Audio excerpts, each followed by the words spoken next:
Chapter 69. Melmotte in Parliament.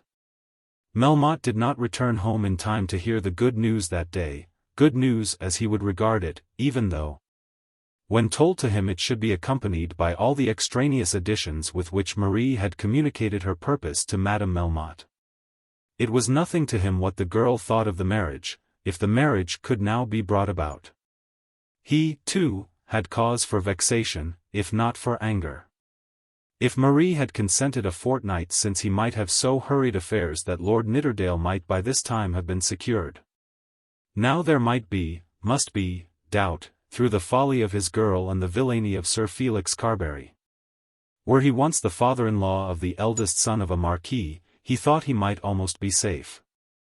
Even though something might be all but proved against him, which might come to certain proof in less august circumstances, matters would hardly be pressed against a member for Westminster whose daughter was married to the heir of the Marquis of Auld Reekie. So many persons would then be concerned. Of course his vexation with Marie had been great. Of course his wrath against Sir Felix was unbounded. The seat for Westminster was his. He was to be seen to occupy it before all the world on this very day. But he had not as yet heard that his daughter had yielded in reference to Lord Nidderdale. There was considerable uneasiness felt in some circles as to the manner in which Melmotte should take his seat. When he was put forward as the Conservative candidate for the borough, a good deal of fuss had been made with him by certain leading politicians. It had been the manifest intention of the party that his return, if he were returned, should be hailed as a great Conservative triumph, and be made much of through the length and the breadth of the land. He was returned, but the trumpets had not as yet been sounded loudly. On a sudden, within the space of 48 hours, the party had become ashamed of their man. And, now, who was to introduce him to the House? But with this feeling of shame on one side, there was already springing up an idea among another class that Melmotte might become as it were a Conservative tribune of the people, that he might be the realization of that hitherto hazy mixture of radicalism and old fogyism, of which we have lately heard from a political master, whose eloquence has been employed in teaching us that progress can only be expected from those whose declared purpose is to stand still. The New Farthing newspaper, The Mob, was already putting Melmotte forward as a political hero, preaching with reference to his commercial transactions the grand doctrine that magnitude in affairs is a valid defense for certain irregularities. A Napoleon, though he may exterminate tribes in carrying out his projects, cannot be judged by the same law as a young lieutenant who may be punished for cruelty to a few Negroes. The Mob thought that a good deal should be overlooked in a Melmotte, and that the philanthropy of his great designs should be allowed to cover a multitude of sins. I do not know that the theory was ever so plainly put forward as it was done by the ingenious and courageous writer in The Mob, but in practice it has commanded the assent of many intelligent minds. Mr. Melmotte, therefore, though he was not where he had been before that wretched Squercum had set afloat the rumours as to the purchase of Pickering, was able to hold his head much higher than on the unfortunate night of the great banquet. He had replied to the letter from Messrs. Slow and Bideawhile, by a note written in the ordinary way in the office, and only signed by himself. In this he merely said that he would lose no time in settling matters as to the purchase of Pickering. Slow and Bideawhile were of course anxious that things should be settled. They wanted no prosecution for forgery. To make themselves clear in the matter, and their client, and if possible to take some wind out of the sails of the odious Squercum. This would suit them best. They were prone to hope that for his own sake Melmotte would raise the money. If it were raised, there would be no reason why that note purporting to have been signed by Dolly Longestaffe should ever leave their office. They still protested their belief that it did bear Dolly's signature. They had various excuses for themselves. It would have been useless for them to summon Dolly to their office, as they knew from long experience that Dolly would not come. The very letter written by themselves, as a suggestion, and given to Dolly's father, had come back to them with Dolly's ordinary signature. Sent to them, as they believed, with other papers by Dolly's father. What justification could be clearer? But still the money had not been paid. That was the fault of Longestaffe Sr. But if the money could be paid, that would set everything right. Squercum evidently thought that the money would not be paid, and was ceaseless in his intercourse with Bidewhile's people. He charged Slow and Bidewhile with having delivered up the title deeds on the authority of a mere note, and that a note with a forged signature. He demanded that the note should be impounded. On the receipt by Mr. Bidewhile of Melmotte's rather curt reply, Mr. Squercum was informed that Mr. Melmotte had promised to pay the money at once, but that a day or two must be allowed. Mr. Squercum replied that on his client's behalf he should open the matter before the Lord Mayor. But in this way 2 or 3 days had passed without any renewal of the accusation before the public, and Melmotte had in a certain degree recovered his position. The Beauclercs and the Luptons disliked and feared him as much as ever, but they did not quite dare to be so loud and confident in condemnation as they had been. It was pretty well known that Mr. Longestaffe had not received his money, and that was a condition of things tending greatly to shake the credit of a man living after Melmotte's fashion. But there was no crime in that. No forgery was implied by the publication of any statement to that effect. The Longestaffes, father and son, might probably have been very foolish. Whoever expected anything but folly from either? And Slow and Bidewhile might have been very remiss in their duty. It was astonishing, some people said, what things attorneys would do in these days. But they who had expected to see Melmotte behind the bars of a prison before this, and had regulated their conduct accordingly, now imagined that they had been deceived. Had the Westminster triumph been altogether a triumph, it would have become the pleasant duty of some popular conservative to express to Melmotte the pleasure he would have in introducing his new political ally to the House. In such case Melmotte himself would have been walked up the chamber with a pleasurable ovation, and the thing would have been done without trouble to him. But now this was not the position of affairs. Though the matter was debated at the Carlton, no such popular conservative offered his services. "I don't think we ought to throw him over," Mr. Beauclerc said. Sir Orlando Drought, quite a leading conservative, suggested that as Lord Nidderdale was very intimate with Mr. Melmotte he might do it. But Nidderdale was not the man for such a performance. He was a very good fellow and everybody liked him. He belonged to the House because his father had territorial influence in a Scotch county. But he never did anything there, and his selection for such a duty would be a declaration to the world that nobody else would do it. "It wouldn't hurt you, Lupton," said Mr. Beauclerc. "Not at all," said Lupton, "but I also, like Nidderdale, am a young man and of no use, and a great deal too bashful." Melmotte, who knew but little about it, went down to the House at 4 o'clock, somewhat cowed by want of companionship. But carrying out his resolution that he would be stopped by no phantom fears, that he would lose nothing by want of personal pluck. He knew that he was a member, and concluded that if he presented himself he would be able to make his way in and assume his right. But here again fortune befriended him. The very leader of the party, the very founder of that new doctrine of which it was thought that Melmotte might become an apostle and an expounder, who, as the reader may remember, had undertaken to be present at the banquet when his colleagues were dismayed and untrue to him, and who kept his promise and sat there almost in solitude, he happened to be entering the house. As his late host was claiming from the doorkeeper the fruition of his privilege. "You had better let me accompany you," said the conservative leader, with something of chivalry in his heart. And so Mr. Melmotte was introduced to the house by the head of his party. When this was seen many men supposed that the rumors had been proved to be altogether false. Was not this a guarantee sufficient to guarantee any man's respectability? Lord Nidderdale saw his father in the lobby of the House of Lords that afternoon and told him what had occurred. The old man had been in a state of great doubt since the day of the dinner party. He was aware of the ruin that would be incurred by a marriage with Melmotte's daughter, if the things which had been said of Melmotte should be proved to be true.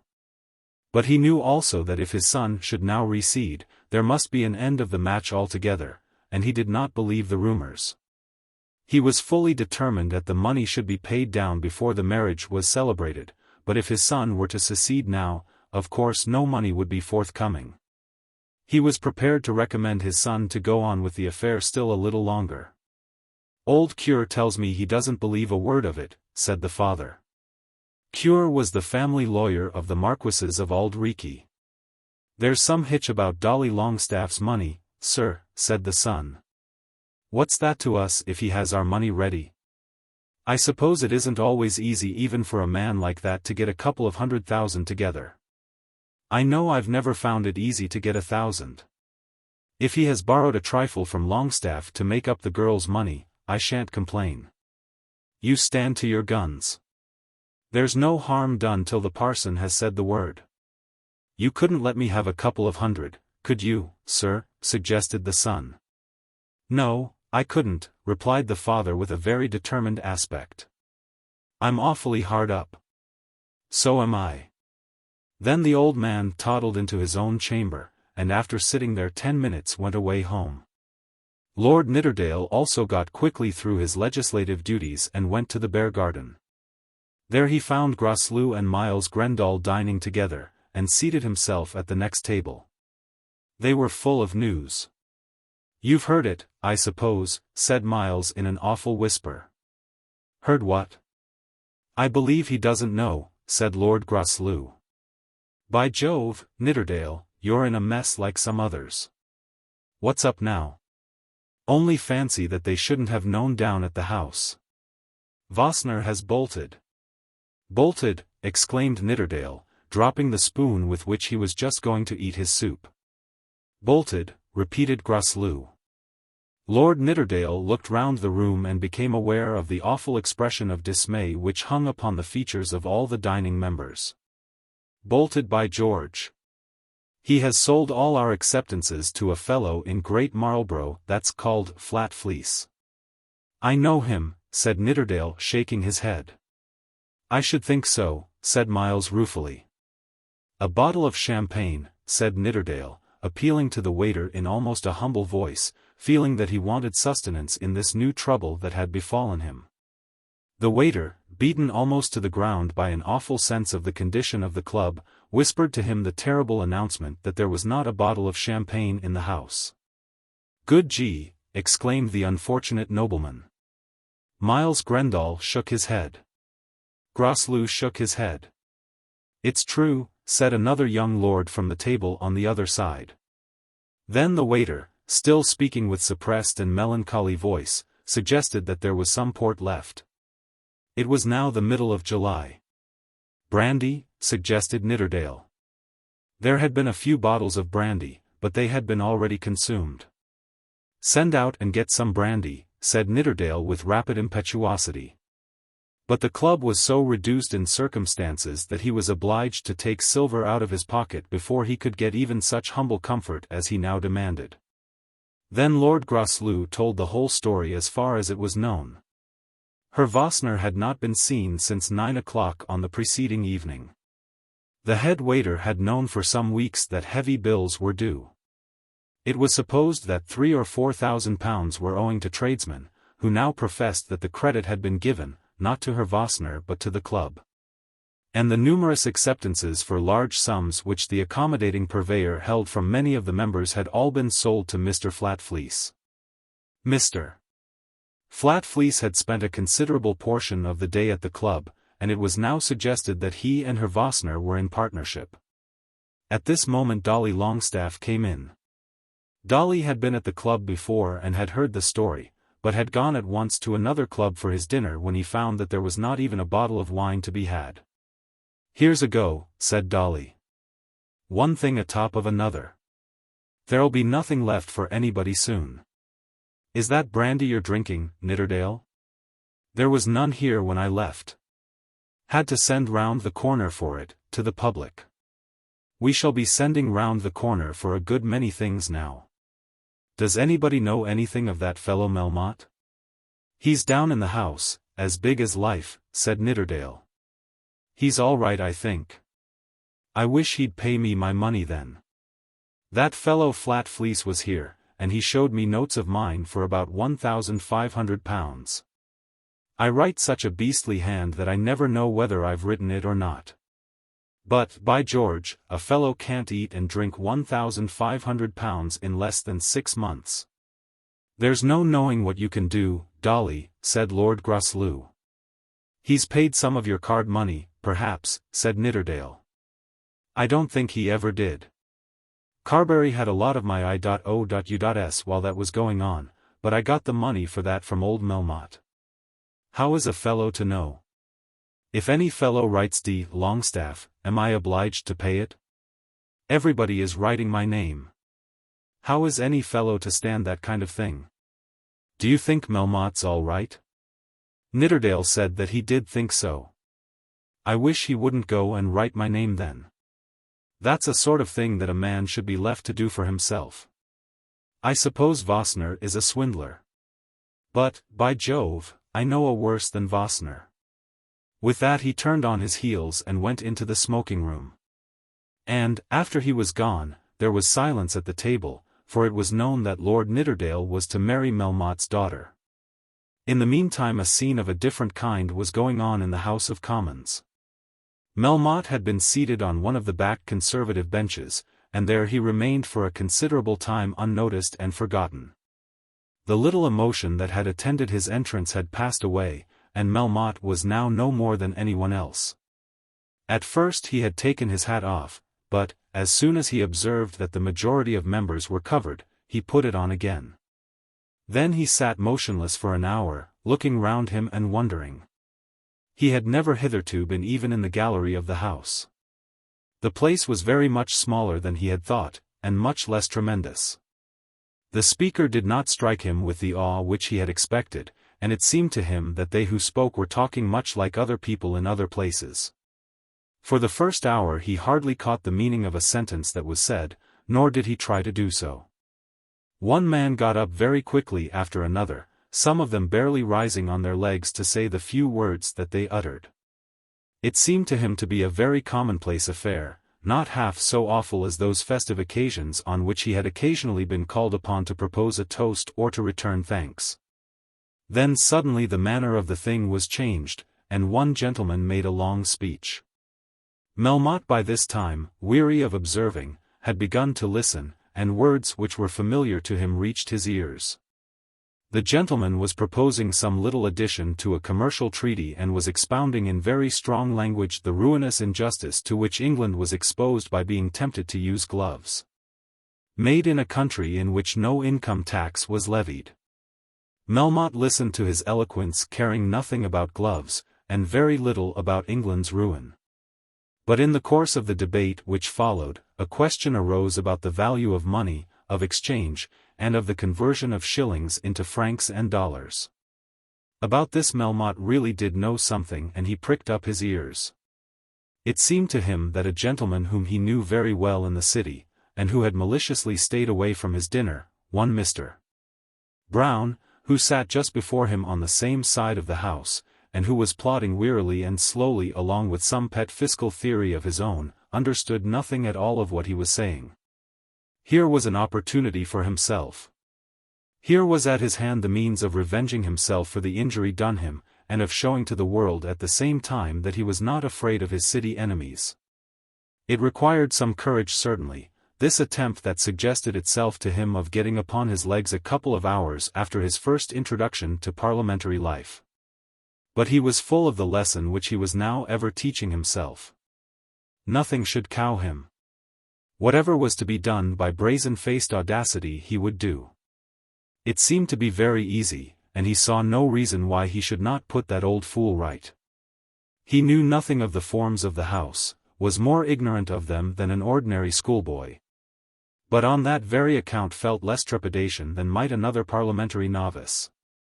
Mr. Brown was tedious and prolix. And Melmotte, though he thought much of his project and had almost told himself that he would do the thing, was still doubting, when, suddenly, Mr. Brown sat down. There did not seem to be any particular end to the speech, nor had Melmotte followed any general thread of argument. But a statement had been made and repeated, containing, as Melmotte thought, a fundamental error in finance, and he longed to set the matter right. At any rate he desired to show the House that Mr. Brown did not know what he was talking about, because Mr. Brown had not come to his dinner. When Mr. Brown was seated, nobody at once rose.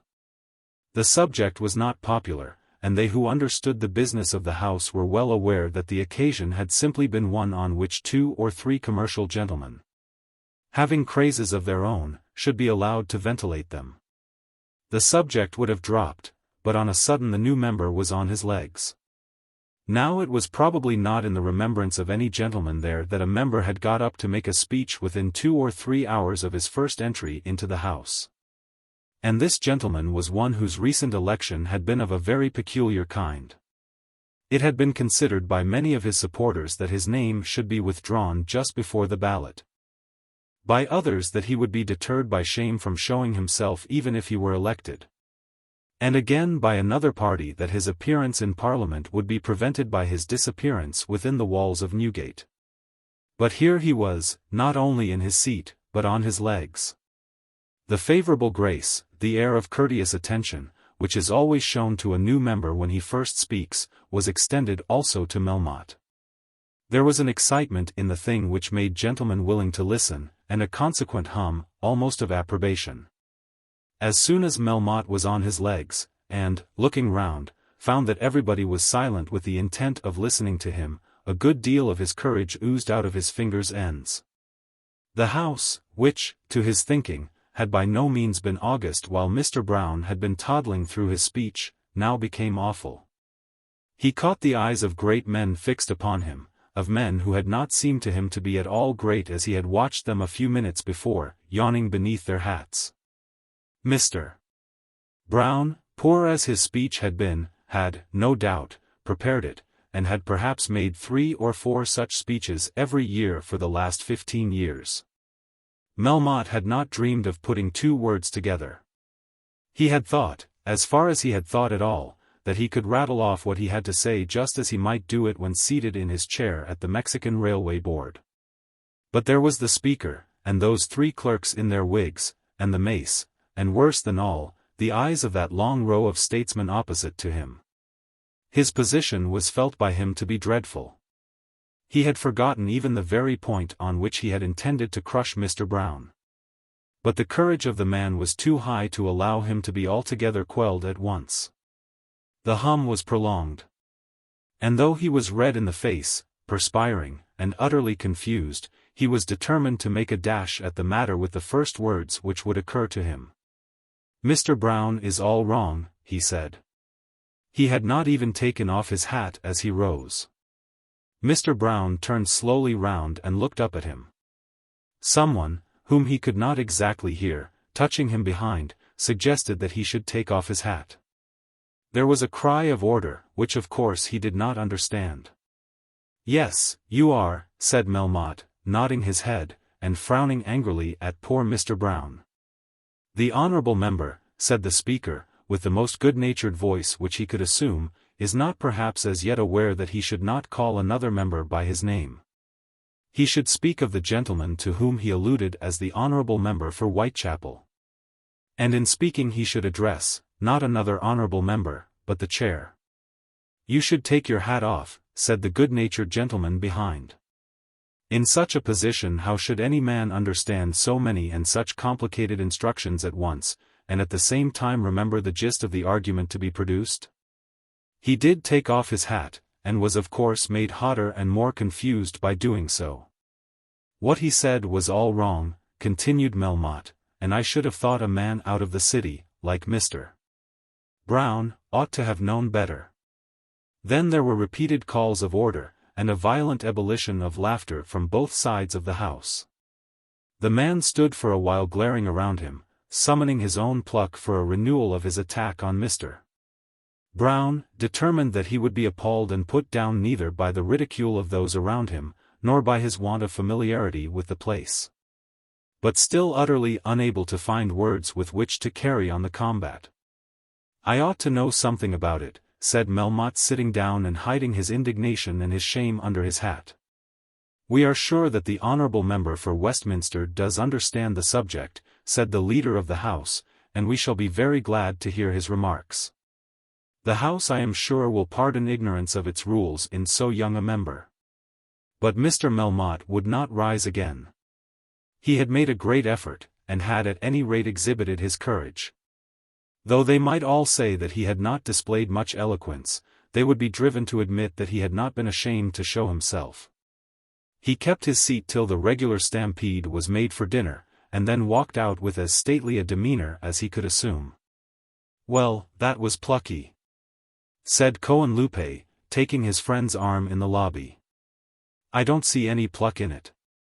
That old fool Brown didn't know what he was talking about, and I wanted to tell them so. They wouldn't let me do it, and there's an end of it. It seems to me to be a stupid sort of a place." "Has Longestaffe's money been paid?" said Cohenlupe, opening his black eyes while he looked up into his friend's face. "Don't you trouble your head about Longestaffe, or his money either," said Melmotte, getting into his brougham. "Do you leave Mr. Longestaffe and his money to me. I hope you are not such a fool as to be scared by what the other fools say. When men play such a game as you and I are concerned in, they ought to know better than to be afraid of every word that is spoken." "Oh, dear, yes," said Cohenlupe apologetically. "You don't suppose that I am afraid of anything." But at that moment Mr. Cohenlupe was meditating his own escape from the dangerous shores of England, and was trying to remember what happy country still was left in which an order from the British police would have no power to interfere with the comfort of a retired gentleman such as himself. That evening Madame Melmotte told her husband that Marie was now willing to marry Lord Nidderdale. But she did not say anything as to the crossing sweeper or the black footman, nor did she allude to Marie's threat of the sort of life she would lead her husband. Chapter 70. Sir Felix meddles with many matters. There is no duty more certain or fixed in the world than that which calls upon a brother to defend his sister from ill usage. But, at the same time, in the way we live now, no duty is more difficult, and we may say generally more indistinct. The ill usage to which men's sisters are most generally exposed is one which hardly admits of either protection or vengeance, although the duty of protecting and avenging is felt and acknowledged. We are not allowed to fight duels, and that banging about of another man with a stick is always disagreeable and seldom successful. A John Crumb can do it, perhaps, and come out of the affair exulting, but not a Sir Felix Carbury, even if the Sir Felix of the occasion have the requisite courage. There is a feeling, too, when a girl has been jilted, thrown over, perhaps, is the proper term, after the gentleman has had the fun of making love to her for an entire season, and has perhaps even been allowed privileges as her promised husband, that the less said the better. The girl does not mean to break her heart for love of the false one, and become the tragic heroine of a tale for 3 months. It is her purpose again to trick her beams, and with new-spangled ore flame in the forehead of the morning sky. Though this one has been false, as were perhaps 2 or 3 before, still the road to success is open. Uno avulso non deficit alter. But if all the notoriety of cudgels and cutting whips be given to the late unfortunate affair, the difficulty of finding a substitute will be greatly increased. The brother recognizes his duty, and prepares for vengeance. The injured one probably desires that she may be left to fight her own little battles alone. Then, by heaven, he shall answer it to me, Sir Felix had said very grandly, when his sister had told him that she was engaged to a man who was, as he thought he knew, engaged also to marry another woman. Here, no doubt, was gross ill usage, and opportunity at any rate for threats. No money was required and no immediate action, and Sir Felix could act the fine gentleman and the dictatorial brother at very little present expense. But Hetta, who ought perhaps to have known her brother more thoroughly, was fool enough to believe him. On the day but one following, no answer had as yet come from Roger Carbury, nor could as yet have come. But Hetta's mind was full of her trouble, and she remembered her brother's threat. Felix had forgotten that he had made a threat, and, indeed, had thought no more of the matter since his interview with his sister. "Felix," she said, "you won't mention that to Mr. Montague." "Mention what?" "Oh. About that woman, Mrs. Hurtle?" "Indeed I shall. A man who does that kind of thing ought to be crushed, and, by heavens, if he does it to you, he shall be crushed. I want to tell you, Felix. If it is so, I will see him no more. If it is so, I tell you I know it. Mamma has written to Roger. At least I feel sure she has. What has she written to him for? What has Roger Carbury to do with our affairs? Only you said he knew. If he says so, that is, if you and he both say that he is to marry that woman, I will not see Mr. Montague again. Pray do not go to him. If such a misfortune does come, it is better to bear it and to be silent. What good can be done? Leave that to me, said Sir Felix, walking out of the room with much fraternal bluster.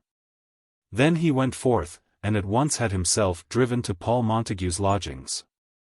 Had Hetta not been foolish enough to remind him of his duty, he would not now have undertaken the task. He too, no doubt, remembered as he went that duels were things of the past, and that even fists and sticks are considered to be out of fashion. Montague, he said, assuming all the dignity of demeanor that his late sorrows had left to him, I believe I am right in saying that you are engaged to marry that American lady, Mrs. Hurtle. Then let me tell you that you were never more wrong in your life. What business have you with Mrs. Hurtle? When a man proposes to my sister, I think I've a great deal of business, said Sir Felix. Well, yes, I admit that fully. If I answered you roughly, I beg your pardon.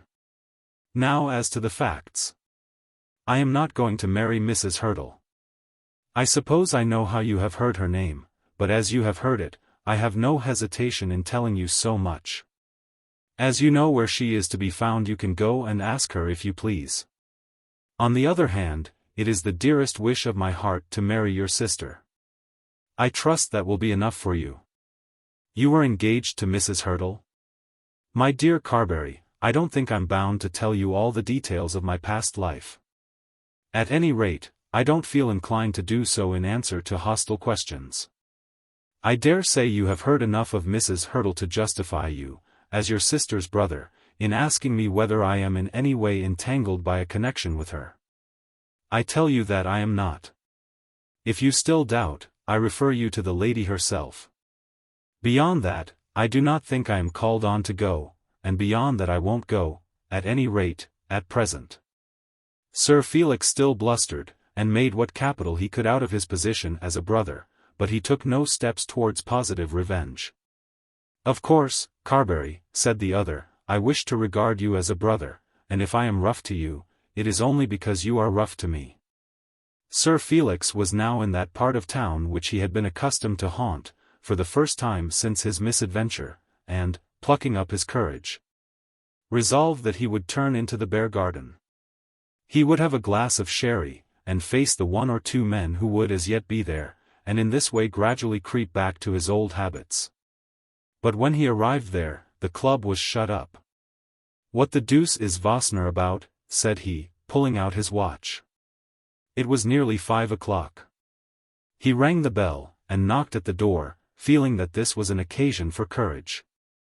One of the servants, in what we may call private clothes, after some delay, drew back the bolts, and told him the astounding news: the club was shut up. Do you mean to say I can't come in? Said Sir Felix. The man certainly did mean to tell him so, for he opened the door no more than a foot, and stood in that narrow aperture. Mr. Vossner had gone away. There had been a meeting of the committee, and the club was shut up. Whatever further information rested in the waiter's bosom he declined to communicate to Sir Felix Carbury. By George! The wrong that was done him filled the young baronet's bosom with indignation. He had intended, he assured himself, to dine at his club, to spend the evening there sportively, to be pleasant among his chosen companions. And now the club was shut up, and Vossner had gone away. What business had the club to be shut up? What right had Vossner to go away? Had he not paid his subscription in advance?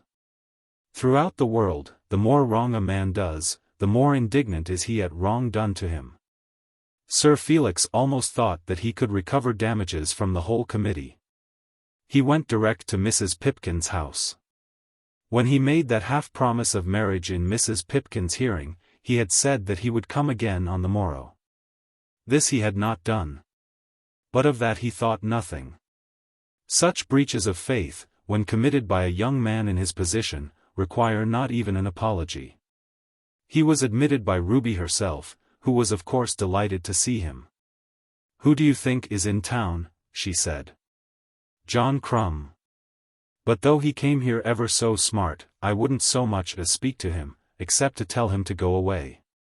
Sir Felix, when he heard the name, felt an uncomfortable sensation creep over him. "I don't know, I'm sure, what he should come after me for, and me telling him as plain as the nose on his face that I never want to see him again." "He's not of much account," said the baronet. "He would marry me out and out immediately, if I'd have him," continued Ruby, who perhaps thought that her honest old lover should not be spoken of as being altogether of no account. "And he has everything comfortable in the way of furniture, and all that. And they do say he's ever so much money in the bank." "But I detest him," said Ruby, shaking her pretty head, and inclining herself towards her aristocratic lover's shoulder. This took place in the back parlour, before Mrs. Pipkin had ascended from the kitchen prepared to disturb so much romantic bliss with wretched references to the cold outer world. "Well, now, Sir Felix," she began, "if things is square, of course you're welcome to see my niece." "And what if they're round, Mrs. Pipkin?" said the gallant, careless, sparkling Lothario. "Well, or round either, so long as they're honest. Ruby and I are both honest, ain't we, Ruby? I want to take her out to dinner, Mrs. Pipkin. She shall be back before late, before 10. She shall indeed." Ruby inclined herself still more closely towards his shoulder. "Come, Ruby, get your hat and change your dress, and we'll be off. I've ever so many things to tell you." Ever so many things to tell her. They must be to fix a day for the marriage, and to let her know where they were to live, and to settle what dress she should wear, and perhaps to give her the money to go and buy it. Ever so many things to tell her. She looked up into Mrs. Pipkin's face with imploring eyes. Surely on such an occasion as this an aunt would not expect that her niece should be a prisoner and a slave. "Have it been put in writing, Sir Felix Carbury?" demanded Mrs. Pipkin with cruel gravity. Mrs. Hurtle had given it as her decided opinion that Sir Felix would not really mean to marry Ruby Ruggles unless he showed himself willing to do so with all the formality of a written contract. "Writing be bothered," said Sir Felix. "That's all very well, Sir Felix. Writing do bother, very often. But when a gentleman has intentions, a bit of writing shows it plainer nor words. Ruby don't go nowhere to dine unless you puts it into writing." "Aunt Pipkin," exclaimed the wretched Ruby. "What do you think I'm going to do with her?" asked Sir Felix. "If you want to make her your wife, put it in writing. And if it be as you don't, just say so, and walk away, free." "I shall go," said Ruby. "I'm not going to be kept here a prisoner for anyone. I can go when I please. You wait, Felix, and I'll be down in a minute." The girl, with a nimble spring, ran upstairs, and began to change her dress without giving herself a moment for thought. "She don't come back no more here, Sir Felix," said Mrs. Pipkin, in her most solemn tones. "She ain't nothing to me, no more than she was my poor dear husband's sister's child. There ain't no blood between us, and won't be no disgrace. But I'd be loath to see her on the streets." "Then why won't you let me bring her back again?" "'Cause that'd be the way to send her there." "You don't mean to marry her?" To this Sir Felix said nothing. "You're not thinking of that. It's just a bit of sport, and then there she is, an old shoe to be chucked away, just a rag to be swept into the dustbin. I've seen scores of them, and I'd sooner a child of mine should die in a workus, or be starved to death. But it's all nothing to the likes o' you." "I haven't done her any harm," said Sir Felix, almost frightened. "Then go away, and don't do her any. That's Mrs. Hurtle's door open. You go and speak to her. She can talk a deal better nor me." Mrs. Hurtle hasn't been able to manage her own affairs very well. Mrs. Hurtle's a lady, Sir Felix, and a widow, and one as has seen the world." As she spoke, Mrs. Hurtle came downstairs, and an introduction, after some rude fashion, was effected between her and Sir Felix. Mrs. Hurtle had heard often of Sir Felix Carbury, and was quite as certain as Mrs. Pipkin that he did not mean to marry Ruby Ruggles. In a few minutes Felix found himself alone with Mrs. Hurtle in her own room. He had been anxious to see the woman since he had heard of her engagement with Paul Montague, and doubly anxious since he had also heard of Paul's engagement with his sister. It was not an hour since Paul himself had referred him to her for corroboration of his own statement. "Sir Felix Carbury," she said, "I am afraid you are doing that poor girl no good, and are intending to do her none." It did occur to him very strongly that this could be no affair of Mrs. Hurtle's, and that he, as a man of position in society, was being interfered with in an unjustifiable manner. Aunt Pipkin wasn't even an aunt, but who was Mrs. Hurtle? Would it not be better that you should leave her to become the wife of a man who is really fond of her? He could already see something in Mrs. Hurtle's eye which prevented his at once bursting into wrath, but who was Mrs. Hurtle, that she should interfere with him? "Upon my word, ma'am," he said, "I'm very much obliged to you, but I don't quite know to what I owe the honor of your interference you mean." "I didn't say so, but perhaps that's about it." "I'd interfere to save any woman that God ever made," said Mrs. Hurtle with energy. "We're all apt to wait a little too long, because we're ashamed to do any little good that chance puts in our way. You must go and leave her, Sir Felix. I suppose she may do as she pleases about that." "Do you mean to make her your wife?" asked Mrs. Hurtle sternly. "Does Mr. Paul Montague mean to make you his wife?" rejoined Sir Felix with an impudent swagger. He had struck the blow certainly hard enough, and it had gone all the way home. She had not surmised that he would have heard aught of her own concerns. She only barely connected him with that Roger Carbury who, she knew, was Paul's great friend, and she had as yet never heard that Hetta Carbury was the girl whom Paul loved. Had Paul so talked about her that this young scamp should know all her story? She thought a while, she had to think for a moment, before she could answer him. "I do not see," she said, with a faint attempt at a smile, "that there is any parallel between the two cases. I, at any rate, am old enough to take care of myself. Should he not marry me, I am as I was before. Will it be so with that poor girl if she allows herself to be taken about the town by you at night?" She had desired in what she said to protect Ruby rather than herself. What could it matter whether this young man was left in a belief that she was, or that she was not, about to be married? "If you'll answer me, I'll answer you," said Sir Felix. "Does Mr. Montague mean to make you his wife?"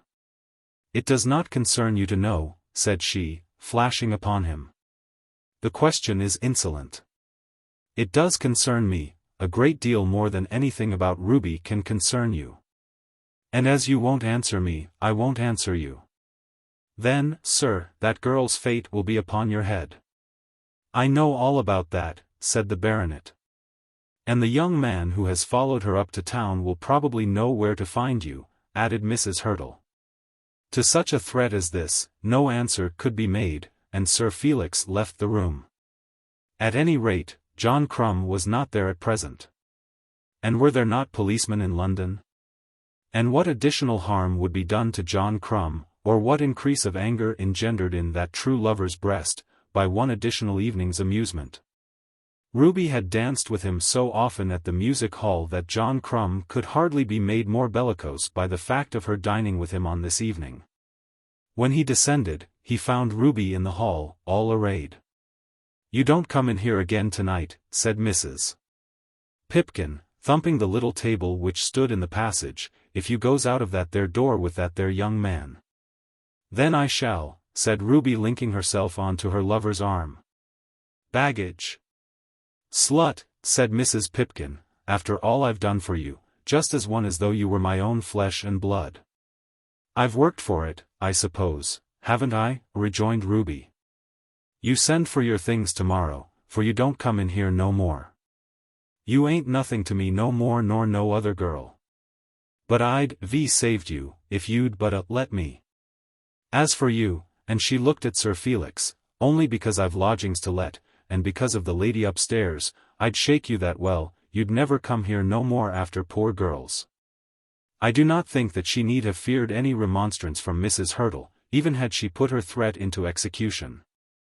Sir Felix, thinking that he had had enough of Mrs. Pipkin and her lodger, left the house with Ruby on his arm. For the moment, Ruby had been triumphant, and was happy. She did not stop to consider whether her aunt would or would not open her door when she should return tired, and perhaps repentant. She was on her lover's arm, in her best clothes, and going to have a dinner given to her.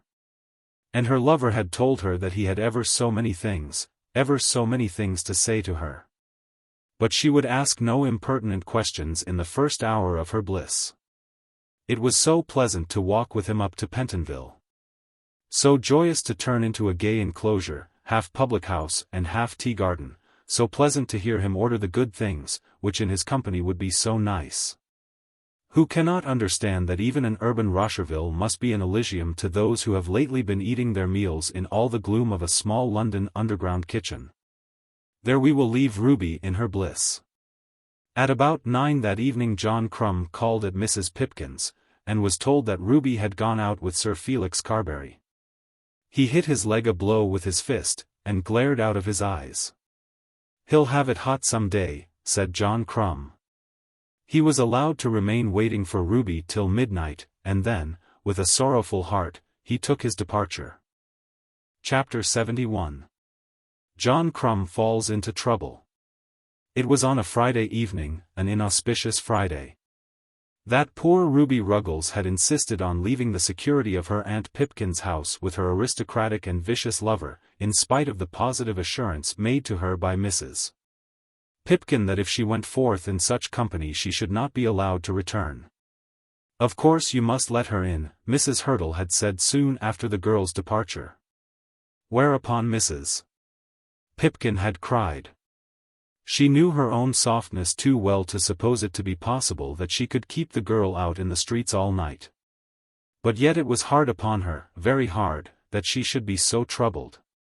"We usen't to have our ways like that when I was young," she said, sobbing. What was to be the end of it? Was she to be forced by circumstances to keep the girl always there, let the girl's conduct be what it might? Nevertheless she acknowledged that Ruby must be let in when she came back. Then, about 9 o'clock, John Crumb came, and the latter part of the evening was more melancholy even than the first. It was impossible to conceal the truth from John Crumb. Mrs. Hurtle saw the poor man and told the story in Mrs. Pipkin's presence. "She's headstrong, Mr. Crumb," said Mrs. Hurtle. "She is that, ma'am." "And it was a long why, the baronight she went?" "It was so, Mr. Crumb." "Baronight. Well, perhaps I shall catch him some of these days. Went to dinner why him, did she? Didn't she have no dinner here?" Then Mrs. Pipkin spoke up with a keen sense of offence. Ruby Ruggles had had as wholesome a dinner as any young woman in London, a bullock's heart and potatoes, just as much as ever she had pleased to eat of it. Mrs. Pipkin could tell Mr. Crumb that there was no starvation nor yet no stint in her house. John Crumb immediately produced a very thick and admirably useful blue cloth cloak, which he had brought up with him to London from Bungay, as a present to the woman who had been good to his Ruby. He assured her that he did not doubt that her victuals were good and plentiful, and went on to say that he had made bold to bring her a trifle out of respect. It was some little time before Mrs. Pipkin would allow herself to be appeased, but at last she permitted the garment to be placed on her shoulders. But it was done after a melancholy fashion. There was no smiling consciousness of the bestowal of joy on the countenance of the donor as he gave it, no exuberance of thanks from the recipient as she received it. Mrs. Hurtle, standing by, declared it to be perfect, but the occasion was one which admitted of no delight. "It's very good of you, Mr. Crumb, to think of an old woman like me, particularly when you've such a deal of trouble with a young un. It's like the smut in the wheat, Mrs. Pipkin, or the decease in the potatoes. It has to be put up with, I suppose. Is she very partial, ma'am, to that young baronite? This question was asked of Mrs. Hurtle. Just a fancy for the time, Mr. Crumb, said the lady. They never thinks as how their fancies may well nigh half kill a man. Then he was silent for a while, sitting back in his chair, not moving a limb, with his eyes fastened on Mrs. Pipkin's ceiling. Mrs. Hurtle had some work in her hand, and sat watching him. The man was to her an extraordinary being, so constant, so slow, so unexpressive, so unlike her own countrymen, willing to endure so much, and at the same time so warm in his affections. "Sir Felix Carbury," he said. "I'll Sir Felix him some of these days. If it was only dinner, wouldn't she be back afore this, ma'am?" "I suppose they've gone to some place of amusement," said Mrs. Hurtle. "Like enough," said John Crumb in a low voice. "She's that mad after dancing as never was," said Mrs. Pipkin. "And where is it as dances?" asked Crumb, getting up from his chair, and stretching himself. It was evident to both the ladies that he was beginning to think that he would follow Ruby to the music hall. Neither of them answered him, however, and then he sat down again. "Does dance all night at them places, Mrs. Pipkin?" "They do pretty nearly all that they oughtn't to do," said Mrs. Pipkin. John Crumb raised one of his fists, brought it down heavily on the palm of his other hand, and then again sat silent for a while. "I never knowed as she was fond o' dancing," he said. "I'd a had dancing for her down at Bungay, just as ready as anything. D'ye think, ma'am, it's the dancing she's after, or the baronite?" This was another appeal to Mrs. Hurtle. "I suppose they go together," said the lady. Then there was another long pause, at the end of which poor John Crumb burst out with some violence. "Damn him! Damn him! What 'ad I ever done to him? Nothing. Did I ever interfere wi' him? Never. But I wool. I wool. I wouldn't wonder but I'll swing for this at Barry." "Oh, Mr. Crumb, don't talk like that," said Mrs. Pipkin. "Mr. Crumb is a little disturbed, but he'll get over it presently," said Mrs. Hurtle.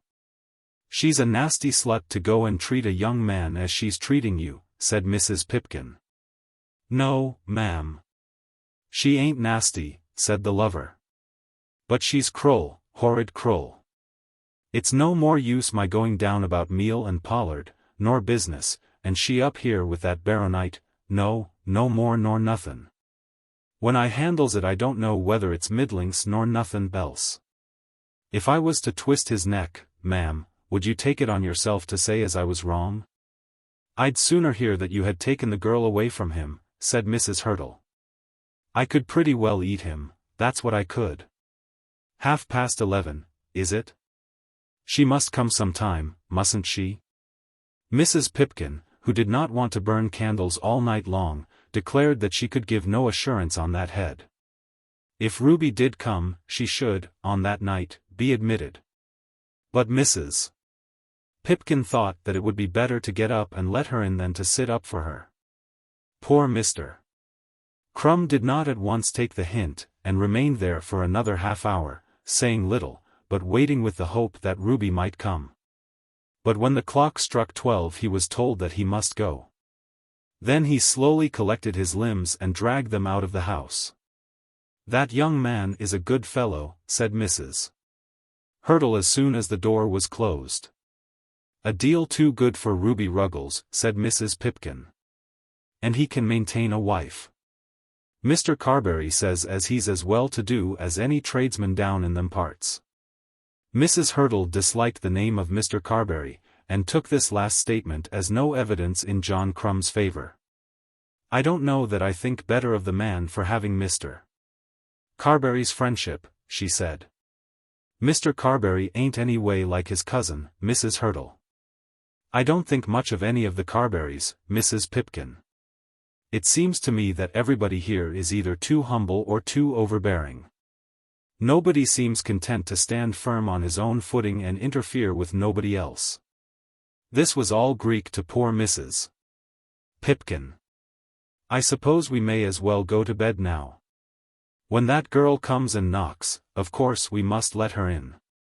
If I hear her, I'll go down and open the door for her. Mrs. Pipkin made very many apologies to her lodger for the condition of her household. She would remain up herself to answer the door at the first sound, so that Mrs. Hurtle should not be disturbed. She would do her best to prevent any further annoyance. She trusted Mrs. Hurtle would see that she was endeavoring to do her duty by the naughty wicked girl. And then she came round to the point of her discourse.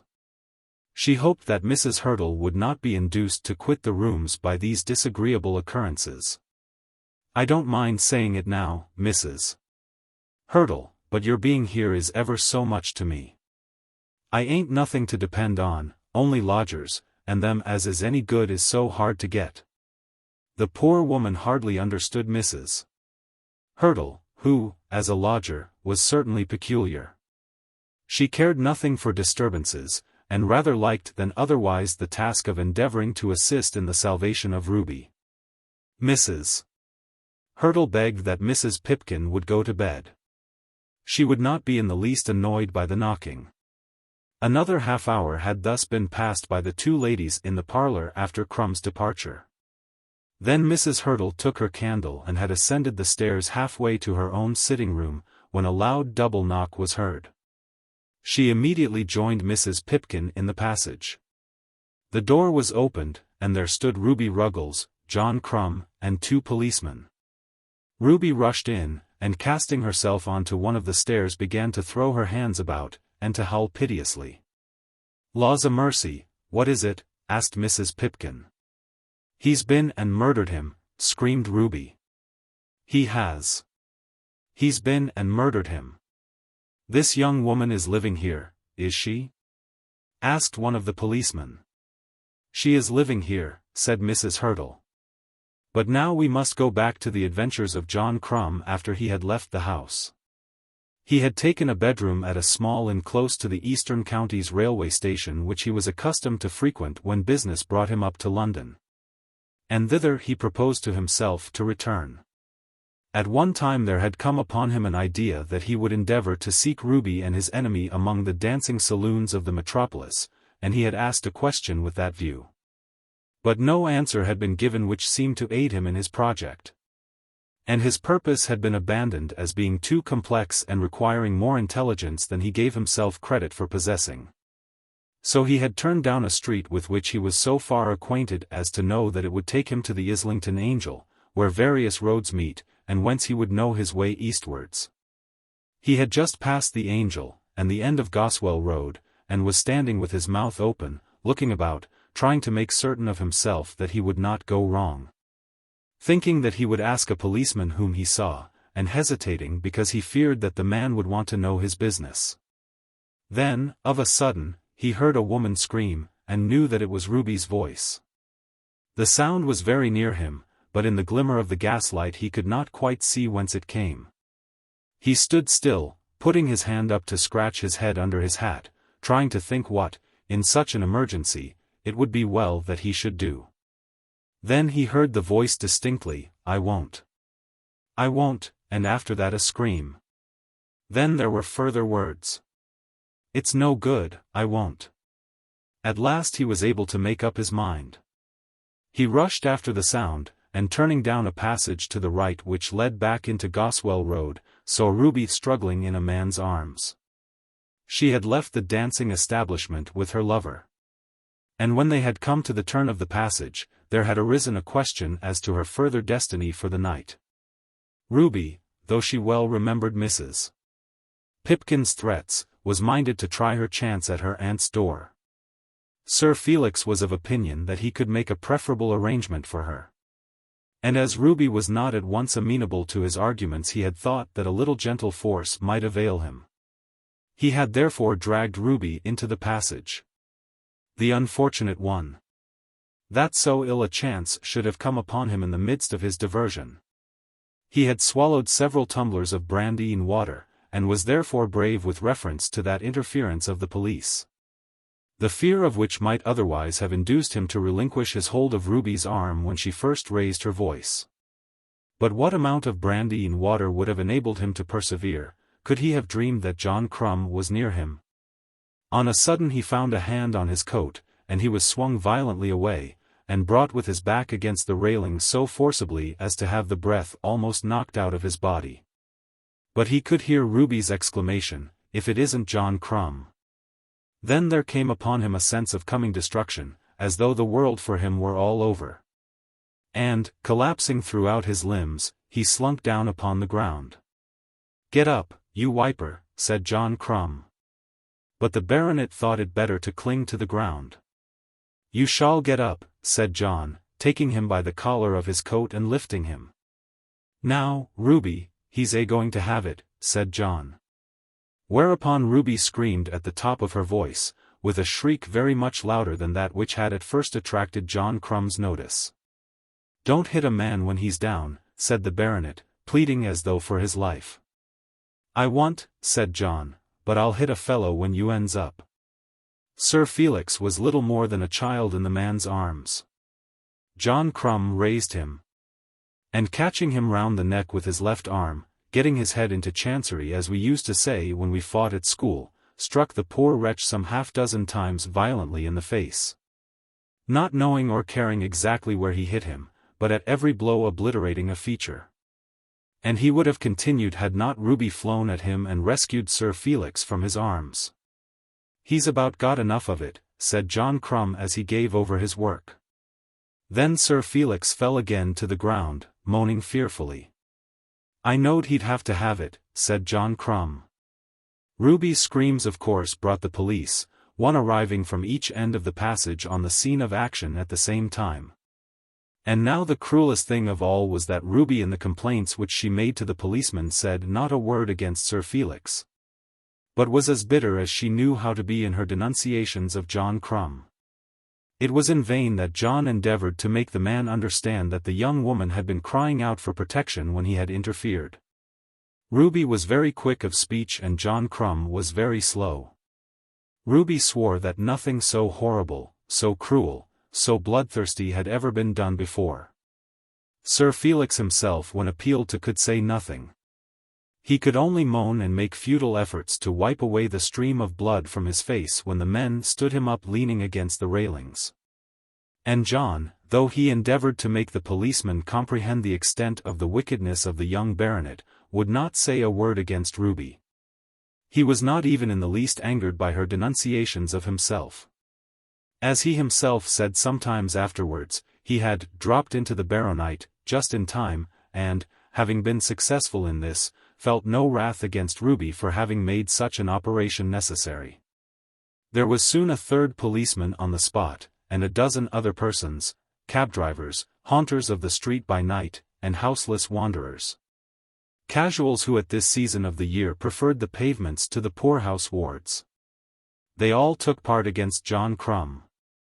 Why had the big man interfered between the young woman and her young man? 2 or 3 of them wiped Sir Felix's face, and dabbed his eyes, and proposed this and the other remedy. Some thought that he had better be taken straight to an hospital. One lady remarked that he was so mashed and mauled that she was sure he would never come to again. A precocious youth remarked that he was all one as a dead un. A cabman observed that he had added awful Evie. To all these criticisms on his condition Sir Felix himself made no direct reply, but he intimated his desire to be carried away somewhere, though he did not much care whither. At last the policemen among them decided upon a course of action. They had learned by the united testimony of Ruby and Crumb that Sir Felix was Sir Felix. He was to be carried in a cab by one constable to Bartholomew Hospital, who would then take his address so that he might be produced and bound over to prosecute. Ruby should be even conducted to the address she gave, not half a mile from the spot on which they now stood, and be left there or not according to the account which might be given of her. John Crumb must be undoubtedly locked up in the station house. He was the offender, for aught that any of them yet knew, the murderer. No one said a good word for him. He hardly said a good word for himself, and certainly made no objection to the treatment that had been proposed for him. But, no doubt, he was buoyed up inwardly by the conviction that he had thoroughly thrashed his enemy. Thus it came to pass that the two policemen with John Crumb and Ruby came together to Mrs. Pipkin's door. Ruby was still loud with complaints against the ruffian who had beaten her lover, who, perhaps, had killed her loved one. She threatened the gallows, and handcuffs, and perpetual imprisonment, and an action for damages amidst her lamentations. But from Mrs. Hurtle the policeman did manage to learn something of the truth. Oh yes, the girl lived there and was respectable. This man whom they had arrested was respectable also, and was the girl's proper lover. The other man who had been beaten was undoubtedly the owner of a title. But he was not respectable, and was only the girl's improper lover. And John Crumb's name was given. "I'm John Crumb of Bungay," said he, "and I ain't afeard of nothin' nor nobody. And I ain't a-been a-drinking, no, I ain't. Mauled un. In course I've mauled un. And I meaned it. That 'ere young woman is engaged to be my wife." "No, I ain't," shouted Ruby. "But she is," persisted John Crumb. "Well then, I never will," rejoined Ruby. John Crumb turned upon her a look of love, and put his hand on his heart. Whereupon the senior policeman said that he saw at a glance how it all was, but that Mr. Crumb had better come along with him, just for the present. To this arrangement the unfortunate hero from Bungay made not the slightest objection. "Miss Ruggles," said Mrs. Hurtle, "if that young man doesn't conquer you at last you can't have a heart in your bosom." "Indeed and I have then, and I don't mean to give it him if it's ever so. He's been and killed Sir Felix."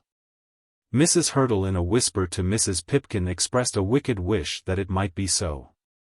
After that the three women all went to bed. Chapter 72. Ask himself. Roger Carbury, when he received the letter from Hetta's mother desiring him to tell her all that he knew of Paul Montague's connection with Mrs. Hurtle, found himself quite unable to write a reply. He endeavored to ask himself what he would do in such a case if he himself were not personally concerned.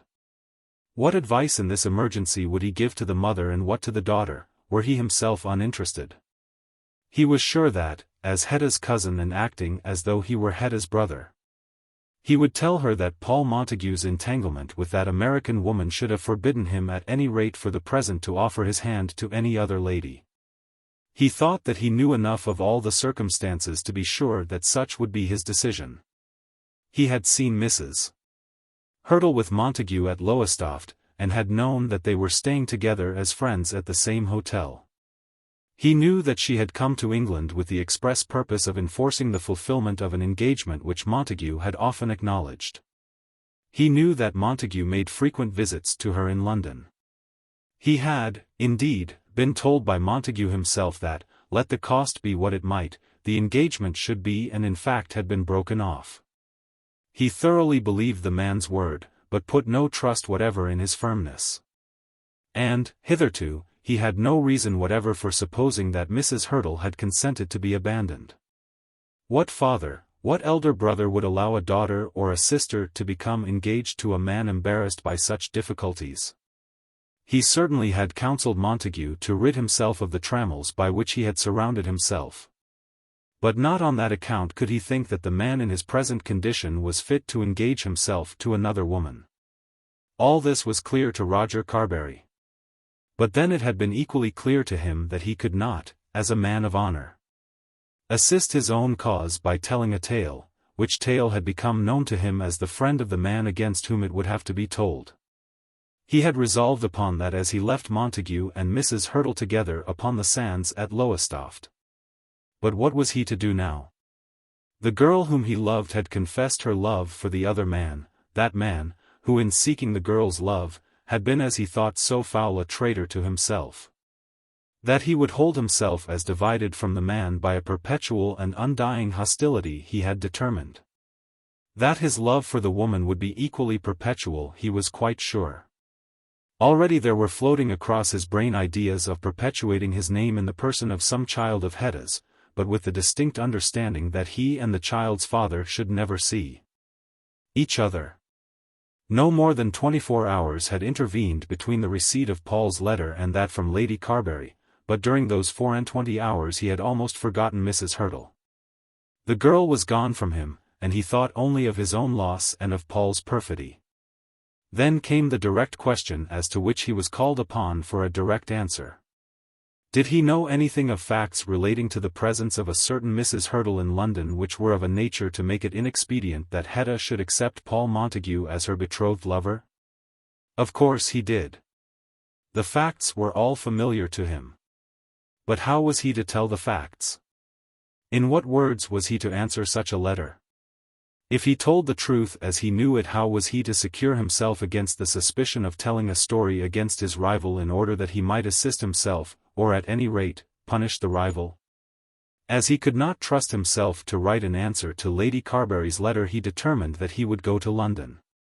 If he must tell the story, he could tell it better face to face than by any written words.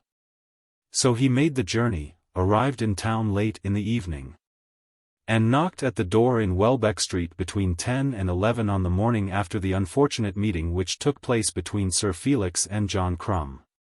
The page when he opened the door looked as a page should look when the family to which he is attached is suffering from some terrible calamity. My lady had been summoned to the hospital to see Sir Felix, who was, as the page reported, in a very bad way indeed. The page did not exactly know what had happened, but supposed that Sir Felix had lost most of his limbs by this time.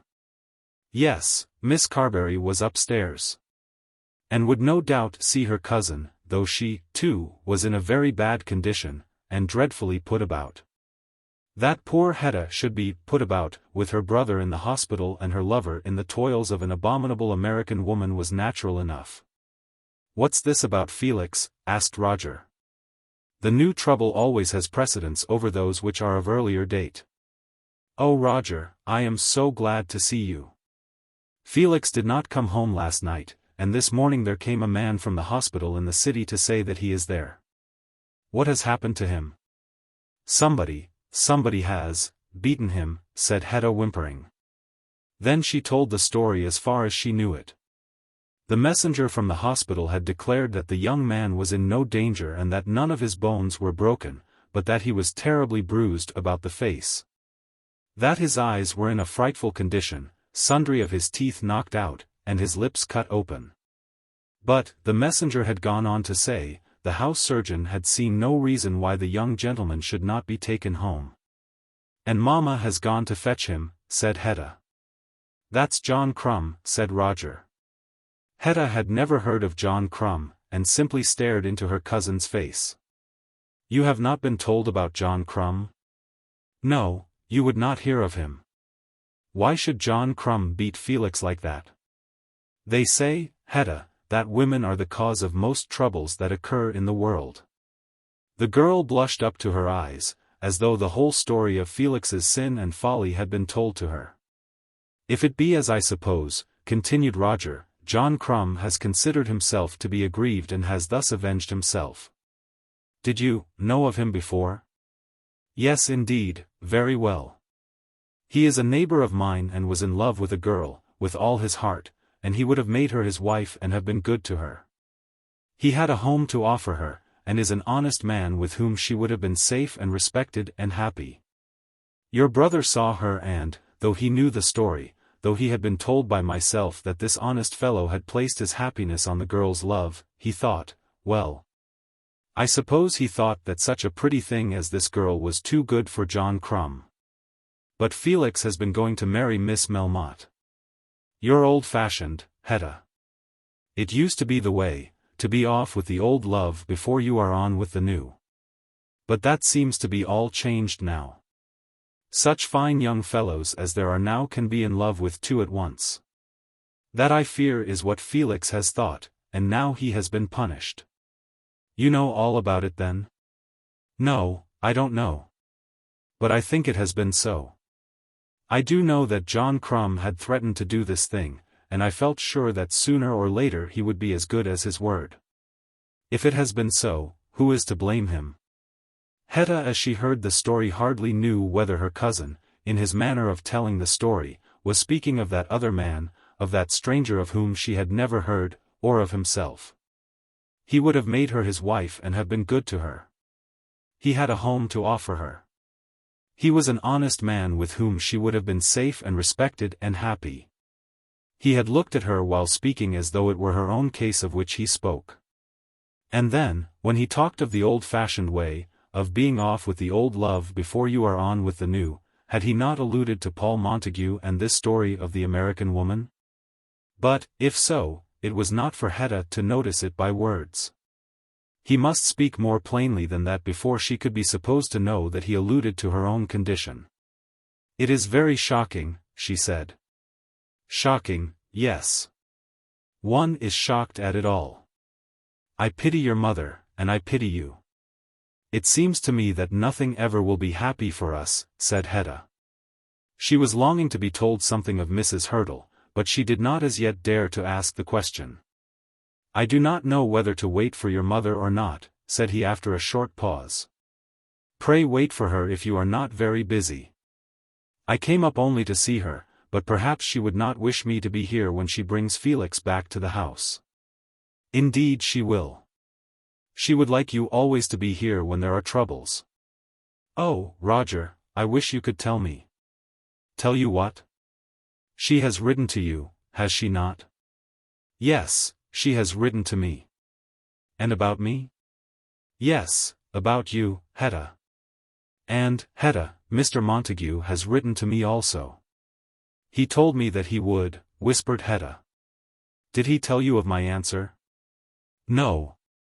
He has told me of no answer. I have not seen him since." "You do not think that it can have been very kind, do you?" "I also have something of the feeling of John Crumb, though I shall not attempt to show it after the same fashion." "Did you not say the girl had promised to love that man?"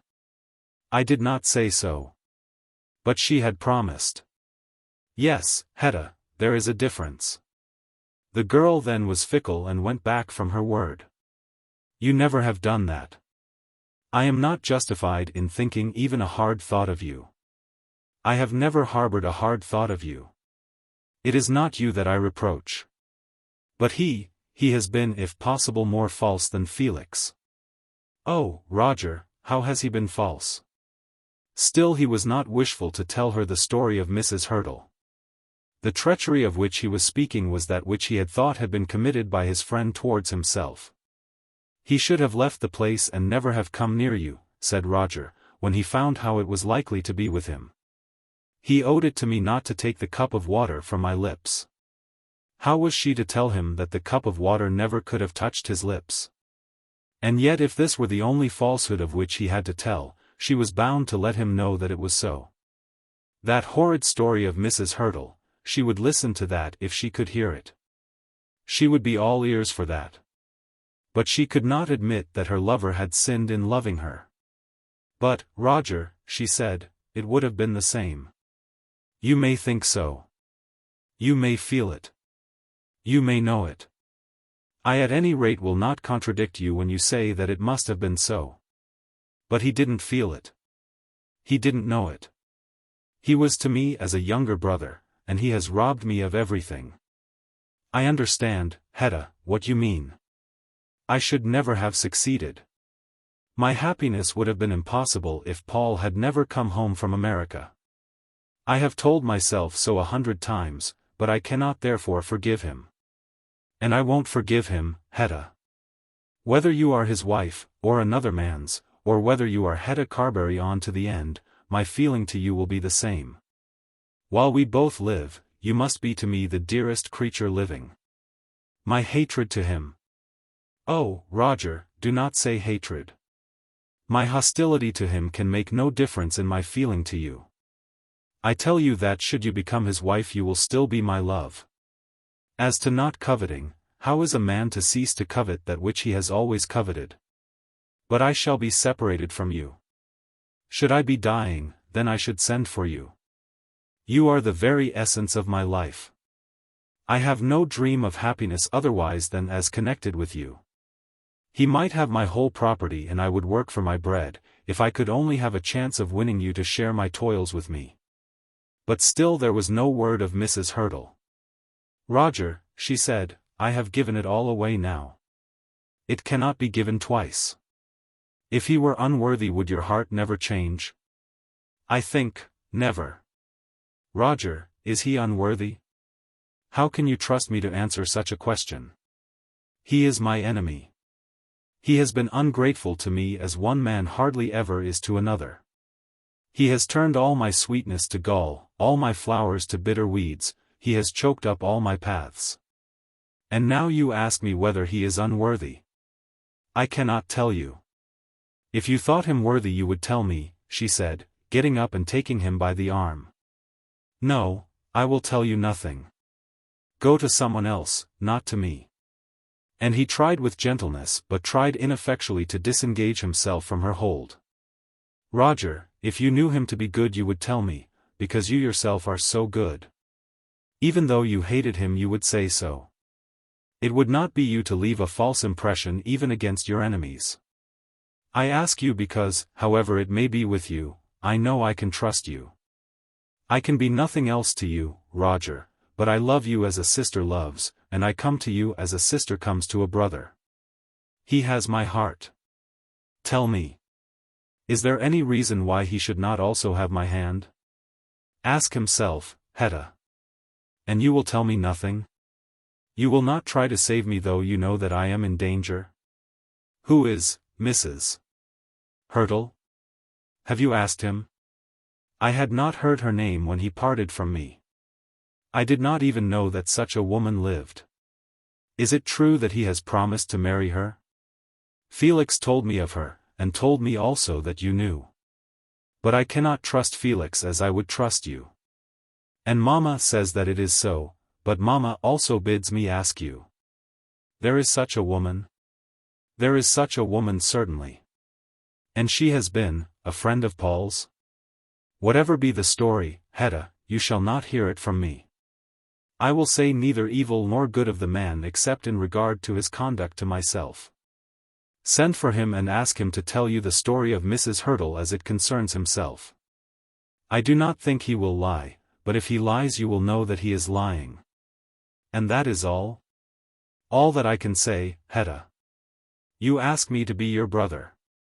But I cannot put myself in the place of your brother.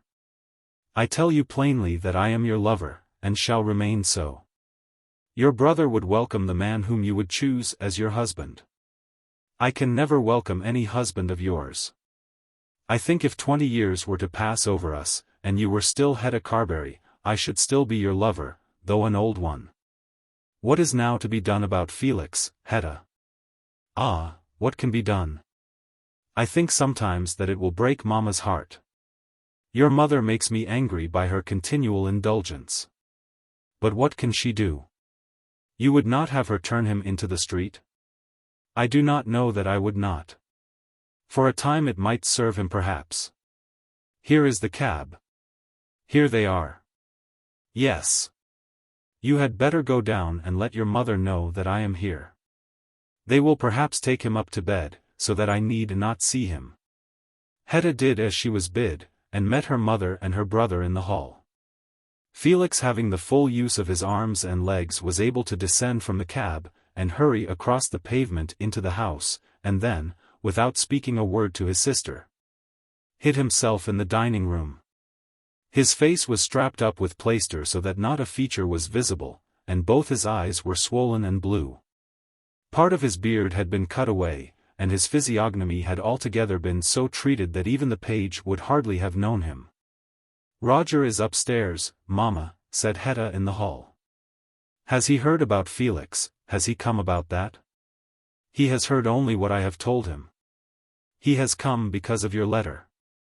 He says that a man named Crumb did it. Then he does know. Who can have told him? He always knows everything. Oh, Hetta, what am I to do? Where shall I go with this wretched boy? Is he hurt, Mamma?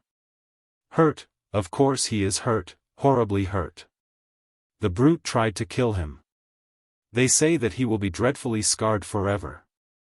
But oh, Hetta, what am I to do with him? What am I to do with myself and you? On this occasion Roger was saved from the annoyance of any personal intercourse with his cousin Felix.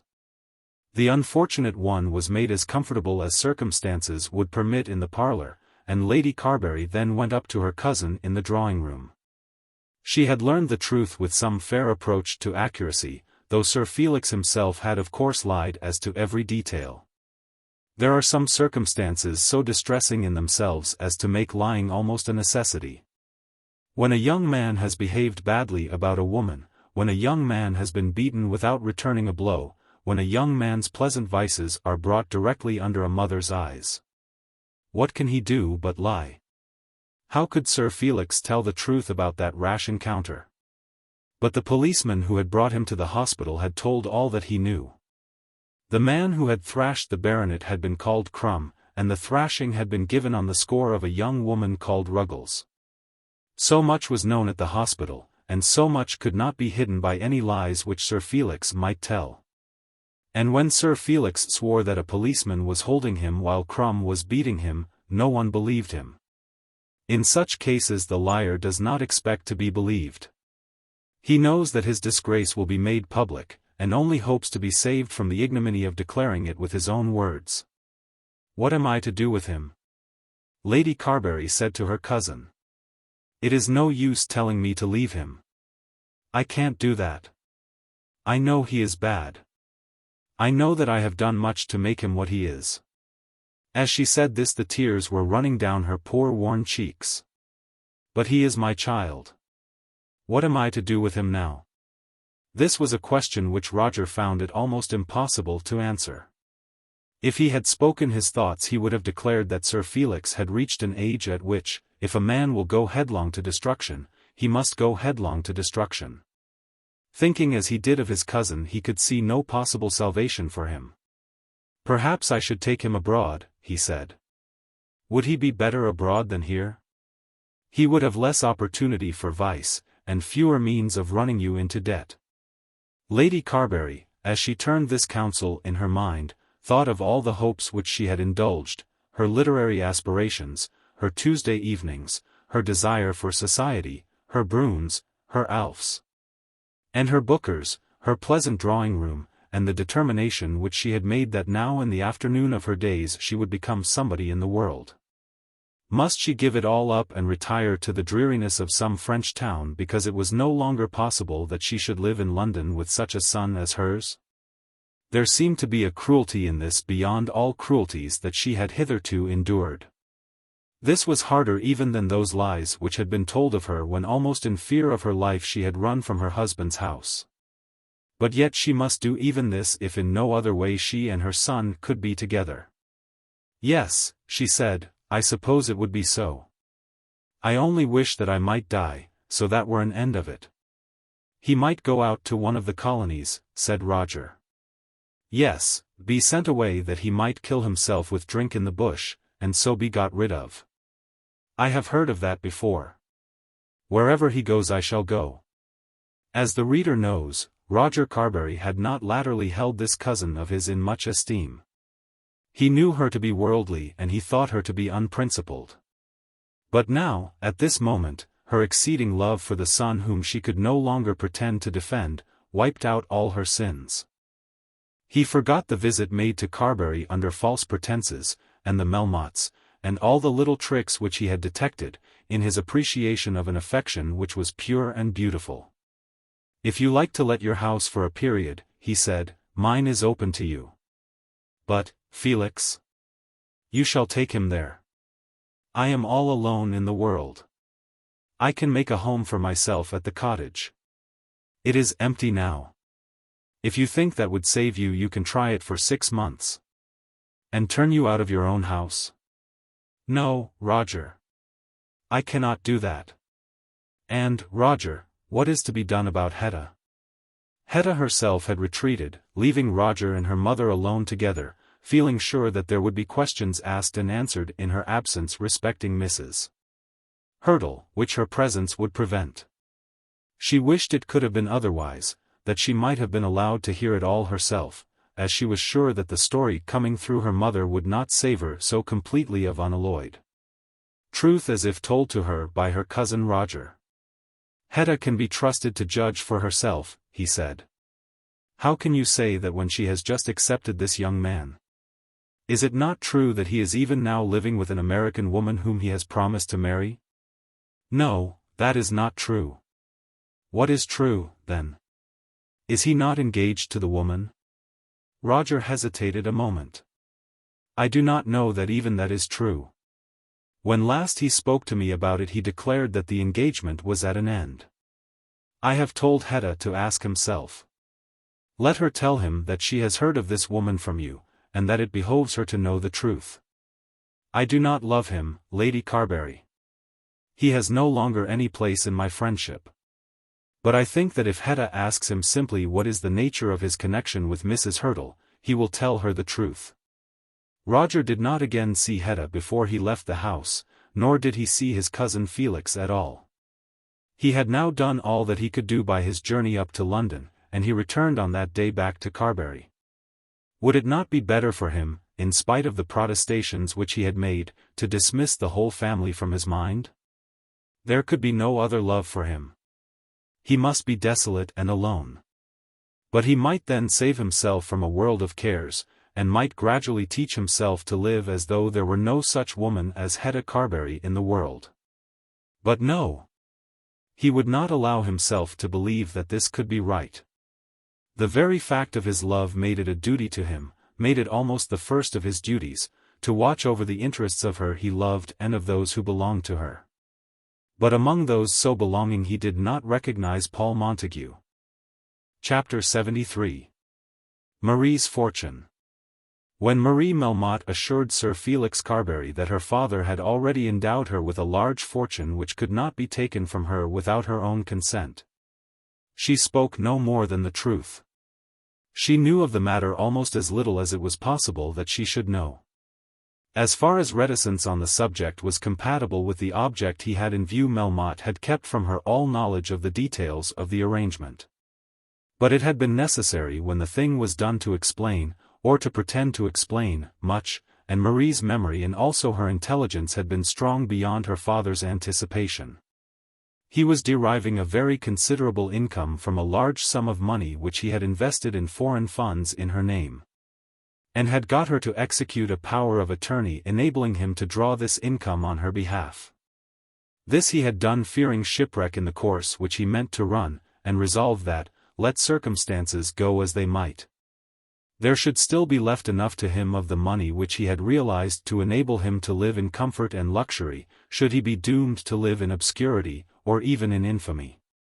He had sworn to himself solemnly that under no circumstances would he allow this money to go back into the vortex of his speculations, and hitherto he had been true to his oath. Though bankruptcy and apparent ruin might be imminent, he would not bolster up his credit by the use of this money, even though it might appear at the moment that the money would be sufficient for the purpose.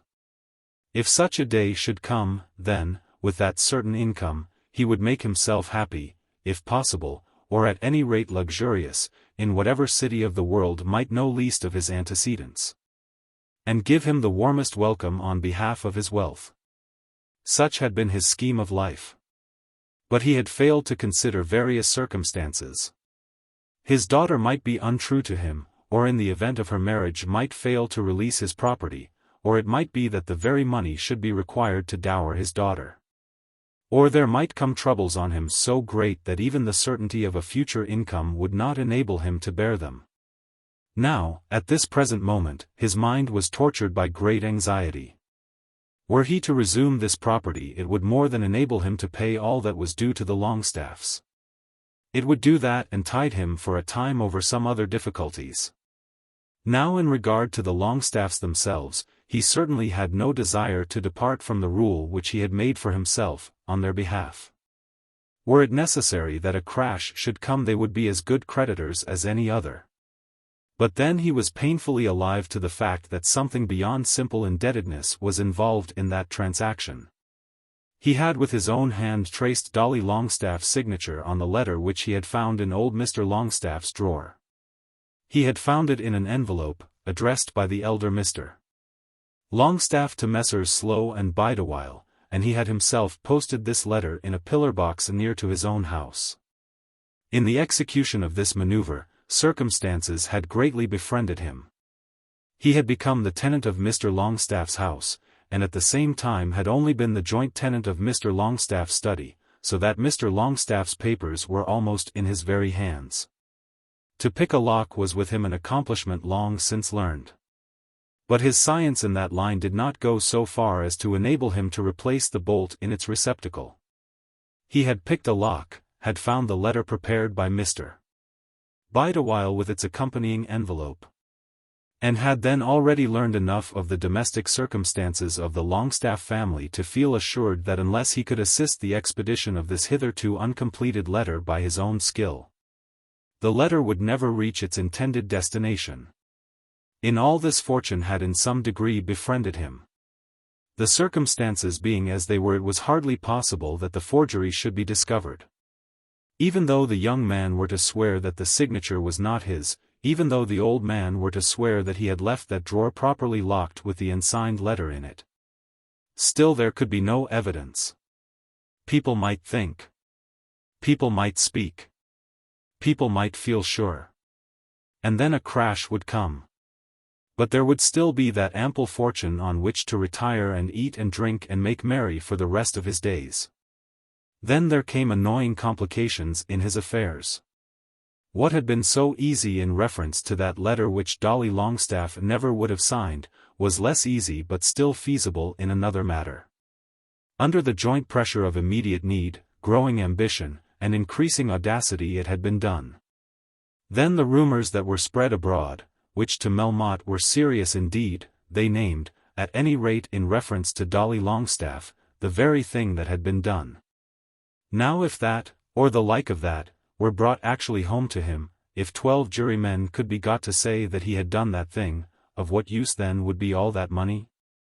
When that fear arose, then there arose also the question whether it might not be well to use the money to save him from such ruin, if it might be so used. No doubt all danger in that Longestaffe affair might be bought off by payment of the price stipulated for the Pickering property. Neither would Dolly Longestaffe nor Squercum, of whom Mr. Melmotte had already heard, concern himself in this matter if the money claimed were paid. But then the money would be as good as wasted by such a payment, if, as he firmly believed, no sufficient evidence could be produced to prove the thing which he had done. But the complications were so many. Perhaps in his admiration for the country of his adoption Mr. Melmotte had allowed himself to attach higher privileges to the British aristocracy than do in truth belong to them. He did in his heart believe that could he be known to all the world as the father-in-law of the eldest son of the Marquis of Auld Reekie, he would become, not really free of the law, but almost safe from its fangs in regard to such an affair as this. He thought he could so use the family with which he would be connected as to force from it that protection which he would need. And then again, if he could tide over this bad time, how glorious would it be to have a British Marquis for his son-in-law. Like many others he had failed altogether to inquire when the pleasure to himself would come, or what would be its nature. But he did believe that such a marriage would add a charm to his life. Now he knew that Lord Nidderdale could not be got to marry his daughter without the positive assurance of absolute property. But he did think that the income which might thus be transferred with Marie, though it fell short of that which had been promised, might suffice for the time. And he had already given proof to the Marquis's lawyer that his daughter was possessed of the property in question. And indeed, there was another complication which had arisen within the last few days and which had startled Mr. Melmotte very much indeed. On a certain morning he had sent for Marie to the study and had told her that he should require her signature in reference to a deed. She had asked him what deed. He had replied that it would be a document regarding money and reminded her that she had signed such a deed once before, telling her that it was all in the way of business. It was not necessary that she should ask any more questions as she would be wanted only to sign the paper. Then Marie astounded him, not merely by showing him that she understood a great deal more of the transaction than he had thought, but also by a positive refusal to sign anything at all. The reader may understand that there had been many words between them. "I know, Papa. It is that you may have the money to do what you like with. You have been so unkind to me about Sir Felix Carbury that I won't do it. If I ever marry, the money will belong to my husband." His breath almost failed him as he listened to these words. He did not know whether to approach her with threats, with entreaties, or with blows. Before the interview was over he had tried all three. He had told her that he could and would put her in prison for conduct so fraudulent. He besought her not to ruin her parent by such monstrous perversity. And at last he took her by both arms and shook her violently. But Marie was quite firm. He might cut her to pieces, but she would sign nothing. "I suppose you thought Sir Felix would have had the entire sum," said the father with deriding scorn. "And he would, if he had the spirit to take it," answered Marie. This was another reason for sticking to the Nidderdale plan. He would no doubt lose the immediate income, but in doing so he would secure the marquis. He was therefore induced, on weighing in his nicest balanced scales the advantages and disadvantages, to leave the Longestaffes unpaid and to let Nidderdale have the money. Not that he could make up his mind to such a course with any conviction that he was doing the best for himself. The dangers on all sides were very great. But at the present moment audacity recommended itself to him, and this was the boldest stroke. Marie had now said that she would accept Nidderdale, or the sweep at the crossing. On Monday morning, it was on the preceding Thursday that he had made his famous speech in Parliament. One of the Bideawhiles had come to him in the city. He had told Mr. Bideawhile that all the world knew that just at the present moment money was very tight in the city. "We are not asking for payment of a commercial debt," said Mr. Bideawhile, "but for the price of a considerable property which you have purchased." Mr. Melmotte had suggested that the characteristics of the money were the same, let the sum in question have become due how it might. Then he offered to make the payment in 2 bills at 3 and 6 months' date, with proper interest allowed. But this offer Mr. Bideawhile scouted with indignation, demanding that the title deeds might be restored to them. "You have no right whatever to demand the title deeds," said Melmotte. "You can only claim the sum due, and I have already told you how I propose to pay it." Mr. Bideawhile was nearly beside himself with dismay. In the whole course of his business, in all the records of the very respectable firm to which he belonged, there had never been such a thing as this. Of course Mr. Longestaffe had been the person to blame, so at least all the Bideawhiles declared among themselves. He had been so anxious to have dealings with the man of money that he had insisted that the title deeds should be given up. But then the title deeds had not been his to surrender. The Pickering estate had been the joint property of him and his son. The house had been already pulled down, and now the purchaser offered bills in lieu of the purchase money. "Do you mean to tell me, Mr. Melmotte, that you have not got the money to pay for what you have bought, and that nevertheless the title deeds have already gone out of your hands?" "I have property to 10 times the value, 20 times the value, 30 times the value," said Melmotte proudly. "But you must know I should think by this time that a man engaged in large affairs cannot always realize such a sum as £80,000 at a day's notice." Mr. Bideawhile, without using language that was absolutely vituperative, gave Mr. Melmotte to understand that he thought that he and his client had been robbed, and that he should at once take whatever severest steps the law put in his power. As Mr. Melmotte shrugged his shoulders and made no further reply, Mr. Bideawhile could only take his departure. The attorney, although he was bound to be staunch to his own client, and to his own house in opposition to Mr. Squercum, nevertheless was becoming doubtful in his own mind as to the genuineness of the letter which Dolly was so persistent in declaring that he had not signed. Mr. Longestaffe himself, who was at any rate an honest man, had given it as his opinion that Dolly had not signed the letter. His son had certainly refused to sign it once, and as far as he knew could have had no opportunity of signing it since. He was all but sure that he had left the letter under lock and key in his own drawer in the room which had latterly become Melmotte's study as well as his own. Then, on entering the room in Melmotte's presence, their friendship at the time having already ceased, he found that his drawer was open. This same Mr. Bideawhile was with him at the time. "Do you mean to say that I have opened your drawer?" said Mr. Melmotte. Mr. Longestaffe had become very red in the face and had replied by saying that he certainly made no such accusation, but as certainly he had not left the drawer unlocked. He knew his own habits and was sure that he had never left that drawer open in his life. "Then you must have changed the habits of your life on this occasion," said Mr. Melmotte with spirit. Mr. Longestaffe would trust himself to no other word within the house, but, when they were out in the street together, he assured the lawyer that certainly that drawer had been left locked. And that to the best of his belief the letter and signed had been left within the drawer. Mr. Bideawhile could only remark that it was the most unfortunate circumstance with which he had ever been concerned. The marriage with Nidderdale would upon the whole be the best thing, if it could only be accomplished. The reader must understand that though Mr. Melmotte had allowed himself considerable poetical license in that statement as to property 30 times as great as the price which he ought to have paid for Pickering, still there was property.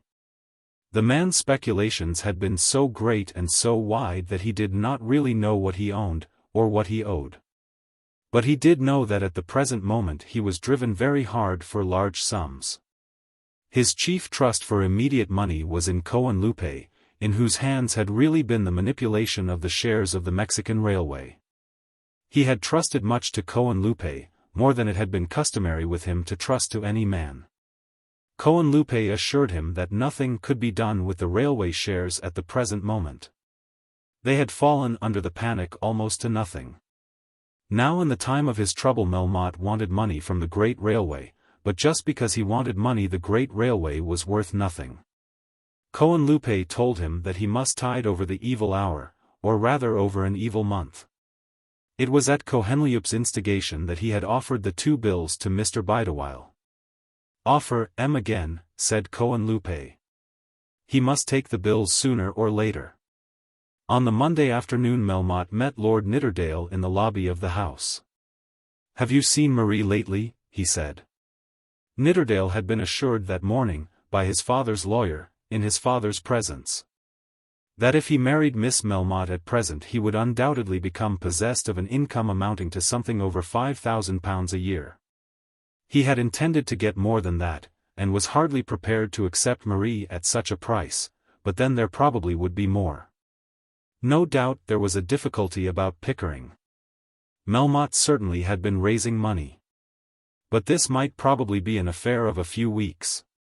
Melmotte had declared that Pickering should be made over to the young people at the marriage. His father had recommended him to get the girl to name a day. The marriage could be broken off at the last day if the property were not forthcoming. "I'm going up to your house almost immediately," said Nidderdale. "You'll find the women at tea to a certainty between 5 and 6, said Melmotte. Chapter 74. Melmotte makes a friend. "Have you been thinking any more about it?" Lord Nidderdale said to the girl as soon as Madame Melmotte had succeeded in leaving them alone together. "I have thought ever so much more about it," said Marie. "And what's the result?" "Oh, I'll have you." "That's right," said Nidderdale, throwing himself on the sofa close to her, so that he might put his arm round her waist. "Wait a moment, Lord Nidderdale," she said. "You might as well call me John." "Then wait a moment, John. You think you might as well marry me, though you don't love me a bit." "That's not true, Marie." "Yes it is, it's quite true. And I think just the same, that I might as well marry you, though I don't love you a bit." "But you will." "I don't know. I don't feel like it just at present. You had better know the exact truth, you know. I have told my father that I did not think you'd ever come again, but that if you did I would accept you. But I'm not going to tell any stories about it. You know who I've been in love with. But you can't be in love with him now." "Why not?" "I can't marry him. I know that. And if he were to come to me, I don't think that I would. He has behaved bad." "Have I behaved bad?" Not like him. You never did care, and you never said you cared. Oh yes, I have. Not at first. You say it now because you think that I shall like it. But it makes no difference now. I don't mind about your arm being there if we are to be married, only it's just as well for both of us to look on it as business. How very hard you are, Marie. No, I ain't. I wasn't hard to Sir Felix Carbury, and so I tell you. I did love him. Surely you have found him out now. Yes, I have, said Marie. He's a poor creature. He has just been thrashed, you know, in the streets, most horribly. Marie had not been told of this, and started back from her lover's arms. You hadn't heard it? Who has thrashed him? I don't want to tell the story against him, but they say he has been cut about in a terrible manner. Why should anybody beat him? Did he do anything? There was a young lady in the question, Marie. A young lady? What young lady? I don't believe it. But it's nothing to me. I don't care about anything, Lord Nidderdale, not a bit. I suppose you've made up all that out of your own head. Indeed, no. I believe he was beaten, and I believe it was about a young woman. But it signifies nothing to me, and I don't suppose it signifies much to you. Don't you think we might fix a day, Marie? I don't care the least, said Marie. The longer it's put off the better I shall like it, that's all. Because I'm so detestable? No, you ain't detestable. I think you are a very good fellow, only you don't care for me. But it is detestable not being able to do what one wants. It's detestable having to quarrel with everybody and never to be good friends with anybody. And it's horribly detestable having nothing on earth to give one any interest. You couldn't take any interest in me? Not the least. Suppose you try. Wouldn't you like to know anything about the place where we live? It's a castle, I know. Yes, Castle Reekie, ever so many 100 years old. I hate old places. I should like a new house, and a new dress, and a new horse every week, and a new lover. Your father lives at the castle. I don't suppose we are to go and live there too. We shall be there sometimes. When shall it be? The year after next. Nonsense, Marie. Tomorrow. You wouldn't be ready. You may manage it all just as you like with Papa. Oh, yes, kiss me, of course you may. If I'm to belong to you, what does it matter? No, I won't say that I love you. But if ever I do say it, you may be sure it will be true. That's more than you can say of yourself, John. So the interview was over and Nidderdale walked back to the house thinking of his lady love, as far as he was able to bring his mind to any operation of thinking.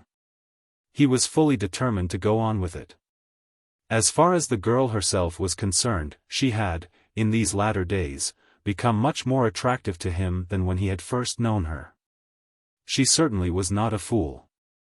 And, though he could not tell himself that she was altogether like a lady, still she had a manner of her own which made him think that she would be able to live with ladies.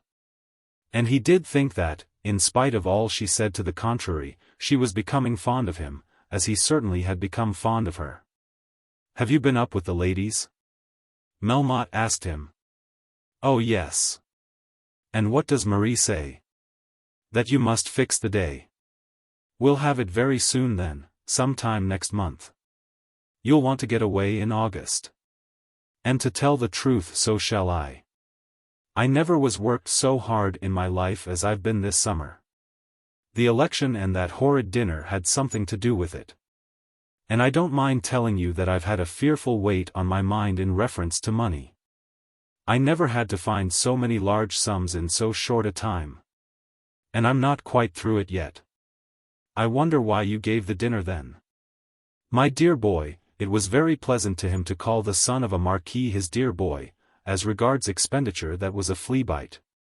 Nothing that I could spend myself would have the slightest effect upon my condition, one way or the other. I wish it could be the same way with me, said Nidderdale. If you chose to go into business with me instead of taking Marie's money out, it very soon would be so with you. But the burden is very great. I never know whence these panics arise, or why they come, or whither they go. But when they do come, they are like a storm at sea. It is only the strong ships that can stand the fury of the winds and waves. And then the buffeting which a man gets leaves him only half the man he was. I've had it very hard this time. I suppose you are getting right now. Yes, I am getting right. I am not in any fear if you mean that. I don't mind telling you everything as it is settled now that you are to be Marie's husband. I know that you are honest, and that if you could hurt me by repeating what I say you wouldn't do it. Certainly I would not. You see, I've no partner, nobody that is bound to know my affairs. My wife is the best woman in the world, but is utterly unable to understand anything about it. Of course I can't talk freely to Marie. Cohenlupe, whom you see so much with me, is all very well, in his way, but I never talk over my affairs with him. He is concerned with me in one or two things, our American railway for instance, but he has no interest generally in my house. It is all on my own shoulders, and I can tell you the weight is a little heavy. It will be the greatest comfort to me in the world if I can get you to have an interest in the matter. I don't suppose I could ever really be any good at business, said the modest young lord. You wouldn't come and work, I suppose. I shouldn't expect that. But I should be glad to think that I could tell you how things are going on. Of course you heard all that was said just before the election. For 48 hours I had a very bad time of it then. The fact was that Alf and they who were supporting him thought that they could carry the election by running me down. They were at it for a fortnight, perfectly unscrupulous as to what they said or what harm they might do me and others. I thought that very cruel. They couldn't get their man in, but they could and did have the effect of depreciating my property suddenly by nearly $500,000 of money. Think what that is. I don't understand how it could be done. Because you don't understand how delicate a thing is credit.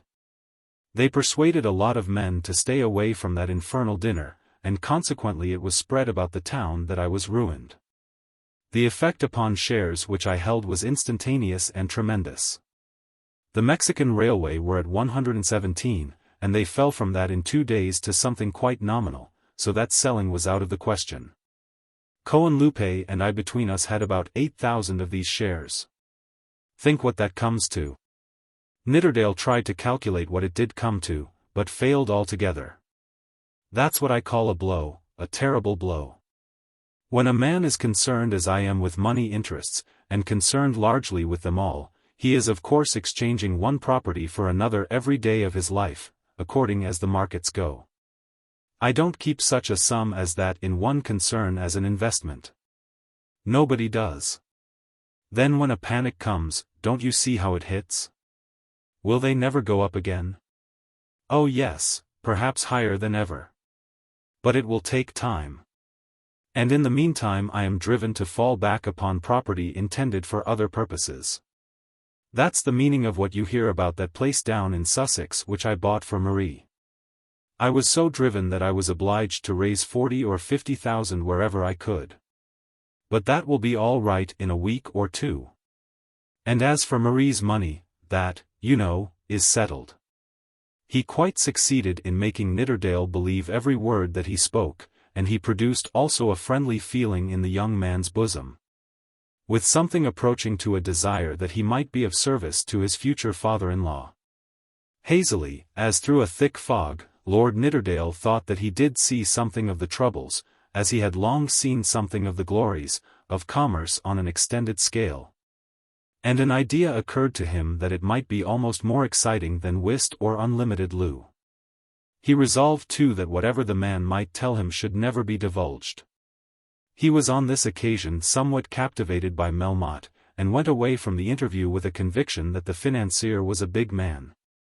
One with whom he could sympathize, and to whom in a certain way he could become attached. And Melmotte himself had derived positive pleasure even from a simulated confidence in his son-in-law. It had been pleasant to him to talk as though he were talking to a young friend whom he trusted. It was impossible that he could really admit anyone to a participation in his secrets. It was out of the question that he should ever allow himself to be betrayed into speaking the truth of his own affairs. Of course every word he had said to Nidderdale had been a lie, or intended to corroborate lies. But it had not been only on behalf of the lies that he had talked after this fashion. Even though his friendship with the young man were but a mock friendship, though it would too probably be turned into bitter enmity before 3 months had passed by, still there was a pleasure in it. The Grendalls had left him since the day of the dinner, Miles having sent him a letter up from the country complaining of severe illness. It was a comfort to him to have someone to whom he could speak, and he much preferred Nidderdale to Miles Grendall. This conversation took place in the smoking-room. When it was over, Melmotte went into the house, and Nidderdale strolled away to the Bear Garden. The Bear Garden had been opened again, though with difficulty, and with diminished luxury. Nor could even this be done without rigid laws as to the payment of ready money. Herr Vossner had never more been heard of, but the bills which Vossner had left unpaid were held to be good against the club. Whereas every note of hand which he had taken from the members was left in the possession of Mr. Flat Fleece. Of course there was sorrow and trouble at the Bear Garden, but still the institution had become so absolutely necessary to its members that it had been reopened under a new management. No one had felt this need more strongly during every hour of the day as he counted his days. Rising as he did about an hour after noon and going to bed 3 or 4 hours after midnight, than did Dolly Longestaffe. The Bear Garden had become so much to him that he had begun to doubt whether life would be even possible without such a resort for his hours. But now the club was again open, and Dolly could have his dinner and his bottle of wine with the luxury to which he was accustomed. But at this time he was almost mad with the sense of injury. Circumstances had held out to him a prospect of almost unlimited ease and indulgence. The arrangement made as to the Pickering estate would pay all his debts, would disembarrass his own property, and would still leave him a comfortable sum in hand. Squercum had told him that if he would stick to his terms he would surely get them. He had stuck to his terms and he had got them. And now the property was sold, and the title deeds gone, and he had not received a penny. He did not know whom to be loudest in abusing, his father, the Bideawhiles, or Mr. Melmotte. And then it was said that he had signed that letter. He was very open in his manner of talking about his misfortune at the club. His father was the most obstinate old fool that ever lived. As for the Bideawhiles, he would bring an action against them. Squercum had explained all that to him. But Melmotte was the biggest rogue the world had ever produced. By George! The world, he said, must be coming to an end. There's that infernal scoundrel sitting in Parliament just as if he had not robbed me of my property, and forged my name, and, by George! He ought to be hung. If any man ever deserved to be hung, that man deserves to be hung. This he spoke openly in the coffee-room of the club, and was still speaking as Nidderdale was taking his seat at one of the tables. Dolly had been dining, and had turned round upon his chair so as to face some half-dozen men whom he was addressing. Nidderdale, leaving his chair, walked up to him very gently. "Dolly," said he, "do not go on in that way about Melmotte when I am in the room. I have no doubt you are mistaken, and so you'll find out in a day or two. You don't know Melmotte." "Mistaken?" Dolly still continued to exclaim with a loud voice. "Am I mistaken in supposing that I haven't been paid my money? I don't believe it has been owing very long. Am I mistaken in supposing that my name has been forged to a letter?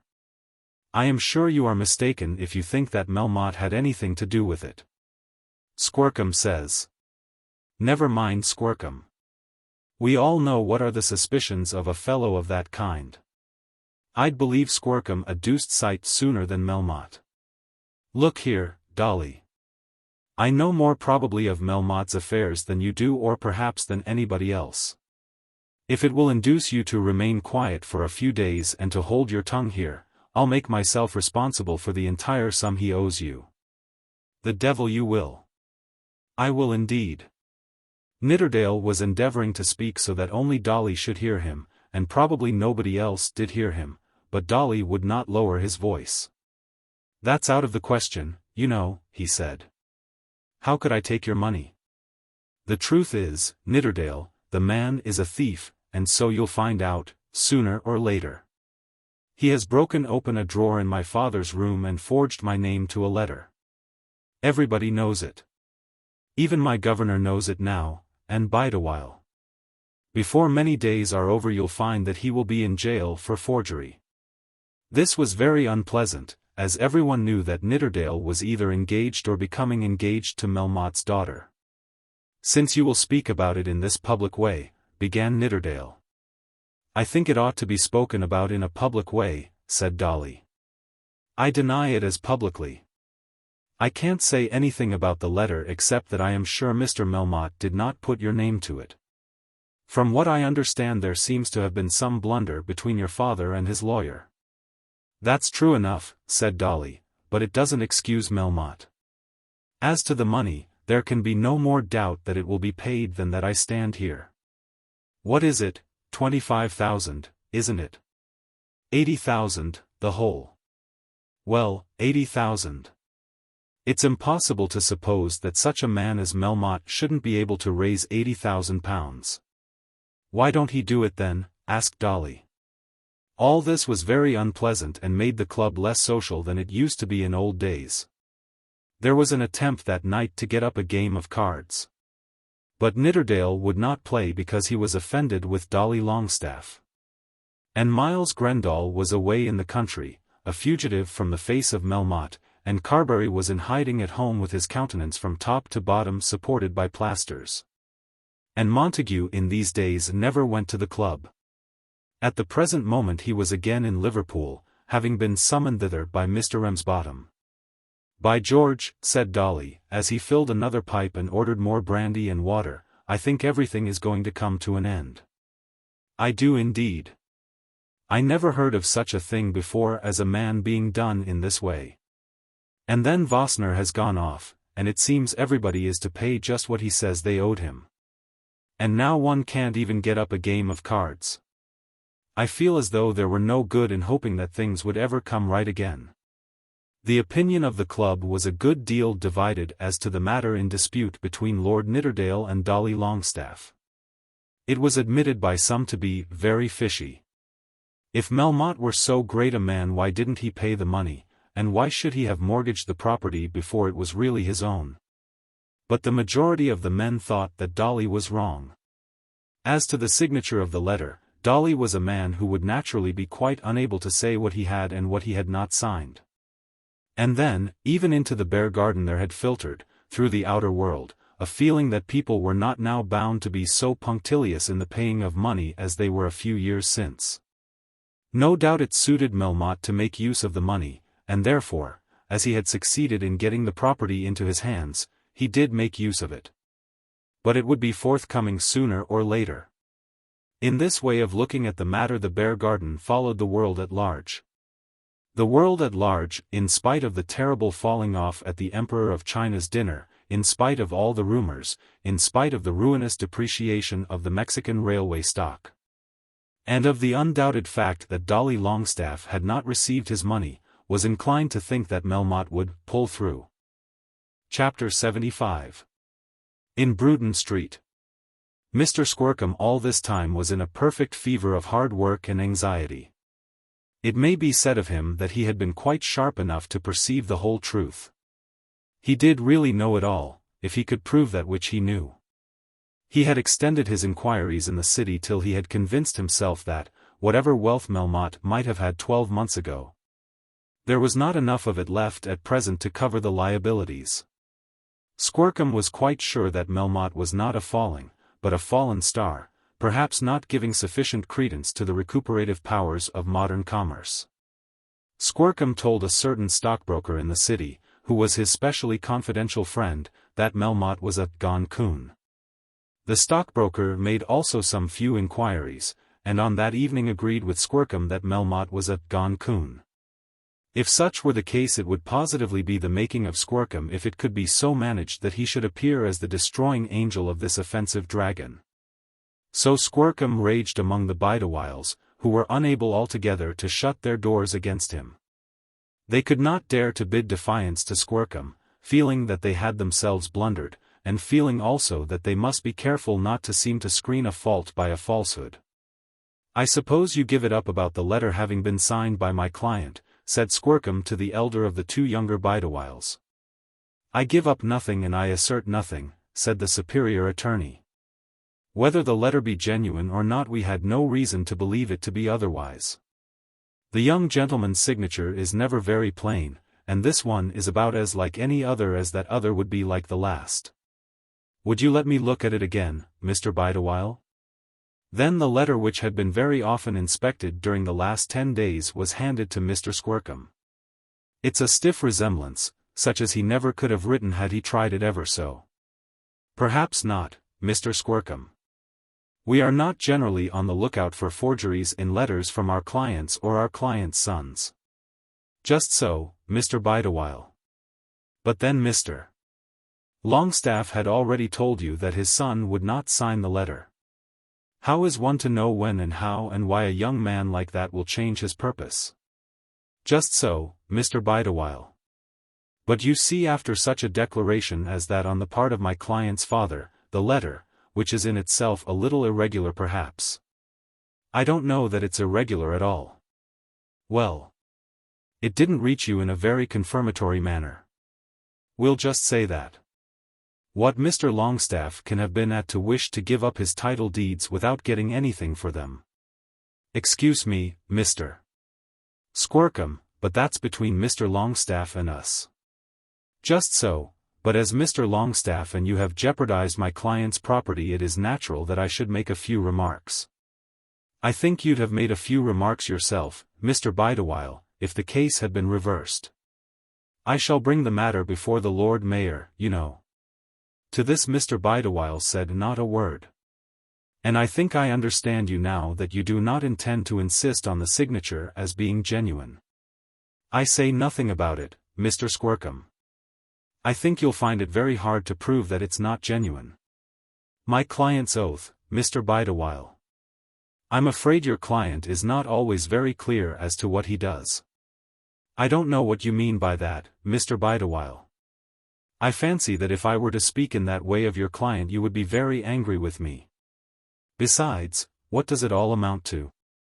Will the old gentleman say that he gave the letter into his son's hands, so that, even if such a freak should have come into my client's head, he could have signed it and sent it off?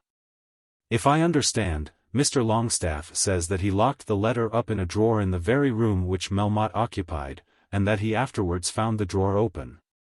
It won't, I suppose, be alleged that my client knew so little what he was about that he broke open the drawer in order that he might get at the letter.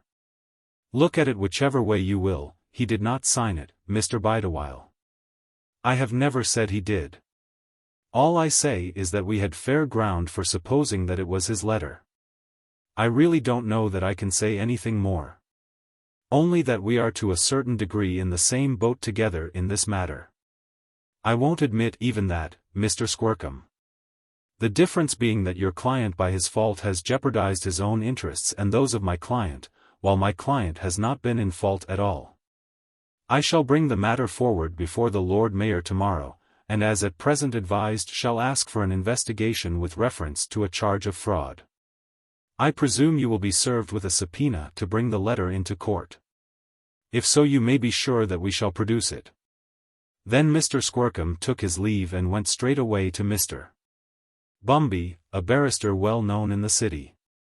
The game was too powerful to be hunted down by Mr. Squircum's unassisted hands. He had already seen Mr. Bumby on the matter more than once. Mr. Bumby was inclined to doubt whether it might not be better to get the money, or some guarantee for the money. Mr.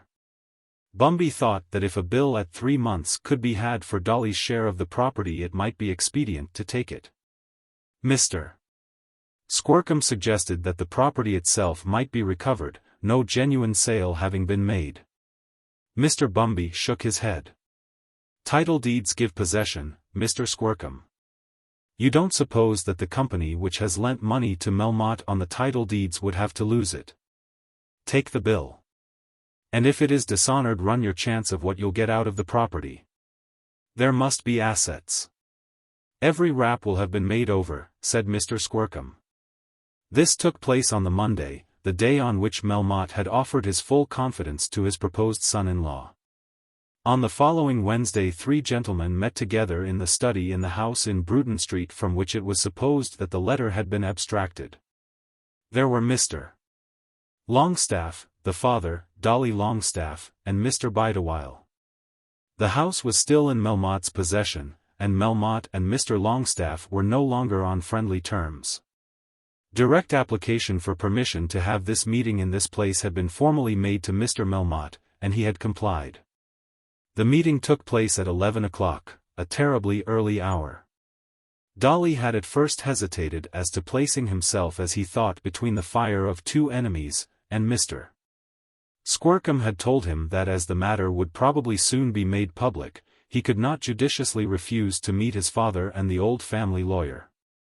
Therefore Dolly had attended, at great personal inconvenience to himself. By George, it's hardly worth having if one is to take all this trouble about it, Dolly had said to Lord Groslow, with whom he had fraternized since the quarrel with Nidderdale. Dolly entered the room last, and at that time neither Mr. Longestaffe nor Mr. Bideawhile had touched the drawer, or even the table, in which the letter had been deposited. Now, Mr. Longestaffe, said Mr. Bideawhile, perhaps you will show us where you think you put the letter. I don't think at all, said he. Since the matter has been discussed the whole thing has come back upon my memory. I never signed it, said Dolly, standing with his hands in his pockets and interrupting his father. Nobody says you did, sir, rejoined the father with an angry voice. If you will condescend to listen we may perhaps arrive at the truth. But somebody has said that I did. I've been told that Mr. Bideawhile says so. No, Mr. Longestaffe, no. We have never said so. We have only said that we had no reason for supposing the letter to be other than genuine. We have never gone beyond that. Nothing on earth would have made me sign it, said Dolly. Why should I have given my property up before I got my money? I never heard such a thing in my life. The father looked up at the lawyer and shook his head, testifying as to the hopelessness of his son's obstinacy. Now, Mr. Longestaffe, continued the lawyer, let us see where you put the letter. Then the father very slowly, and with much dignity of deportment, opened the drawer, the second drawer from the top, and took from it a bundle of papers very carefully folded and docketed. There, said he, the letter was not placed in the envelope but on the top of it, and the 2 were the 2 first documents in the bundle. He went on to say that as far as he knew no other paper had been taken away.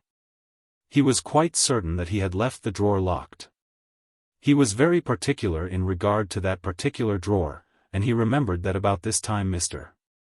Melmotte had been in the room with him when he had opened it, and, as he was certain, had locked it again. At that special time there had been, he said, considerable intimacy between him and Melmotte.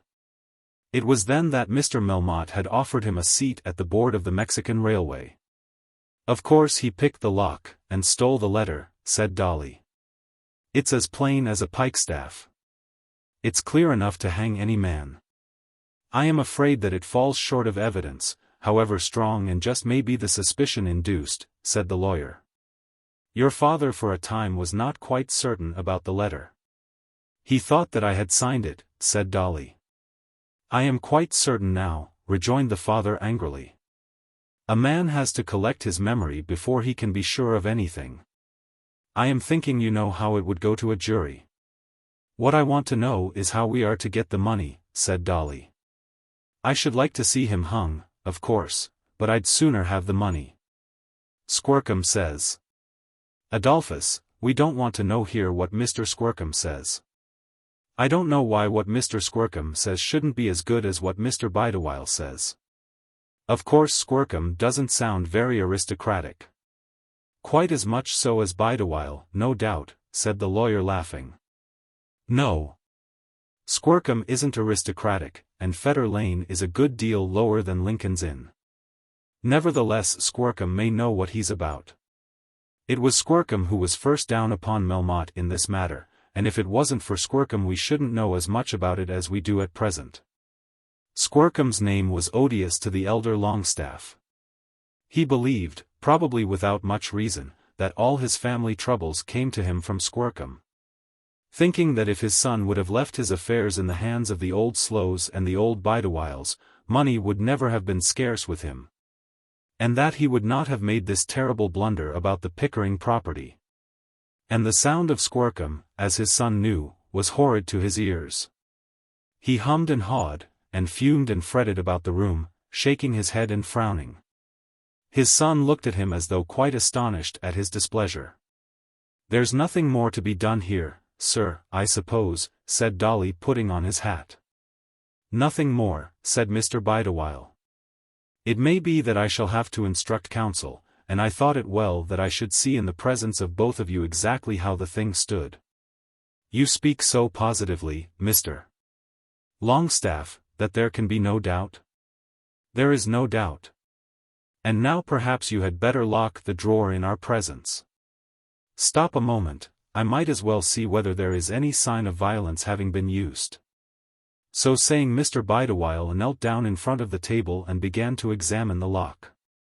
This he did very carefully and satisfied himself that there was no sign of violence. "Whoever has done it, did it very well," said Bidewhile. "Of course Melmotte did it," said Dolly Longestaffe, standing immediately over Bidewhile's shoulder. At that moment there was a knock at the door, a very distinct, and, we may say, a formal knock. There are those who knock and immediately enter without waiting for the sanction asked. Had he who knocked done so on this occasion, Mr. Bidewhile would have been found still on his knees, with his nose down to the level of the keyhole. But the intruder did not intrude rapidly, and the lawyer jumped on to his feet, almost upsetting Dolly with the effort. There was a pause, during which Mr. Bidewhile moved away from the table, as he might have done had he been picking a lock, and then Mr. Longestaffe bade the stranger come in with a sepulchral voice. The door was opened, and Mr. Melmotte appeared. Now Mr. Melmotte's presence certainly had not been expected. It was known that it was his habit to be in the city at this hour. It was known also that he was well aware that this meeting was to be held in this room at this special hour, and he might well have surmised with what view. There was now declared hostility between both the Longestaffes and Mr. Melmotte, and it certainly was supposed by all the gentlemen concerned that he would not have put himself out of the way to meet them on this occasion. "Gentlemen," he said, "perhaps you think that I am intruding at the present moment." No one said that he did not think so. The elder Longestaffe simply bowed very coldly. Mr. Bidewhile stood upright and thrust his thumbs into his waistcoat pockets. Dolly, who at first forgot to take his hat off, whistled a bar, and then turned a pirouette on his heel. That was his mode of expressing his thorough surprise at the appearance of his debtor. "I fear that you do think I am intruding," said Melmotte, "but I trust that what I have to say will be held to excuse me." "I see, sir," he said, turning to Mr. Longestaffe, and glancing at the still open drawer, "that you have been examining your desk. I hope that you will be more careful in locking it than you were when you left it before." "The drawer was locked when I left it," said Mr. Longestaffe. "I make no deductions and draw no conclusions, but the drawer was locked." "Then I should say it must have been locked when you returned to it." "No, sir, I found it open." "I make no deductions and draw no conclusions, but I left it locked and I found it open." "I should make a deduction and draw a conclusion," said Dolly, "and that would be that somebody else had opened it." "This can answer no purpose at all," said Bidewhile. "It was but a chance remark," said Melmotte. "I did not come here out of the city at very great personal inconvenience to myself to squabble about the lock of the drawer.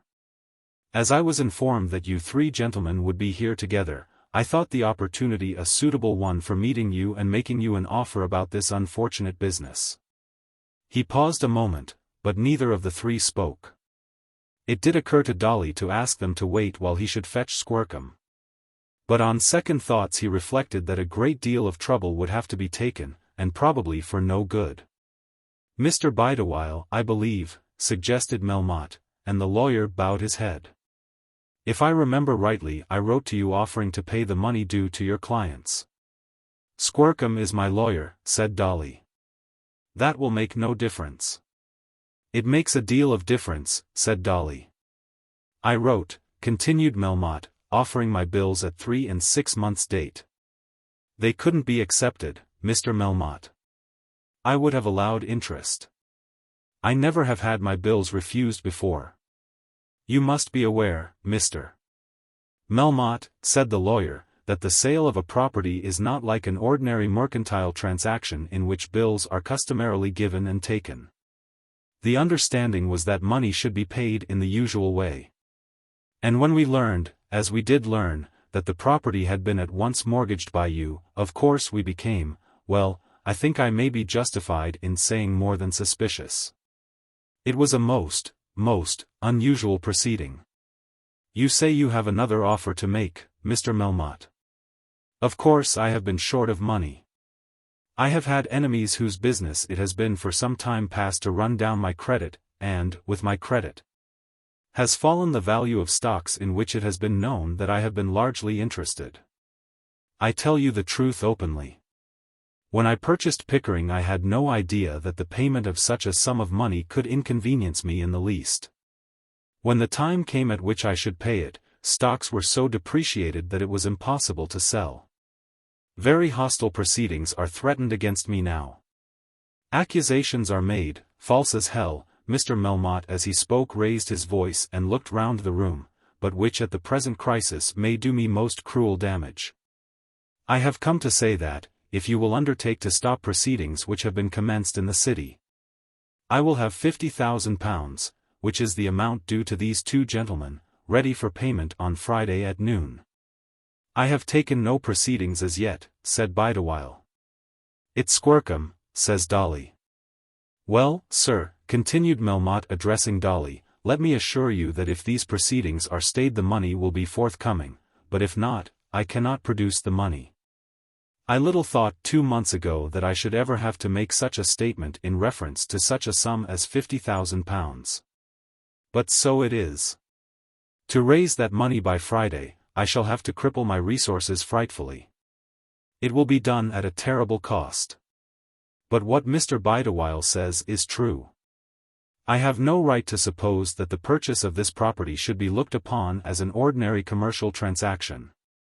The money should have been paid, and, if you will now take my word, the money shall be paid. But this cannot be done if I am made to appear before the Lord Mayor tomorrow. The accusations brought against me are damnably false. I do not know with whom they have originated. Whoever did originate them, they are damnably false. But unfortunately, false as they are, in the present crisis, they may be ruinous to me. Now gentlemen, perhaps you will give me an answer. Both the father and the lawyer looked at Dolly.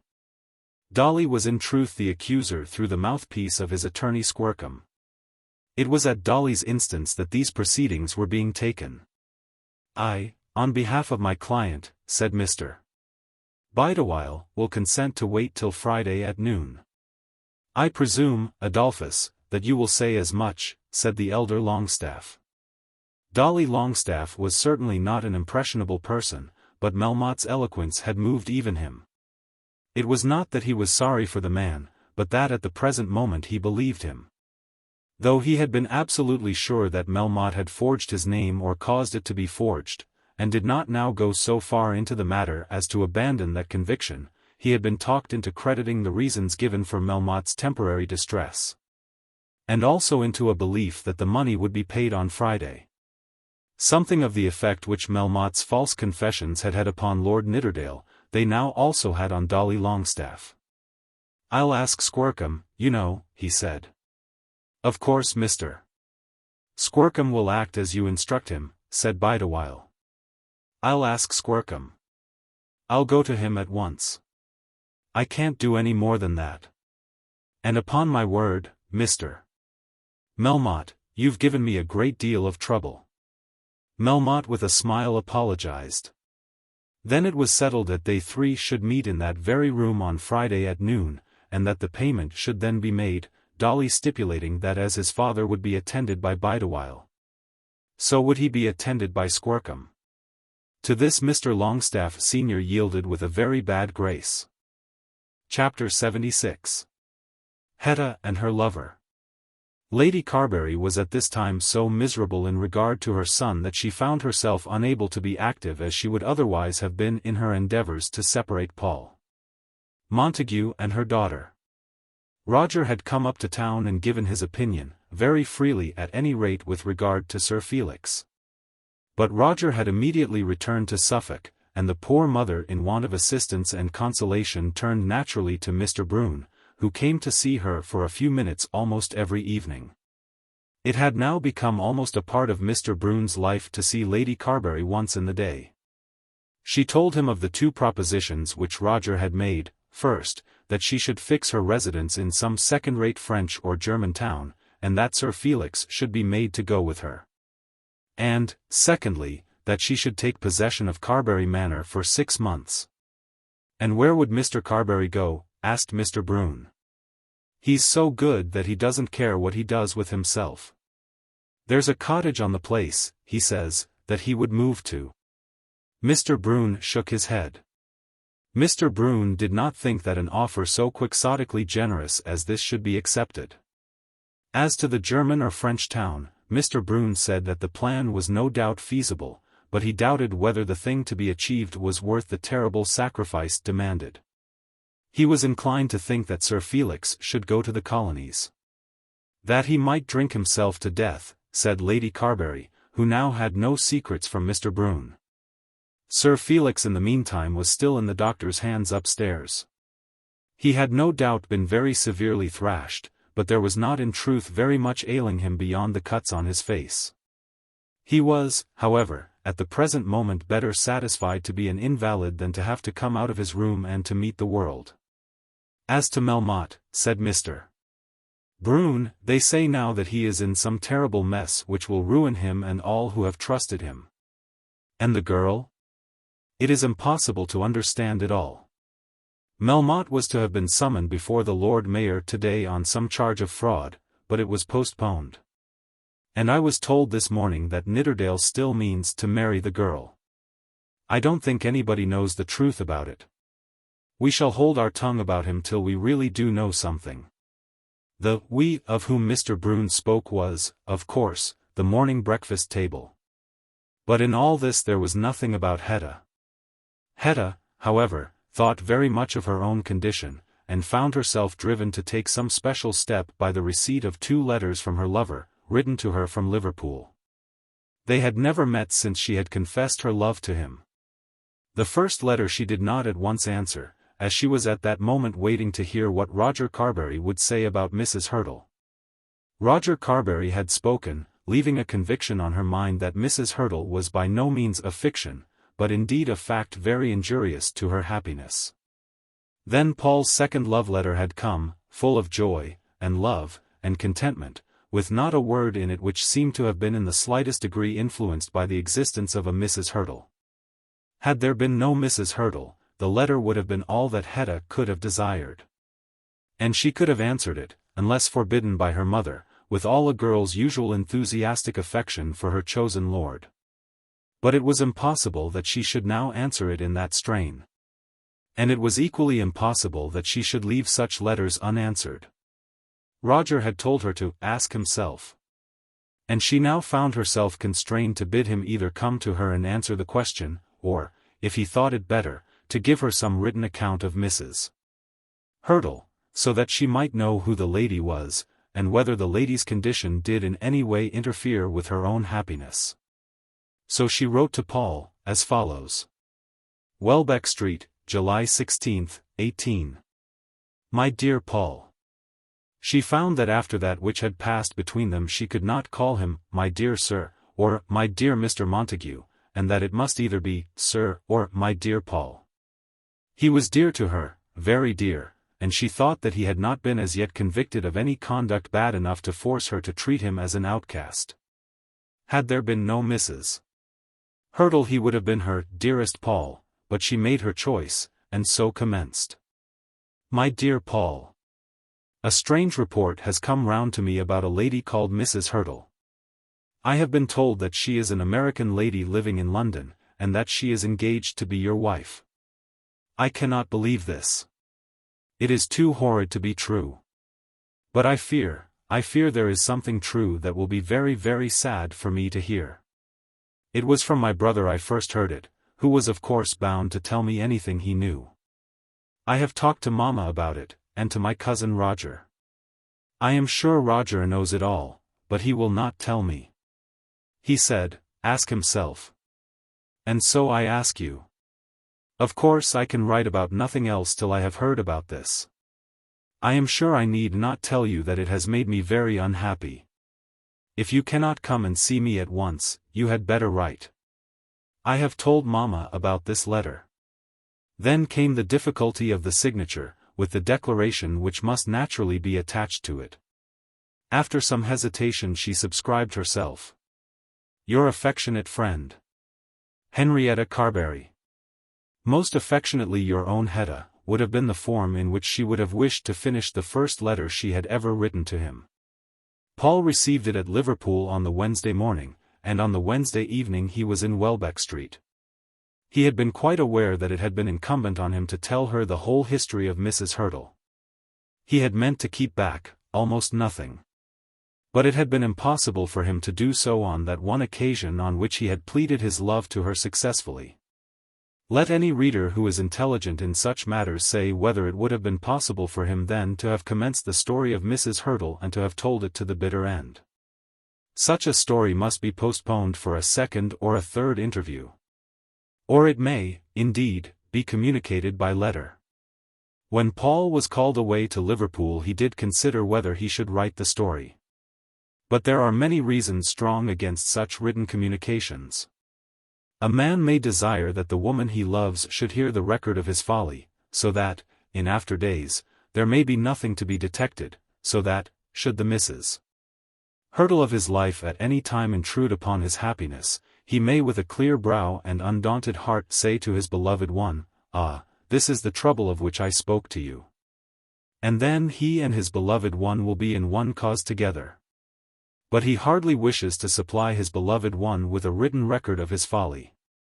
And then who does not know how much tenderness a man may show to his own faults by the tone of his voice, by half-spoken sentences, and by an admixture of words of love for the lady who has filled up the vacant space once occupied by the Mrs. Hurtle of his romance? But the written record must go through from beginning to end, self-accusing, thoroughly perspicuous, with no sweet, soft falsehoods hidden under the half-expressed truth. The soft falsehoods which would be sweet as the scent of violets in a personal interview, would stand in danger of being denounced as deceit added to deceit, if sent in a letter. I think therefore that Paul Montague did quite right in hurrying up to London. He asked for Miss Carbury, and when told that Miss Henrietta was with her mother, he sent his name up and said that he would wait in the dining-room. He had thoroughly made up his mind to this course. They should know that he had come at once, but he would not, if it could be helped, make his statement in the presence of Lady Carbury. Then, upstairs, there was a little discussion. Hetta pleaded her right to see him alone. She had done what Roger had advised, and had done it with her mother's consent. Her mother might be sure that she would not again accept her lover till this story of Mrs. Hurtle had been sifted to the very bottom. But she must herself hear what her lover had to say for himself.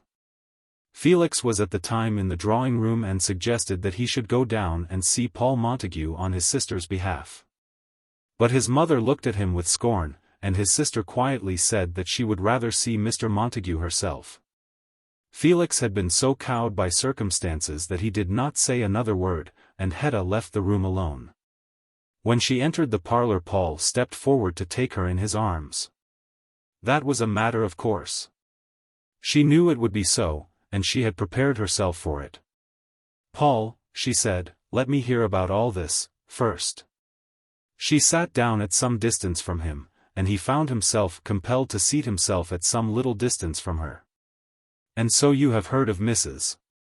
Hurtle, he said, with a faint attempt at a smile.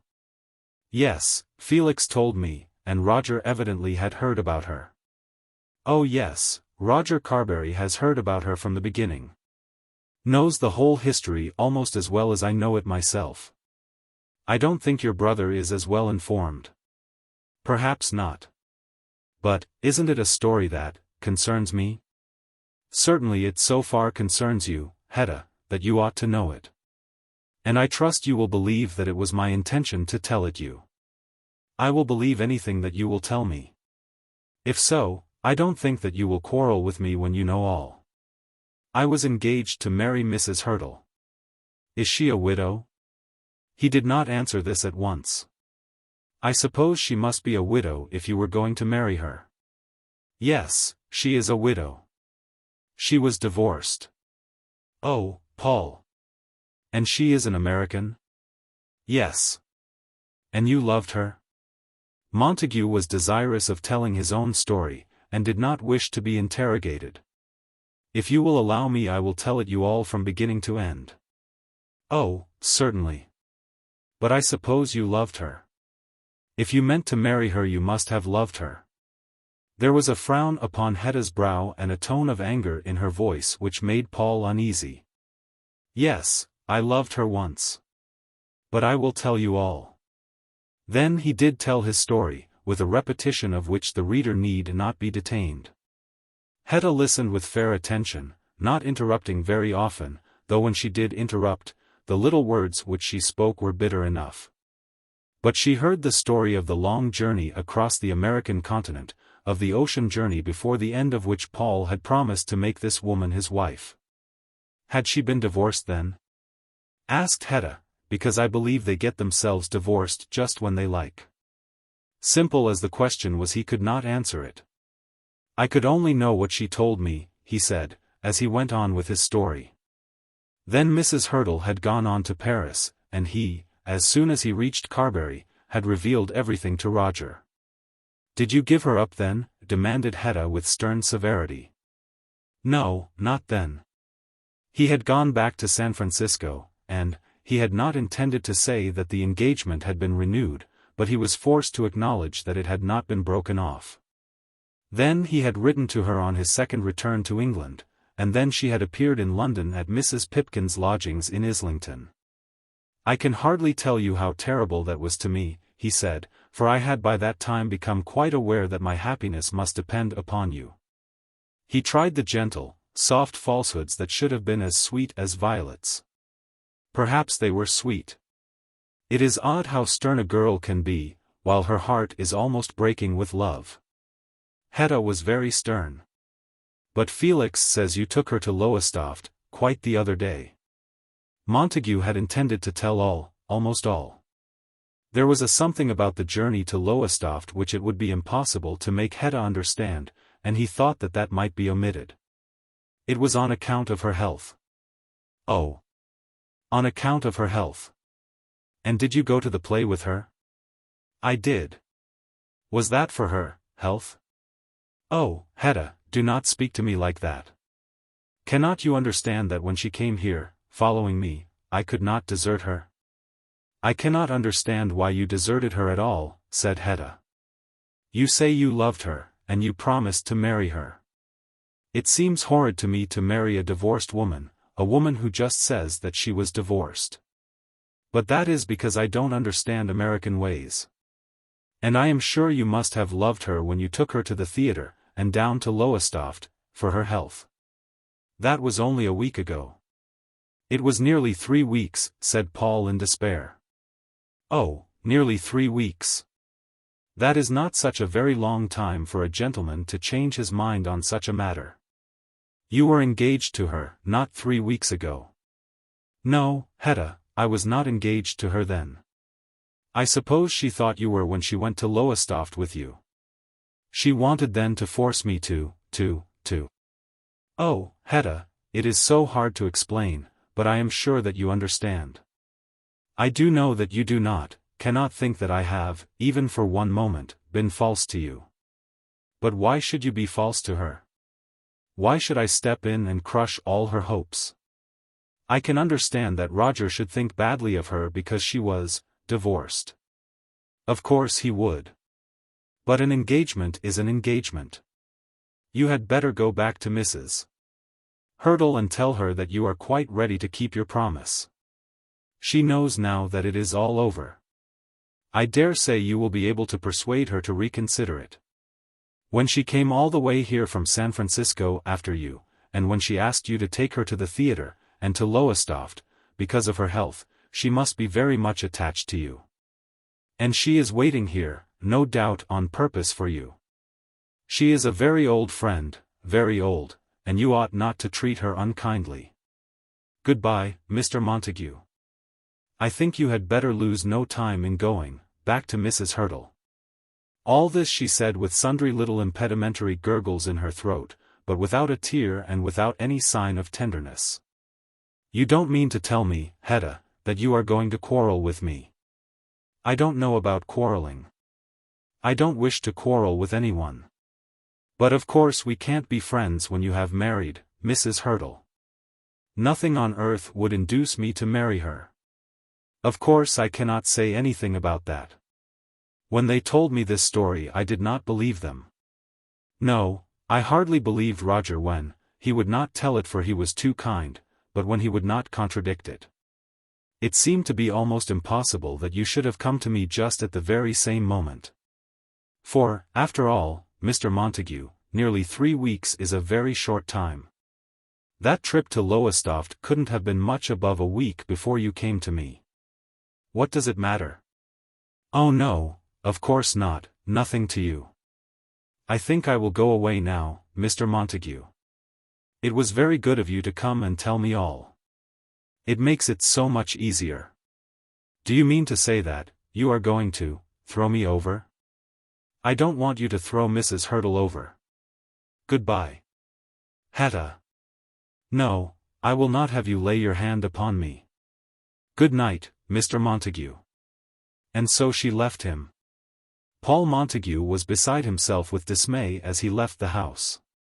He had never allowed himself for a moment to believe that this affair of Mrs. Hurdle would really separate him from Hetta Carbury. If she could only really know it all, there could be no such result. He had been true to her from the first moment in which he had seen her, never swerving from his love. It was to be supposed that he had loved some woman before. But, as the world goes, that would not, could not, affect her. But her anger was founded on the presence of Mrs. Hurdle in London, which he would have given half his possessions to have prevented. But when she did come, was he to have refused to see her? Would Hetta have wished him to be cold and cruel like that? No doubt he had behaved badly to Mrs. Hurdle, but that trouble he had overcome. And now Hetta was quarrelling with him, though he certainly had never behaved badly to her. He was almost angry with Hetta as he walked home. Everything that he could do he had done for her. For her sake he had quarrelled with Roger Carbury. For her sake, in order that he might be effectually free from Mrs. Hurdle, he had determined to endure the spring of the wild cat. For her sake, so he told himself, he had been content to abide by that odious railway company, in order that he might if possible preserve an income on which to support her. And now she told him that they must part, and that only because he had not been cruelly indifferent to the unfortunate woman who had followed him from America. There was no logic in it, no reason, and, as he thought, very little heart. I don't want you to throw Mrs. Hurdle over, she had said. Why should Mrs. Hurdle be anything to her? Surely she might have left Mrs. Hurdle to fight her own battles. But they were all against him. Roger Carbury, Lady Carbury, and Sir Felix. And the end of it would be that she would be forced into marriage with a man almost old enough to be her father. She could not ever really have loved him. That was the truth.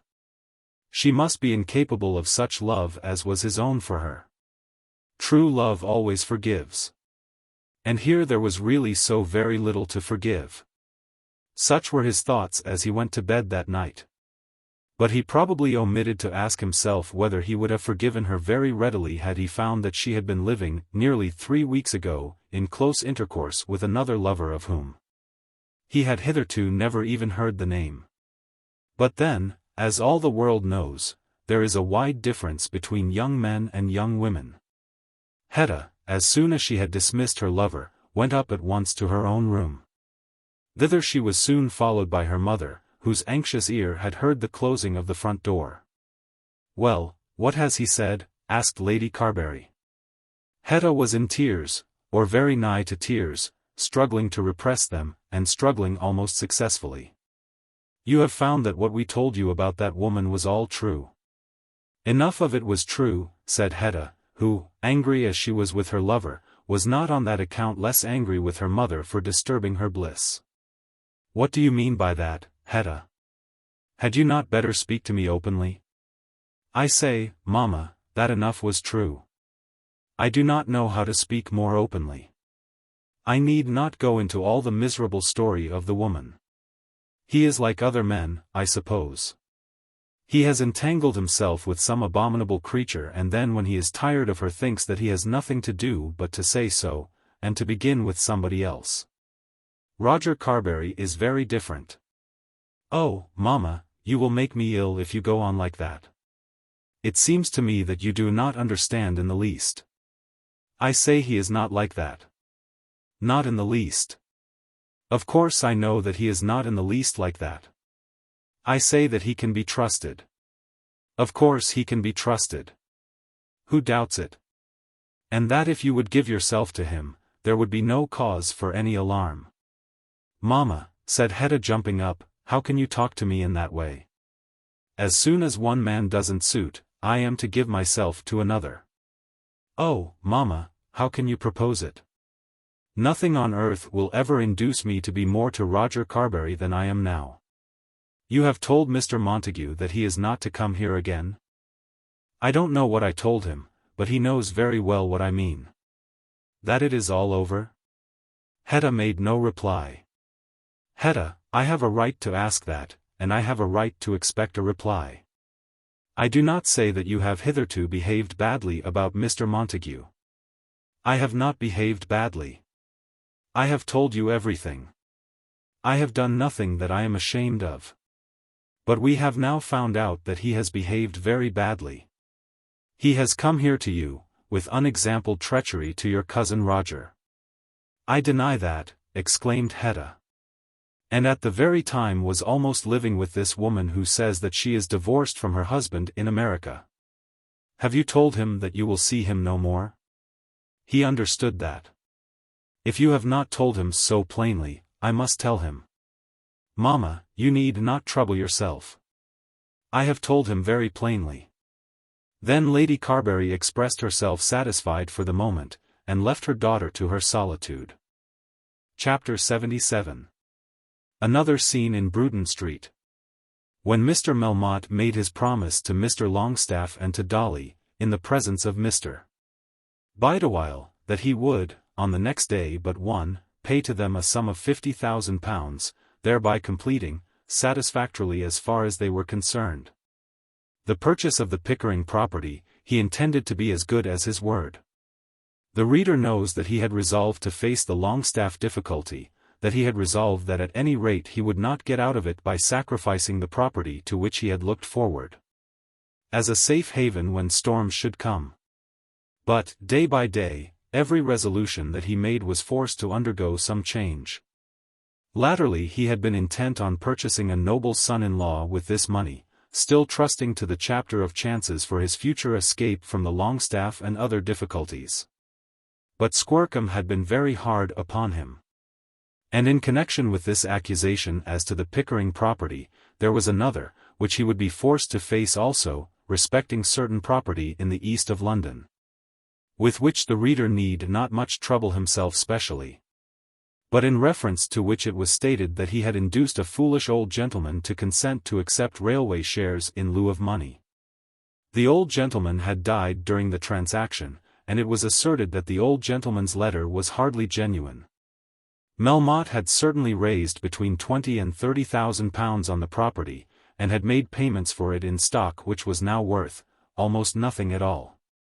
Melmotte thought that he might face this matter successfully if the matter came upon him single-handed.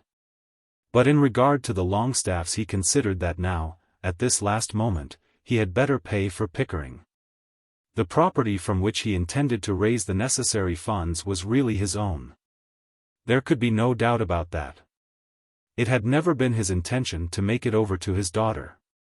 When he had placed it in her name, he had done so simply for security, feeling that his control over his only daughter would be perfect and free from danger. No girl apparently less likely to take it into her head to defraud her father could have crept quietly about a father's house. Nor did he now think that she would disobey him when the matter was explained to her. Heavens and earth! That he should be robbed by his own child, robbed openly, shamefully, with brazen audacity. It was impossible. But still he had felt the necessity of going about this business with some little care. It might be that she would disobey him if he simply sent for her and bade her to affix her signature here and there. He thought much about it and considered that it would be wise that his wife should be present on the occasion, and that a full explanation should be given to Marie, by which she might be made to understand that the money had in no sense become her own. So he gave instructions to his wife when he started into the city that morning. And when he returned, for the sake of making his offer to the Longestaffes, he brought with him the deeds which it would be necessary that Marie should sign, and he brought also Mr. Krull, his clerk, that Mr. Krull might witness the signature. When he left the Longestaffes and Mr. Bideawhile he went at once to his wife's room. "Is she here?" he asked. "I will send for her." "I have told her." "You haven't frightened her?" "Why should I frighten her?" "It is not very easy to frighten her, Melmotte. She is changed since these young men have been so much about her. I shall frighten her if she does not do as I bid her. Bid her come now." This was said in French. Then Madame Melmotte left the room, and Melmotte arranged a lot of papers in order upon a table. Having done so, he called to Krull, who was standing on the landing place, and told him to seat himself in the back drawing-room till he should be called. Melmotte then stood with his back to the fireplace in his wife's sitting-room, with his hands in his pockets, contemplating what might be the incidents of the coming interview. He would be very gracious, affectionate if it were possible, and, above all things, explanatory. But, by heavens, if there were continued opposition to his demand, to his just demand, if this girl should dare to insist upon exercising her power to rob him, he would not then be affectionate, nor gracious. There was some little delay in the coming of the two women, and he was already beginning to lose his temper when Marie followed Madame Melmotte into the room. He at once swallowed his rising anger, with an effort. He would put a constraint upon himself. The affection and the graciousness should be all there, as long as they might secure the purpose in hand. "Marie," he began, "I spoke to you the other day about some property which for certain purposes was placed in your name just as we were leaving Paris." "Yes, Papa. You were such a child then, I mean when we left Paris, that I could hardly explain to you the purpose of what I did." "I understood it, Papa." "You had better listen to me, my dear." "I don't think you did quite understand it. It would have been very odd if you had, as I never explained it to you. You wanted to keep it from going away if you got into trouble." This was so true that Melmotte did not know how at the moment to contradict the assertion. And yet he had not intended to talk of the possibility of trouble. "I wanted to lay aside a large sum of money which should not be liable to the ordinary fluctuations of commercial enterprise, so that nobody could get at it." "You are a little too quick, my dear." "Marie, why can't you let your papa speak?" said Madame Melmotte. "But of course, my dear," continued Melmotte, "I had no idea of putting the money beyond my own reach. Such a transaction is very common. And in such cases a man naturally uses the name of someone who is very near and dear to him, and in whom he is sure that he can put full confidence. And it is customary to choose a young person, as there will then be less danger of the accident of death. It was for these reasons, which I am sure that you will understand, that I chose you. Of course the property remained exclusively my own." "But it is really mine," said Marie. "No, miss, it was never yours," said Melmotte, almost bursting out into anger, but restraining himself. "How could it become yours, Marie? Did I ever make you a gift of it? But I know that it did become mine, legally." By a quibble of law, yes, but not so as to give you any right to it. I always draw the income. But I could stop that, Papa, and if I were married, of course it would be stopped. Then, quick as a flash of lightning, another idea occurred to Melmotte, who feared that he already began to see that this child of his might be stiff-necked. As we are thinking of your marriage, he said, it is necessary that a change should be made. Settlements must be drawn for the satisfaction of Lord Nidderdale and his father. The old Marquis is rather hard upon me, but the marriage is so splendid that I have consented. You must now sign these papers in 4 or 5 places. Mr. Kroll is here, in the next room, to witness your signature, and I will call him. Wait a moment, Papa. Why should we wait? I don't think I will sign them. Why not sign them? You can't really suppose that the property is your own. You could not even get it if you did think so. I don't know how that may be, but I had rather not sign them. If I am to be married, I ought not to sign anything except what he tells me. He has no authority over you yet. I have authority over you. Marie, do not give more trouble. I am very much pressed for time. Let me call in Mr. Kroll. No, Papa, she said. Then came across his brow that look which had probably first induced Marie to declare that she would endure to be cut to pieces, rather than to yield in this or that direction. The lower jaw squared itself, and the teeth became set, and the nostrils of his nose became extended, and Marie began to prepare herself to be cut to pieces. But he reminded himself that there was another game which he had proposed to play before he resorted to anger and violence. He would tell her how much depended on her compliance. Therefore he relaxed the frown, as well as he knew how, and softened his face towards her, and turned again to his work.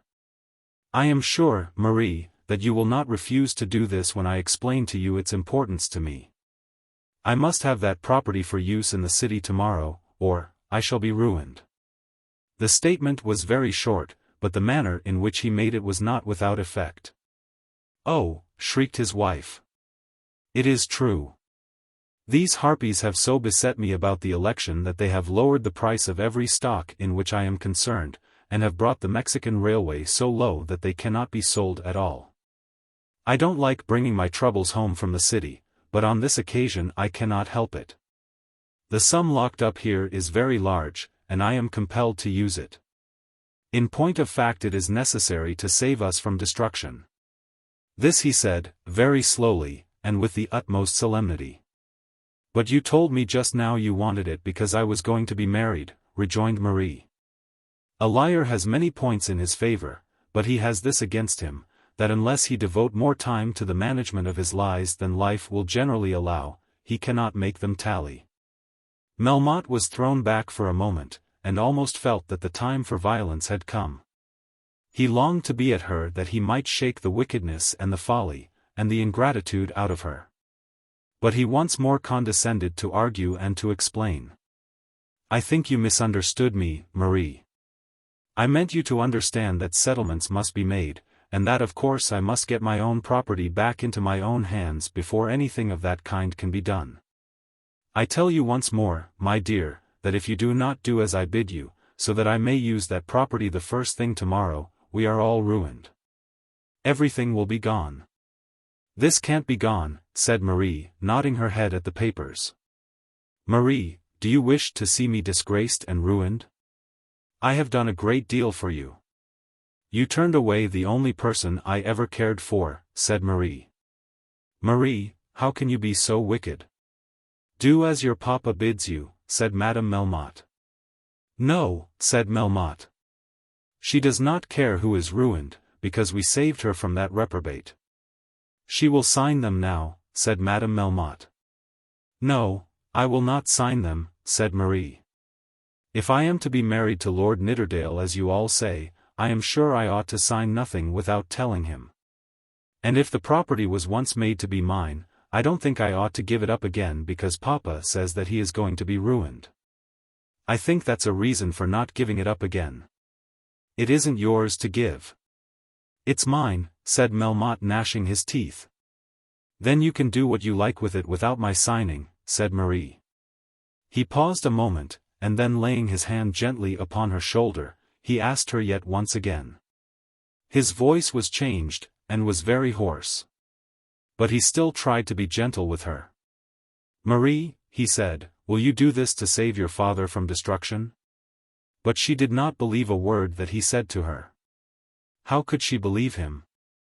He had taught her to regard him as her natural enemy, making her aware that it was his purpose to use her as a chattel for his own advantage. And never allowing her for a moment to suppose that aught that he did was to be done for her happiness. And now, almost in a breath, he had told her that this money was wanted that it might be settled on her and the man to whom she was to be married. And then that it might be used to save him from instant ruin. She believed neither one story nor the other. That she should have done as she was desired in this matter can hardly be disputed.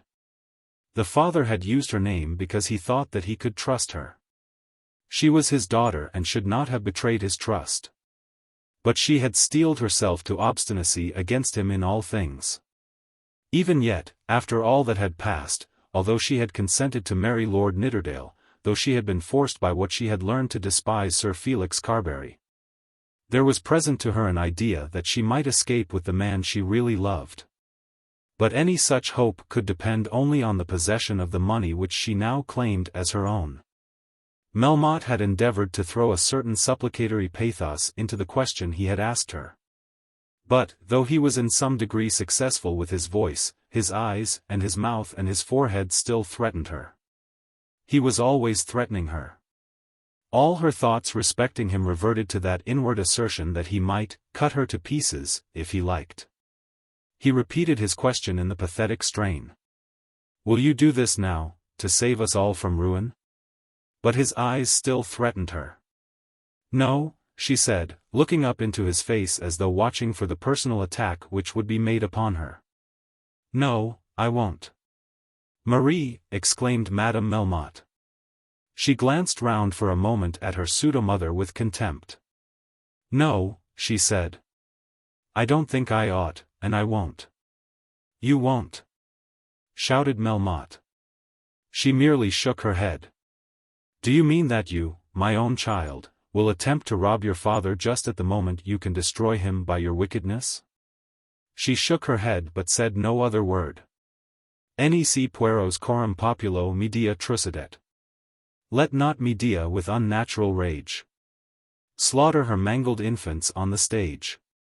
Nor will I attempt to harrow my readers by a close description of the scene which followed. Poor Marie! That cutting her up into pieces was commenced after a most savage fashion.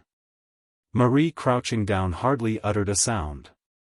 But Madame Melmotte frightened beyond endurance screamed at the top of her voice, Ah, Melmotte, tu l'auras. And then she tried to drag him from his prey. Will you sign them now? Said Melmotte, panting. At that moment Crumb, frightened by the screams, burst into the room. It was perhaps not the first time that he had interfered to save Melmotte from the effects of his own wrath. Oh, Mr. Melmotte, vat is de matter? Asked the clerk. Melmotte was out of breath and could hardly tell his story. Marie gradually recovered herself and crouched, cowering, in a corner of a sofa, by no means vanquished in spirit, but with a feeling that the very life had been crushed out of her body. Madame Melmotte was standing weeping copiously, with her handkerchief up to her eyes. Will you sign the papers? Melmotte demanded. Marie, lying as she was, all in a heap, merely shook her head. Pig, said Melmotte, wicked, ungrateful pig. Ah, mademoiselle, said Crumb, you should oblige your fater. Wretched, wicked girl, said Melmotte, collecting the papers together. Then he left the room, and followed by Crumb descended to the study, whence the Longestaffes and Mr. Bideawhile had long since taken their departure. Madame Melmotte came and stood over the girl, but for some minutes spoke never a word. Marie lay on the sofa, all in a heap, with her hair dishevelled and her dress disordered, breathing hard, but uttering no sobs and shedding no tears. The stepmother, if she might so be called, did not think of attempting to persuade where her husband had failed. She feared Melmotte so thoroughly, and was so timid in regard to her own person, that she could not understand the girl's courage. Melmotte was to her an awful being, powerful as Satan, whom she never openly disobeyed, though she daily deceived him, and was constantly detected in her deceptions. Marie seemed to her to have all her father's stubborn, wicked courage, and very much of his power. At the present moment she did not dare to tell the girl that she had been wrong. But she had believed her husband when he had said that destruction was coming, and had partly believed him when he declared that the destruction might be averted by Marie's obedience. Her life had been passed in almost daily fear of destruction. To Marie the last 2 years of splendor had been so long that they had produced a feeling of security. But to the elder woman the 2 years had not sufficed to eradicate the remembrance of former reverses, and never for a moment had she felt herself to be secure. At last she asked the girl what she would like to have done for her. "I wish he had killed me," Marie said, slowly dragging herself up from the sofa, and retreating without another word to her own room. In the meantime another scene was being acted in the room below. Melmotte after he reached the room hardly made a reference to his daughter, merely saying that nothing would overcome her wicked obstinacy. He made no allusion to his own violence, nor had Crumb the courage to expostulate with him now that the immediate danger was over. The great financier again arranged the papers, just as they had been laid out before, as though he thought that the girl might be brought down to sign them there. And then he went on to explain to Crumb what he had wanted to have done, how necessary it was that the thing should be done. And how terribly cruel it was to him that in such a crisis of his life he should be hampered, impeded, he did not venture to his clerk to say ruined, by the ill-conditioned obstinacy of a girl. He explained very fully how absolutely the property was his own, how totally the girl was without any right to withhold it from him. How monstrous in its injustice was the present position of things. In all this Crumb fully agreed. Then Melmotte went on to declare that he would not feel the slightest scruple in writing Marie's signature to the papers himself. He was the girl's father and was justified in acting for her. The property was his own property, and he was justified in doing with it as he pleased. Of course he would have no scruple in writing his daughter's name. Then he looked up at the clerk. The clerk again assented, after a fashion, not by any means with the comfortable certainty with which he had signified his accordance with his employer's first propositions. But he did not, at any rate, hint any disapprobation of the step which Melmotte proposed to take. Then Melmotte went a step farther, and explained that the only difficulty in reference to such a transaction would be that the signature of his daughter would be required to be corroborated by that of a witness before he could use it. Then he again looked up at Crumb, but on this occasion Crumb did not move a muscle of his face. There certainly was no assent. Melmotte continued to look at him. But then came upon the old clerk's countenance a stern look which amounted to very strong dissent. And yet Crumb had been conversant with some irregular doings in his time, and Melmotte knew well the extent of Crumb's experience. Then Melmotte made a little remark to himself. "He knows that the game is pretty well over. You had better return to the city now," he said aloud. "I shall follow you in half an hour. It is quite possible that I may bring my daughter with me. If I can make her understand this thing I shall do so. In that case I shall want you to be ready." Crumb again smiled, and again assented, and went his way. But Melmotte made no further attempt upon his daughter. As soon as Crumb was gone he searched among various papers in his desk and drawers, and having found 2 signatures, those of his daughter and of this German clerk, set to work tracing them with some thin tissue paper. He commenced his present operation by bolting his door and pulling down the blinds. He practiced the 2 signatures for the best part of an hour. Then he forged them on the various documents. And, having completed the operation, refolded them, placed them in a little locked bag of which he had always kept the key in his purse, and then, with the bag in his hand, was taken in his brougham into the city. Chapter 78. Miss Longestaffe again at Caversham. All this time Mr. Longestaffe was necessarily detained in London while the 3 ladies of his family were living forlornly at Caversham. He had taken his younger daughter home on the day after his visit to Lady Monogram, and in all his intercourse with her had spoken of her suggested marriage with Mr. Brehgert as a thing utterly out of the question. Georgiana had made one little fight for her independence at the Jermyn Street Hotel. "Indeed, Papa, I think it's very hard," she said. "What's hard?" "I think a great many things are hard, but I have to bear them." "You can do nothing for me." "Do nothing for you? Haven't you got a home to live in, and clothes to wear, and a carriage to go about in, and books to read if you choose to read them? What do you expect?" "You know, Papa, that's nonsense." "How do you dare to tell me that what I say is nonsense? Of course there's a house to live in and clothes to wear, but what's to be the end of it? Sophia, I suppose, is going to be married. I am happy to say she is, to a most respectable young man and a thorough gentleman. And Dolly has his own way of going on. You have nothing to do with Adolphus. Nor will he have anything to do with me. If I don't marry, what's to become of me? It isn't that Mr. Brehgert is the sort of man I should choose. Do not mention his name to me. But what am I to do? You give up the house in town, and how am I to see people? It was you sent me to Mr. Melmotte. I didn't send you to Mr. Melmotte. It was at your suggestion I went there, Papa. And of course I could only see the people he had there. I like nice people as well as anybody. There's no use talking any more about it. I don't see that. I must talk about it, and think about it too. If I can put up with Mr. Brehgert, I don't see why you and Mama should complain. A Jew. People don't think about that as they used to, Papa. He has a very fine income, and I should always have a house in. Then Mr.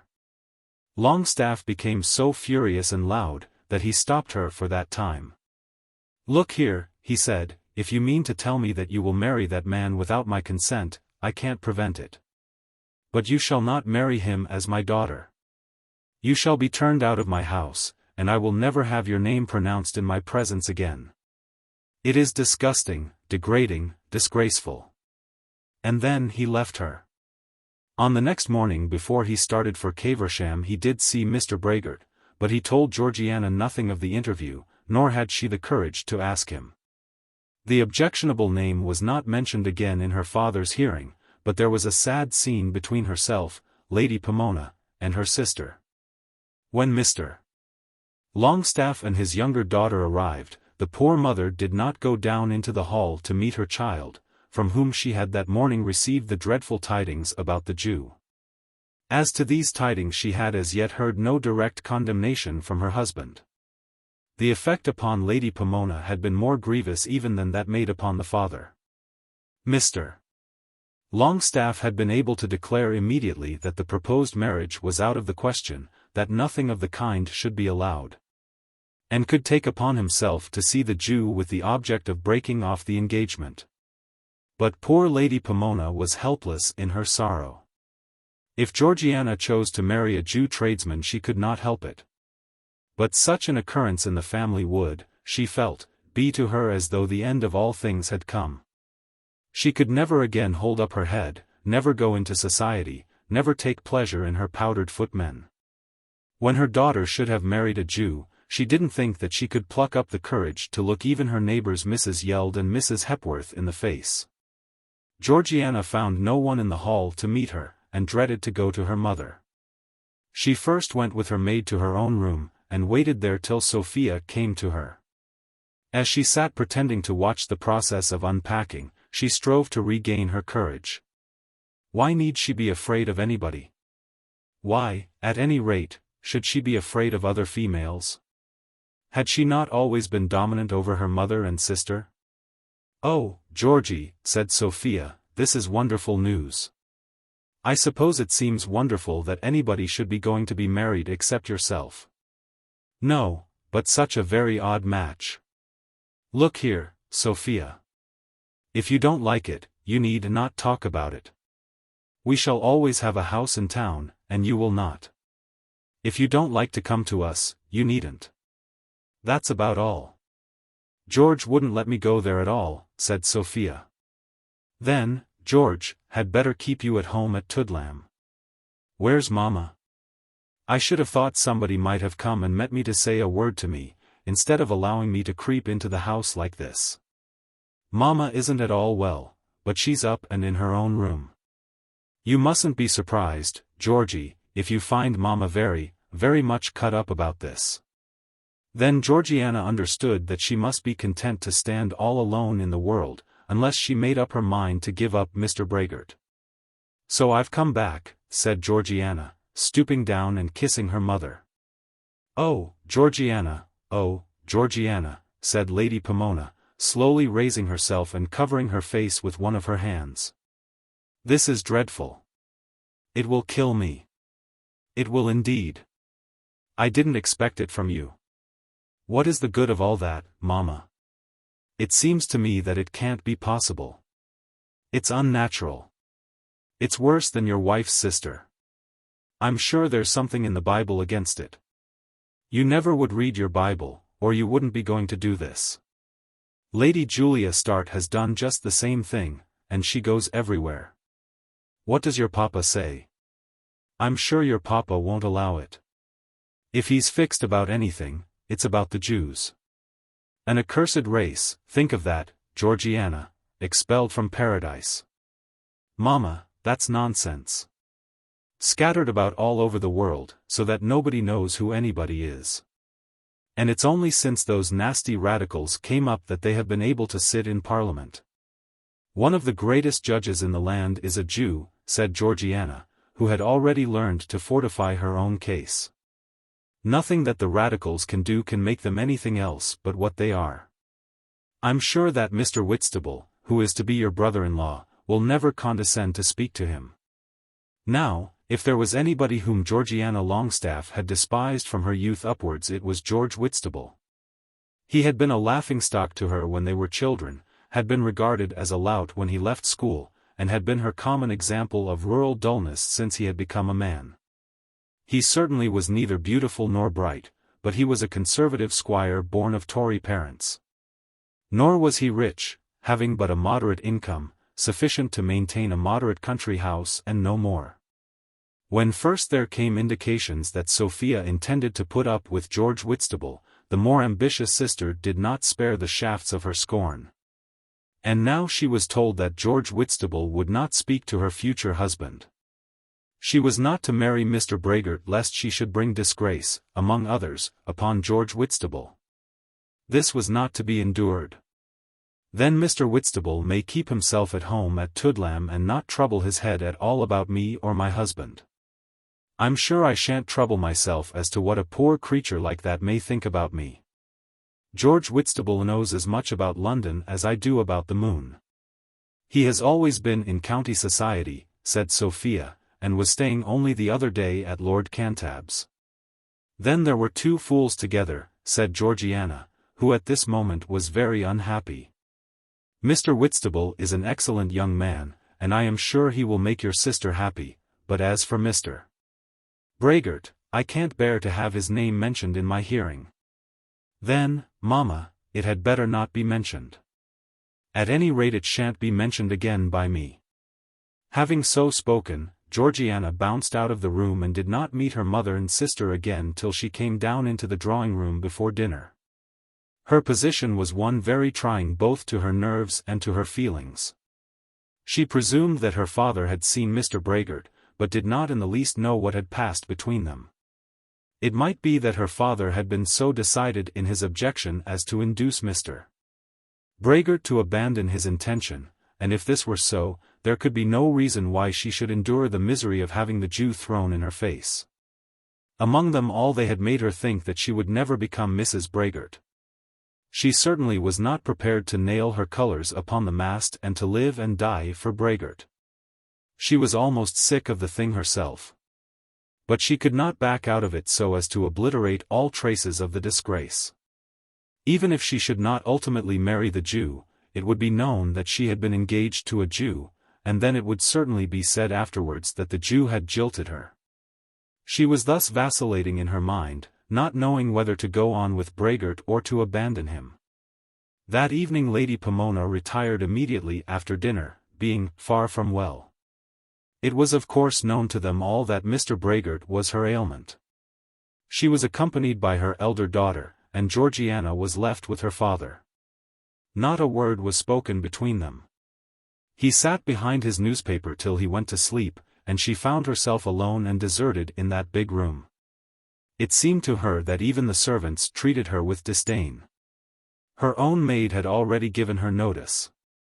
It was manifestly the intention of her family to ostracize her altogether. Of what service would it be to her that Lady Julia Goldshiner should be received everywhere, if she herself were to be left without a single Christian friend? Would a life passed exclusively among the Jews content even her lessened ambition? At 10 o'clock she kissed her father's head and went to bed. Her father grunted less audibly than usual under the operation. She had always given herself credit for high spirits, but she began to fear that her courage would not suffice to carry her through sufferings such as these. On the next day her father returned to town, and the three ladies were left alone. Great preparations were going on for the Whitstable wedding. Dresses were being made and linen marked, and consultations held, from all which things Georgiana was kept quite apart. The accepted lover came over to lunch, and was made as much of as though the Whitstables had always kept a town house. Sophie loomed so large in her triumph and happiness, that it was not to be borne. All Caversham treated her with a new respect. And yet if Toodlam was a couple of thousand a year, it was all it was, and there were two unmarried sisters. Lady Pomona went half into hysterics every time she saw her younger daughter, and became in her way a most oppressive parent. Oh, heavens, was Mr. Brehgert with his two houses worth all this? A feeling of intense regret for the things she was losing came over her. Even Caversham, the Caversham of old days which she had hated, but in which she had made herself respected and partly feared by everybody about the place, had charms for her which seemed to her delightful now that they were lost forever. Then she had always considered herself to be the first personage in the house, superior even to her father, but now she was decidedly the last. Her second evening was worse even than the first. When Mr. Longestaffe was not at home the family sat in a small dingy room between the library and the dining room, and on this occasion the family consisted only of Georgiana. In the course of the evening she went upstairs and calling her sister out into the passage demanded to be told why she was thus deserted. "Poor mamma is very ill," said Sophie. "I won't stand it if I'm to be treated like this," said Georgiana. "I'll go away somewhere." "How can I help it, Georgie? It's your own doing. Of course you must have known that you were going to separate yourself from us." On the next morning there came a dispatch from Mr. Longestaffe, of what nature Georgie did not know as it was addressed to Lady Pomona. But one enclosure she was allowed to see. "Mamma," said Sophie, "thinks you ought to know how Dolly feels about it." And then a letter from Dolly to his father was put into Georgie's hands. The letter was as follows. "My dear father, can it be true that Georgie is thinking of marrying that horrid vulgar Jew, old Brehgert? The fellows say so, but I can't believe it. I'm sure you wouldn't let her. You ought to lock her up. Yours affectionately, A. Longestaffe."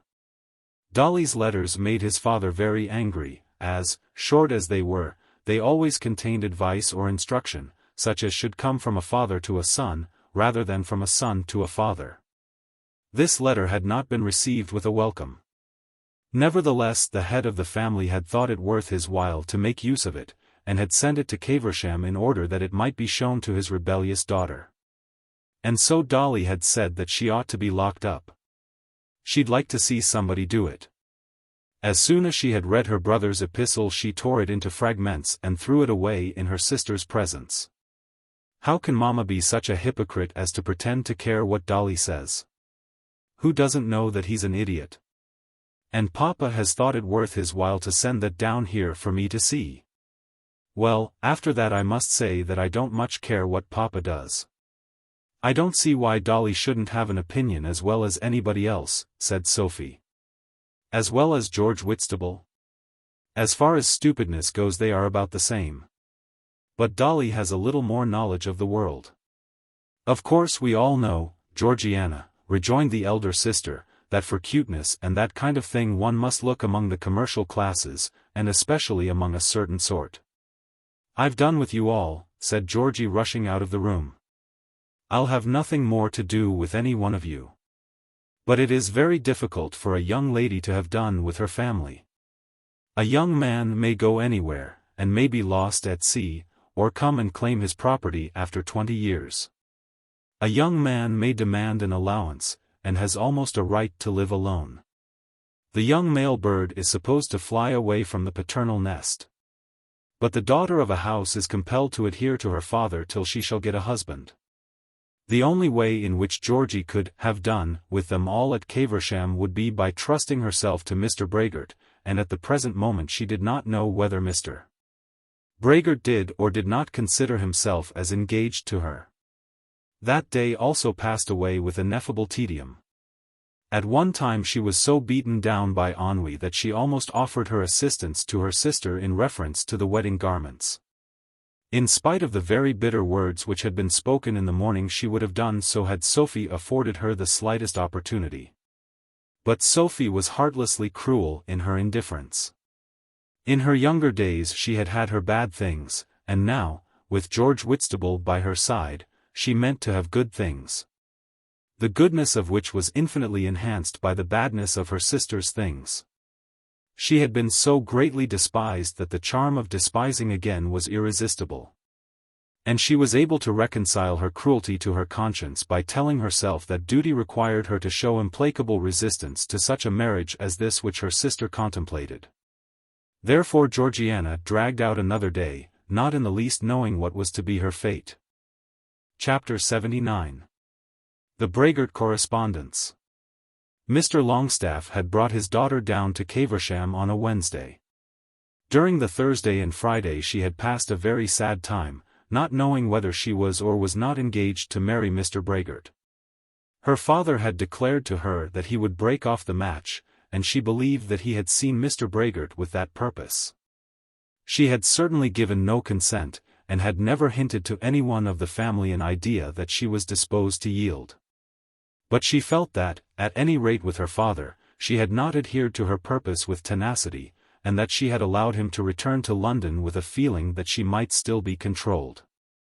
She was beginning to be angry with Mr. Brehgert, thinking that he had taken his dismissal from her father without consulting her.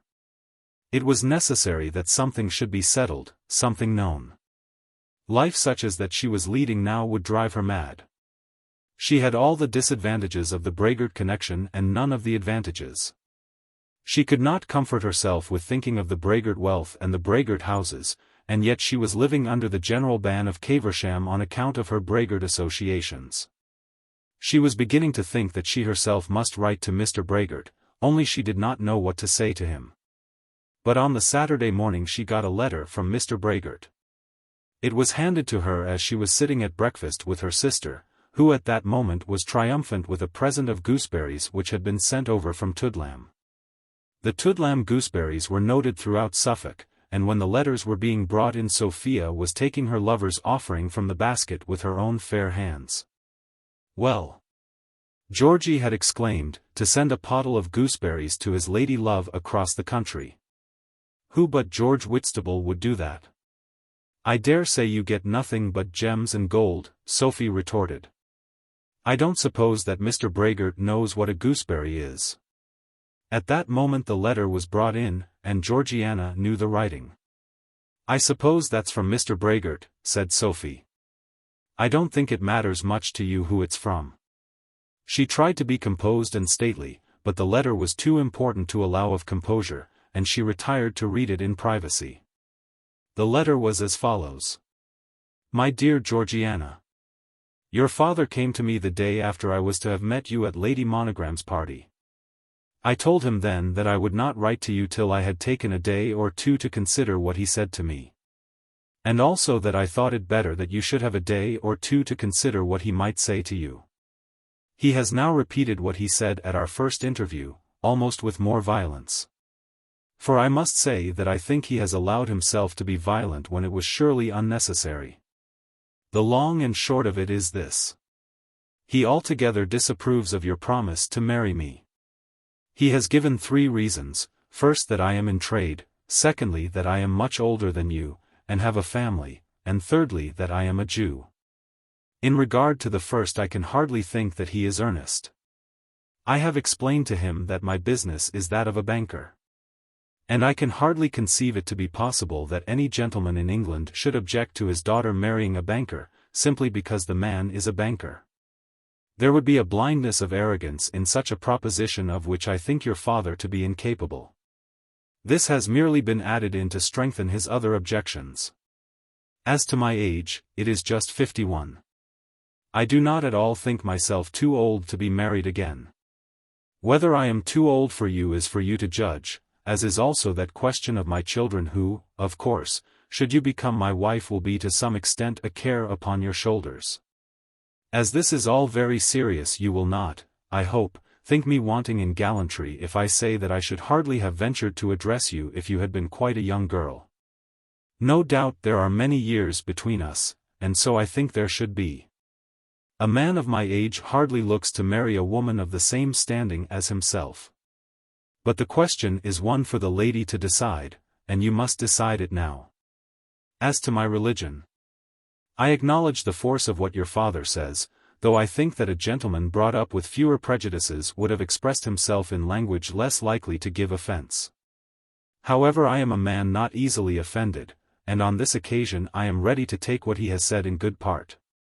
I can easily conceive that there should be those who think that the husband and wife should agree in religion. I am indifferent to it myself.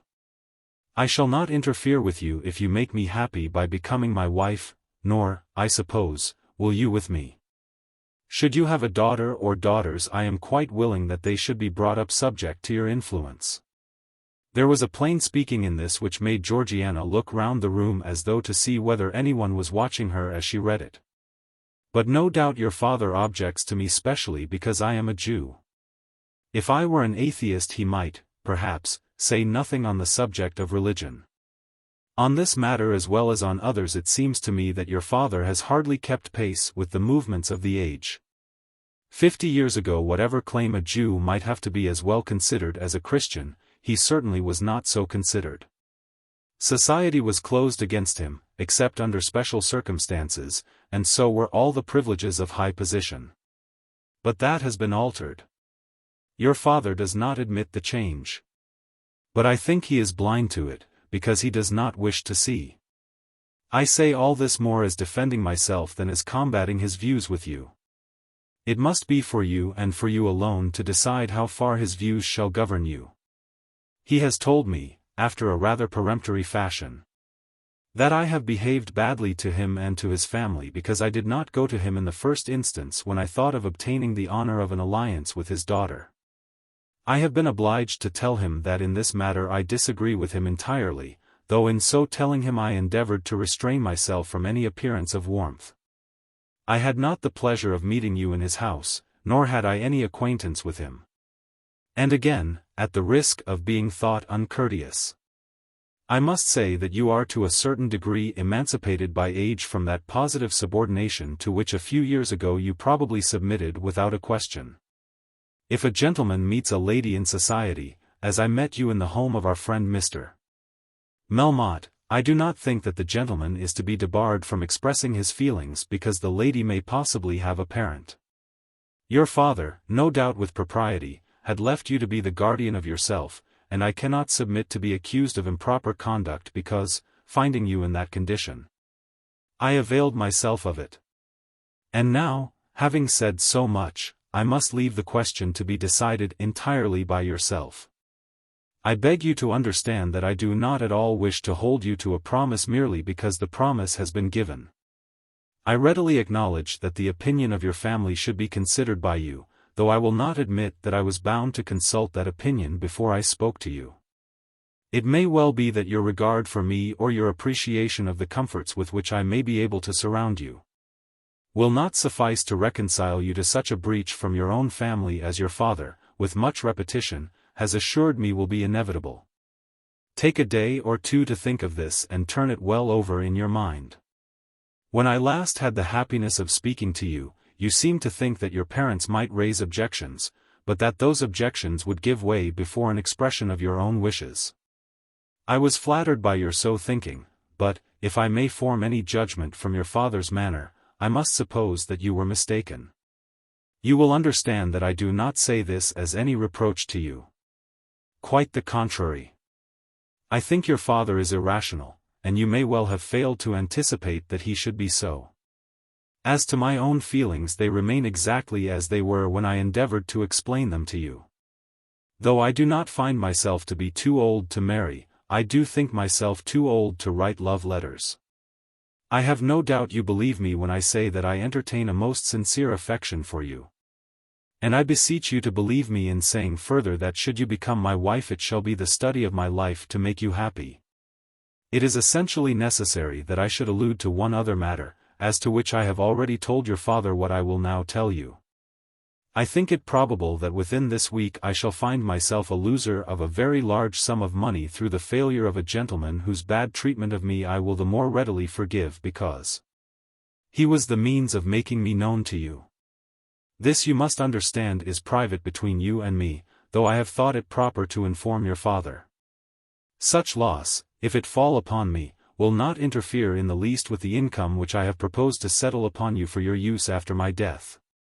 And, as your father declares that in the event of your marrying me he will neither give to you nor bequeath to you a shilling, he might have abstained from telling me to my face that I was a bankrupt merchant when I myself told him of my loss. I am not a bankrupt merchant nor at all likely to become so. Nor will this loss at all interfere with my present mode of living. But I have thought it right to inform you of it, because, if it occur, as I think it will, I shall not deem it right to keep a second establishment probably for the next 2 or 3 years. But my house at Fulham and my stables there will be kept up just as they are at present. I have now told you everything which I think it is necessary you should know, in order that you may determine either to adhere to or to recede from your engagement. When you have resolved you will let me know, but a day or 2 may probably be necessary for your decision. I hope I need not say that a decision in my favor will make me a happy man. I am, in the meantime, your affectionate friend, Ezekiel Brehgert. This very long letter puzzled Georgie a good deal, and left her, at the time of reading it, very much in doubt as to what she would do. She could understand that it was a plain-spoken and truth-telling letter. Not that she, to herself, gave it praise for those virtues, but that it imbued her unconsciously with a thorough belief. She was apt to suspect deceit in other people, but it did not occur to her that Mr. Brehgert had written a single word with an attempt to deceive her. But the single-minded genuine honesty of the letter was altogether thrown away upon her. She never said to herself, as she read it, that she might safely trust herself to this man, though he were a Jew, though greasy and like a butcher, though over 50 and with a family. Because he was an honest man. She did not see that the letter was particularly sensible, but she did allow herself to be pained by the total absence of romance. She was annoyed at the first allusion to her age, and angry at the second, and yet she had never supposed that Brehgert had taken her to be younger than she was. She was well aware that the world in general attributes more years to unmarried women than they have lived, as a sort of equalizing counterweight against the pretenses which young women make on the other side, or the lies which are told on their behalf. Nor had she wished to appear peculiarly young in his eyes. But, nevertheless, she regarded the reference to be uncivil, perhaps almost butcher-like, and it had its effect upon her. And then the allusion to the daughter or daughters troubled her. She told herself that it was vulgar, just what a butcher might have said. And although she was quite prepared to call her father the most irrational, the most prejudiced, and most ill-natured of men, yet she was displeased that Mr. Brehgert should take such a liberty with him. But the passage in Mr. Brehgert's letter which was most distasteful to her was that which told her of the loss which he might probably incur through his connection with Melmotte. What right had he to incur a loss which would incapacitate him from keeping his engagements with her? The townhouse had been the great persuasion, and now he absolutely had the face to tell her that there was to be no townhouse for 3 years. When she read this she felt that she ought to be indignant, and for a few moments was minded to sit down without further consideration and tell the man with considerable scorn that she would have nothing more to say to him. But on that side too there would be terrible bitterness. How would she have fallen from her greatness when, barely forgiven by her father and mother for the vile sin which she had contemplated, she should consent to fill a common bridesmaid place at the nuptials of George Whitstable? And what would then be left to her in life? This episode of the Jew would make it quite impossible for her again to contest the question of the London house with her father. Lady Pomona and Mrs. George Whitstable would be united with him against her. There would be no season for her, and she would be nobody at Caversham. As for London, she would hardly wish to go there. Everybody would know the story of the Jew. She thought that she could have plucked up courage to face the world as the Jew's wife, but not as the young woman who had wanted to marry the Jew and had failed. How would her future life go with her, should she now make up her mind to retire from the proposed alliance? If she could get her father to take her abroad at once, she would do it. But she was not now in a condition to make any terms with her father. As all this gradually passed through her mind, she determined that she would so far take Mr. Brehgert's advice as to postpone her answer till she had well considered the matter. She slept upon it, and the next day she asked her mother a few questions. "Mamma, have you any idea what Papa means to do?" "In what way, my dear?" Lady Pomona's voice was not gracious, as she was free from that fear of her daughter's ascendancy which had formerly affected her. "Well, I suppose he must have some plan. You must explain yourself." "I don't know why he should have any particular plan." "Will he go to London next year?"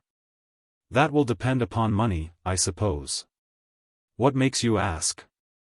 "Of course I have been very cruelly circumstanced. Everybody must see that." "I'm sure you do, Mamma. The long and the short of it is this. If I give up my engagement, will he take us abroad for a year?" "Why should he? You can't suppose that I should be very comfortable in England. If we are to remain here at Caversham, how am I to hope ever to get settled? Sophie is doing very well." "Oh, Mamma, there are not 2 George Whitstables, thank God." She had meant to be humble and supplicating, but she could not restrain herself from the use of that one shaft. "I don't mean but what Sophie may be very happy, and I am sure that I hope she will. But that won't do me any good. I should be very unhappy here." "I don't see how you are to find anyone to marry you by going abroad," said Lady Pomona, "and I don't see why your papa is to be taken away from his own home. He likes Caversham." "Then I am to be sacrificed on every side," said Georgie, stalking out of the room. But still she could not make up her mind what letter she would write to Mr. Brehgert, and she slept upon it another night. On the next day after breakfast she did write her letter, though when she sat down to her task she had not clearly made up her mind what she would say. But she did get it written, and here it is. Caversham, Monday. My dear Mr. Brehgert, as you told me not to hurry, I have taken a little time to think about your letter. Of course it would be very disagreeable to quarrel with Papa and Mamma and everybody. And if I do so, I'm sure somebody ought to be very grateful. But Papa has been very unfair in what he has said. As to not asking him, it could have been of no good, for of course he would be against it. He thinks a great deal of the Longestaffe family, and so, I suppose, ought I. But the world does change so quick that one doesn't think of anything now as one used to do. Anyway, I don't feel that I'm bound to do what Papa tells me just because he says it. Though I'm not quite so old as you seem to think, I'm old enough to judge for myself, and I mean to do so. You say very little about affection, but I suppose I am to take all that for granted. I don't wonder at Papa being annoyed about the loss of the money. It must be a very great sum when it will prevent your having a house in London, as you agreed. It does make a great difference, because, of course, as you have no regular place in the country, one could only see one's friends in London. Fulham is all very well now and then, but I don't think I should like to live at Fulham all the year through. You talk of 3 years, which would be dreadful. If as you say it will not have any lasting effect, could you not manage to have a house in town? If you can do it in 3 years, I should think you could do it now. I should like to have an answer to this question. I do think so much about being the season in town.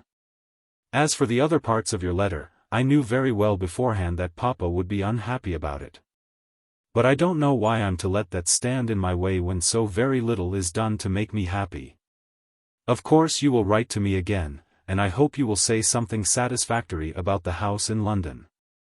Yours always sincerely, Georgiana Longestaffe.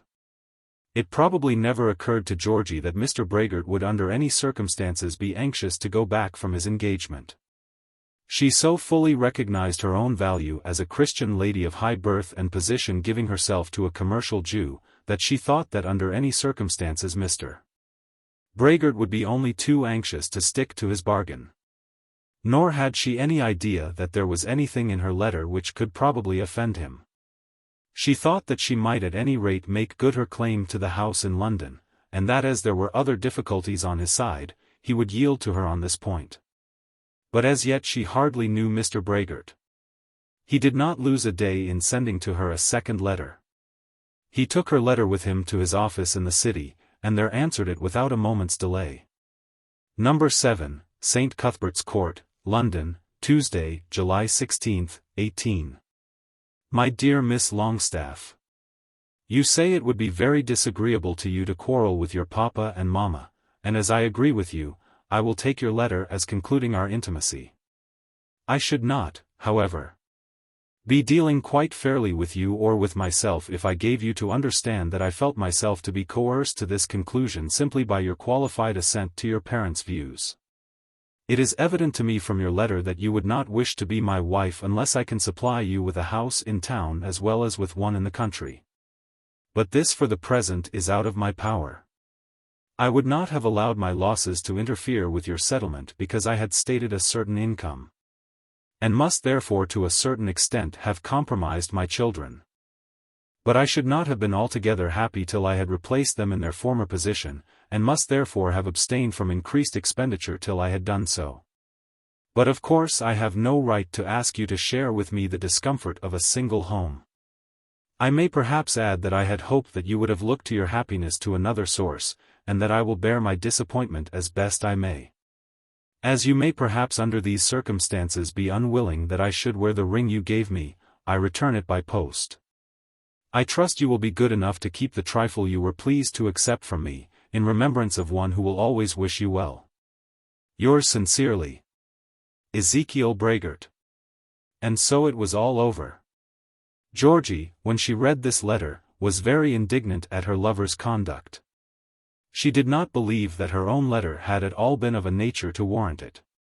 She had regarded herself as being quite sure of him, and only so far doubting herself, as to be able to make her own terms because of such doubts. And now the Jew had rejected her. She read this last letter over and over again, and the more she read it the more she felt that in her heart of hearts she had intended to marry him. There would have been inconveniences no doubt, but they would have been less than the sorrow on the other side. Now she saw nothing before her but a long vista of Caversham dullness, in which she would be trampled upon by her father and mother, and scorned by Mr. and Mrs. George Whitstable. She got up and walked about the room thinking of vengeance. But what vengeance was possible to her? Everybody belonging to her would take the part of the Jew in that which he had now done.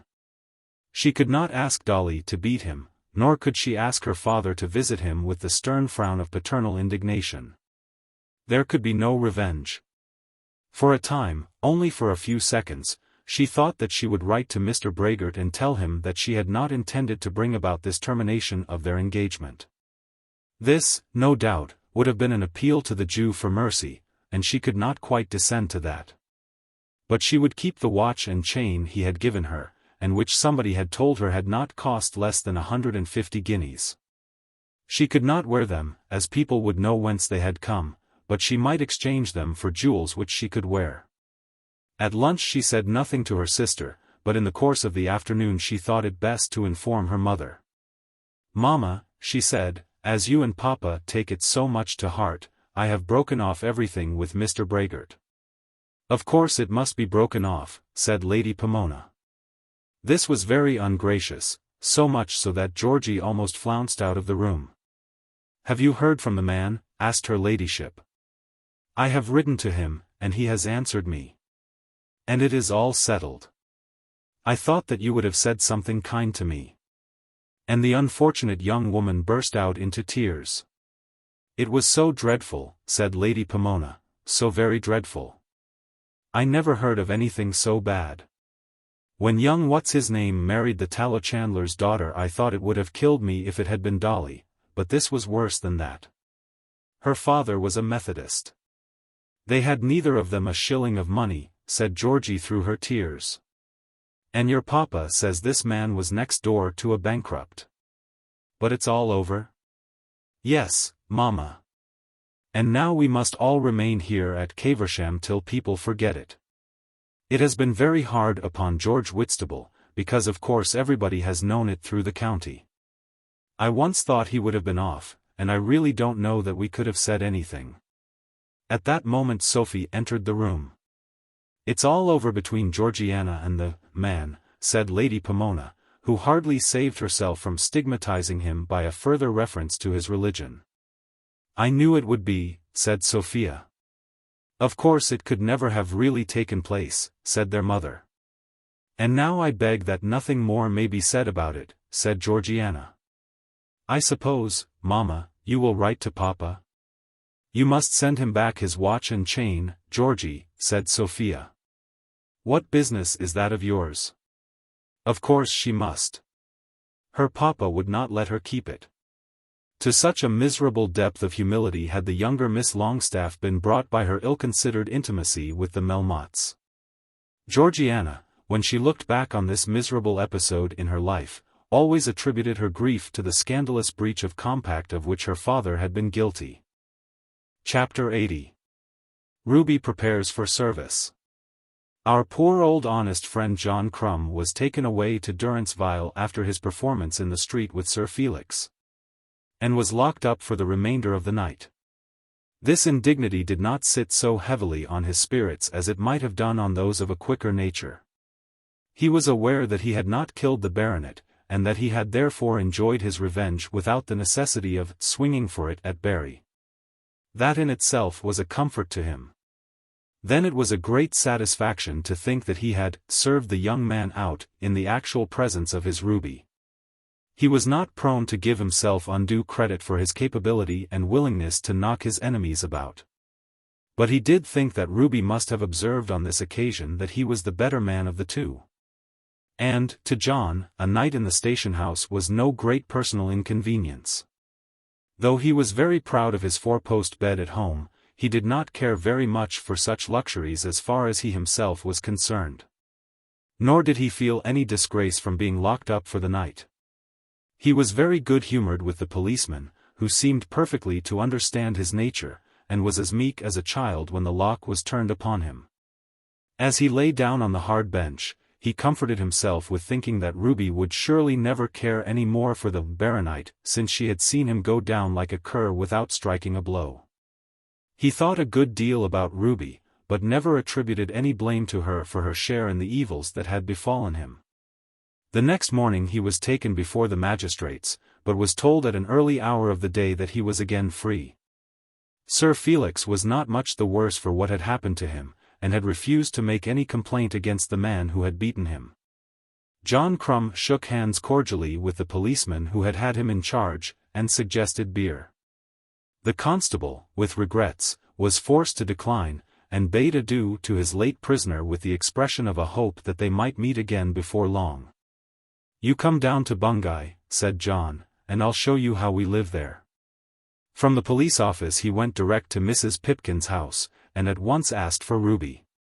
He was told that Ruby was out with the children, and was advised both by Mrs. Pipkin and Mrs. Hurtle not to present himself before Ruby quite yet.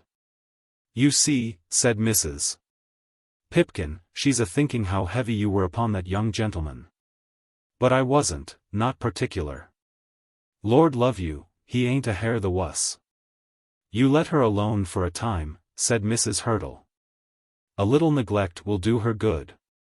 "Maybe," said John, "only I wouldn't like her to have it bad." "You'll let her have her wittles regular, Mrs. Pipkin." It was then explained to him that the neglect proposed should not extend to any deprivation of food, and he took his leave, receiving an assurance from Mrs.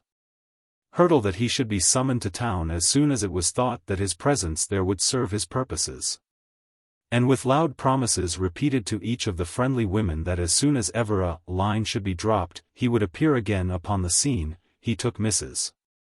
Pipkin aside, and suggested that if there were any extras, he was ready to pay for them. Then he took his leave without seeing Ruby, and went back to Bungay. When Ruby returned with the children she was told that John Crumb had called. "I thought as he was in prison," said Ruby. "What should they keep him in prison for?" said Mrs. Pipkin. "He hasn't done nothing as he oughtn't to have done. That young man was dragging you about as far as I can make out, and Mr. Crumb just did as anybody ought to have done to prevent it. Of course they weren't going to keep him in prison for that. Prison indeed. It isn't him as ought to be in prison. And where is he now, Aunt?" "Gone down to Bungay to mind his business, and won't be coming here any more of a fool's errand. He must have seen now pretty well what's worth having, and what ain't. Beauty is but skin deep, Ruby. John Crumb be after me again tomorrow, if I'd give him encouragement," said Ruby. "If I'd hold up my finger he'd come. Then John Crumb's a fool for his pains, that's all, and now do you go about your work." Ruby didn't like to be told to go about her work, and tossed her head, and slammed the kitchen door, and scolded the servant girl, and then sat down to cry. What was she to do with herself now? She had an idea that Felix would not come back to her after the treatment he had received, and a further idea that if he did come he was not, as she phrased it to herself, of much account. She certainly did not like him the better for having been beaten, though, at the time, she had been disposed to take his part. She did not believe that she would ever dance with him again. That had been the charm of her life in London, and that was now all over. And as for marrying her, she began to feel certain that he did not intend it. John Crumb was a big, awkward, dull, uncouth lump of a man, with whom Ruby thought it impossible that a girl should be in love. Love and John Crumb were poles asunder. But Ruby did not like wheeling the perambulator about Islington, and being told by her Aunt Pipkin to go about her work. What Ruby did like was being in love and dancing. But if all that must come to an end, then there would be a question whether she could not do better for herself, than by staying with her aunt and wheeling the perambulator about Islington. Mrs. Hurtle was still living in solitude in the lodgings, and having but little to do on her own behalf, had devoted herself to the interest of John Crumb. A man more unlike one of her own countrymen she had never seen. "I wonder whether he has any ideas at all in his head," she had said to Mrs. Pipkin. Mrs. Pipkin had replied that Mr. Crumb had certainly a very strong idea of marrying Ruby Ruggles. Mrs. Hurtle had smiled, thinking that Mrs. Pipkin was also very unlike her own countrywomen. But she was very kind to Mrs. Pipkin, ordering rice puddings on purpose that the children might eat them, and she was quite determined to give John Crumb all the aid in her power. In order that she might give effectual aid she took Mrs. Pipkin into confidence, and prepared a plan of action in reference to Ruby. Mrs. Pipkin was to appear as chief actor on the scene, but the plan was altogether Mrs. Hurtle's plan. On the day following John's return to Bungay Mrs. Pipkin summoned Ruby into the back parlour, and thus addressed her. "Ruby, you know, this must come to an end now." "What must come to an end?" "You can't stay here always, you know." "I'm sure I work hard, Aunt Pipkin, and I don't get no wages." I can't do with more than one girl, and there's the keep if there isn't wages. Besides, there's other reasons. Your grandfather won't have you back there, that's certain. I wouldn't go back to grandfather, if it was ever so. But you must go somewheres. You didn't come to stay here always, nor I couldn't have you. You must go into service. I don't know anybody as d have me, said Ruby. You must put a advertisement into the paper. You'd better say as nursemaid, as you seems to take kindly to children. And I must give you a character, only I shall say just the truth. You mustn't ask much wages just at first. Ruby looked very sorrowful, and the tears were near her eyes. The change from the glories of the music hall was so startling and so oppressive. It has got to be done sooner or later, so you may as well put the advertisement in this afternoon. You're going to turn me out, Aunt Pipkin. Well, if that's turning out, I am. You see, you never would be said by me as though I was mistress. You would go out with that rapscallion when I bid you not. Now when you're in a regular place like, you must mind when you're spoke to, and it will be best for you. You've had your swing, and now you see you've got to pay for it. You must earn your bread, Ruby, as you've quarrelled both with your lover and with your grandfather. There was no possible answer to this, and therefore the necessary notice was put into the paper, Mrs. Hurtle paying for its insertion. Because, you know, said Mrs.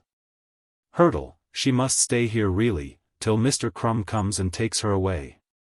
Mrs. Pipkin expressed her opinion that Ruby was a baggage and John Crumb a soft. Mrs. Pipkin was perhaps a little jealous at the interest which her lodger took in her niece, thinking perhaps that all Mrs. Hurtle's sympathies were due to herself. Ruby went hither and thither for a day or two, calling upon the mothers of children who wanted nursemaids. The answers which she had received had not come from the highest members of the aristocracy, and the houses which she visited did not appall her by their splendor. Many objections were made to her. A character from an aunt was objectionable. Her ringlets were objectionable. She was a deal too flighty looking. She spoke up much too free. At last one happy mother of 5 children offered to take her on approval for a month, at £12 a year, Ruby to find her own tea and wash for herself. This was slavery, abject slavery. And she too, who had been the beloved of a baronet, and who might even now be the mistress of a better house than that into which she was to go as a servant, if she would only hold up her finger. But the place was accepted, and with broken-hearted sobbings Ruby prepared herself for her departure from Aunt Pipkin's roof. "I hope you like your place, Ruby," Mrs. Hurtle said on the afternoon of her last day. "Indeed then I don't like it at all. They're the ugliest children you ever see, Mrs. Hurtle. Ugly children must be minded as well as pretty ones. And the mother of M is as cross as cross. It's your own fault, Ruby, isn't it? I don't know as I've done anything out of the way. Don't you think it's anything out of the way to be engaged to a young man and then to throw him over? All this has come because you wouldn't keep your word to Mr. Crumb. Only for that your grandfather wouldn't have turned you out of his house. He didn't turn me out. I ran away. And it wasn't along of John Crumb, but because grandfather hauled me about by the hair of my head. But he was angry with you about Mr. Crumb. When a young woman becomes engaged to a young man, she ought not to go back from her word. No doubt Mrs. Hurtle, when preaching this doctrine, thought that the same law might be laid down with propriety for the conduct of young men. Of course you have brought trouble on yourself. I am sorry that you don't like the place. I'm afraid you must go to it now. I am going, I suppose, said Ruby, probably feeling that if she could but bring herself to condescend so far there might yet be open for her a way of escape. I shall write and tell Mr. Crumb where you are placed. Oh, Mrs. Hurtle, don't. What should you write to him for? It ain't nothing to him. I told him I'd let him know if any steps were taken. You can forget that, Mrs. Hurtle. Pray don't write. I don't want him to know as I'm in service. I must keep my promise. Why shouldn't he know? I don't suppose you care much now what he hears about you. Yes, I do. I wasn't never in service before, and I don't want him to know. What harm can it do you? Well, I don't want him to know. It is such a come down, Mrs. Hurtle. There is nothing to be ashamed of in that. What you have to be ashamed of is jilting him. It was a bad thing to do, wasn't it, Ruby? I didn't mean nothing bad, Mrs. Hurtle. Only why couldn't he say what he had to say himself, instead of bringing another to say it for him? What would you feel, Mrs. Hurtle, if a man was to come and say it all out of another man's mouth? I don't think I should much care if the thing was well said at last. You know he meant it. Yes, I did know that. And you know he means it now? I'm not so sure about that. He's gone back to Bungay, and he isn't no good at writing letters no more than at speaking. Oh, he'll go and get somebody else now. Of course he will if he hears nothing about you. I think I'd better tell him. I know what would happen. What would happen, Mrs. Hurtle? He'd be up in town again in half a jiffy to see what sort of a place you'd got. Now, Ruby, I'll tell you what I'll do, if you'll say the word. I'll have him up here at once and you shan't go to Mrs. Buggins. Ruby dropped her hands and stood still, staring at Mrs. Hurtle. I will. But if he comes you mustn't behave this time as you did before. But I'm to go to Mrs. Buggins tomorrow. We'll send to Mrs. Buggins and tell her to get somebody else. You're breaking your heart about going there, are you not? I don't like it, Mrs. Hurtle. And this man will make you mistress of his house. You say he isn't good at speaking. But I tell you I never came across an honester man in the whole course of my life, or one who I think would treat a woman better. What's the use of a glib tongue if there isn't a heart with it? What's the use of a lot of tinsel and lacquer, if the real metal isn't there? Sir Felix Carbury could talk, I dare say, but you don't think now he was a very fine fellow. He was so beautiful, Mrs. Hurtle. But he hadn't the spirit of a mouse in his bosom. Well, Ruby, you have one more choice left you. Shall it be John Crumb or Mrs. Buggins? He wouldn't come, Mrs. Hurtle. Leave that to me, Ruby. May I bring him if I can? Then Ruby in a very low whisper told Mrs. Hurtle, that if she thought proper she might bring John Crumb back again. And there shall be no more nonsense? No, whispered Ruby. On that same night a letter was sent to Mrs. Buggins, which Mrs. Hurtle also composed, informing that lady that unforeseen circumstances prevented Ruby Ruggles from keeping the engagement she had made. To which a verbal answer was returned that Ruby Ruggles was an impudent hussy. And then Mrs. Hurtle in her own name wrote a short note to Mr. John Crumb. Dear Mr. Crumb, if you will come back to London I think you will find Miss Ruby Ruggles all that you desire. Yours faithfully, Winifred Hurtle. She's had a deal more done for her than I ever knew to be done for young women in my time, said Mrs. Pipkin, and I'm not at all so sure that she has deserved it. John Crumb will think she has. John Crumb's a fool, and as to Ruby, well, I haven't got no patience with girls like them. Yes, it is for the best, and as for you, Mrs. Hurtle, there's no words to say how good you've been. I hope, Mrs. Hurtle, you ain't thinking of going away because this is all done. Chapter 81. Mr. Cohen-Lupe leaves London.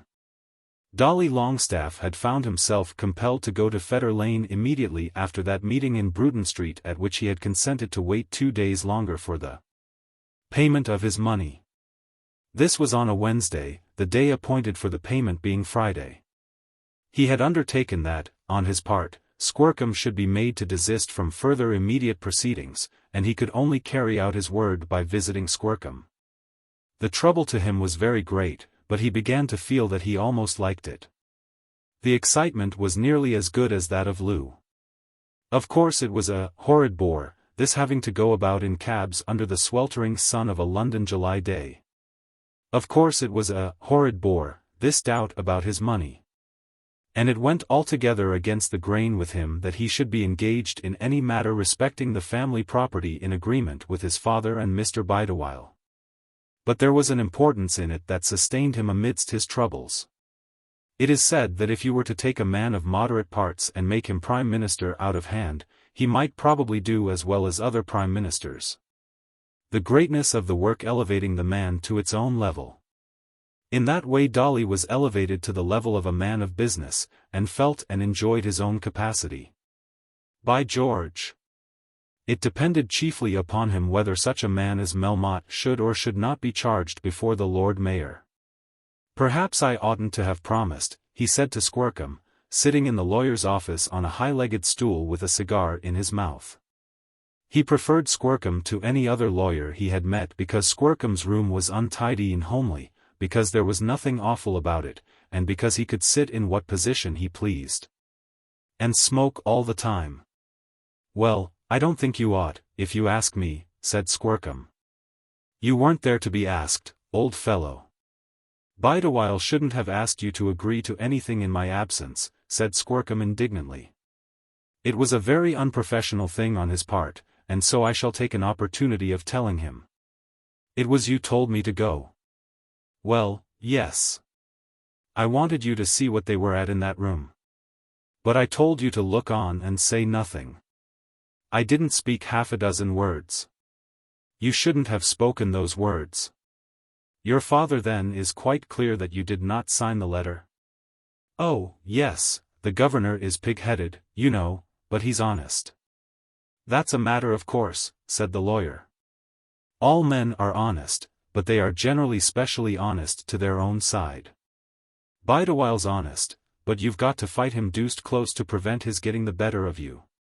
"Melmotte has promised to pay the money on Friday, has he?"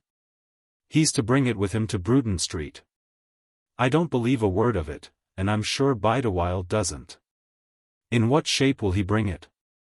"He'll give you a check dated on Monday, and that'll give him 2 days more, and then on Monday there'll be a note to say the money can't be lodged till Wednesday. There should be no compromising with such a man. You only get from one mess into another. I told you neither to do anything or to say anything. I suppose we can't help ourselves now. You're to be there on Friday. I particularly bargained for that. If you're there, there won't be any more compromising." Squercum made 1 or 2 further remarks to his client. Not at all flattering to Dolly's vanity, which might have caused offense had not there been such perfectly good feeling between the attorney and the young man. As it was, Dolly replied to everything that was said with increased flattery. "If I was a sharp fellow like you, you know," said Dolly, "of course I should get along better, but I ain't, you know." It was then settled that they should meet each other, and also meet Mr. Longestaffe Sr., Bideawhile, and Melmotte, at 12 o'clock on Friday morning in Bruton Street. Squercum was by no means satisfied. He had busied himself in this matter, and had ferreted things out, till he had pretty nearly got to the bottom of that affair about the houses in the East.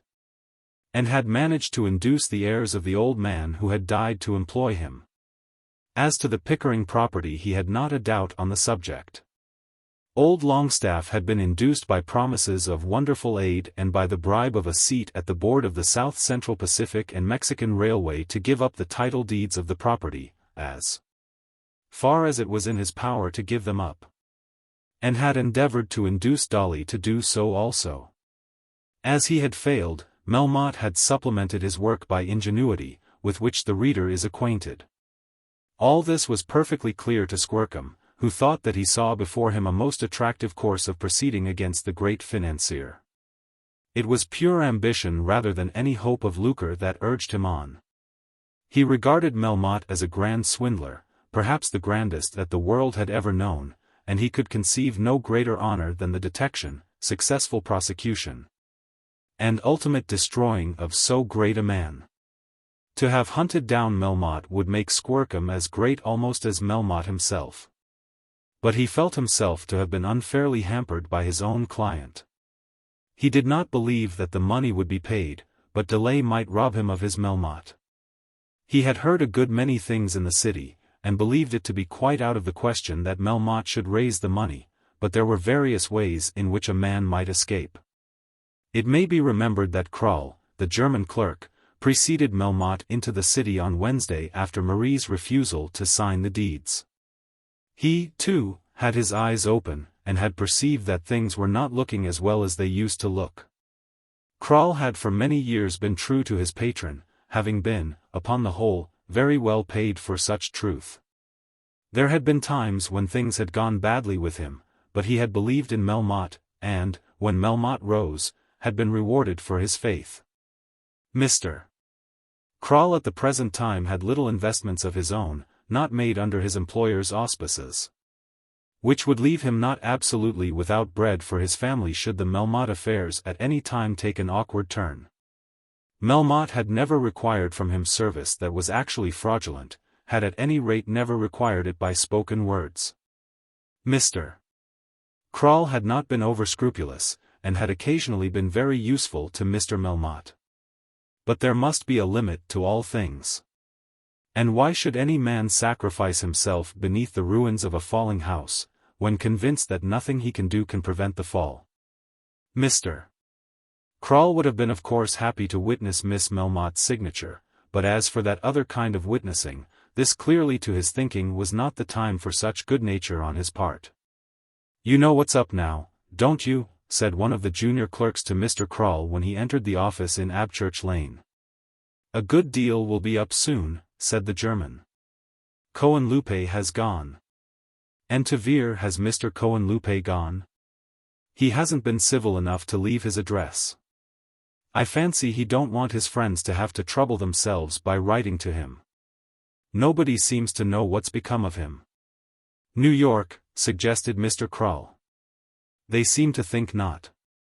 They're too hospitable in New York for Mr. Cohenlupe just at present. He's traveling private.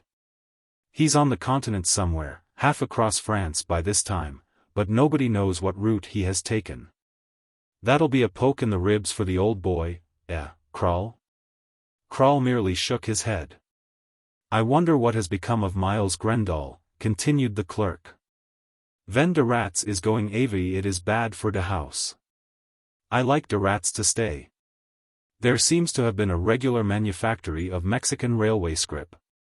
"Our governor knew noting about dat," said Kroll. "He has a hat full of them at any rate. If they could have been kept up another fortnight they say Cohenlupe would have been worth nearly $1 million of money, and the governor would have been as good as the bank. Is it true they are going to have him before the Lord Mayor about the Pickering title deeds?"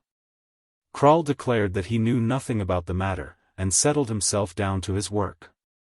In little more than 2 hours he was followed by Melmotte, who thus reached the city late in the afternoon. It was he knew too late to raise the money on that day, but he hoped that he might pave the way for getting it on the next day, which would be Thursday. Of course the first news which he heard was of the defection of Mr. Cohenlupe.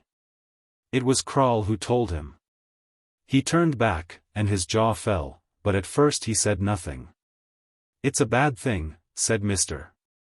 Kroll. "Yes, it is bad.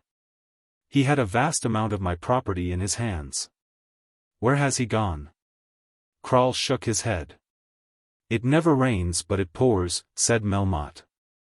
"Well, I'll weather it all yet. I've been worse than I am now, Kroll, as you know, and have had £100,000 at my banker's, loose cash, before the month was out." "Yes, indeed," said Kroll. "But the worst of it is that everyone around me is so damnably jealous. It isn't what I've lost that will crush me, but what men will say that I've lost. Ever since I began to stand for Westminster there has been a dead set against me in the city.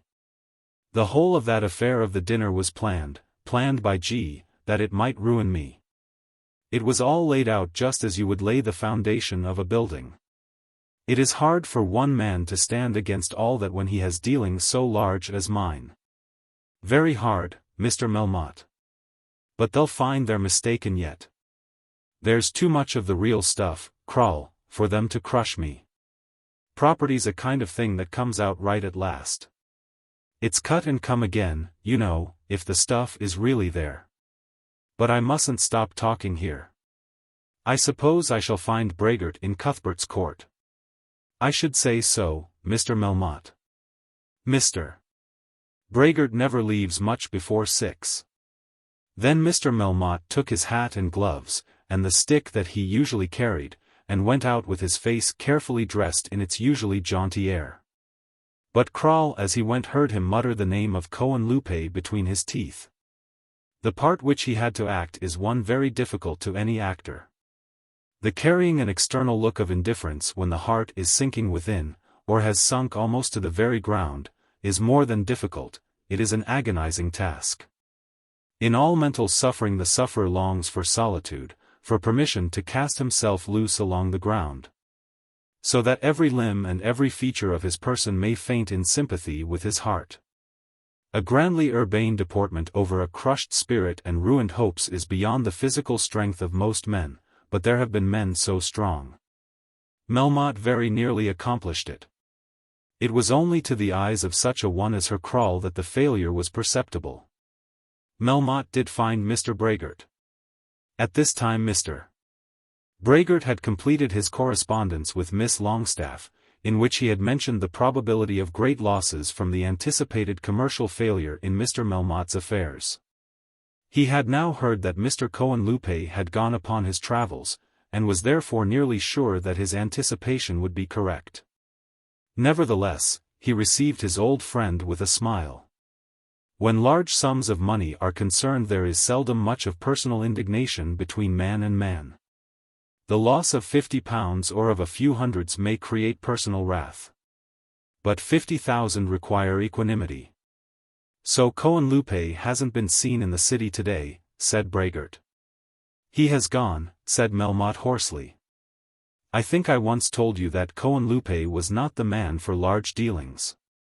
Yes, you did, said Melmotte. Well, it can't be helped, can it? And what is it now? Then Melmotte explained to Mr. Brehgert what it was that he wanted then, taking the various documents out of the bag which throughout the afternoon he had carried in his hand. Mr. Brehgert understood enough of his friend's affairs, and enough of affairs in general, to understand readily all that was required. He examined the documents, declaring as he did so that he did not know how the thing could be arranged by Friday. Melmotte replied that £50,000 was not a very large sum of money, that the security offered was worth twice as much as that. You will leave them with me this evening, said Brehgert. Melmotte paused for a moment, and said that he would of course do so. He would have given much, very much, to have been sufficiently master of himself to have assented without hesitation. But then the weight within was so very heavy. Having left the papers and the bag with Mr. Brehgert, he walked westwards to the House of Commons. He was accustomed to remain in the city later than this, often not leaving it till 7, though during the last week or 10 days he had occasionally gone down to the House in the afternoon. It was now Wednesday, and there was no evening sitting, but his mind was too full of other things to allow him to remember this.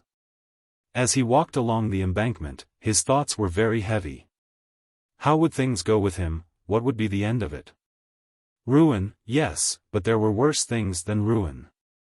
And a short time since he had been so fortunate, had made himself so safe. As he looked back at it, he could hardly say how it had come to pass that he had been driven out of the track that he had laid down for himself. He had known that ruin would come, and had made himself so comfortably safe, so brilliantly safe, in spite of ruin. But insane ambition had driven him away from his anchorage. He told himself over and over again that the fault had been not in circumstances, not in that which men call fortune, but in his own incapacity to bear his position. He saw it now. He felt it now. If he could only begin again, how different would his conduct be? But of what avail were such regrets as these? He must take things as they were now, and see that, in dealing with them, he allowed himself to be carried away neither by pride nor cowardice. And if the worst should come to the worst, then let him face it like a man. There was a certain manliness about him which showed itself perhaps as strongly in his own self-condemnation as in any other part of his conduct at this time. Judging of himself, as though he were standing outside himself and looking on to another man's work, he pointed out to himself his own shortcomings. If it were all to be done again, he thought that he could avoid this bump against the rocks on one side, and that terribly shattering blow on the other. There was much that he was ashamed of, many a little act which recurred to him vividly in this solitary hour as a thing to be repented of with inner sackcloth and ashes. But never once, not for a moment, did it occur to him that he should repent of the fraud in which his whole life had been passed. No idea ever crossed his mind of what might have been the result had he lived the life of an honest man. Though he was inquiring into himself as closely as he could, he never even told himself that he had been dishonest.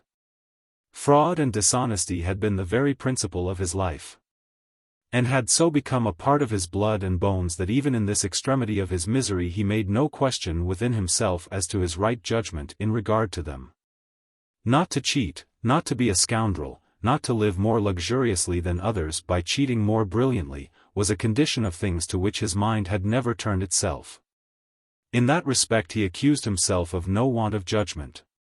But why had he, so unrighteous himself, not made friends to himself of the mammon of unrighteousness? Why had he not conciliated Lord Mayors? Why had he trod upon all the corns of all his neighbours? Why had he been insolent at the India Office? Why had he trusted any man as he had trusted Cohenlupe? Why had he not stuck to Abchurch Lane instead of going into Parliament?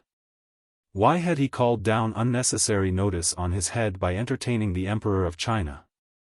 It was too late now, and he must bear it, but these were the things that had ruined him. He walked into Palace Yard and across it, to the door of Westminster Abbey, before he found out that Parliament was not sitting. "Oh, Wednesday. Of course it is," he said, turning round and directing his steps towards Grosvenor Square. Then he remembered that in the morning he had declared his purpose of dining at home, and now he did not know what better use to make of the present evening. His house could hardly be very comfortable to him. Marie no doubt would keep out of his way, and he did not habitually receive much pleasure from his wife's company. But in his own house he could at least be alone. Then, as he walked slowly across the park, thinking so intently on matters as hardly to observe whether he himself were observed or no, he asked himself whether it still might not be best for him to keep the money which was settled on his daughter, to tell the Longestaffes that he could make no payment, and to face the worst that Mr. Squercum could do to him, for he knew already how busy Mr. Squercum was in the matter. Though they should put him on his trial for forgery, what of that? He had heard of trials in which the accused criminals had been heroes to the multitude while their cases were in progress, who had been faked from the beginning to the end though no one had doubted their guilt, and who had come out unscathed at the last. What evidence had they against him? It might be that the Longestaffes and Bideawhiles and Squercums should know that he was a forger, but their knowledge would not produce a verdict. He, as member for Westminster, as the man who had entertained the Emperor, as the owner of one of the most gorgeous houses in London, as the great Melmotte, could certainly command the best half of the bar. He already felt what popular support might do for him. Surely there need be no despondency while so good a hope remained to him.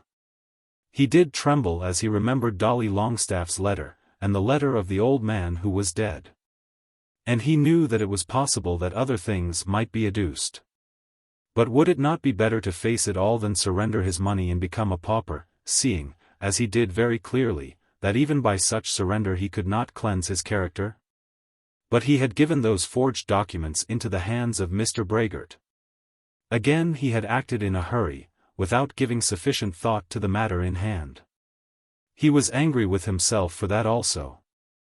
But how is a man to give sufficient thought to his affairs when no step that he takes can be other than ruinous? Yes.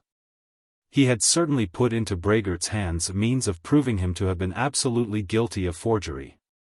He did not think that Marie would disclaim the signatures, even though she had refused to sign the deeds, when she should understand that her father had written her name. Nor did he think that his clerk would be urgent against him, as the forgery of Kral's name could not injure Kral. But Brehgert, should he discover what had been done, would certainly not permit him to escape. And now he had put these forgeries without any guard into Brehgert's hands. He would tell Brehgert in the morning that he had changed his mind. He would see Brehgert before any action could have been taken on the documents, and Brehgert would no doubt restore them to him. Then he would instruct his daughter to hold the money fast, to sign no paper that should be put before her, and to draw the income herself. Having done that, he would let his foes do their worst. They might drag him to jail. They probably would do so. He had an idea that he could not be admitted to bail if accused of forgery. But he would bear all that. If convicted he would bear the punishment, still hoping that an end might come. But how great was the chance that they might fail to convict him? As to the dead man's letter, and as to Dolly Longestaffe's letter, he did not think that any sufficient evidence could be found. The evidence as to the deeds by which Marie was to have released the property was indeed conclusive, but he believed that he might still recover those documents. For the present it must be his duty to do nothing, when he should have recovered and destroyed those documents, and to live before the eyes of men as though he feared nothing.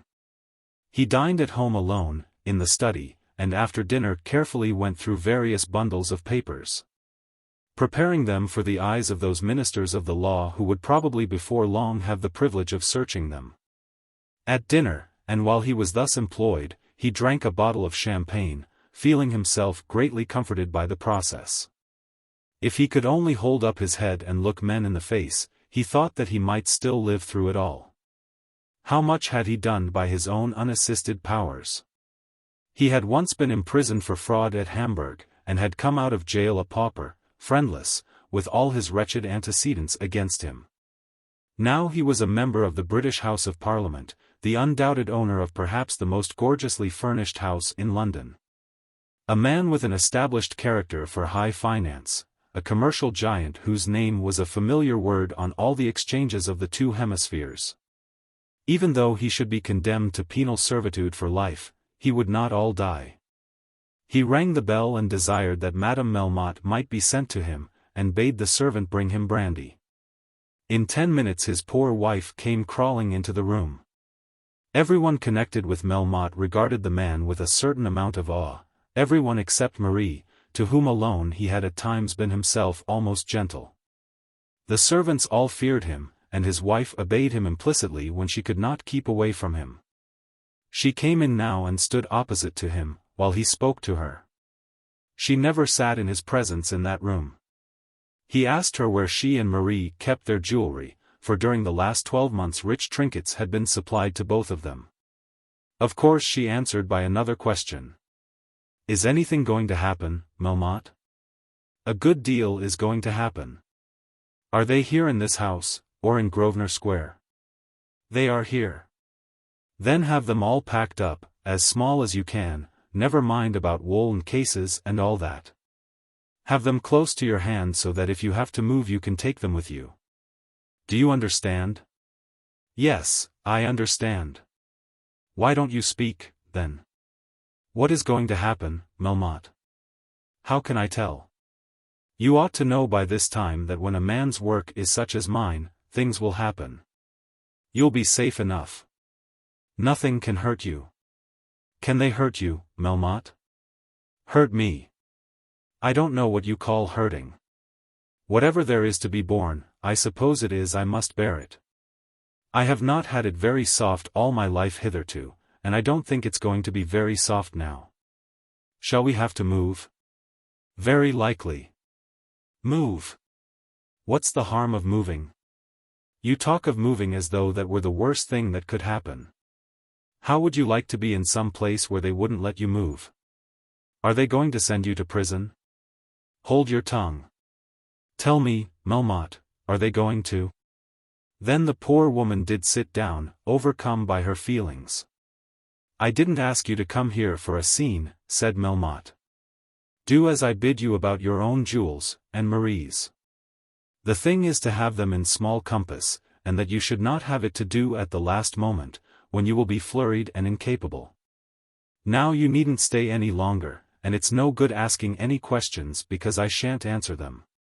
So dismissed, the poor woman crept out again, and immediately, after her own slow fashion, went to work with her ornaments. Melmotte sat up during the greater part of the night, sometimes sipping brandy and water, and sometimes smoking. But he did no work, and hardly touched a paper after his wife left him. Chapter 82. Marie's Perseverance. Very early the next morning, very early that is for London life, Melmotte was told by a servant that Mr. Croll had called and wanted to see him.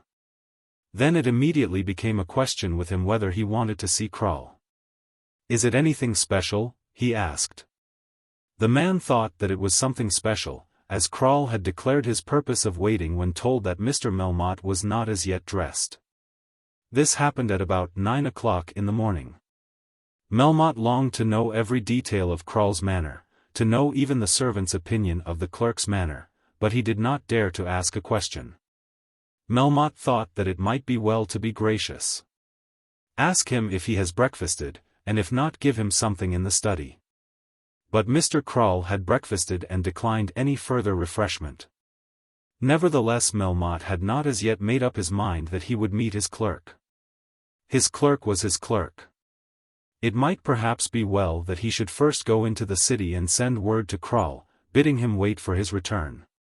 Over and over again, against his will, the question of flying would present itself to him, but, though he discussed it within his own bosom in every form, he knew that he could not fly. And if he stood his ground, as most assuredly he would do, then must he not be afraid to meet any man, let the man come with what thunderbolts in his hand he might. Of course sooner or later some man must come with a thunderbolt, and why not Croll as well as another? He stood against a press in his chamber, with a razor in his hand, and steadied himself. How easily might he put an end to it all! Then he rang his bell and desired that Croll might be shown up into his room. The 3 or 4 minutes which intervened seemed to him to be very long. He had absolutely forgotten in his anxiety that the lather was still upon his face. But he could not smother his anxiety. He was fighting with it at every turn, but he could not conquer it. When the knock came at his door, he grasped at his own breast as though to support himself. With a hoarse voice he told the man to come in, and Croll himself appeared, opening the door gently and very slowly. Melmotte had left the bag which contained the papers in possession of Mr. Brehgert, and he now saw, at a glance, that Croll had got the bag in his hand, and could see also by the shape of the bag that the bag contained the papers. The man therefore had in his own hands, in his own keeping, the very documents to which his own name had been forged. There was no longer a hope, no longer a chance that Croll should be ignorant of what had been done. "Well, Croll," he said with an attempt at a smile, "what brings you here so early?" He was pale as death, and let him struggle as he would, could not restrain himself from trembling.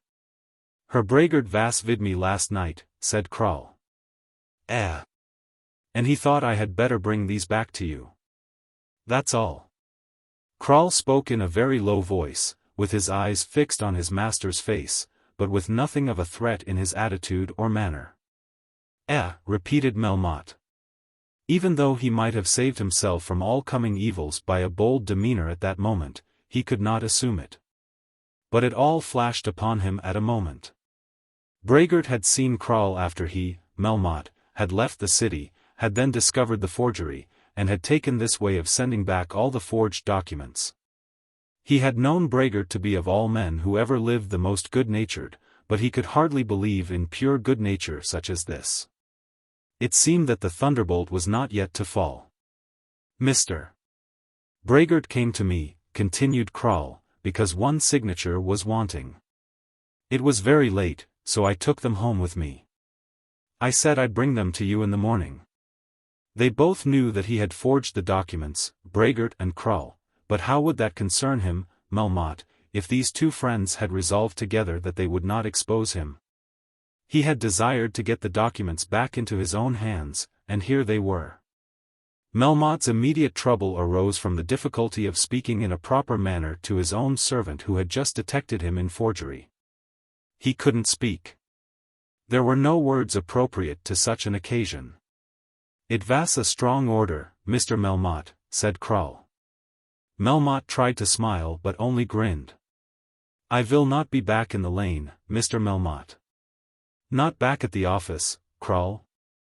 "I think not, no. De little money coming to me, you will send it. Adieu." And so Mr. Kroll took his final leave of his old master after an intercourse which had lasted 20 years. We may imagine that Herr Kroll found his spirits to be oppressed and his capacity for business to be obliterated by his patron's misfortunes rather than by his patron's guilt.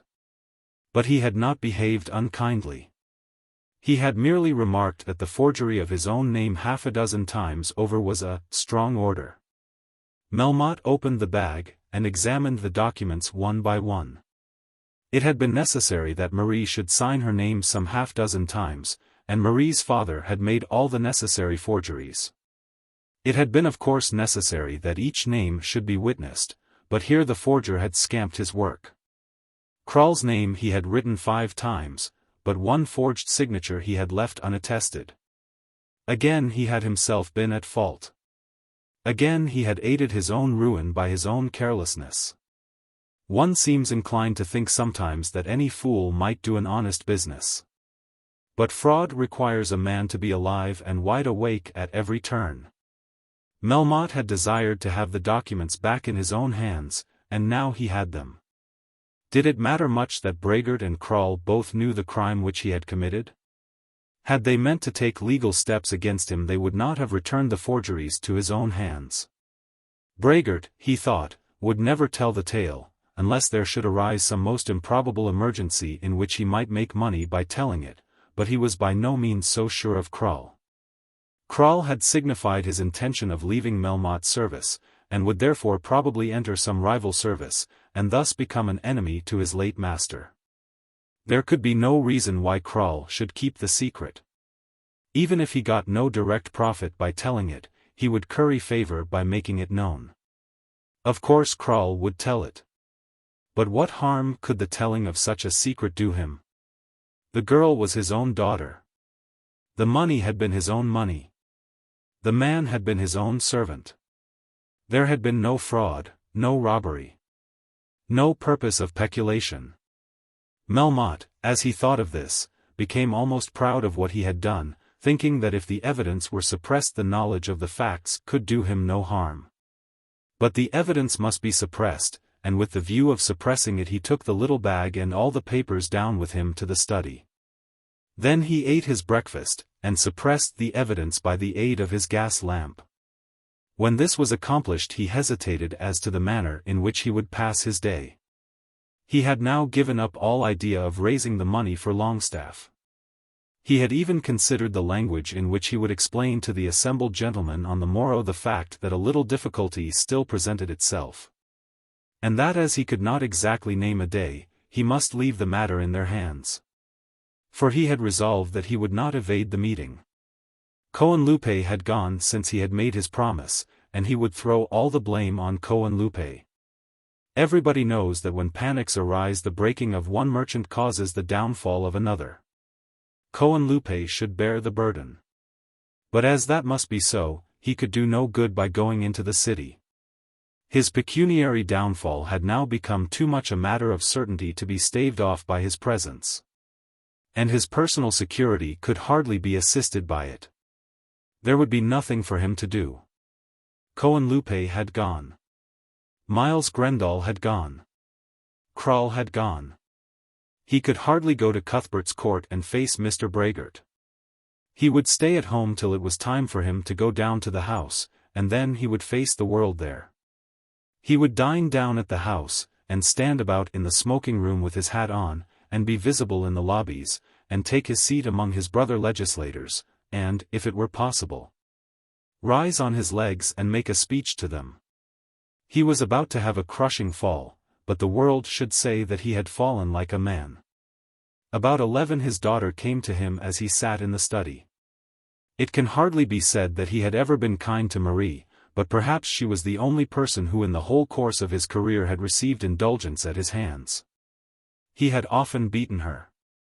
But he had also often made her presents and smiled on her, and in the periods of his opulence, had allowed her pocket money almost without limit.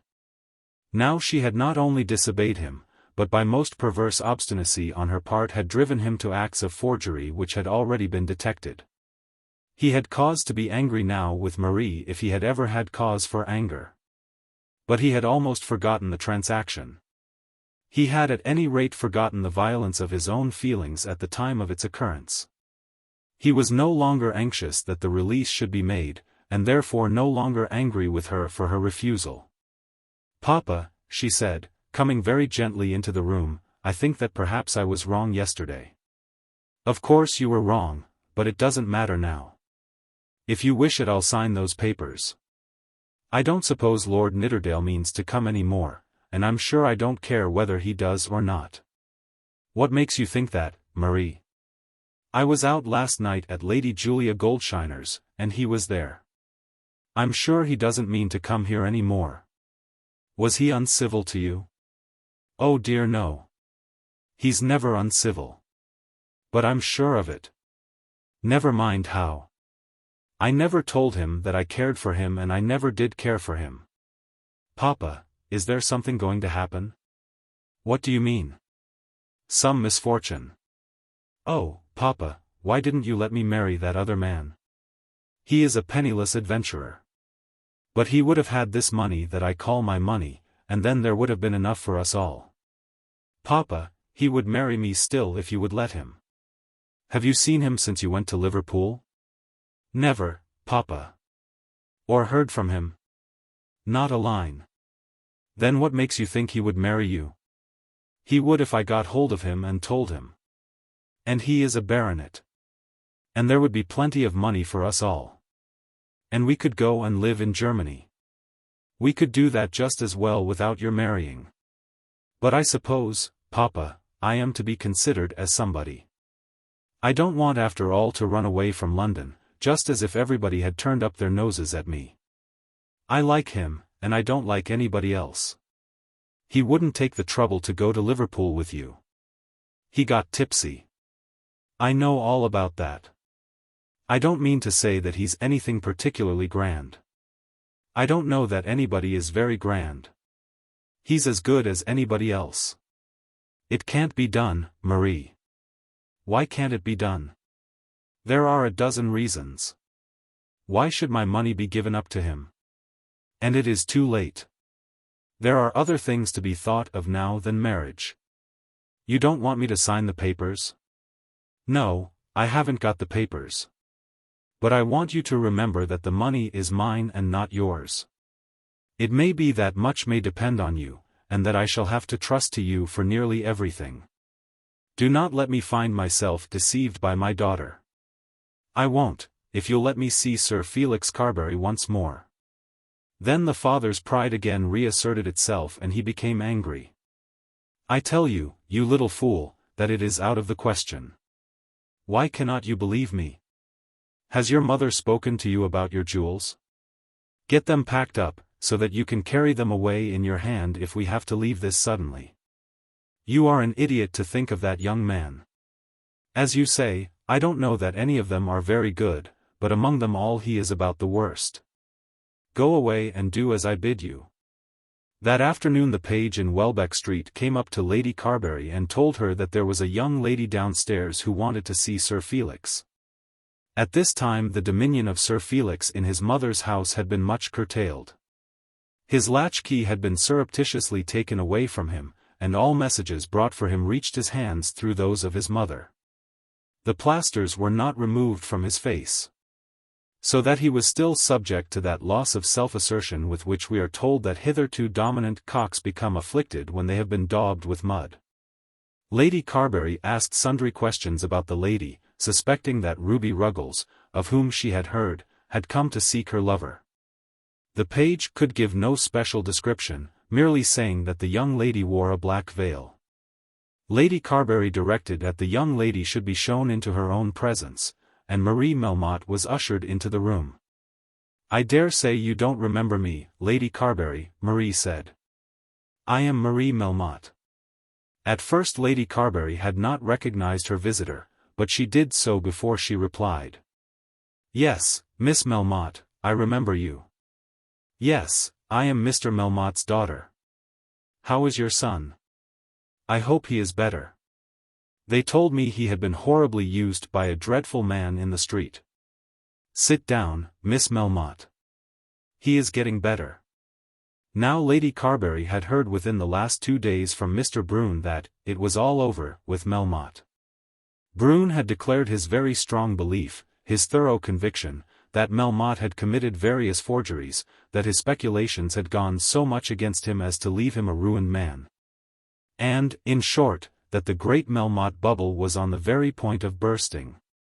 Everybody says that he'll be in jail before a week is over. That was the information which had reached Lady Carbury about the Melmottes only on the previous evening. I want to see him, said Marie.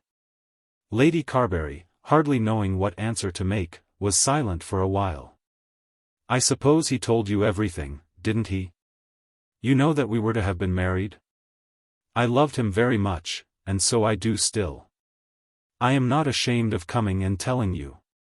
I thought it was all off, said Lady Carbury. I never said so. Does he say so? Your daughter came to me and was very good to me. I do so love her. She said that it was all over, but perhaps she was wrong. It shan't be all over if he will be true. Lady Carbury was taken greatly by surprise. It seemed to her at the moment that this young lady, knowing that her own father was ruined, was looking out for another home, and was doing so with a considerable amount of audacity. She gave Marie little credit either for affection or for generosity, but yet she was unwilling to answer her roughly. I am afraid, she said, that it would not be suitable. Why should it not be suitable? They can't take my money away. There is enough for all of us even if Papa wanted to live with us, but it is mine. It is ever so much. I don't know how much, but a great deal. We should be quite rich enough. I ain't a bit ashamed to come and tell you, because we were engaged. I know he isn't rich, and I should have thought it would be suitable. It then occurred to Lady Carbury that if this were true the marriage after all might be suitable. But how was she to find out whether it was true? I understand that your papa is opposed to it, she said. Yes, he is, but Papa can't prevent me, and Papa can't make me give up the money. It's ever so many thousands a year, I know. If I can dare to do it, why can't he? Lady Carbury was so beside herself with doubts, that she found it impossible to form any decision. It would be necessary that she should see Mr. Bruton. What to do with her son, how to bestow him, in what way to get rid of him so that in ridding herself of him she might not aid in destroying him, this was the great trouble of her life.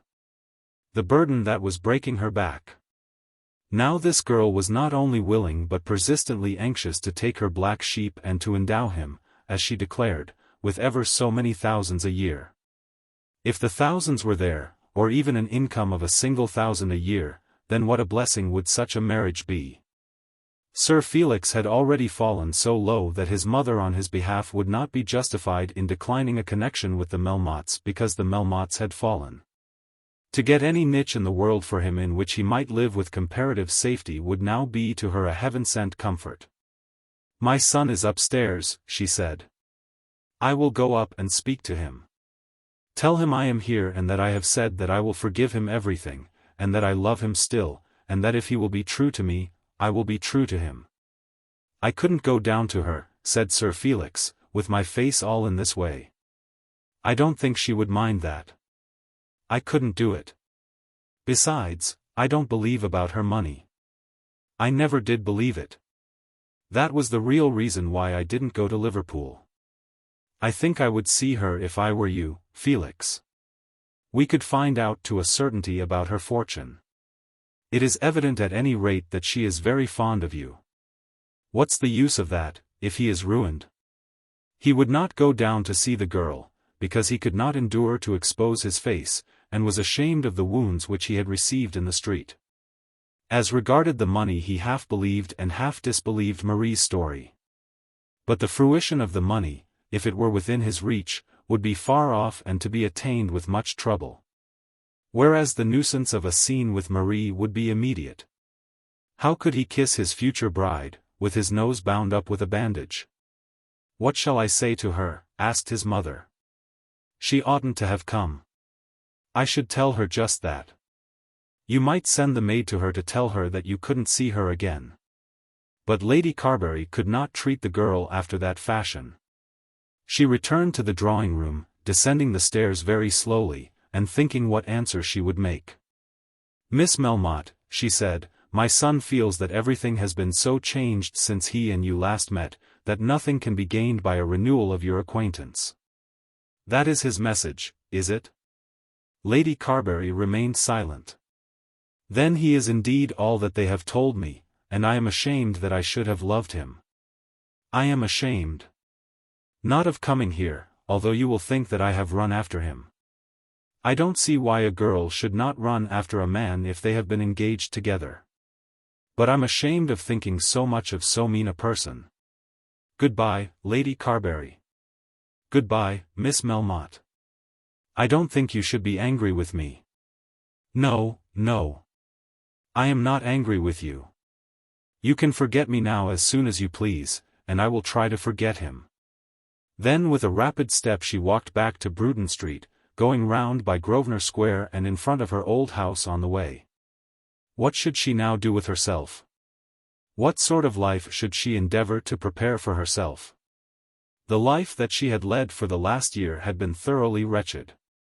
The poverty and hardship which she remembered in her early days had been more endurable.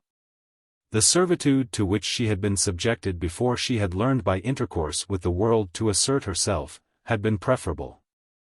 In these days of her grandeur, in which she had danced with princes, and seen an emperor in her father's house, and been affianced to lords, she had encountered degradation which had been abominable to her.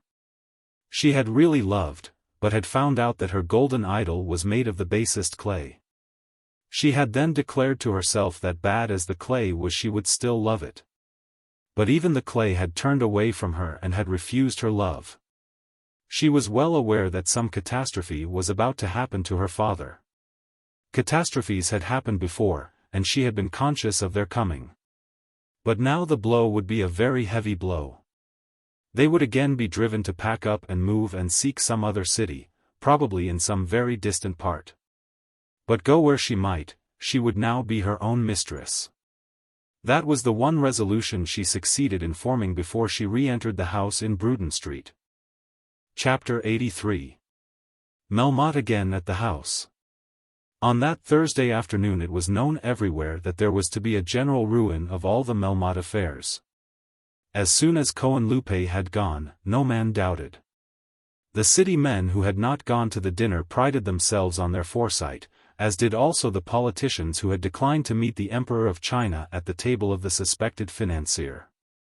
They who had got up the dinner and had been instrumental in taking the Emperor to the house in Grosvenor Square.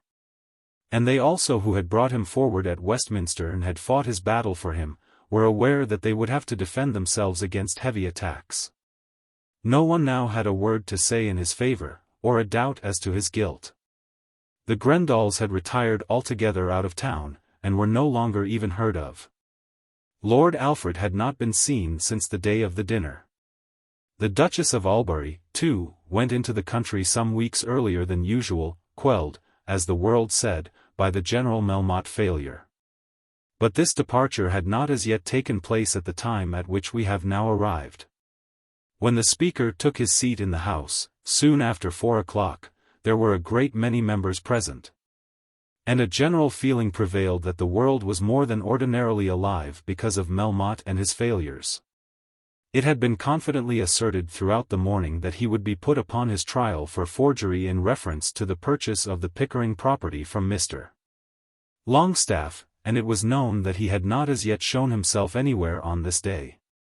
People had gone to look at the house in Grosvenor Square, not knowing that he was still living in Mr. Longestaffe's house in Bruton Street, and had come away with the impression that the desolation of ruin and crime was already plainly to be seen upon it. "I wonder where he is," said Mr. Lupton to Mr. Beauchamp Beauclerk in one of the lobbies of the house. "They say he hasn't been in the city all day. I suppose he's in Longestaffe's house. That poor fellow has got it heavy all round." The man has got his place in the country and his house in town. There's Nidderdale. I wonder what he thinks about it all. This is awful, ain't it? Said Nidderdale. It might have been worse, I should say, as far as you are concerned, replied Mr. Lupton. Well, yes. But I'll tell you what, Lupton. I don't quite understand it all yet. Our lawyer said 3 days ago that the money was certainly there. And Cohenlupe was certainly here 3 days ago, said Lupton, but he isn't here now. It seems to me that it has just happened in time for you. Lord Nidderdale shook his head and tried to look very grave.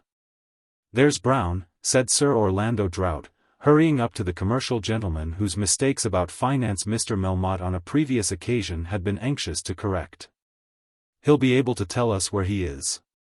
It was rumored, you know, an hour ago, that he was off to the continent after Cohenlupe. But Mr. Brown shook his head. Mr. Brown didn't know anything. But Mr. Brown was very strongly of opinion that the police would know all that there was to be known about Mr. Melmotte before this time on the following day. Mr. Brown had been very bitter against Melmotte since that memorable attack made upon him in the House. Even ministers as they sat to be badgered by the ordinary question-mongers of the day were more intent upon Melmotte than upon their own defence. Do you know anything about it? Asked the Chancellor of the Exchequer of the Secretary of State for the Home Department. I understand that no order has been given for his arrest. There is a general opinion that he has committed forgery, but I doubt whether they've got their evidence together. He's a ruined man, I suppose, said the Chancellor. I doubt whether he ever was a rich man. But I'll tell you what, he has been about the grandest rogue we've seen yet. He must have spent over £100,000 during the last 12 months on his personal expenses. I wonder how the Emperor will like it when he learns the truth. Another minister sitting close to the Secretary of State was of opinion that the Emperor of China would not care half so much about it as our own First Lord of the Treasury. At this moment there came a silence over the house which was almost audible. They who know the sensation which arises from the continued hum of many suppressed voices will know also how plain to the ear is the feeling caused by the discontinuance of the sound. Everybody looked up, but everybody looked up in perfect silence. An Under-Secretary of State had just got upon his legs to answer a most indignant question as to an alteration of the colour of the facings of a certain regiment, his prepared answer to which, however, was so happy as to allow him to anticipate quite a little triumph. It is not often that such a godsend comes in the way of an under-secretary, and he was intent upon his performance. But even he was startled into momentary oblivion of his well-arranged point. Augustus Melmotte, the member for Westminster, was walking up the centre of the House. He had succeeded by this time in learning so much of the forms of the House as to know what to do with his hat, when to wear it, and when to take it off, and how to sit down. As he entered by the door facing the Speaker, he wore his hat on one side of his head, as was his custom. Much of the arrogance of his appearance had come from this habit, which had been adopted probably from a conviction that it added something to his powers of self-assertion.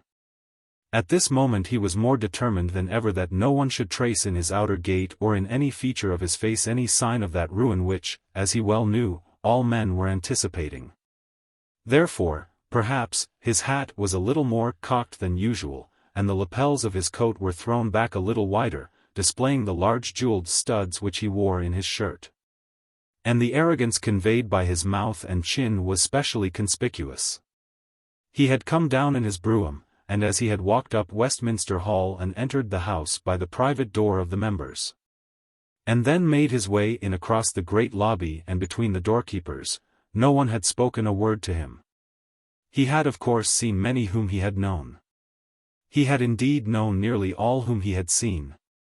But he had been aware, from the beginning of this enterprise of the day, that men would shun him, and that he must bear their cold looks and colder silence without seeming to notice them. He had schooled himself to the task, and he was now performing it. It was not only that he would have to move among men without being noticed, but that he must endure to pass the whole evening in the same plight. But he was resolved, and he was now doing it.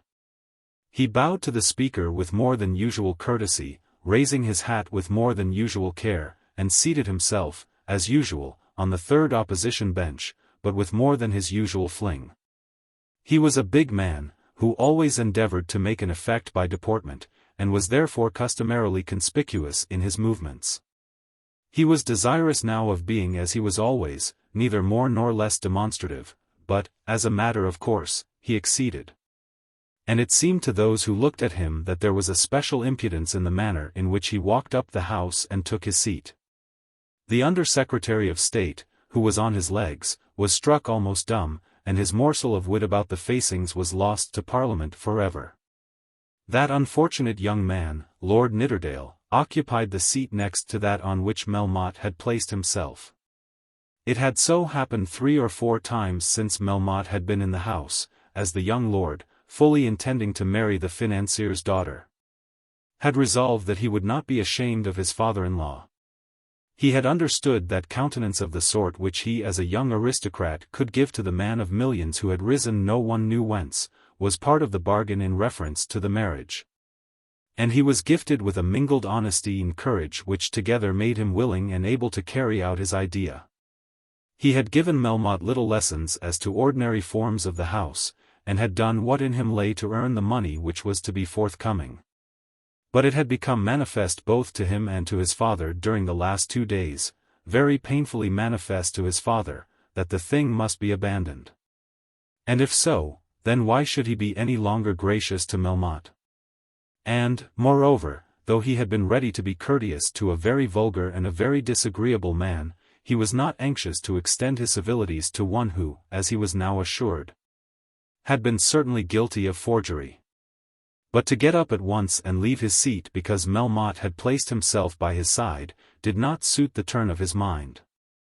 He looked round to his neighbour on the right, with a half-comic look of misery, and then prepared himself to bear his punishment, whatever it might be. "Have you been up with Marie today?" said Melmotte. "No, I've not," replied the lord. "Why don't you go? She's always asking about you now. I hope we shall be in our own house again next week, and then we shall be able to make you comfortable." Could it be possible that the man did not know that all the world was united in accusing him of forgery? "I'll tell you what it is," said Nidderdale. "I think you had better see my governor again, Mr. Melmotte. There's nothing wrong, I hope." "Well, I don't know. You'd better see him." "I'm going now. I only just came down to enter an appearance." He had to cross Melmotte on his way out, and as he did so Melmotte grasped him by the hand.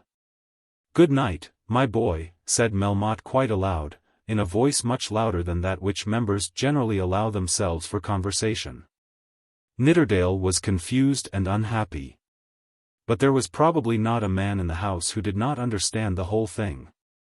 He rushed down through the gangway and out through the doors with a hurried step, and as he escaped into the lobby he met Lionel Lupton, who, since his little conversation with Mr. Beauclerk, had heard further news. "You know what has happened, Nidderdale?" "About Melmotte, you mean?" "Yes, about Melmotte," continued Lupton.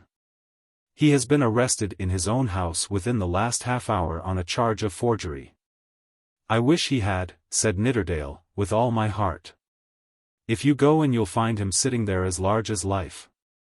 He has been talking to me as though everything were all right. Compton was here not a moment ago, and said that he had been taken under a warrant from the Lord Mayor. The Lord Mayor is a member and had better come and fetch his prisoner himself. At any rate he's there. I shouldn't wonder if he wasn't on his legs before long." Melmotte kept his seat steadily till 7, at which hour the House adjourned till 9. He was one of the last to leave, and then with a slow step, with almost majestic steps, he descended to the dining-room and ordered his dinner. There were many men there, and some little difficulty about a seat. No one was very willing to make room for him.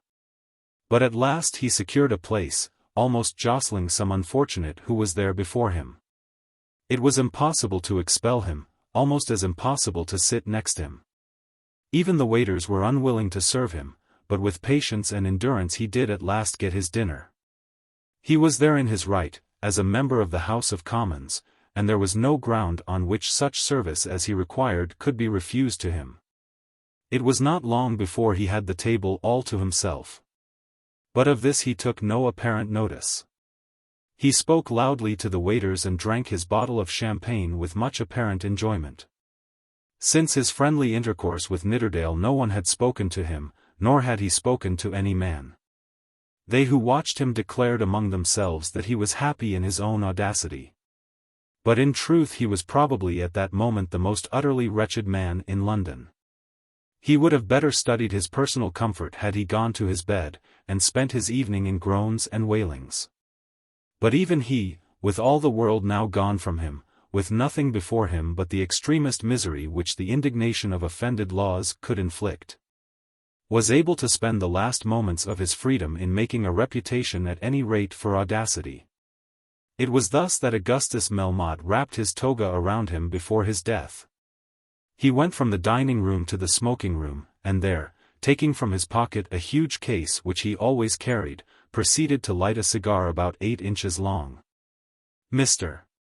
Brown, from the city, was in the room, and Melmotte, with a smile and a bow, offered Mr. Brown one of the same. Mr. Brown was a short, fat, round little man, over 60, who was always endeavoring to give to a somewhat commonplace set of features an air of importance by the contraction of his lips and the knitting of his brows.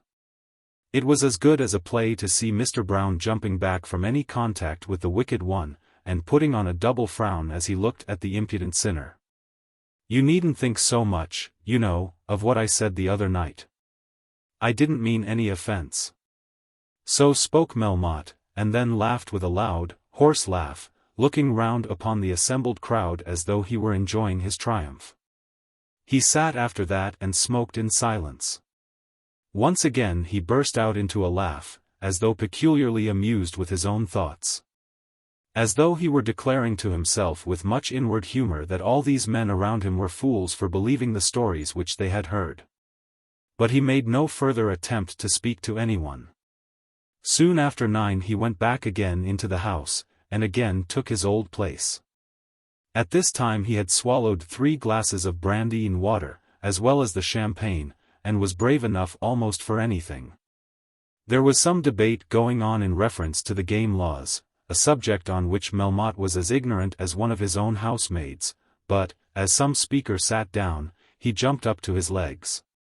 Another gentleman had also risen, and when the house called to that other gentleman Melmotte gave way. The other gentleman had not much to say, and in a few minutes Melmotte was again on his legs.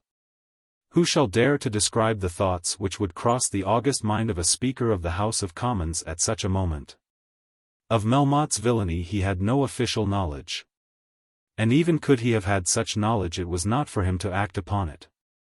The man was a member of the House, and as much entitled to speak as another. But it seemed on that occasion that the Speaker was anxious to save the House from disgrace, for twice and thrice he refused to have his eye caught by the member for Westminster. As long as any other member would rise he would not have his eye caught. But Melmotte was persistent, and determined not to be put down. At last no one else would speak, and the House was about to negative the motion without a division, when Melmotte was again on his legs, still persisting. The Speaker scowled at him and leaned back in his chair. Melmotte standing erect, turning his head round from one side of the House to another, as though determined that all should see his audacity. Propping himself with his knees against the seat before him, remained for half a minute perfectly silent. He was drunk, but better able than most drunken men to steady himself, and showing in his face none of those outward signs of intoxication by which drunkenness is generally made apparent. But he had forgotten in his audacity that words are needed for the making of a speech, and now he had not a word at his command. He stumbled forward, recovered himself, then looked once more round the house with a glance of anger, and after that toppled headlong forward over the shoulders of Mr. Beauchamp Beauclerk, who was now sitting in front of him. He might have wrapped his toga around him better perhaps had he remained at home, but if to have himself talked about was his only object, he could hardly have taken a surer course. The scene, as it occurred, was one very likely to be remembered when the performer should have been carried away into enforced obscurity. There was much commotion in the house. Mr. Beauclerk, a man of natural good nature, though at the moment put to considerable personal inconvenience, hastened, when he recovered his own equilibrium, to assist the drunken man. But Melmotte had by no means lost the power of helping himself. He quickly recovered his legs, and then reseating himself, put his hat on, and endeavored to look as though nothing special had occurred. The house resumed its business, taking no further notice of Melmotte, and having no special rule of its own as to the treatment to be adopted with drunken members. But the member for Westminster caused no further inconvenience. He remained in his seat for perhaps 10 minutes, and then, not with a very steady step, but still with capacity sufficient for his own guidance, he made his way down to the doors. His exit was watched in silence, and the moment was an anxious one for the speaker, the clerks, and all who were near him. Had he fallen, someone, or rather some 2 or 3, must have picked him up and carried him out. But he did not fall either there or in the lobbies, or on his way down to Palace Yard. Many were looking at him, but none touched him. When he had got through the gates, leaning against the wall he hallooed for his brougham, and the servant who was waiting for him soon took him home to Bruton Street. That was the last which the British Parliament saw of its new member for Westminster. Melmotte as soon as he reached home got into his own sitting-room without difficulty, and called for more brandy and water. Between 11 and 12 he was left there by his servant with a bottle of brandy, 3 or 4 bottles of soda water, and his cigar case. Neither of the ladies of the family came to him, nor did he speak of them. Nor was he so drunk then as to give rise to any suspicion in the mind of the servant. He was habitually left there at night, and the servant as usual went to his bed. But at 9 o'clock on the following morning the maidservant found him dead upon the floor. Drunk as he had been, more drunk as he probably became during the night, still he was able to deliver himself from the indignities and penalties to which the law might have subjected him by a dose of prussic acid. Chapter 84. Paul Montague's Vindication. It is hoped that the reader need hardly be informed that Hetta Carbury was a very miserable young woman as soon as she decided that duty compelled her to divide herself altogether from Paul Montague. I think that she was irrational, but to her it seemed that the offence against herself, the offence against her own dignity as a woman, was too great to be forgiven. There can be no doubt that it would all have been forgiven with the greatest ease had Paul told the story before it had reached her ears from any other source. Had he said to her, when her heart was softest towards him, I once loved another woman, and that woman is here now in London, a trouble to me, persecuting me, and her history is so and so. And the history of my love for her was after this fashion, and the history of my declining love is after that fashion, and of this at any rate you may be sure, that this woman has never been near my heart from the first moment in which I saw you. Had he told it to her thus, there would not have been an opening for anger. And he doubtless would have so told it, had not Hetta's brother interfered too quickly. He was then forced to exculpate himself, to confess rather than to tell his own story, and to admit facts which wore the air of having been concealed, and which had already been conceived to be altogether damning if true. It was that journey to Longestaffe, not yet a month old, which did the mischief, a journey as to which Hetta was not slow in understanding all that Roger Carbury had thought about it, though Roger would say nothing of it to herself. Paul had been staying at the seaside with this woman in amicable intimacy, this horrid woman, in intimacy worse than amicable, and had been visiting her daily at Islington. Hetta felt quite sure that he had never passed a day without going there since the arrival of the woman, and everybody would know what that meant. And during this very hour he had been, well, perhaps not exactly making love to herself, but looking at her and talking to her, and behaving to her in a manner such as could not but make her understand that he intended to make love to her. Of course they had really understood it, since they had met at Madame Melmotte's first ball, when she had made a plea that she could not allow herself to dance with him more than, say, half a dozen times. Of course she had not intended him then to know that she would receive his love with favor, but equally of course she had known that he must so feel it. She had not only told herself, but had told her mother, that her heart was given away to this man. And yet the man during this very time was spending his hours with a woman, with a strange American woman, to whom he acknowledged that he had been once engaged. How could she not quarrel with him?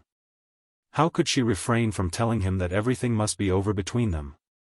Everybody was against him, her mother, her brother, and her cousin, and she felt that she had not a word to say in his defense. A horrid woman. A wretched, bad, bold American intriguing woman. It was terrible to her that a friend of hers should ever have attached himself to such a creature. But that he should have come to her with a second tale of love long, long before he had cleared himself from the first, perhaps with no intention of clearing himself from the first. Of course she could not forgive him.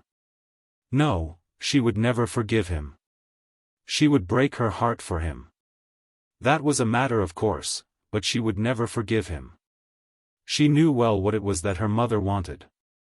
Her mother thought that by forcing her into a quarrel with Montague she would force her also into a marriage with Roger Carbury. But her mother would find out that in that she was mistaken. She would never marry her cousin, though she would be always ready to acknowledge his worth. She was sure now that she would never marry any man. As she made this resolve she had a wicked satisfaction in feeling that it would be a trouble to her mother. For though she was altogether in accord with Lady Carbury as to the iniquities of Paul Montague, she was not the less angry with her mother for being so ready to expose those iniquities. Oh, with what slow, cautious fingers, with what heartbroken tenderness did she take out from its guardian case the brooch which Paul had given her. It had as yet been an only present, and in thanking him for it, which she had done with full, free-spoken words of love, she had begged him to send her no other.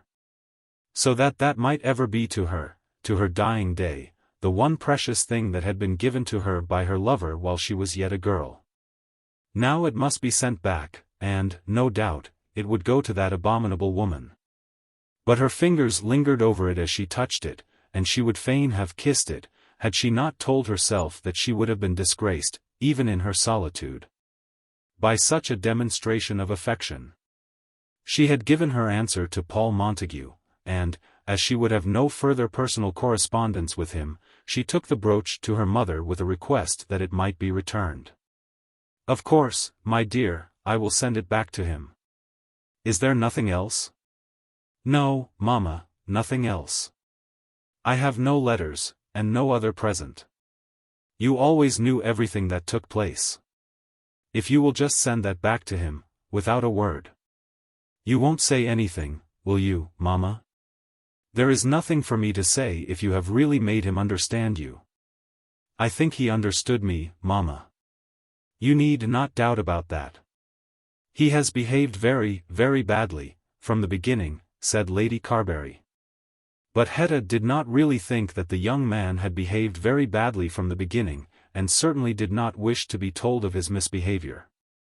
No doubt she thought that the young man had behaved very well in falling in love with her directly he saw her, only that he had behaved so badly in taking Mrs. Hurtle to Longestaffe afterwards. "It's no good talking about that, mamma. I hope you will never talk of him any more. He is quite unworthy," said Lady Carbury. "I can't bear to have him abused," said Hetta sobbing. "My dear Hetta, I have no doubt this has made you for the time unhappy. Such little accidents do make people unhappy, for the time. But it will be much for the best that you should endeavor not to be so sensitive about it. The world is too rough and too hard for people to allow their feelings full play. You have to look out for the future, and you can best do so by resolving that Paul Montague shall be forgotten at once." "Oh, mamma, don't. How is a person to resolve?" "Oh, mamma, don't say any more." "But, my dear, there is more that I must say. Your future life is before you, and I must think of it, and you must think of it. Of course you must be married." "There is no of course at all. Of course you must be married," continued Lady Carbury, "and of course it is your duty to think of the way in which this may be best done. My income is becoming less and less every day. I already owe money to your cousin, and I owe money to Mr. Bruton. Money to Mr. Bruton? Yes, to Mr. Bruton. I had to pay a sum for Felix which Mr. Bruton told me ought to be paid. And I owe money to tradesmen. I fear that I shall not be able to keep on this house. And they tell me, your cousin and Mr. Bruton, that it is my duty to take Felix out of London, probably abroad. Of course I shall go with you. It may be so at first, but, perhaps, even that may not be necessary. Why should you? What pleasure could you have in it? Think what my life must be with Felix in some French or German town. Mamma, why don't you let me be a comfort to you? Why do you speak of me always as though I were a burden? Everybody is a burden to other people. It is the way of life. But you, if you will only yield in ever so little, you may go where you will be no burden, or you will be accepted simply as a blessing. You have the opportunity of securing comfort for your whole life, and of making a friend, not only for yourself, but for me and your brother, of one whose friendship we cannot fail to want. Mamma, you cannot really mean to talk about that now? Why should I not mean it? What is the use of indulging in high-flown nonsense? Make up your mind to be the wife of your cousin Roger. This is horrid, said Hetta, bursting out in her agony. Cannot you understand that I am broken-hearted about Paul, that I love him from my very soul, that parting from him is like tearing my heart in pieces? I know that I must, because he has behaved so very badly, and because of that wicked woman. And so I have. But I did not think that in the very next hour you would bid me give myself to somebody else. I will never marry Roger Carbury. You may be quite sure that I shall never marry anyone. If you won't take me with you when you go away with Felix, I must stay behind and try and earn my bread. I suppose I could go out as a nurse. Then, without waiting for a reply, she left the room and betook herself to her own apartment. Lady Carbury did not even understand her daughter. She could not conceive that she had in any way acted unkindly in taking the opportunity of Montague's rejection for pressing the suit of the other lover. She was simply anxious to get a husband for her daughter, as she had been anxious to get a wife for her son, in order that her child might live comfortably. But she felt that whenever she spoke common sense to Hetta, her daughter took it as an offense, and flew into tantrums, being altogether unable to accommodate herself to the hard truths of the world. Deep as was the sorrow which her son brought upon her, and great as was the disgrace, she could feel more sympathy for him than for the girl. If there was anything that she could not forgive in life, it was romance. And yet she, at any rate, believed that she delighted in romantic poetry.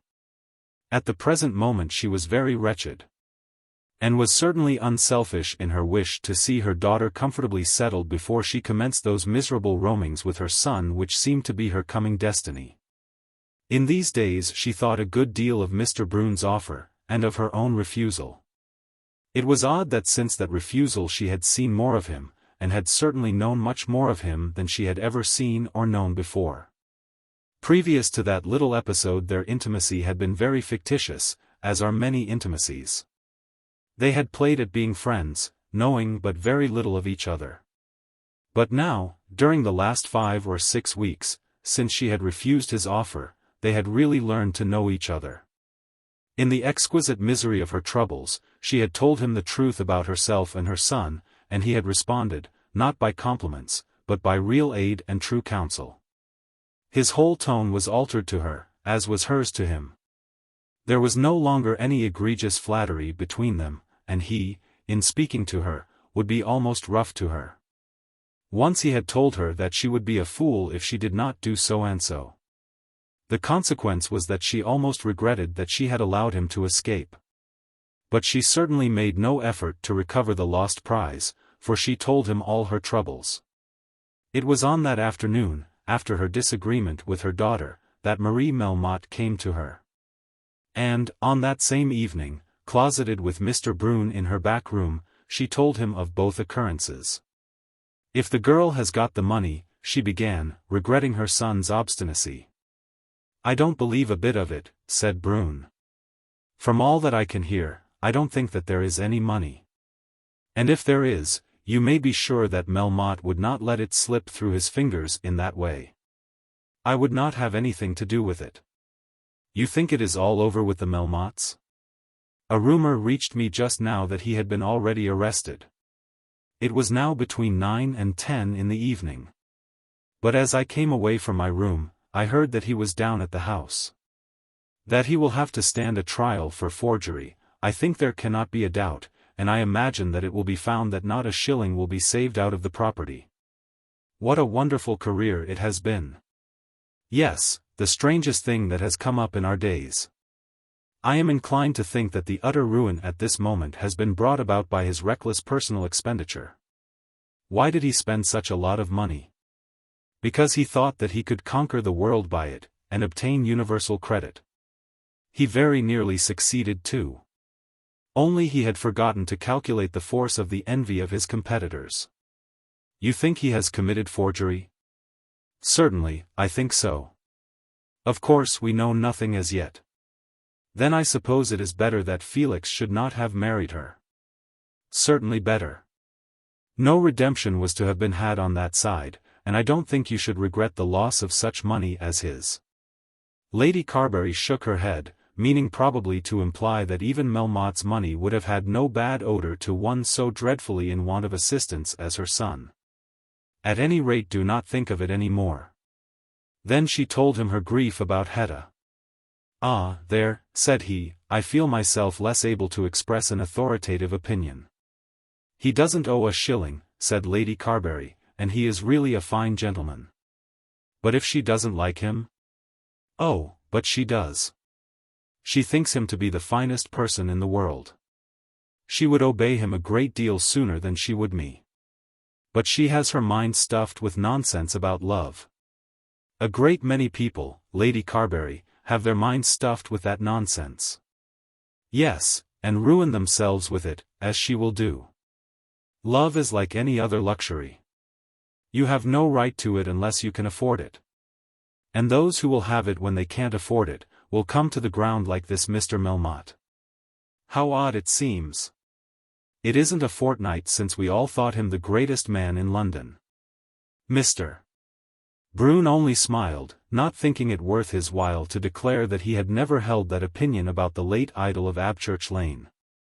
On the following morning, very early, while Melmotte was still lying, as yet undiscovered, on the floor of Mr. Longestaffe's room, a letter was brought up to Hetta by the maidservant, who told her that Mr. Montague had delivered it with his own hands. She took it greedily, and then repressing herself, put it with an assumed gesture of indifference beneath her pillow. But as soon as the girl had left the room she at once seized her treasure. It never occurred to her as yet to think whether she would or would not receive a letter from her dismissed lover. She had told him that he must go, and go forever, and had taken it for granted that he would do so, probably willingly. No doubt he would be delighted to return to the American woman. But now that she had the letter, she allowed no doubt to come between her and the reading of it.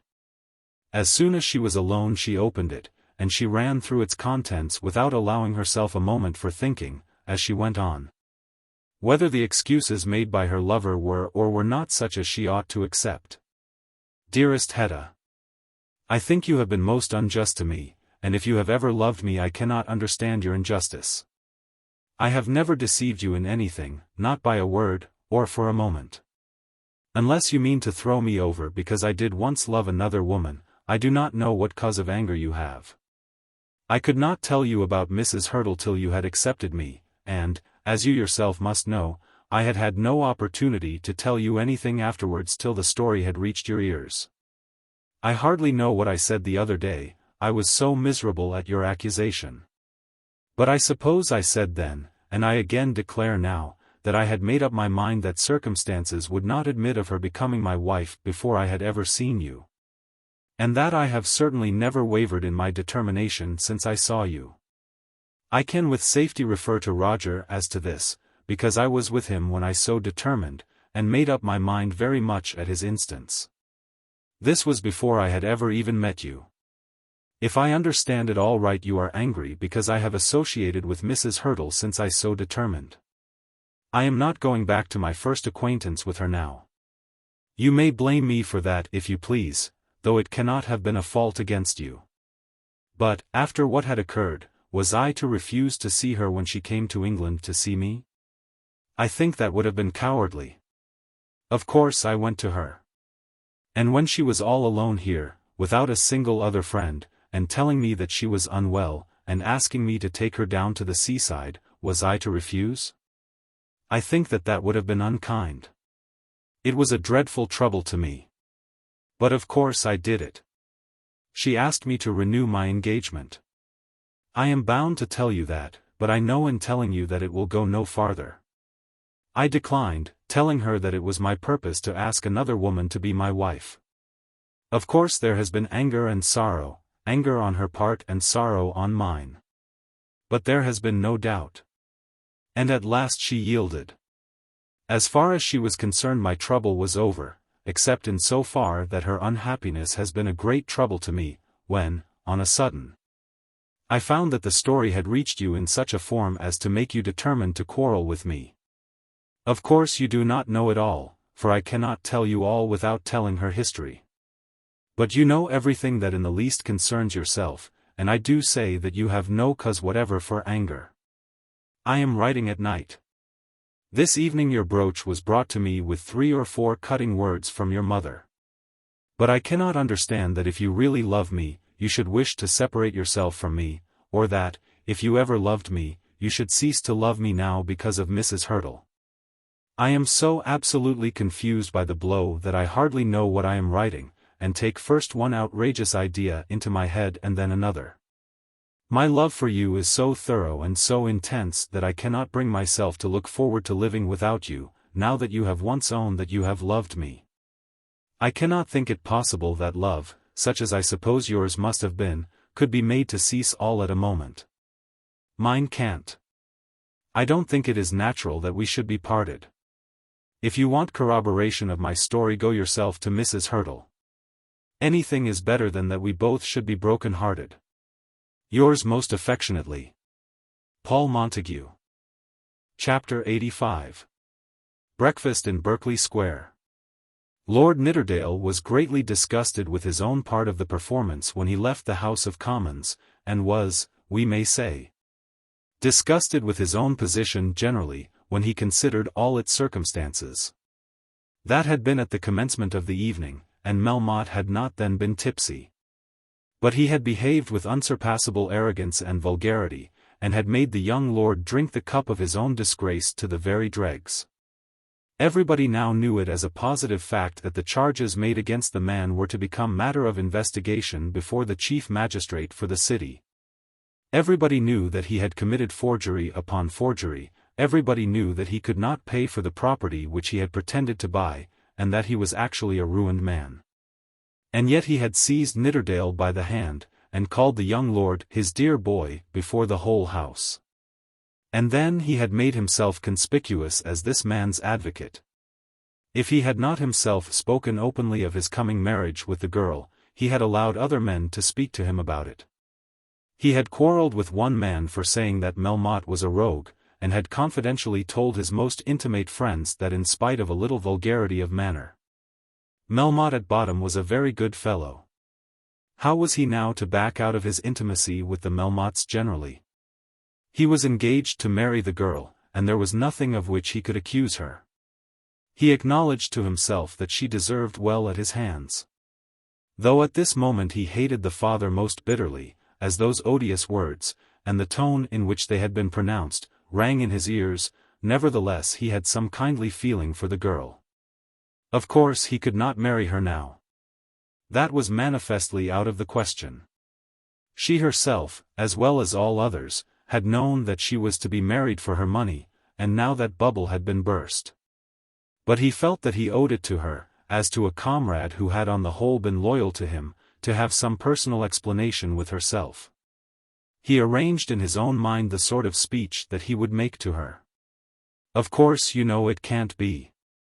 It was all arranged because you were to have a lot of money, and now it turns out that you haven't got any. And I haven't got any, and we should have nothing to live upon. It's out of the question. But, upon my word, I'm very sorry, for I like you very much, and I really think we should have got on uncommon well together." That was the kind of speech that he suggested to himself, but he did not know how to find for himself the opportunity of making it. He thought that he must put it all into a letter. But then that would be tantamount to a written confession that he had made her an offer of marriage, and he feared that Melmotte, or Madame Melmotte on his behalf, if the great man himself were absent, in prison, might make an ungenerous use of such an admission. Between 7 and 8 he went into the Bear Garden, and there he saw Dolly Longestaffe and others. Everybody was talking about Melmotte, the prevailing belief being that he was at this moment in custody. Dolly was full of his own griefs, but consoled amidst them by a sense of his own importance. "I wonder whether it's true," he was saying to Lord Grosloux. "He has an appointment to meet me and my governor at 12 o'clock tomorrow, and to pay us what he owes us. He swore yesterday that he would have the money tomorrow. But he can't keep his appointment, you know, if he's in prison." "You won't see the money, Dolly, you may swear to that," said Grosloux. "I don't suppose I shall. By George, what an ass my governor has been. He had no more right than you have to give up the property. Here's Nidderdale. He could tell us where he is. But I'm afraid to speak to him since he cut up so rough the other night." In a moment the conversation was stopped. But when Lord Grosloux asked Nidderdale in a whisper whether he knew anything about Melmotte, the latter answered out loud, "Yes, I left him in the house half an hour ago. People are saying that he has been arrested. I heard that also, but he certainly had not been arrested when I left the house."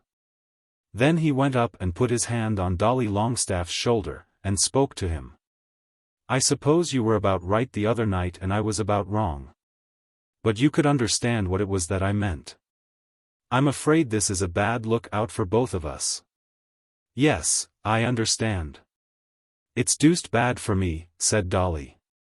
"I think you're very well out of it. But I'm glad there's not to be a quarrel. Suppose we have a rubber of whist." Later on in the night news was brought to the club that Melmotte had tried to make a speech in the House, that he had been very drunk, and that he had tumbled over, upsetting Beauchamp Beauclerk in his fall. "By George, I should like to have seen that," said Dolly. "I am very glad I was not there," said Nidderdale. It was 3 o'clock before they left the card table, at which time Melmotte was lying dead upon the floor in Mr. Longestaffe's house. On the following morning, at 10 o'clock, Lord Nidderdale sat at breakfast with his father in the old lord's house in Berkeley Square. From thence the house which Melmotte had hired was not above a few hundred yards distant. At this time the young lord was living with his father, and the two had now met by appointment in order that something might be settled between them as to the proposed marriage. The Marquis was not a very pleasant companion when the affairs in which he was interested did not go exactly as he would have them. He could be very cross and say most disagreeable words, so that the ladies of the family, and others connected with him, for the most part, found it impossible to live with him. But his eldest son had endured him, partly perhaps because, being the eldest, he had been treated with a nearer approach to courtesy, but chiefly by means of his own extreme good humor. What did a few hard words matter? If his father was ungracious to him, of course he knew what all that meant. As long as his father would make fair allowance for his own peccadilloes, he also would make allowances for his father's roughness. All this was based on his grand theory of live and let live. He expected his father to be a little cross on this occasion, and he acknowledged to himself that there was cause for it. He was a little late himself, and he found his father already buttering his toast. "I don't believe you'd get out of bed a moment sooner than you liked if you could save the whole property by it.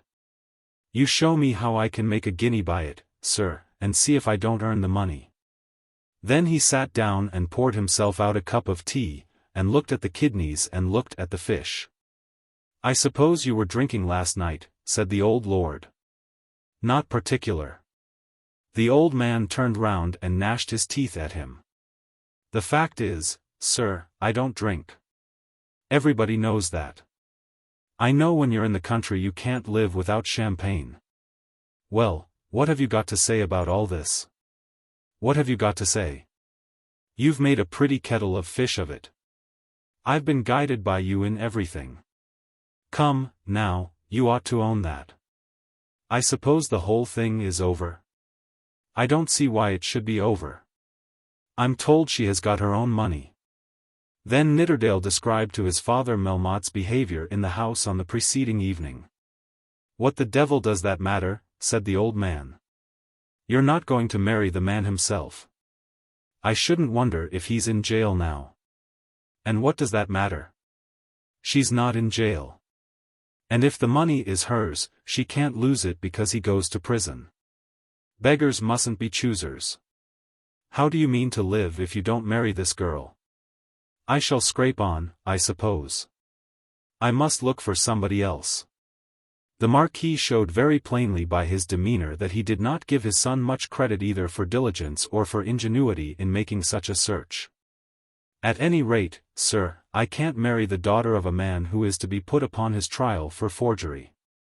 I can't see what that has to do with you. I couldn't do it, sir. I'd do anything else to oblige you, but I couldn't do that. And, moreover, I don't believe in the money. Then you may just go to the devil, said the old Marquis, turning himself round in his chair, and lighting a cigar as he took up the newspaper. Nidderdale went on with his breakfast with perfect equanimity, and when he had finished lighted his cigar. They tell me, said the old man, that one of those Goldsheimer girls will have a lot of money. A Jewess, suggested Nidderdale. What difference does that make? Oh no, not in the least. If the money's really there. Have you heard any sum named, sir? The old man only grunted. There are 2 sisters and 2 brothers. I don't suppose the girls would have 100,000 each. They say the widow of that brewer who died the other day has about 20,000 a year. It's only for her life, sir. She could insure her life. Me, sir, we must do something. If you turn up your nose at one woman after another, how do you mean to live? I don't think that a woman of 40 with only a life interest would be a good speculation. Of course I'll think of it if you press it. The old man growled again. You see, sir, I've been so much in earnest about this girl that I haven't thought of inquiring about anyone else. There always is someone up with a lot of money. It's a pity there shouldn't be a regular statement published with the amount of money, and what is expected in return. It'd save a deal of trouble. If you can't talk more seriously than that, you'd better go away, said the old Marquis. At that moment a footman came into the room and told Lord Nidderdale that a man particularly wished to see him in the hall. He was not always anxious to see those who called on him, and he asked the servant whether he knew who the man was. I believe, my lord, he's one of the domestics from Mr. Melmotte's in Bruton Street, said the footman, who was no doubt fully acquainted with all the circumstances of Lord Nidderdale's engagement. The son, who was still smoking, looked at his father as though in doubt. You'd better go and see, said the Marquis. But Nidderdale before he went asked a question as to what he had better do if Melmotte had sent for him. Go and see Melmotte. Why should you be afraid to see him? Tell him that you are ready to marry the girl if you can see the money down, but that you won't stir a step till it has been actually paid over. He knows that already, said Nidderdale as he left the room. In the hall he found a man whom he recognized as Melmotte's butler, a ponderous, elderly, heavy man who now had a letter in his hand.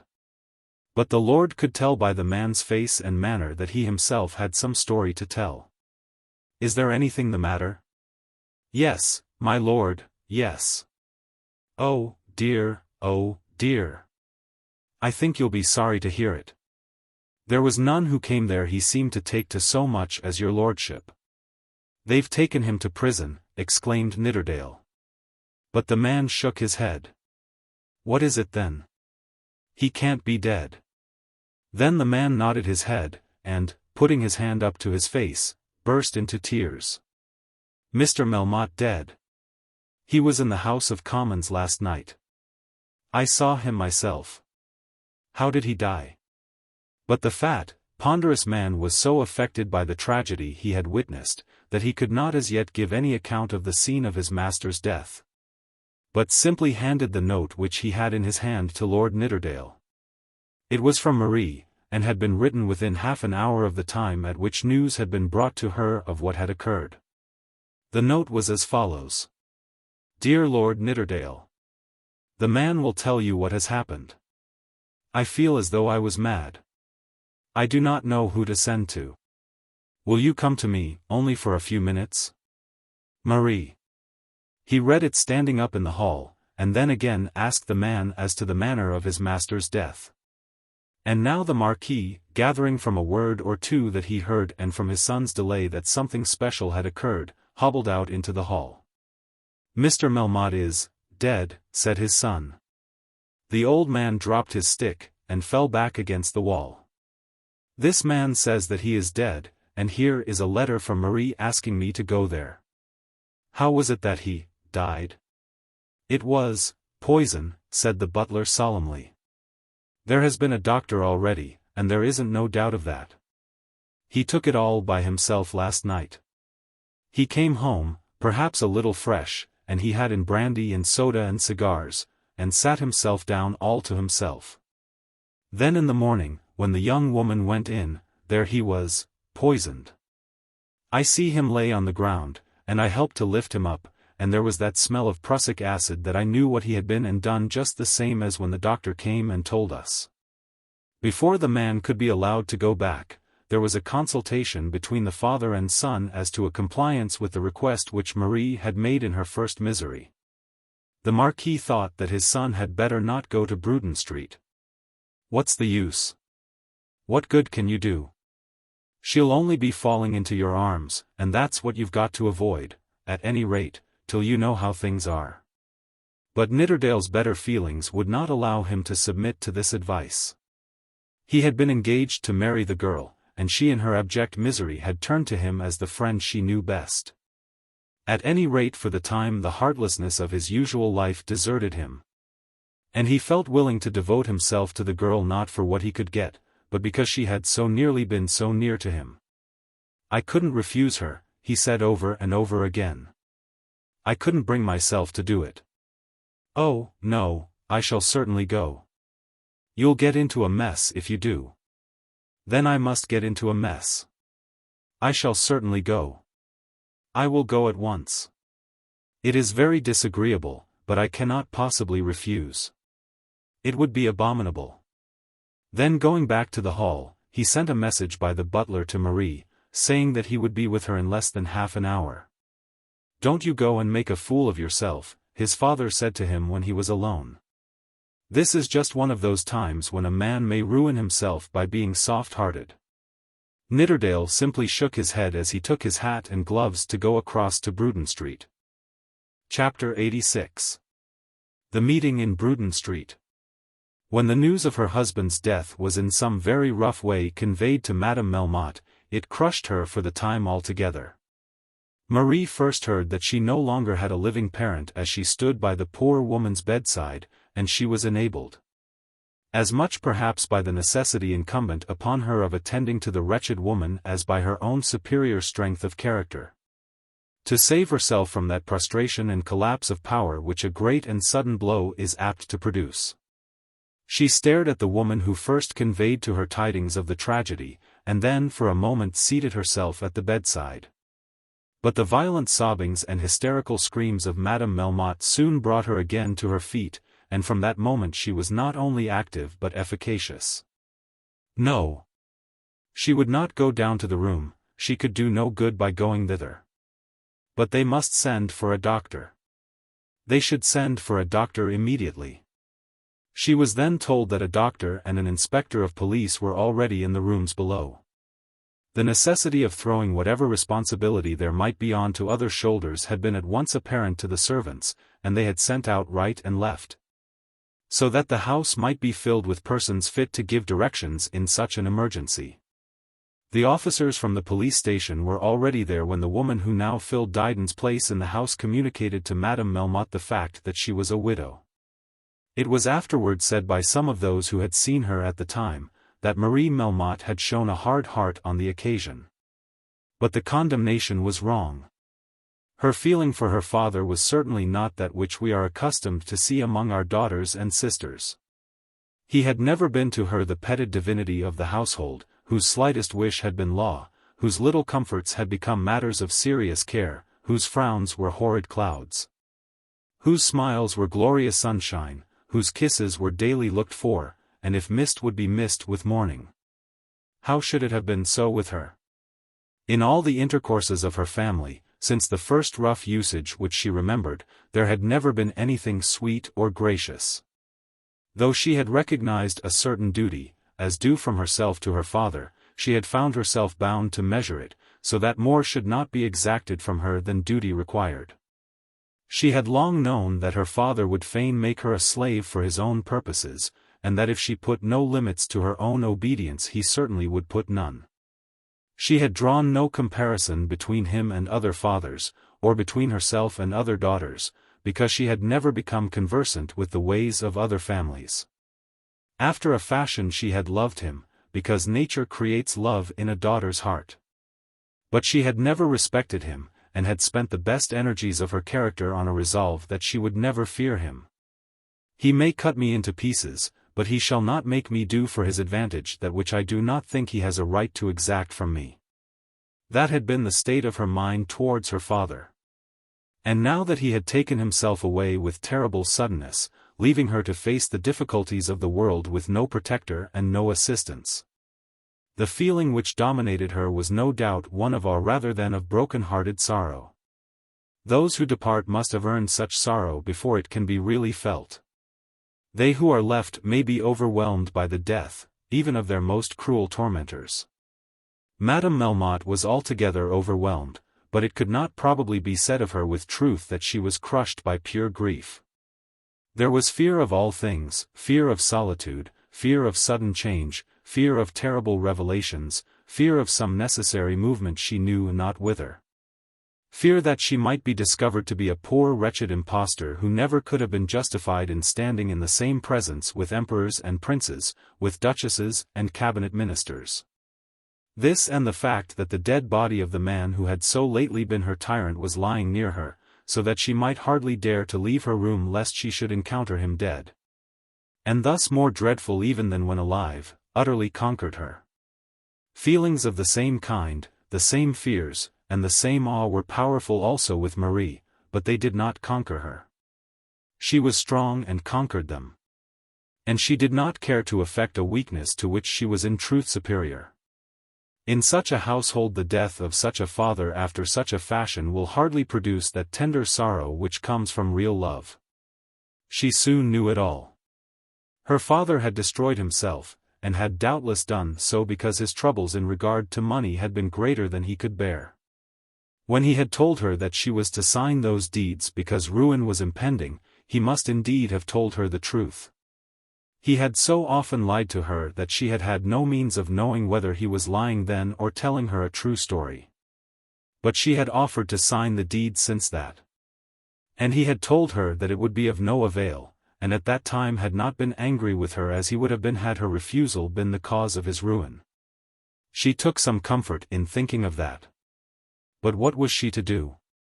What was to be done generally by that overcumbered household? She and her pseudo-mother had been instructed to pack up their jewelry, and they had both obeyed the order. But she herself at this moment cared but little for any property. How ought she to behave herself? Where should she go? On whose arm could she lean for some support at this terrible time? As for love, and engagements, and marriage, that was all over. In her difficulty she never for a moment thought of Sir Felix Carbury. Though she had been silly enough to love the man because he was pleasant to look at, she had never been so far gone in silliness as to suppose that he was a staff upon which anyone might lean. Had that marriage taken place, she would have been the staff. But it might be possible that Lord Nidderdale would help her. He was good-natured and manly, and would be efficacious, if only he would come to her. He was near, and she thought that at any rate she would try. So she had written her note and sent it by the butler, thinking as she did so of the words she would use to make the young man understand that all the nonsense they had talked as to marrying each other was, of course, to mean nothing now. It was past 11 when he reached the house, and he was shown upstairs into one of the sitting rooms on the first floor. As he passed the door of the study, which was at the moment partly open, he saw the dress of a policeman within, and knew that the body of the dead man was still lying there. But he went by rapidly without a glance within, remembering the look of the man as he had last seen his burly figure, and that grasp of his hand, and those odious words. And now the man was dead, having destroyed his own life. Surely the man must have known when he uttered those words what it was that he intended to do.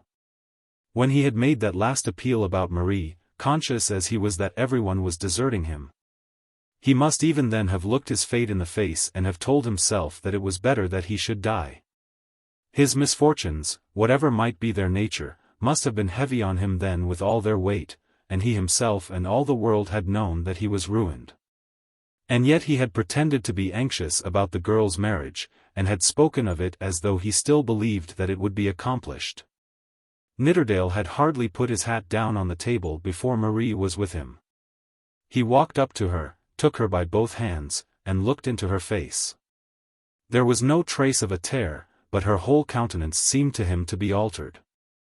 She was the first to speak. "I thought you would come when I sent for you. Of course I came. I knew you would be a friend, and I knew no one else who would. You won't be afraid, Lord Nidderdale, that I shall ever think any more of all those things which he was planning?" She paused a moment, but he was not ready enough to have a word to say in answer to this. "You know what has happened. Your servant told us. What are we to do?" "Oh, Lord Nidderdale, it is so dreadful. Poor papa. Poor papa. When I think of all that he must have suffered I wish that I could be dead too." "Has your mother been told?" "Oh yes. She knows." No one tried to conceal anything for a moment. It was better that it should be so, better at last.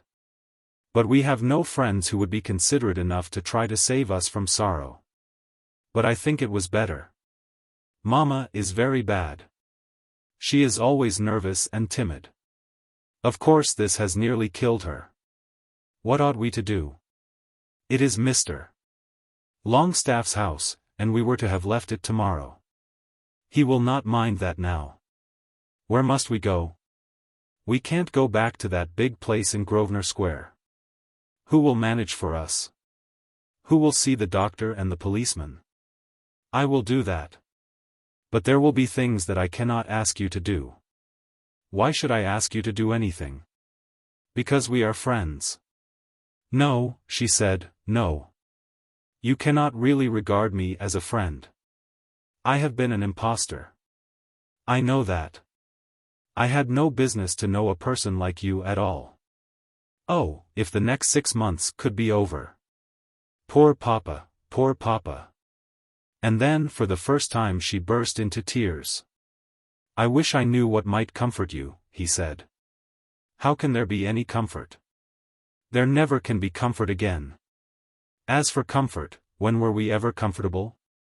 It has been one trouble after another, one fear after another. And now we are friendless and homeless. I suppose they will take everything that we have. Your papa had a lawyer, I suppose? I think he had ever so many, but I do not know who they were. His own clerk, who had lived with him for over 20 years, left him yesterday. I suppose they will know something in Abchurch Lane. But now that her crawl has gone I am not acquainted even with the name of one of them. Mr. Miles Grendall used to be with him. I do not think that he could be of much service. Nor Lord Alfred? Lord Alfred was always with him till very lately. Nidderdale shook his head. I suppose not. They only came because Papa had a big house. The young lord could not but feel that he was included in the same rebuke. Oh, what a life it has been. And now it's over. As she said this it seemed that for the moment her strength failed her, for she fell backwards on the corner of the sofa. He tried to raise her, but she shook him away, burying her face in her hands. He was standing close to her, still holding her arm, when he heard a knock at the front door, which was immediately opened, as the servants were hanging about in the hall. "Who are they?" said Marie, whose sharp ears caught the sound of various steps. Lord Nidderdale went out onto the head of the stairs, and immediately heard the voice of Dolly Longestaffe. Dolly Longestaffe had on that morning put himself early into the care of Mr. Squercum, and it had happened that he with his lawyer had met his father with Mr. Bideawhile at the corner of the square. They were all coming according to appointment to receive the money which Mr. Melmotte had promised to pay them at this very hour. Of course they had none of them as yet heard of the way in which the financier had made his last grand payment. And as they walked together to the door had been intent only in reference to their own money. Squercum, who had heard a good deal on the previous day, was very certain that the money would not be forthcoming, whereas Bideawhile was sanguine of success. "Don't we wish we may get it?" Dolly had said, and by saying so had very much offended his father, who had resented the want of reverence implied in the use of that word "we." They had all been admitted together, and Dolly had at once loudly claimed an old acquaintance with some of the articles around him. "I knew I'd got a coat just like that," said Dolly, "and I never could make out what my fellow had done with it." This was the speech which Nidderdale had heard, standing on the top of the stairs. The two lawyers had at once seen, from the face of the man who had opened the door and from the presence of 3 or 4 servants in the hall, that things were not going on in their usual course. Before Dolly had completed his buffoonery the butler had whispered to Mr. Bideawhile that Mr. Melmotte was no more. "Dead!" exclaimed Mr. Bideawhile. Squercum put his hands into his trousers pockets and opened his mouth wide. "Dead!" muttered Mr. Longestaffe Sr. "Dead," said Dolly. "Who's dead?" The butler shook his head. Then Squercum whispered a word into the butler's ear, and the butler thereupon nodded his head. "It's about what I expected," said Squercum. Then the butler whispered the word to Mr. Longestaffe, and whispered it also to Mr. Bideawhile, and they all knew that the millionaire had swallowed poison during the night. It was known to the servants that Mr. Longestaffe was the owner of the house, and he was therefore, as having authority there, shown into the room where the body of Melmotte was lying on a sofa. The two lawyers and Dolly of course followed, as did also Lord Nidderdale, who had now joined them from the lobby above. There was a policeman in the room who seemed to be simply watching the body, and who rose from his seat when the gentleman entered. 2 or 3 of the servants followed them, so that there was almost a crowd round the dead man's bier. There was no further tale to be told. That Melmotte had been in the house on the previous night, and had there disgraced himself by intoxication, they had known already. That he had been found dead that morning had been already announced. They could only stand round and gaze on the square, sullen, livid features of the big-framed man, and each lament that he had ever heard the name of Melmotte. "Are you in the house here?" said Dolly to Lord Nidderdale in a whisper. "She sent for me. We live quite close, you know. She wanted somebody to tell her something. I must go up to her again now." "Had you seen him before?" "No indeed. I only came down when I heard your voices." "I fear it will be rather bad for you, won't it?" "He was regularly smashed, I suppose?" asked Dolly. "I know nothing myself. He talked to me about his affairs once, but he was such a liar that not a word that he said was worth anything. I believed him then. How it will go, I can't say." "That other thing is all over of course," suggested Dolly. Nidderdale intimated by a gesture of his head that the other thing was all over, and then returned to Marie. There was nothing further that the 4 gentlemen could do, and they soon departed from the house, not, however, till Mr. Bideawhile had given certain short injunctions to the butler concerning the property contained in Mr. Longestaffe's town residence. They had come to see him, said Lord Nidderdale in a whisper. There was some appointment. He had told them to be all here at this hour. "They didn't know, then?" asked Marie. "Nothing, till the man told them." "And did you go in?" Yes. We all went into the room. Marie shuddered, and again hid her face. I think the best thing I can do, said Nidderdale, is to go to Abchurch Lane, and find out from Smith who is the lawyer whom he chiefly trusted. I know Smith had to do with his own affairs, because he has told me so at the board, and if necessary I will find out Krull. No doubt I can trace him. Then we had better employ the lawyer to arrange everything for you. And where had we better go to? Where would Madame Melmotte wish to go? Anywhere, so that we could hide ourselves. Perhaps Frankfurt would be the best. But shouldn't we stay till something has been done here? And couldn't we have lodgings, so as to get away from Mr. Longstaffe's house? Nidderdale promised that he himself would look for lodgings, as soon as he had seen the lawyer. And now, my lord, I suppose that I never shall see you again, said Marie. I don't know why you should say that. Because it will be best. Why should you? All this will be trouble enough to you when people begin to say what we are. But I don't think it has been my fault. Nothing has ever been your fault. Goodbye, my lord. I shall always think of you as one of the kindest people I ever knew. I thought it best to send to you for different reasons, but I do not want you to come back. Goodbye, Marie. I shall always remember you. And so they parted. After that he did go into the city, and succeeded in finding both Mr. Smith and Herr Krull. When he reached Abchurch Lane, the news of Melmotte's death had already been spread abroad. And more was known, or said to be known, of his circumstances than Nidderdale had as yet heard. The crushing blow to him, so said Herr Krull, had been the desertion of Cohen-Lupe, that and the sudden fall in the value of the South Central Pacific and Mexican Railway shares. Consequent on the rumors spread about the city respecting the Pickering property. It was asserted in Abchurch Lane that had he not at that moment touched the Pickering property, or entertained the Emperor, or stood for Westminster, he must, by the end of the autumn, have been able to do any or all of those things without danger, simply as the result of the money which would then have been realized by the railway. But he had allowed himself to become hampered by the want of comparatively small sums of ready money, and in seeking relief had rushed from one danger to another, till at last the waters around him had become too deep even for him, and had overwhelmed him. As to his immediate death, Herr Krull expressed not the slightest astonishment. It was just the thing, Herr Krull said, that he had been sure that Melmotte would do, should his difficulties ever become too great for him. And dear vas a leetle ting he lay himself open by de oder day, said Krull, dat vas nasty, very nasty.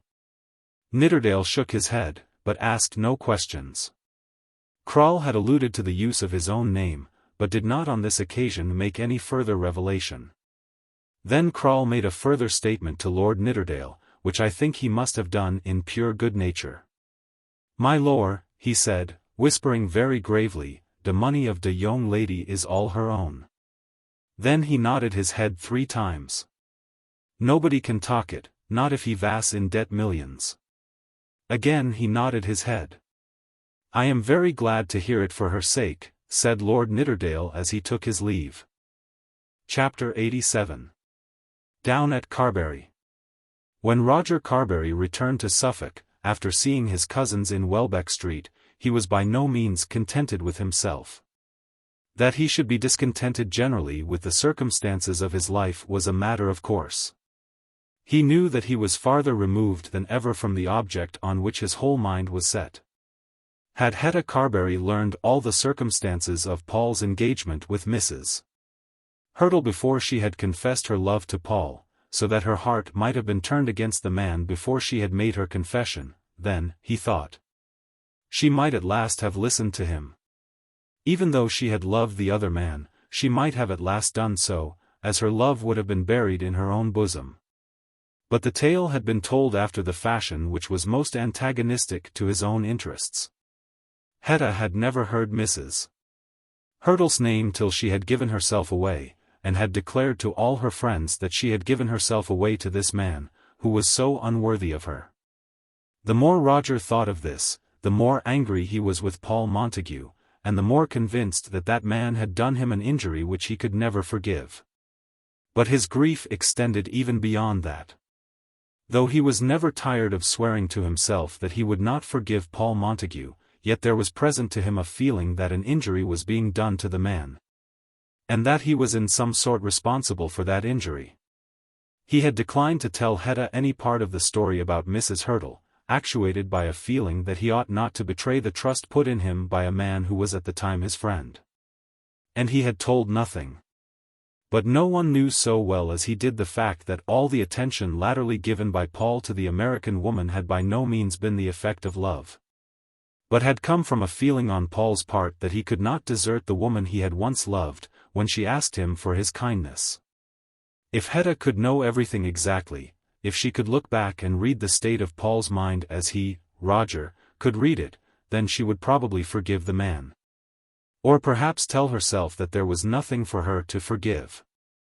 Roger was anxious that Hetta's anger should burn hot, because of the injury done to himself. He thought that there were ample reasons why Paul Montague should be punished, why Paul should be utterly expelled from among them, and allowed to go his own course. But it was not right that the man should be punished on false grounds. It seemed to Roger now that he was doing an injustice to his enemy by refraining from telling all that he knew. As to the girl's misery in losing her lover, much as he loved her, true as it was that he was willing to devote himself and all that he had to her happiness, I do not think that at the present moment he was disturbed in that direction. It is hardly natural, perhaps, that a man should love a woman with such devotion as to wish to make her happy by giving her to another man. Roger told himself that Paul would be an unsafe husband, a fickle husband, one who might be carried hither and thither both in his circumstances and his feelings, and that it would be better for Hetta that she should not marry him. But at the same time he was unhappy as he reflected that he himself was a party to a certain amount of deceit. And yet he had said not a word. He had referred Hetta to the man himself. He thought that he knew, and he did indeed accurately know, the state of Hetta's mind. She was wretched because she thought that while her lover was winning her love, while she herself was willingly allowing him to win her love, he was dallying with another woman, and making to that other woman promises the same as those he made to her. This was not true. Roger knew that it was not true. But when he tried to quiet his conscience by saying that they must fight it out among themselves, he felt himself to be uneasy under that assurance. His life at Carbury, at this time, was very desolate. He had become tired of the priest, who, in spite of various repulses, had never for a moment relaxed his efforts to convert his friend. Roger had told him once that he must beg that religion might not be made the subject of further conversation between them. In answer to this, Father Barham had declared that he would never consent to remain as an intimate associate with any man on those terms. Roger had persisted in his stipulation, and the priest had then suggested that it was his host's intention to banish him from Carbury Hall. Roger had made no reply, and the priest had of course been banished. But even this added to his misery. Father Barham was a gentleman, was a good man, and in great penury. To ill-treat such a one, to expel such a one from his house, seemed to Roger to be an abominable cruelty. He was unhappy with himself about the priest, and yet he could not bid the man come back to him. It was already being said of him among his neighbours, at Erdley, at Caversham, and at the bishop's palace, that he either had become or was becoming a Roman Catholic, under the priest's influence. Mrs. Yeld had even taken upon herself to write to him a most affectionate letter, in which she said very little as to any evidence that had reached her as to Roger's defection, but dilated at very great length on the abominations of a certain lady who is supposed to indulge in gorgeous colours. He was troubled, too, about old Daniel Ruggles, the farmer at Sheep's Acre, who had been so angry because his niece would not marry John Crumb. Old Ruggles, when abandoned by Ruby and accused by his neighbours of personal cruelty to the girl, had taken freely to that source of consolation which he found to be most easily within his reach. Since Ruby had gone he had been drunk every day, and was making himself generally a scandal and a nuisance. His landlord had interfered with his usual kindness, and the old man had always declared that his niece and John Crumb were the cause of it all. For now, in his maudlin misery, he attributed as much blame to the lover as he did to the girl. John Crumb wasn't in earnest. If he had been in earnest he would have gone after her to London at once. No, he wouldn't invite Ruby to come back. If Ruby would come back, repentant, full of sorrow, and hadn't been and made a fool of herself in the meantime, then he'd think of taking her back. In the meantime, with circumstances in their present condition, he evidently thought that he could best face the difficulties of the world by an unfaltering adhesion to gin. Early in the day and all day long. This, too, was a grievance to Roger Carbury. But he did not neglect his work, the chief of which at the present moment was the care of the farm which he kept in his own hands. He was making hay at this time in certain meadows down by the river side, and was standing by while the men were loading a cart, when he saw John Crumb approaching across the field. He had not seen John since the eventful journey to London, nor had he seen him in London. But he knew well all that had occurred, how the dealer in pollard had thrashed his cousin, Sir Felix. How he had been locked up by the police and then liberated, and how he was now regarded in Bungay as a hero, as far as arms were concerned, but as being very soft in the matter of love. The reader need hardly be told that Roger was not at all disposed to quarrel with Mr. Crumb, because the victim of Crumb's heroism had been his own cousin. Crumb had acted well, and had never said a word about Sir Felix since his return to the country. No doubt he had now come to talk about his love, and in order that his confessions might not be made before all the assembled haymakers, Roger Carbury hurried to meet him. There was soon evident on Crumb's broad face a whole sunshine of delight. As Roger approached him he began to laugh aloud, and to wave a bit of paper that he had in his hands. "She's a coomin. She's a coomin," were the first words he uttered. Roger knew very well that in his friend's mind there was but one she in the world, and that the name of that she was Ruby Ruggles. "I am delighted to hear it," said Roger. "She has made it up with her grandfather?" "Don't know nowt about grandfeyther." "She have made it up wi' me." "Knowed she would when I'd polished t'other un off a bit, knowed she would." "Has she written to you, then?" "Well, squire, she ain't, not just herself. I do suppose that isn't the way they does it. But it's all as one." And then Mr. Crumb thrust Mrs. Hurtle's note into Roger Carbury's hand. Roger certainly was not predisposed to think well or kindly of Mrs. Hurtle. Since he had first known Mrs. Hurtle's name, when Paul Montague had told the story of his engagement on his return from America, Roger had regarded her as a wicked, intriguing, bad woman. It may, perhaps, be confessed that he was prejudiced against all Americans, looking upon Washington much as he did upon Jack Cade or Wat Tyler. And he pictured to himself all American women as being loud, masculine, and atheistical. But it certainly did seem that in this instance Mrs. Hurtle was endeavoring to do a good turn from pure charity. "She is a lady," Crumb began to explain, "who do be living with Mrs. Pipkin, and she is a lady as is a lady." Roger could not fully admit the truth of this assertion, but he explained that he, too, knew something of Mrs. Hurtle, and that he thought it probable that what she said of Ruby might be true. "True, squire," said Crumb, laughing with his whole face. "I ha' nae a doubt it's true. What's again its being true? When I had dropped into t'other fellow, of course she made her choice. It was me as was to blame, because I didn't do it before. I ought to ha' dropped into him when I first heard as he was arter her. It's that as girls like. So, squire, I'm just going again to lawn on right away." Roger suggested that old Ruggles would, of course, receive his niece, but as to this John expressed his supreme indifference. The old man was nothing to him. Of course he would like to have the old man's money, but the old man couldn't live forever, and he supposed that things would come right in time. But this he knew, that he wasn't going to cringe to the old man about his money. When Roger observed that it would be better that Ruby should have some home to which she might at once return, John adverted with a renewed grin to all the substantial comforts of his own house.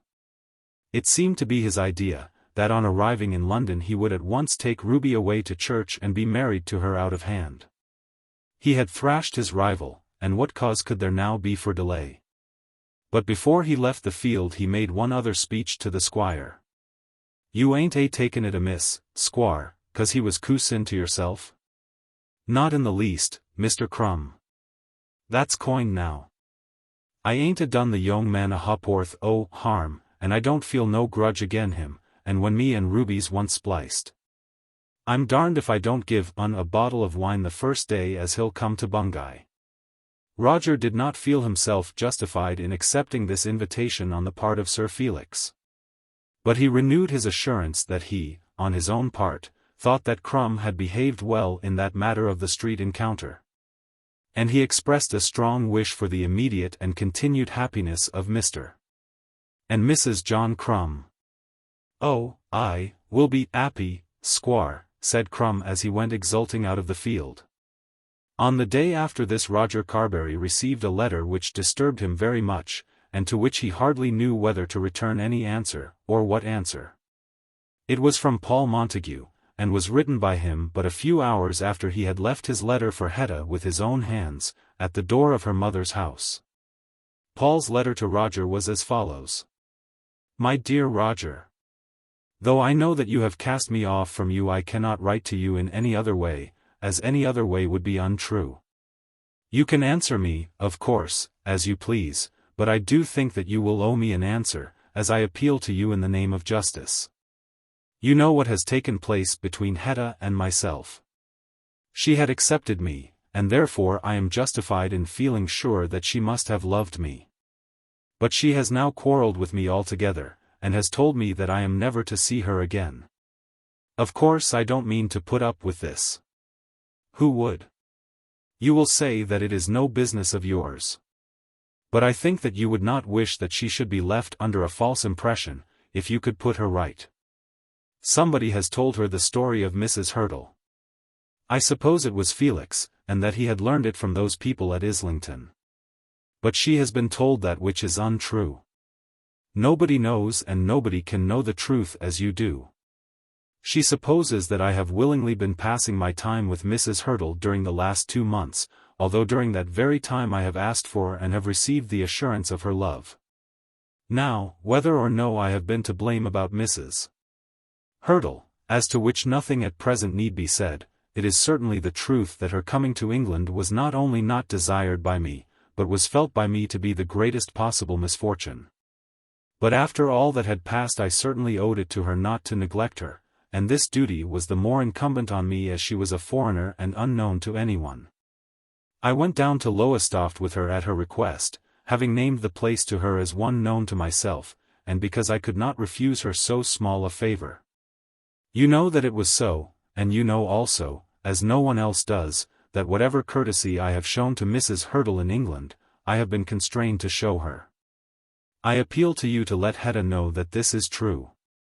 She had made me understand that not only her mother and brother, but you also, are well acquainted with the story of my acquaintance with Mrs. Hurtle. Neither Lady Carbury nor Sir Felix has ever known anything about it. You, and you only, have known the truth. And now, though at the present you are angry with me, I call upon you to tell Hetta the truth as you know it. You will understand me when I say that I feel that I am being destroyed by a false representation. I think that you, who abhor a falsehood, will see the justice of setting me right, at any rate as far as the truth can do so. I do not want you to say a word for me beyond that. Yours always, Paul Montague. What business is all that of mine? This, of course, was the first feeling produced in Roger's mind by Montague's letter. If Hetta had received any false impression, it had not come from him. He had told no stories against his rival, whether true or false.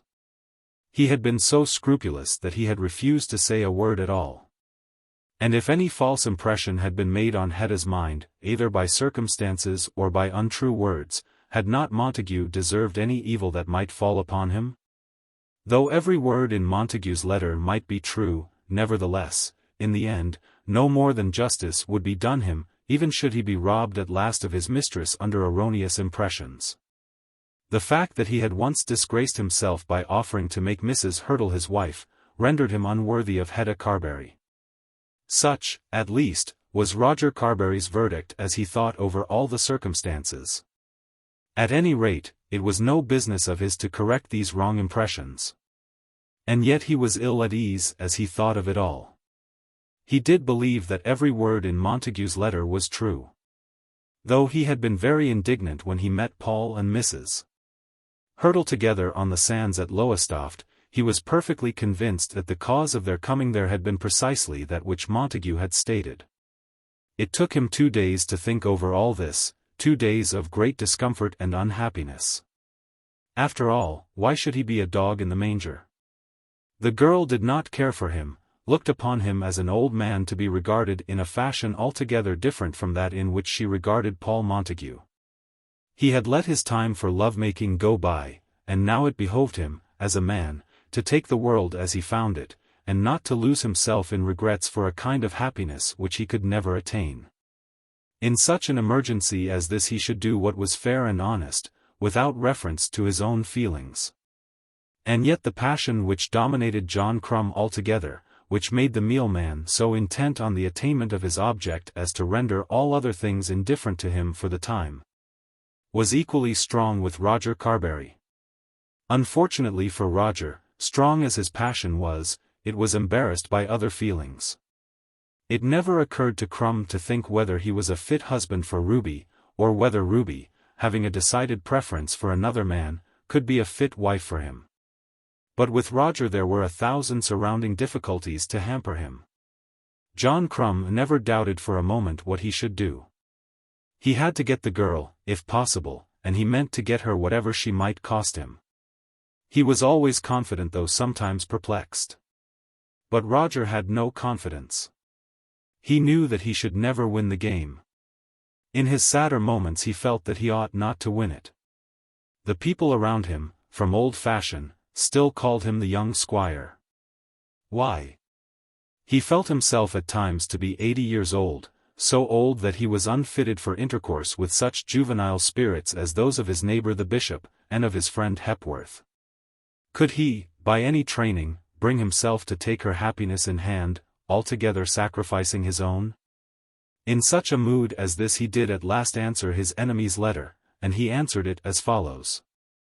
I do not know that I am concerned to meddle in your affairs at all. I have told no tale against you, and I do not know that I have any that I wish to tell in your favor, or that I could so tell if I did wish. I think that you have behaved badly to me, cruelly to Mrs. Hurtle, and disrespectfully to my cousin. Nevertheless, as you appeal to me on a certain point for evidence which I can give, and which you say no one else can give, I do acknowledge that, in my opinion, Mrs. Hurtle's presence in England has not been in accordance with your wishes, and that you accompanied her to Longestaffe, not as her lover but as an old friend whom you could not neglect. Roger Carbury. Paul Montague, Esq. You are at liberty to show this letter to Miss Carbury, if you please, but if she reads part she should read the whole. There was more perhaps of hostility in this letter than of that spirit of self-sacrifice to which Roger intended to train himself, and so he himself felt after the letter had been dispatched. Chapter 88. The Inquest. Melmotte had been found dead on Friday morning, and late on the evening of the same day Madame Melmotte and Marie were removed to lodgings far away from the scene of the tragedy. Up at Hampstead. Her Krall had known of the place, and at Lord Nidderdale's instance had busied himself in the matter, and had seen that the rooms were made instantly ready for the widow of his late employer. Nidderdale himself had assisted them in their departure. And the German, with the poor woman's maid, with the jewels also, which had been packed according to Melmotte's last orders to his wife, followed the carriage which took the mother and the daughter. They did not start till 9 o'clock in the evening, and Madame Melmotte at the moment would fain have been allowed to rest one other night in Bruton Street. But Lord Nidderdale, with one hardly uttered word, made Marie understand that the inquest would be held early on the following morning, and Marie was imperious with her mother and carried her point. So the poor woman was taken away from Mr. Longestaffe's residence, and never again saw the grandeur of her own house in Grosvenor Square, which she had not visited since the night on which she had helped to entertain the Emperor of China. On Saturday morning the inquest was held. There was not the slightest doubt as to any one of the incidents of the catastrophe. The servants, the doctor, and the inspector of police between them, learned that he had come home alone, that nobody had been near him during the night, that he had been found dead, and that he had undoubtedly been poisoned by prussic acid. It was also proved that he had been drunk in the House of Commons, a fact to which one of the clerks of the House, very much against his will, was called upon to testify. That he had destroyed himself there was no doubt, nor was there any doubt as to the cause. In such cases as this it is for the jury to say whether the unfortunate one who has found his life too hard for endurance, and has rushed away to see whether he could not find an improved condition of things elsewhere, has or has not been mad at the moment. Surviving friends are of course anxious for a verdict of insanity, as in that case no further punishment is exacted. The body can be buried like any other body, and it can always be said afterwards that the poor man was mad. Perhaps it would be well that all suicides should be said to have been mad, for certainly the jurymen are not generally guided in their verdicts by any accurately ascertained facts. If the poor wretch has, up to his last days, been apparently living a decent life, if he be not hated, or has not in his last moments made himself specially obnoxious to the world at large, then he is declared to have been mad. Who would be heavy on a poor clergyman who has been at last driven by horrid doubts to rid himself of a difficulty from which he saw no escape in any other way? Who would not give the benefit of the doubt to the poor woman whose lover and lord had deserted her? Who would remit to unhallowed earth the body of the once beneficent philosopher who has simply thought that he might as well go now, finding himself powerless to do further good upon earth? Such, and such like, have of course been temporarily insane, though no touch even of strangeness may have marked their conduct up to their last known dealings with their fellow mortals. But let a Melmotte be found dead, with a bottle of prussic acid by his side, a man who has become horrid to the world because of his late iniquities. A man who has so well pretended to be rich that he has been able to buy and to sell properties without paying for them. A wretch who has made himself odious by his ruin to friends who had taken him up as a pillar of strength in regard to wealth, a brute who had got into the House of Commons by false pretenses, and had disgraced the House by being drunk there, and, of course, he will not be saved by a verdict of insanity from the cross-roads, or whatever scornful grave may be allowed to those who have killed themselves, with their wits about them. Just at this moment there was a very strong feeling against Melmotte, owing perhaps as much to his having tumbled over poor Mr. Beauclerk in the House of Commons as to the stories of the forgeries he had committed. And the virtue of the day vindicated itself by declaring him to have been responsible for his actions when he took the poison. He was fellow d'essai, and therefore carried away to the cross-roads, or elsewhere. But it may be imagined, I think, that during that night he may have become as mad as any other wretch, have been driven as far beyond his powers of endurance as any other poor creature who ever at any time felt himself constrained to go. He had not been so drunk but that he knew all that happened, and could foresee pretty well what would happen. The summons to attend upon the Lord Mayor had been served upon him. There were some, among them Krall and Mr. Brehgert, who absolutely knew that he had committed forgery. He had no money for the Longestaffes, and he was well aware what Squercum would do at once. He had assured himself long ago, he had assured himself indeed not very long ago, that he would brave it all like a man. But we none of us know what load we can bear, and what would break our backs. Melmotte's back had been so utterly crushed that I almost think that he was mad enough to have justified a verdict of temporary insanity. But he was carried away, no one knew whither, and for a week his name was hateful. But after that, a certain amount of whitewashing took place, and, in some degree, a restitution of fame was made to the manes of the departed. In Westminster he was always odious. Westminster, which had adopted him, never forgave him. But in other districts it came to be said of him that he had been more sinned against than sinning. And that, but for the jealousy of the old stagers in the mercantile world, he would have done very wonderful things. Marylebone, which is always merciful, took him up quite with affection, and would have returned his ghost to Parliament could his ghost have paid for committee rooms. Finsbury delighted for a while to talk of the great financier, and even Chelsea thought that he had been done to death by ungenerous tongues. It was, however, Marylebone alone that spoke of a monument. Mr. Longestaffe came back to his house, taking formal possession of it a few days after the verdict. Of course he was alone. There had been no further question of bringing the ladies of the family up to town, and Dolly altogether declined to share with his father the honor of encountering the dead man's spirit. But there was very much for Mr. Longestaffe to do, and very much also for his son. It was becoming a question with both of them how far they had been ruined by their connection with the horrible man. It was clear that they could not get back the title deeds of the Pickering property without paying the amount which had been advanced upon them. And it was equally clear that they could not pay that sum unless they were enabled to do so by funds coming out of the Melmotte estate. Dolly, as he sat smoking upon the stool in Mr. Squercum's office, where he now passed a considerable portion of his time, looked upon himself as a miracle of ill-usage. "By George, you know, I shall have to go to law with the governor. There's nothing else for it, is there, Squercum?" Squercum suggested that they had better wait till they found what pickings there might be out of the Melmotte estate. He had made inquiries too about that, and had been assured that there must be property, but property so involved and tied up as to make it impossible to lay hands upon it suddenly. "They say that the things in the square, and the plate, and the carriages and horses, and all that, ought to fetch between 20 and 30,000. There were a lot of jewels, but the women have taken them," said Squercum. "By George, they ought to be made to give up everything. Did you ever hear of such a thing, the very house pulled down? My house, and all done without a word from me in the matter? I don't suppose such a thing was ever known before, since properties were properties."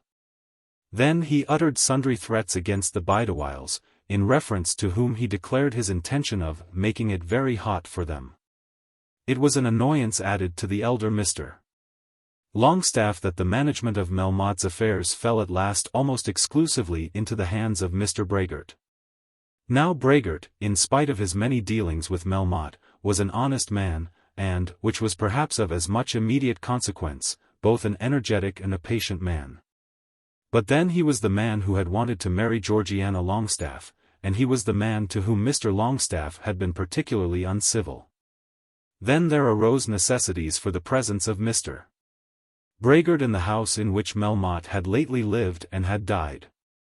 The dead man's papers were still there, deeds, documents, and such letters as he had not chosen to destroy. And these could not be removed quite at once. "Mr. Brehgert must of course have access to my private room, as long as it is necessary, absolutely necessary," said Mr.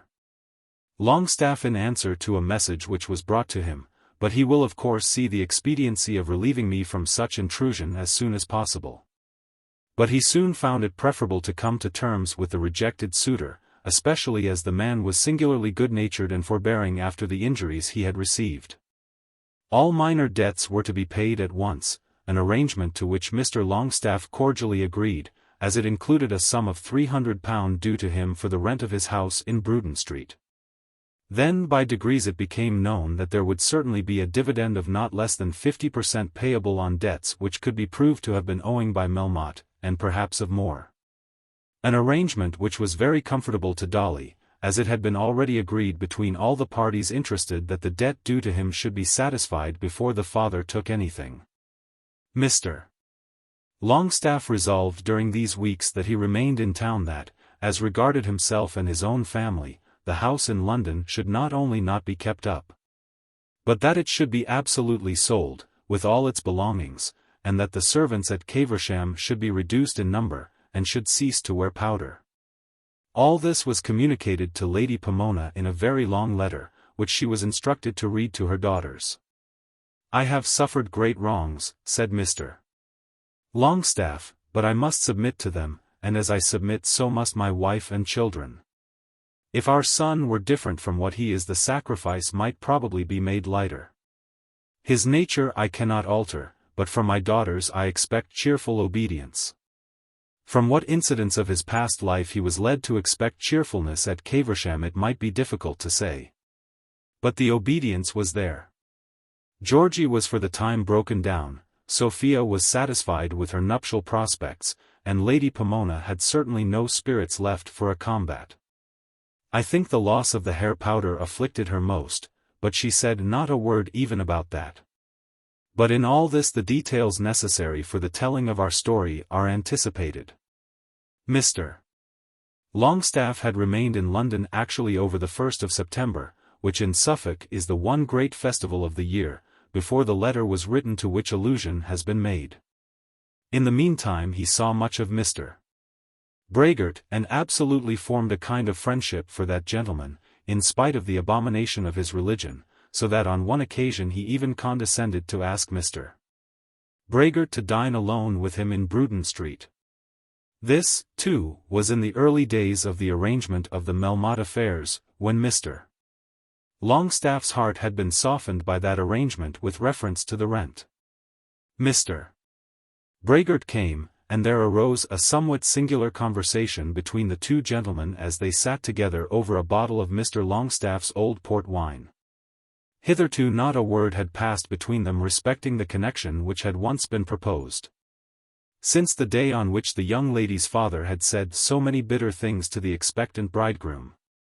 But in this evening Mr. Brehgert, who was by no means a coward in such matters and whose feelings were not perhaps painfully fine, spoke his mind in a way that at first startled Mr. Longestaffe. The subject was introduced by a reference which Brehgert had made to his own affairs. His loss would be, at any rate, double that which Mr. Longestaffe would have to bear. But he spoke of it in an easy way, as though it did not sit very near his heart. "Of course there's a difference between me and you," he said. Mr. Longestaffe bowed his head graciously, as much as to say that there was of course a very wide difference. "In our affairs," continued Brehgert, "we expect gains, and of course look for occasional losses. When a gentleman in your position sells a property he expects to get the purchase money. Of course he does, Mr. Brehgert. That's what made it so hard. I can't even yet quite understand how it was with him, or why he took upon himself to spend such an enormous deal of money here in London. His business was quite irregular, but there was very much of it, and some of it immensely profitable. He took us in completely." "I suppose so. It was old Mr. Todd that first took to him. But I was deceived as much as Todd, and then I ventured on a speculation with him outside of our house. The long and the short of it is that I shall lose something about £60,000. That's a large sum of money. Very large, so large as to affect my daily mode of life. In my correspondence with your daughter, I considered it to be my duty to point out to her that it would be so. I do not know whether she told you." This reference to his daughter for the moment altogether upset Mr. Longestaffe. The reference was certainly most indelicate, most deserving of censure, but Mr. Longestaffe did not know how to pronounce his censure on the spur of the moment, and was moreover at the present time so very anxious for Brehgert's assistance in the arrangement of his affairs that, so to say, he could not afford to quarrel with the man. But he assumed something more than his normal dignity as he asserted that his daughter had never mentioned the fact. "It was so," said Brehgert. "No doubt," and Mr. Longestaffe assumed a great deal of dignity. "Yes, it was so. I had promised your daughter when she was good enough to listen to the proposition which I made to her, that I would maintain a second house when we should be married." "It was impossible," said Mr. Longestaffe, meaning to assert that such hymeneals were altogether unnatural and out of the question. "It would have been quite possible as things were when that proposition was made.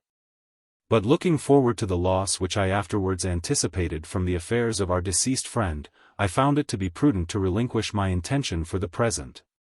And I thought myself bound to inform Miss Longestaffe." "There were other reasons," muttered Mr. Longestaffe, in a suppressed voice, almost in a whisper, in a whisper which was intended to convey a sense of present horror and a desire for future reticence. "There may have been. But in the last letter which Miss Longestaffe did me the honor to write to me, a letter with which I have not the slightest right to find any fault, she seemed to me to confine herself almost exclusively to that reason."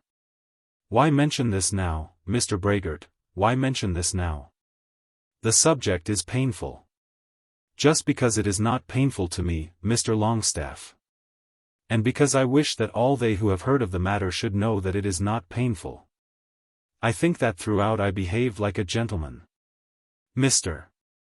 Longestaffe, in an agony, first shook his head twice, and then bowed it 3 times, leaving the Jew to take what answer he could from so dubious an oracle. "I am sure," continued Brehgert, "that I behaved like an honest man, and I didn't quite like that the matter should be passed over as if I was in any way ashamed of myself. Perhaps on so delicate a subject the less said the soonest mended. I've nothing more to say, and I've nothing at all to mend." Finishing the conversation with this little speech, Brehgert arose to take his leave, making some promise at the time that he would use all the expedition in his power to complete the arrangement of the Melmotte affairs. As soon as he was gone, Mr. Longestaffe opened the door and walked about the room and blew out long puffs of breath, as though to cleanse himself from the impurities of his late contact. He told himself that he could not touch pitch and not be defiled. How vulgar had the man been, how indelicate, how regardless of all feeling, how little grateful for the honor which Mr. Longestaffe had conferred upon him by asking him to dinner. Yes, yes. A horrid Jew. Were not all Jews necessarily an abomination? Yet Mr. Longestaffe was aware that in the present crisis of his fortunes he could not afford to quarrel with Mr. Brehgert. Chapter 89. The Wheel of Fortune. It was a long time now since Lady Carbury's great historical work on the criminal queens of the world had been completed and given to the world. Any reader careful as to dates will remember that it was as far back as in February that she had solicited the assistance of certain of her literary friends who were connected with the daily and weekly press. These gentlemen had responded to her call with more or less zealous aid, so that the Criminal Queens had been regarded in the trade as one of the successful books of the season. Messrs. Leadham and Loiter had published a second, and then, very quickly, a 4th and 5th edition, and had been able in their advertisements to give testimony from various criticisms showing that Lady Carbury's book was about the greatest historical work which had emanated from the press in the present century. With this object a passage was extracted even from the columns of the Evening Pulpit, which showed very great ingenuity on the part of some young man connected with the establishment of Messrs. Leadham and Loiter. Lady Carbury had suffered something in the struggle. What efforts can mortals make as to which there will not be some disappointment? Paper and print cannot be had for nothing, and advertisements are very costly. An edition may be sold with startling rapidity, but it may have been but a scanty edition. When Lady Carbury received from Messrs. Leadham and Loiter their second very moderate cheque, with the expression of a fear on their part that there would not probably be a third, unless some unforeseen demand should arise, she repeated to herself those well-known lines from the satirist. "Oh, Amos Cottle, for a moment think what meagre profits spread from pen and ink." But not on that account did she for a moment hesitate as to further attempts. Indeed, she had hardly completed the last chapter of her Criminal Queens before she was busy on another work. And although the last 6 months had been to her a period of incessant trouble, and sometimes of torture, though the conduct of her son had more than once forced her to declare to herself that her mind would fail her, still she had persevered. From day to day, with all her cares heavy upon her, she had sat at her work, with a firm resolve that so many lines should be always forthcoming, let the difficulty of making them be what it might. Messrs. Leadham and Loiter had thought that they might be justified in offering her certain terms for a novel, terms not very high indeed, and those contingent on the approval of the manuscript by their reader. The smallness of the sum offered, and the want of certainty, and the pain of the work in her present circumstances, had all been felt by her to be very hard. But she had persevered, and the novel was now complete.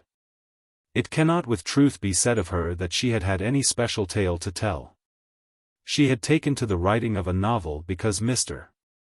Loiter had told her that upon the whole novels did better than anything else. She would have written a volume of sermons on the same encouragement, and have gone about the work exactly after the same fashion. The length of her novel had been her first question. It must be in 3 volumes, and each volume must have 300 pages. But what fewest number of words might be supposed sufficient to fill a page? The money offered was too trifling to allow a very liberal measure on her part.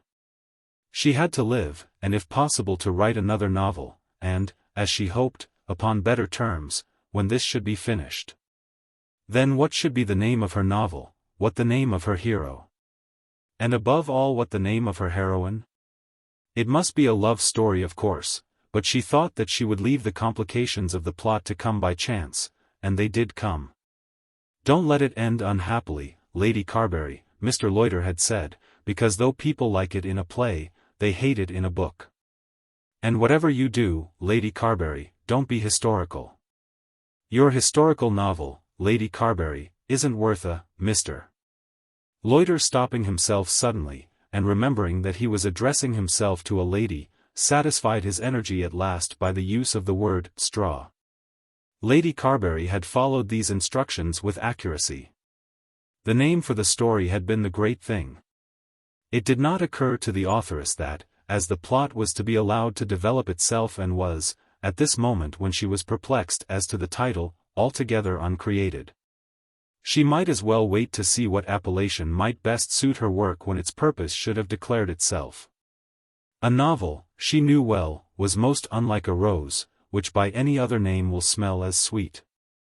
The faultless father, the mysterious mother, the lame lover, such names as that she was aware would be useless now.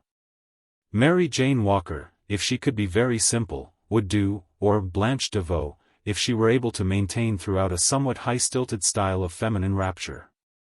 But as she considered that she could best deal with rapid action and strange coincidences, she thought that something more startling and descriptive would better suit her purpose. After an hour's thought a name did occur to her, and she wrote it down, and with considerable energy of purpose framed her work in accordance with her chosen title, The Wheel of Fortune. She had no particular fortune in her mind when she chose it, and no particular wheel, but the very idea conveyed by the words gave her the plot which she wanted. A young lady was blessed with great wealth, and lost it all by an uncle, and got it all back by an honest lawyer, and gave it all up to a distressed lover, and found it all again in the 3rd volume. And the lady's name was Cordinga, selected by Lady Carbury as never having been heard before either in the world of fact or in that of fiction. And now with all her troubles thick about her, while her son was still hanging about the house in a condition that would break any mother's heart. While her daughter was so wretched and sore that she regarded all those around her as her enemies, Lady Carbury finished her work. And having just written the last words in which the final glow of enduring happiness was given to the young married heroine whose will had now come full round, sat with the sheets piled at her right hand. She had allowed herself a certain number of weeks for the task, and had completed it exactly in the time fixed. As she sat with her hand near the pile, she did give herself credit for her diligence. Whether the work might have been better done she never asked herself. I do not think that she prided herself much on the literary merit of the tale. But if she could bring the papers to praise it, if she could induce Moody to circulate it, if she could manage that the air for a month should be so loaded with the Wheel of Fortune as to make it necessary for the reading world to have read or to have said that it had read the book, then she would pride herself very much upon her work. As she was so sitting on a Sunday afternoon, in her own room, Mr. Alf was announced. According to her habit, she expressed warm delight at seeing him. Nothing could be kinder than such a visit just at such a time, when there was so very much to occupy such a one as Mr. Alf. Mr. Alf, in his usual mildly satirical way, declared that he was not peculiarly occupied just at present. "The Emperor has left Europe at last," he said. Poor Melmotte poisoned himself on Friday, and the inquest sat yesterday. I don't know that there is anything of interest today. Of course Lady Carbury was intent upon her book, rather even than on the exciting death of a man whom she had herself known. Oh, if she could only get Mr. Alf! She had tried it before, and had failed lamentably. She was well aware of that, and she had a deep-seated conviction that it would be almost impossible to get Mr. Alf. But then she had another deep-seated conviction, that that which is almost impossible may possibly be done. How great would be the glory, how infinite the service! And did it not seem as though Providence had blessed her with this special opportunity, sending Mr. Alf to her just at the one moment at which she might introduce the subject of her novel without seeming premeditation? "I am so tired," she said, affecting to throw herself back as though stretching her arms out for ease. "I hope I am not adding to your fatigue," said Mr. Alf. "Oh dear no. It is not the fatigue of the moment, but of the last 6 months. Just as you knocked at the door, I had finished the novel at which I have been working, with such diligence." "Oh, a novel. When is it to appear, Lady Carbury?" "You must ask Leadham and Loiter that question. I have done my part of the work." "I suppose you never wrote a novel, Mr. Alf?" "Oh dear no. I never write anything. I have sometimes wondered whether I have hated or loved it the most. One becomes so absorbed in one's plot and one's characters. One loves the lovable so intensely, and hates with such fixed aversion those who are intended to be hated. When the mind is attuned to it, one is tempted to think that it is all so good. One cries at one's own pathos, laughs at one's own humor, and is lost in admiration at one's own sagacity and knowledge. How very nice! But then there comes the reversed picture, the other side of the coin. On a sudden everything becomes flat, tedious, and unnatural.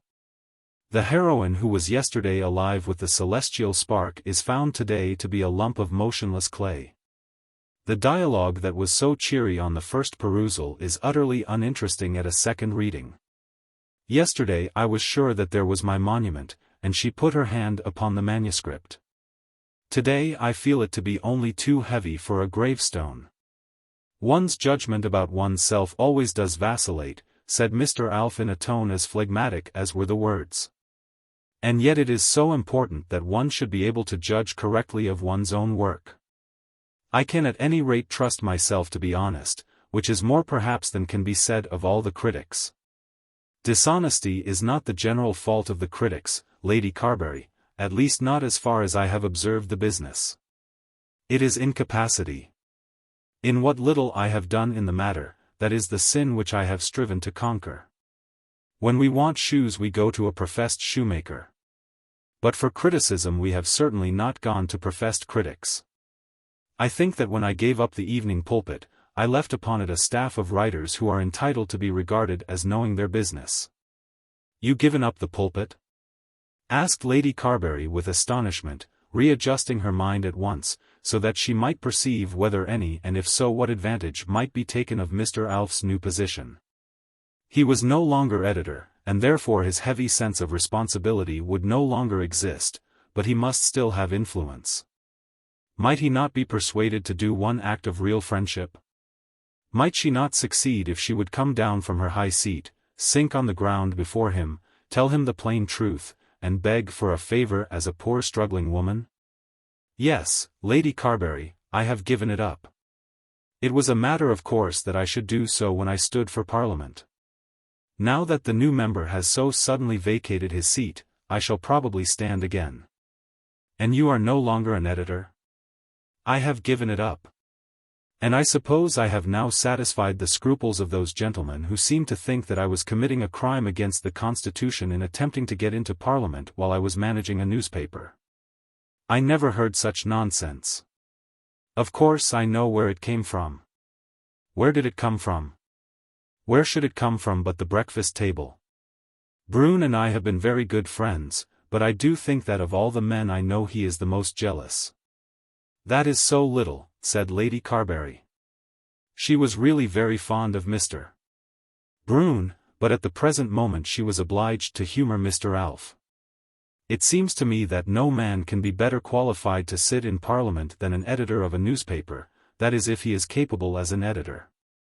No one, I think, has ever doubted that of you. The only question is whether he be strong enough for the double work. I have doubted about myself, and have therefore given up the paper. I almost regret it. I dare say you do, said Lady Carbury, feeling intensely anxious to talk about her own affairs instead of his. I suppose you still retain an interest in the paper? Some pecuniary interest. Nothing more. Oh, Mr. Alf, you could do me such a favor. Can I? If I can, you may be sure I will. False-hearted, false-tongued man.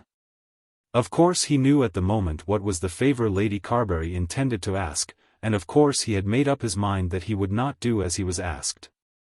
Will you? And Lady Carbury clasped her hands together as she poured forth the words of her prayer. I never asked you to do anything for me as long as you were editing the paper. Did I? I did not think it right, and I would not do it. I took my chance like others, and I am sure you must own that I bore what was said of me with a good grace. I never complained. Did I? Certainly not. But now that you have left it yourself, if you would have the Wheel of Fortune done for me, really well done. The Wheel of Fortune. That is the name of my novel, said Lady Carbury, putting her hand softly upon the manuscript. Just at this moment it would be the making of a fortune for me. And, oh, Mr. Alf, if you could but know how I want such assistance. I have nothing further to do with the editorial management, Lady Carbury. Of course you could get it done. A word from you would make it certain. A novel is different from an historical work, you know. I have taken so much pains with it. Then no doubt it will be praised on its own merits. Don't say that, Mr. Alf. The Evening Pulpit is like, oh, it is like the throne of heaven. Who can be justified before it? Don't talk about its own merits, but say that you will have it done. It couldn't do any man any harm, and it would sell 500 copies at once, that is if it were done really con amore. Mr. Alf looked at her almost piteously, and shook his head. The paper stands so high, it can't hurt it to do that kind of thing once. A woman is asking you, Mr. Alf. It is for my children that I am struggling. The thing is done every day of the week, with much less noble motives. I do not think that it has ever been done by the Evening Pulpit. I have seen books praised. Of course you have. I think I saw a novel spoken highly of. Mr. Alf laughed. Why not? You do not suppose that it is the object of the pulpit to cry down novels? I thought it was, but I thought you might make an exception here. I would be so thankful, so grateful. My dear Lady Carbury, pray believe me when I say that I have nothing to do with it. I need not preach to you sermons about literary virtue. Oh, no, she said, not quite understanding what he meant. The scepter has passed from my hands, and I need not vindicate the justice of my successor. I shall never know your successor. But I must assure you that on no account should I think of meddling with the literary arrangement of the paper. I would not do it for my sister. Lady Carbury looked greatly pained. Send the book out, and let it take its chance. How much prouder you will be to have it praised because it deserves praise, than to know that it has been eulogized as a mark of friendship. No, I shan't, said Lady Carbury. I don't believe that anything like real selling praise is ever given to anybody, except to friends. I don't know how they manage it, but they do. Mr. Alf shook his head. Oh yes, that is all very well from you. Of course you have been a dragon of virtue, but they tell me that the authoress of the new Cleopatra is a very handsome woman. Lady Carbury must have been worried much beyond her wont, when she allowed herself so far to lose her temper as to bring against Mr.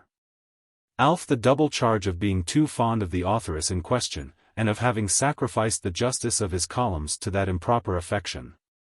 At this moment I do not remember the name of the lady to whom you allude, said Mr. Alf, getting up to take his leave. And I am quite sure that the gentleman who reviewed the book, if there be any such lady and any such book, had never seen her. And so Mr. Alf departed. Lady Carbury was very angry with herself, and very angry also with Mr. Alf. She had not only meant to be piteous, but had made the attempt and then had allowed herself to be carried away into anger. She had degraded herself to humility, and had then wasted any possible good result by a foolish fit of chagrin. The world in which she had to live was almost too hard for her. When left alone she sat weeping over her sorrows, but when from time to time she thought of Mr. Alf and his conduct, she could hardly repress her scorn. What lies he had told her! Of course he could have done it had he chosen. But the assumed honesty of the man was infinitely worse to her than his lies. No doubt the pulpit had two objects in its criticisms. Other papers probably had but one. The object common to all papers, that of helping friends and destroying enemies, of course prevailed with the pulpit. There was the second purpose of enticing readers by crushing authors, as crowds used to be enticed to see men hanged when executions were done in public. But neither the one object or the other was compatible with that Aristidean justice which Mr. Alf arrogated to himself and to his paper. She hoped with all her heart that Mr. Alf would spend a great deal of money at Westminster, and then lose his seat. On the following morning she herself took the manuscript to Messrs. Leadham and Loiter, and was hurt again by the small amount of respect which seemed to be paid to the collected sheets. There was the work of 6 months. Her very blood and brains, the concentrated essence of her mind, as she would say herself when talking with energy of her own performances, and Mr. Leadham pitched it across to a clerk, apparently perhaps 16 years of age, and the lad chucked the parcel unceremoniously under a counter. An author feels that his work should be taken from him with fast clutching but reverential hands, and held thoughtfully, out of harm's way, till it be deposited within the very sanctum of an absolutely fireproof safe. Oh, heavens, if it should be lost, or burned, or stolen! Those scraps of paper, so easily destroyed, apparently so little respected, may hereafter be acknowledged to have had a value greater, so far greater, than their weight in gold. If Robinson Crusoe had been lost. If Tom Jones had been consumed by flames. And who knows but that this may be another Robinson Crusoe, a better than Tom Jones. Will it be safe there? Asked Lady Carbury. Quite safe, said Mr. Leadham, who was rather busy, and who perhaps saw Lady Carbury more frequently than the nature and amount of her authorship seemed to him to require. It seemed to be, put down there, under the counter. That's quite right, Lady Carbury. They're left there till they're packed. Packed? There are 2 or 3 dozen going to our reader this week. He's down in Skye, and we keep them till there's enough to fill the sack. Do they go by post, Mr. Leadham? Not by post, Lady Carbury. There are not many of them would pay the expense. We send them by long sea to Glasgow, because just at this time of the year there is not much hurry. We can't publish before the winter. Oh, heavens! If that ship should be lost on its journey by long sea to Glasgow. That evening, as was now almost his daily habit, Mr. Bruton came to her. There was something in the absolute friendship which now existed between Lady Carbury and the editor of the Morning Breakfast Table, which almost made her scrupulous as to asking from him any further literary favor. She fully recognized, no woman perhaps more fully, the necessity of making use of all aid and furtherance which might come within reach. With such a son, with such need for struggling before her, would she not be wicked not to catch even at every straw? But this man had now become so true to her, that she hardly knew how to beg him to do that which she, with all her mistaken feelings, did in truth know that he ought not to do. He had asked her to marry him, for which, though she had refused him, she felt infinitely grateful. And though she had refused him, he had lent her money, and had supported her in her misery by his continued counsel. If he would offer to do this thing for her, she would accept his kindness on her knees, but even she could not bring herself to ask to have this added to his other favors. Her first word to him was about Mr. Alf. "So he has given up the paper?" "Well, yes, nominally." "Is that all?" "I don't suppose he'll really let it go out of his own hands. Nobody likes to lose power. He'll share the work, and keep the authority. As for Westminster, I don't believe he has a chance. If that poor wretch Melmotte could beat him when everybody was already talking about the forgeries, how is it likely that he should stand against such a candidate as they'll get now? He was here yesterday. And full of triumph, I suppose? He never talks to me much of himself. We were speaking of my new book, my novel. He assured me most positively that he had nothing further to do with the paper. He did not care to make you a promise, I dare say. That was just it. Of course I did not believe him. Neither will I make a promise, but we'll see what we can do.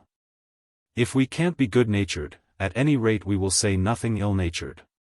Let me see, what is the name? The Wheel of Fortune. Lady Carbury, as she told the title of her new book to her old friend, seemed to be almost ashamed of it. Let them send it early, a day or two before it's out, if they can. I can't answer, of course, for the opinion of the gentleman it will go to, but nothing shall go in that you would dislike. Goodbye. God bless you. And as he took her hand, he looked at her almost as though the old susceptibility were returning to him. As she sat alone after he had gone, thinking over it all, thinking of her own circumstances and of his kindness, it did not occur to her to call him an old goose again.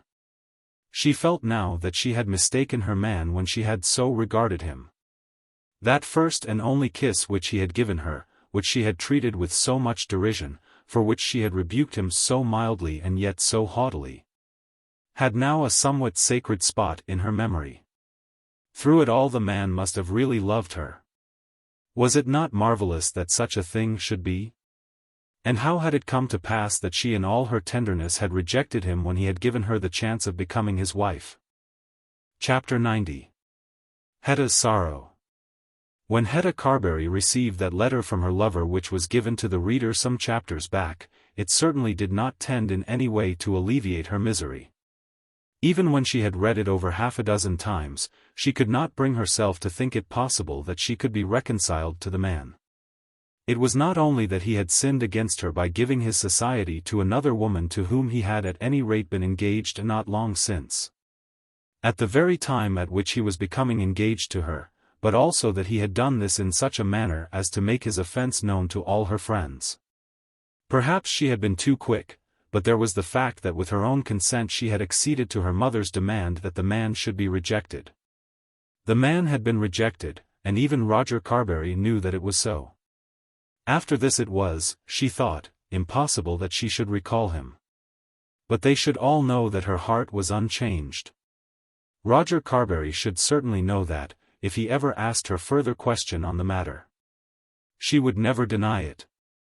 And though she knew that the man had behaved badly, having entangled himself with a nasty American woman, yet she would be true to him as far as her own heart was concerned. And now he told her that she had been most unjust to him. He said that he could not understand her injustice. He did not fill his letter with entreaties, but with reproaches. And certainly his reproaches moved her more than any prayer would have done. It was too late now to remedy the evil. But she was not quite sure within her own bosom that she had not been unjust to him. The more she thought of it the more puzzled her mind became. Had she quarrelled with him because he had once been in love with Mrs. Hurtle, or because she had grounds for regarding Mrs. Hurtle as her present rival? She hated Mrs. Hurtle, and she was very angry with him in that he had ever been on affectionate terms with a woman she hated, but that had not been the reason put forward by her for quarrelling with him. Perhaps it was true that he, too, had of late loved Mrs. Hurtle hardly better than she did herself. It might be that he had been indeed constrained by hard circumstances to go with the woman to Lowestoft. Having so gone with her, it was no doubt right that he should be rejected. For how can it be that a man who is engaged shall be allowed to travel about the country with another woman to whom also he was engaged a few months back? But still there might be hardship in it. To her, to Hetta herself, the circumstances were very hard. She loved the man with all her heart. She could look forward to no happiness in life without him. But yet it must be so. At the end of his letter he had told her to go to Mrs. Hurtle herself if she wanted corroboration of the story as told by him. Of course he had known when he wrote it that she could not and would not go to Mrs. Hurtle. But when the letter had been in her possession 3 or 4 days, unanswered, for, as a matter of course, no answer to it from herself was possible, and had been read and reread till she knew every word of it by heart, she began to think that if she could hear the story as it might be told by Mrs. Hurtle, a good deal that was now dark might become light to her. As she continued to read the letter, and to brood over it all, by degrees her anger was turned from her lover to her mother, her brother, and to her cousin Roger. Paul had of course behaved badly, very badly, but had it not been for them she might have had an opportunity of forgiving him. They had driven her on to the declaration of a purpose from which she could now see no escape. There had been a plot against her, and she was a victim. In the first dismay and agony occasioned by that awful story of the American woman, which had, at the moment, struck her with a horror which was now becoming less and less every hour, she had fallen head foremost into the trap laid for her. She acknowledged to herself that it was too late to recover her ground. She was, at any rate, almost sure that it must be too late. But yet she was disposed to do battle with her mother and her cousin in the matter, if only with the object of showing that she would not submit her own feelings to their control. She was savage to the point of rebellion against all authority. Roger Carbury would of course think that any communication between herself and Mrs. Hurtle must be most improper, altogether indelicate. 2 or 3 days ago she thought so herself. But the world was going so hard with her, that she was beginning to feel herself capable of throwing propriety and delicacy to the winds. This man whom she had once accepted, whom she altogether loved, and who, in spite of all his faults, certainly still loved her, of that she was beginning to have no further doubt, accused her of dishonesty, and referred her to her rival for a corroboration of his story. She would appeal to Mrs. Hurtle. The woman was odious, abominable, a nasty intriguing American female. But her lover desired that she should hear the woman's story. And she would hear the story, if the woman would tell it. So resolving, she wrote as follows to Mrs. Hurtle, finding great difficulty in the composition of a letter which should tell neither too little nor too much, and determined that she would be restrained by no mock modesty, by no girlish fear of declaring the truth about herself. The letter at last was stiff and hard, but it sufficed for its purpose. Madam, Mr. Paul Montague has referred me to you as to certain circumstances which have taken place between him and you. It is right that I should tell you that I was a short time since engaged to marry him, but that I have found myself obliged to break off that engagement in consequence of what I have been told as to his acquaintance with you. I make this proposition to you, not thinking that anything you will say to me can change my mind, but because he has asked me to do so, and has, at the same time, accused me of injustice towards him.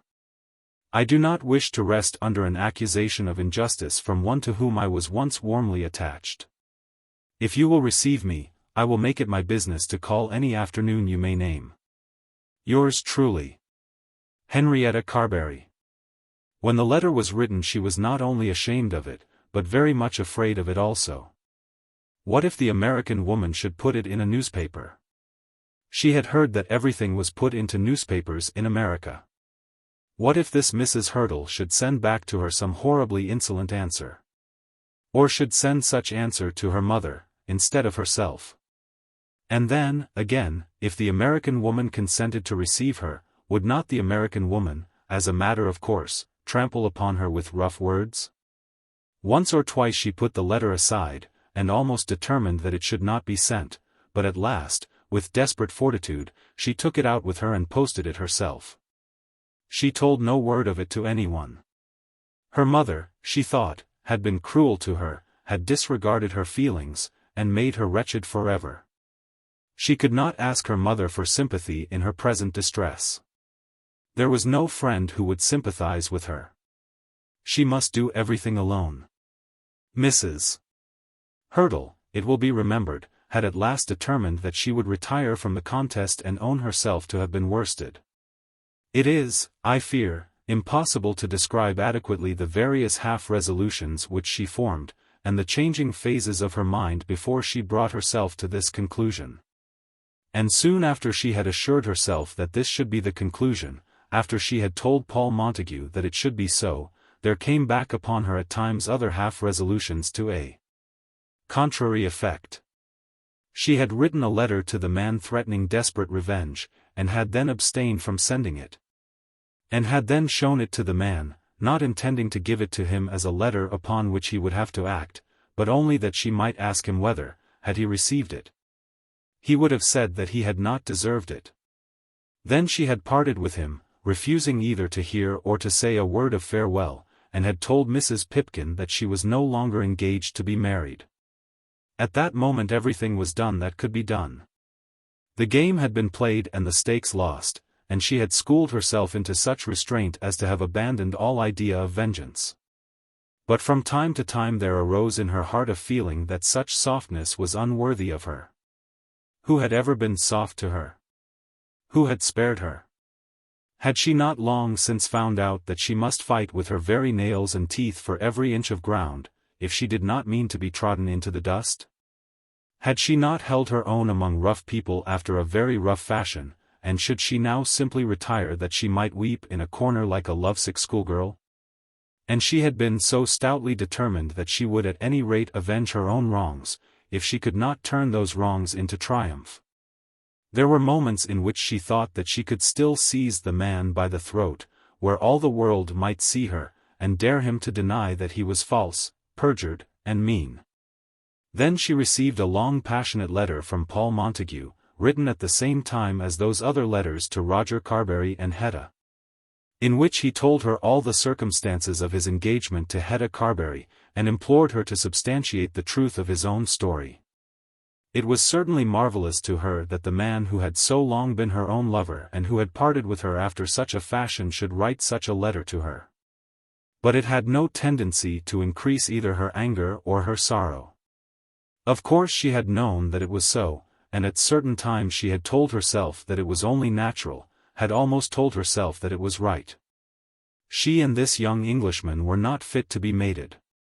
He was to her thinking a tame, sleek household animal, whereas she knew herself to be wild, fitter for the woods than for polished cities. It had been one of the faults of her life that she had allowed herself to be bound by tenderness of feeling to this soft over-civilized man. The result had been disastrous, as might have been expected. She was angry with him, almost to the extent of tearing him to pieces, but she did not become more angry because he wrote to her of her rival. Her only present friend was Mrs. Pipkin, who treated her with the greatest deference, but who was never tired of asking questions about the lost lover. "That letter was from Mr. Montague," said Mrs. Pipkin on the morning after it had been received. "How can you know that?" "I'm sure it was. One does get to know handwritings when letters come frequent." "It was from him." "And why not?" "Oh dear no, why not certainly. I wish he'd write every day of his life, so that things would come round again. Nothing ever troubles me so much as broken love. Why don't he come again himself, Mrs. Hurtle?" "It is not at all likely that he should come again. It is all over, and there is no good in talking of it. I shall return to New York on Saturday week." "Oh, Mrs. Hurtle. I can't remain here, you know, all my life doing nothing. I came over here for a certain purpose, and that has gone by. Now I may just go back again. I know he has ill-treated you. I know he has. I am not disposed to talk about it, Mrs. Pipkin. I should have thought it would have done you good to speak your mind out free. I know it would me if I'd been served in that way. If I had anything to say at all after that fashion it would be to the gentleman, and not to any other else. As it is, I shall never speak of it again to anyone. You have been very kind to me, Mrs. Pipkin, and I shall be sorry to leave you. Oh, Mrs. Hurtle, you can't understand what it is to me. It isn't only my feelings. The likes of me can't stand by their feelings only, as their betters do. I've never been above telling you what a godsend you've been to me this summer, have I? I've paid everything, butcher, baker, rates and all, just like clockwork. And now you're going away. Then Mrs. Pipkin began to sob. I suppose I shall see Mr. Crumb before I go, said Mrs. Hurtle. She don't deserve it, do she? And even now she never says a word about him that I call respectful. She looks on him as just being better than Mrs. Buggins' children. That's all. She'll be all right when he has once got her home. And I shall be all alone by myself, said Mrs. Pipkin, with her apron up to her eyes. It was after this that Mrs. Hurtle received Hetta's letter. She had as yet returned no answer to Paul Montague, nor had she intended to send any written answer. Were she to comply with his request, she could do so best by writing to the girl who was concerned rather than to him. And though she wrote no such letter, she thought of it, of the words she would use were she to write it, and of the tale which she would have to tell. She sat for hours thinking of it, trying to resolve whether she would tell the tale, if she told it at all, in a manner to suit Paul's purpose, or so as to bring that purpose utterly to shipwreck. She did not doubt that she could cause the shipwreck were she so minded. She could certainly have her revenge after that fashion. But it was a woman's fashion, and, as such, did not recommend itself to Mrs. Hurtle's feelings. A pistol or a horsewhip, a violent seizing by the neck, with sharp taunts and bitter ringing words, would have made the fitting revenge. If she abandoned that, she could do herself no good by telling a story of her wrongs to another woman. Then came Hetta's note, so stiff, so cold, so true, so like the letter of an Englishwoman, as Mrs. Hurtle said to herself. Mrs. Hurtle smiled as she read the letter. I make this proposition not thinking that anything you can say to me can change my mind.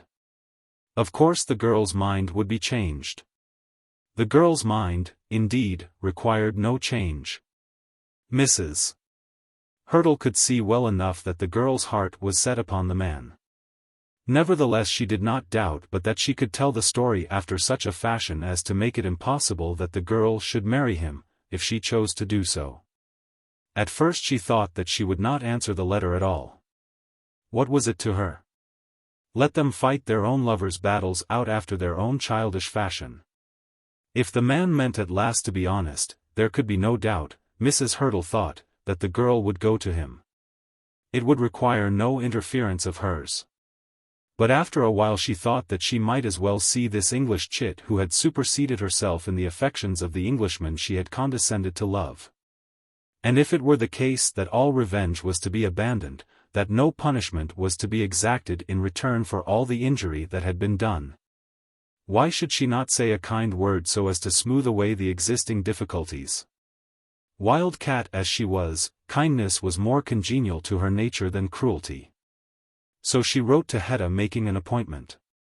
Dear Miss Carbury, if you could make it convenient to yourself to call here either Thursday or Friday at any hour between 2 and 4, I shall be very happy to see you. Yours sincerely, Winifred Hurtle. Chapter 91. The Rivals. During these days the intercourse between Lady Carbury and her daughter was constrained and far from pleasant.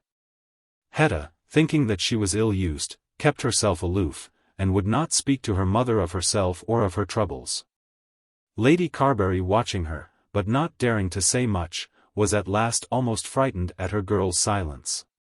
She had assured herself, when she found that Hetta was disposed to quarrel with her lover and to send him back his brooch, that things would come round. That Paul would be forgotten quickly, or laid aside as though he were forgotten, and that Hetta would soon perceive it to be her interest to marry her cousin. With such a prospect before her, Lady Carbury thought it to be her duty as a mother to show no tendency to sympathize with her girl's sorrow. Such heartbreakings were occurring daily in the world around them. Who were the happy people that were driven neither by ambition, nor poverty, nor greed, nor the cross purposes of unhappy love, to stifle and trample upon their feelings? She had known no one so blessed. She had never been happy after that fashion. She herself had within the last few weeks refused to join her lot with that of a man she really liked, because her wicked son was so grievous a burden on her shoulders. A woman, she thought, if she were unfortunate enough to be a lady without wealth of her own, must give up everything, her body, her heart, her very soul if she were that way troubled, to the procuring of a fitting maintenance for herself. Why should Hetta hope to be more fortunate than others? And then the position which chance now offered to her was fortunate. This cousin of hers, who was so devoted to her, was in all respects good. He would not torture her by harsh restraint and cruel temper. He would not drink. He would not spend his money foolishly. He would allow her all the belongings of a fair, free life. Lady Carbury reiterated to herself the assertion that she was manifestly doing a mother's duty by her endeavors to constrain her girl to marry such a man. With a settled purpose she was severe and hard. But when she found how harsh her daughter could be in response to this, how gloomy, how silent, and how severe in retaliation, she was almost frightened at what she herself was doing. She had not known how stern and how enduring her daughter could be. "Hetta," she said, "why don't you speak to me?" On this very day it was Hetta's purpose to visit Mrs. Hurtle at Islington. She had said no word of her intention to anyone. She had chosen the Friday because on that day she knew her mother would go in the afternoon to her publisher. There should be no deceit. Immediately on her return she would tell her mother what she had done. But she considered herself to be emancipated from control. Among them they had robbed her of her lover. She had submitted to the robbery, but she would submit to nothing else. "Hetta, why don't you speak to me?" said Lady Carbury. "Because, mamma, there is nothing we can talk about without making each other unhappy." What a dreadful thing to say! Is there no subject in the world to interest you except that wretched young man? "None other at all," said Hetta obstinately. "What folly it is, I will not say only to speak like that, but to allow yourself to entertain such thoughts. How am I to control my thoughts? Do you think, mamma, that after I had owned to you that I loved a man, after I had owned it to him and, worst of all, to myself, I could have myself separated from him, and then not think about it? It is a cloud upon everything. It is as though I had lost my eyesight and my speech. It is as it would be to you if Felix were to die. It crushes me." There was an accusation in this allusion to her brother which the mother felt, as she was intended to feel it, but to which she could make no reply. It accused her of being too much concerned for her son to feel any real affection for her daughter. "You are ignorant of the world, Hetta," she said. "I am having a lesson in it now, at any rate. Do you think it is worse than others have suffered before you? In what little you see around you do you think that girls are generally able to marry the men upon whom they set their hearts?" She paused, but Hetta made no answer to this. "Marie Melmotte was as warmly attached to your brother as you can be to Mr. Montague. Marie Melmotte. She thinks as much of her feelings as you do of yours. The truth is you are indulging a dream. You must wake from it, and shake yourself, and find out that you, like others, have got to do the best you can for yourself in order that you may live. The world at large has to eat dry bread, and cannot get cakes and sweetmeats. A girl, when she thinks of giving herself to a husband, has to remember this. If she has a fortune of her own she can pick and choose, but if she have none she must allow herself to be chosen.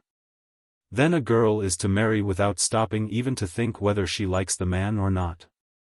She should teach herself to like the man, if the marriage be suitable.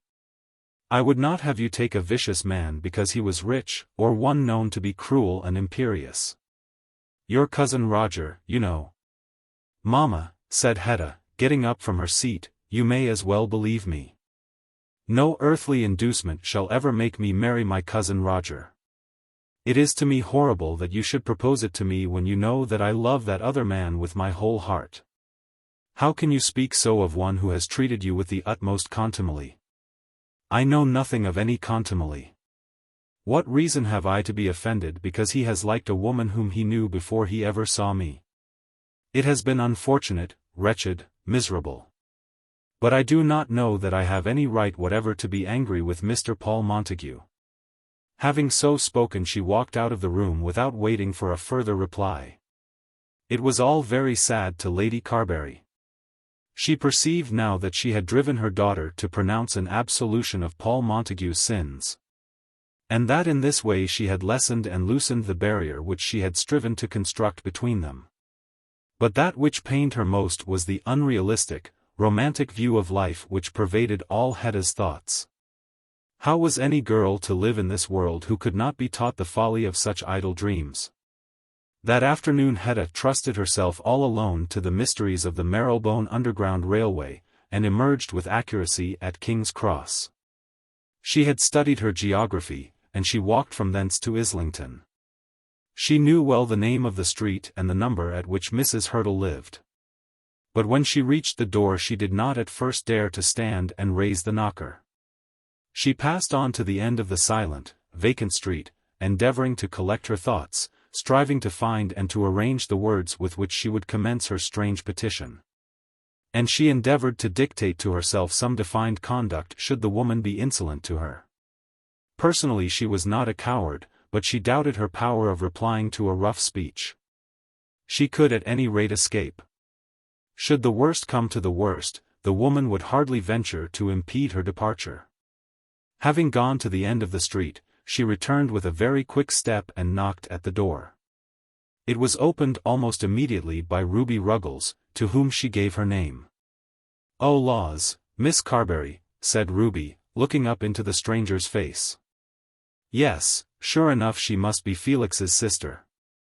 But Ruby did not dare to ask any question. She had admitted to all around her that Sir Felix should not be her lover any more, and that John Crumb should be allowed to return. But, nevertheless, her heart twittered as she showed Miss Carbury up to the lodger's sitting-room. Though it was midsummer, Hetta entered the room with her veil down. She adjusted it as she followed Ruby up the stairs, moved by a sudden fear of her rival's scrutiny. Mrs. Hurtle rose from her chair and came forward to greet her visitor, putting out both her hands to do so. She was dressed with the most scrupulous care, simply, and in black, without an ornament of any kind, without a ribbon or a chain or a flower.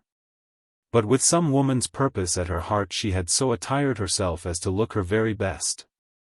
Was it that she thought that she would vindicate to her rival their joint lover's first choice, or that she was minded to teach the English girl that an American woman might have graces of her own?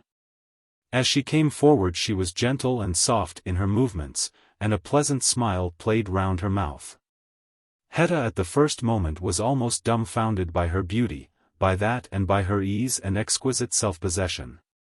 "Miss Carbury," she said with that low, rich voice which in old days had charmed Paul almost as much as her loveliness, "I need not tell you how interested I am in seeing you. May I not ask you to lay aside your veil, so that we may look at each other fairly?"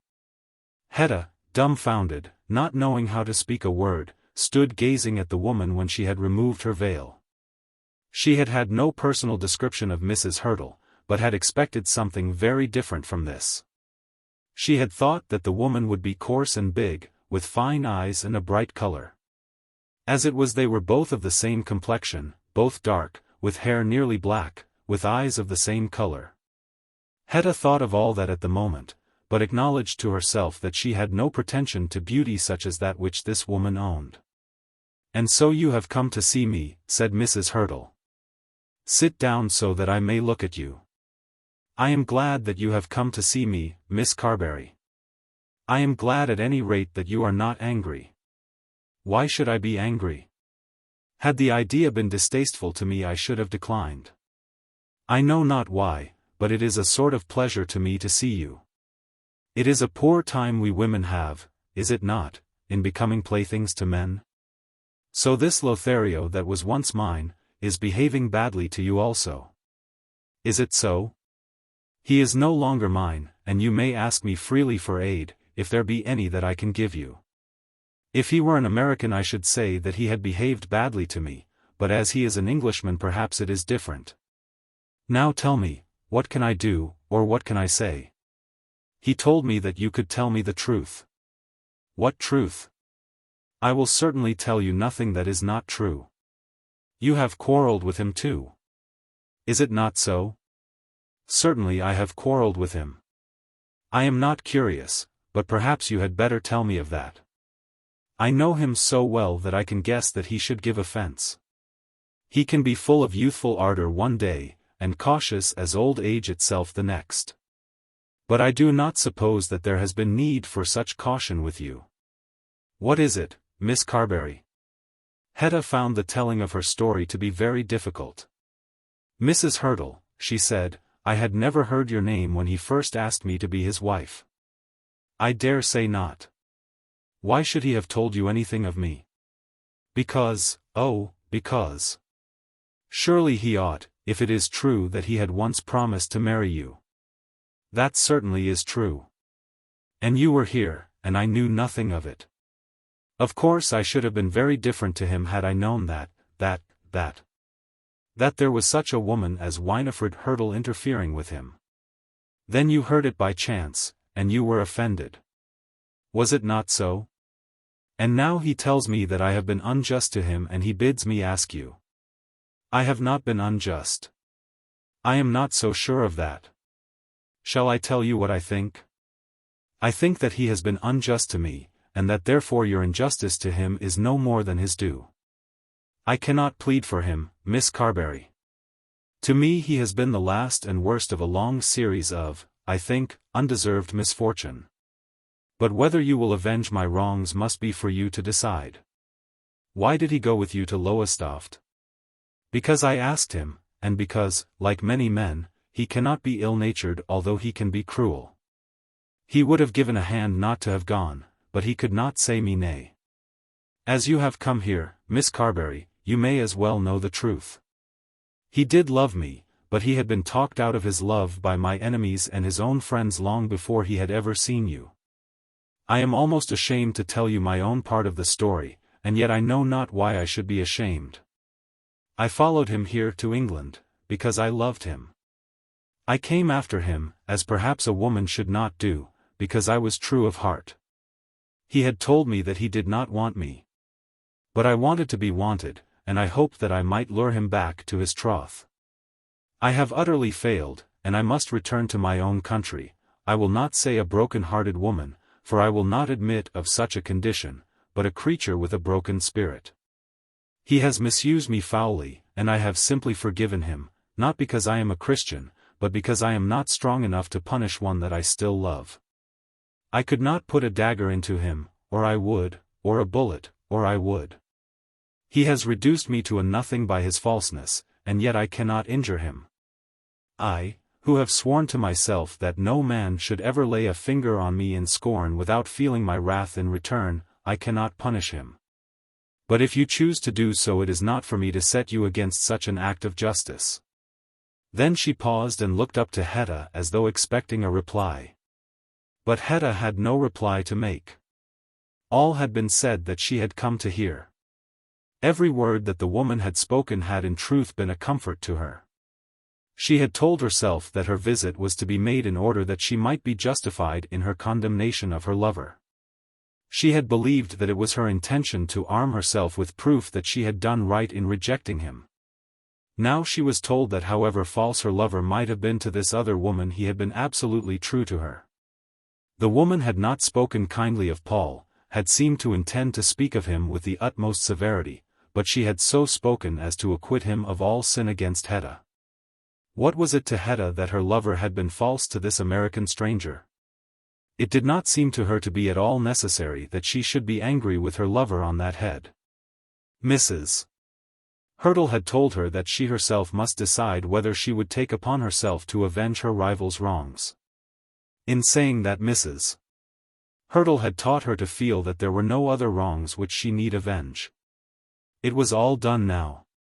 If she could only thank the woman for the pleasantness of her demeanor, and then go, she could, when alone, make up her mind as to what she would do next.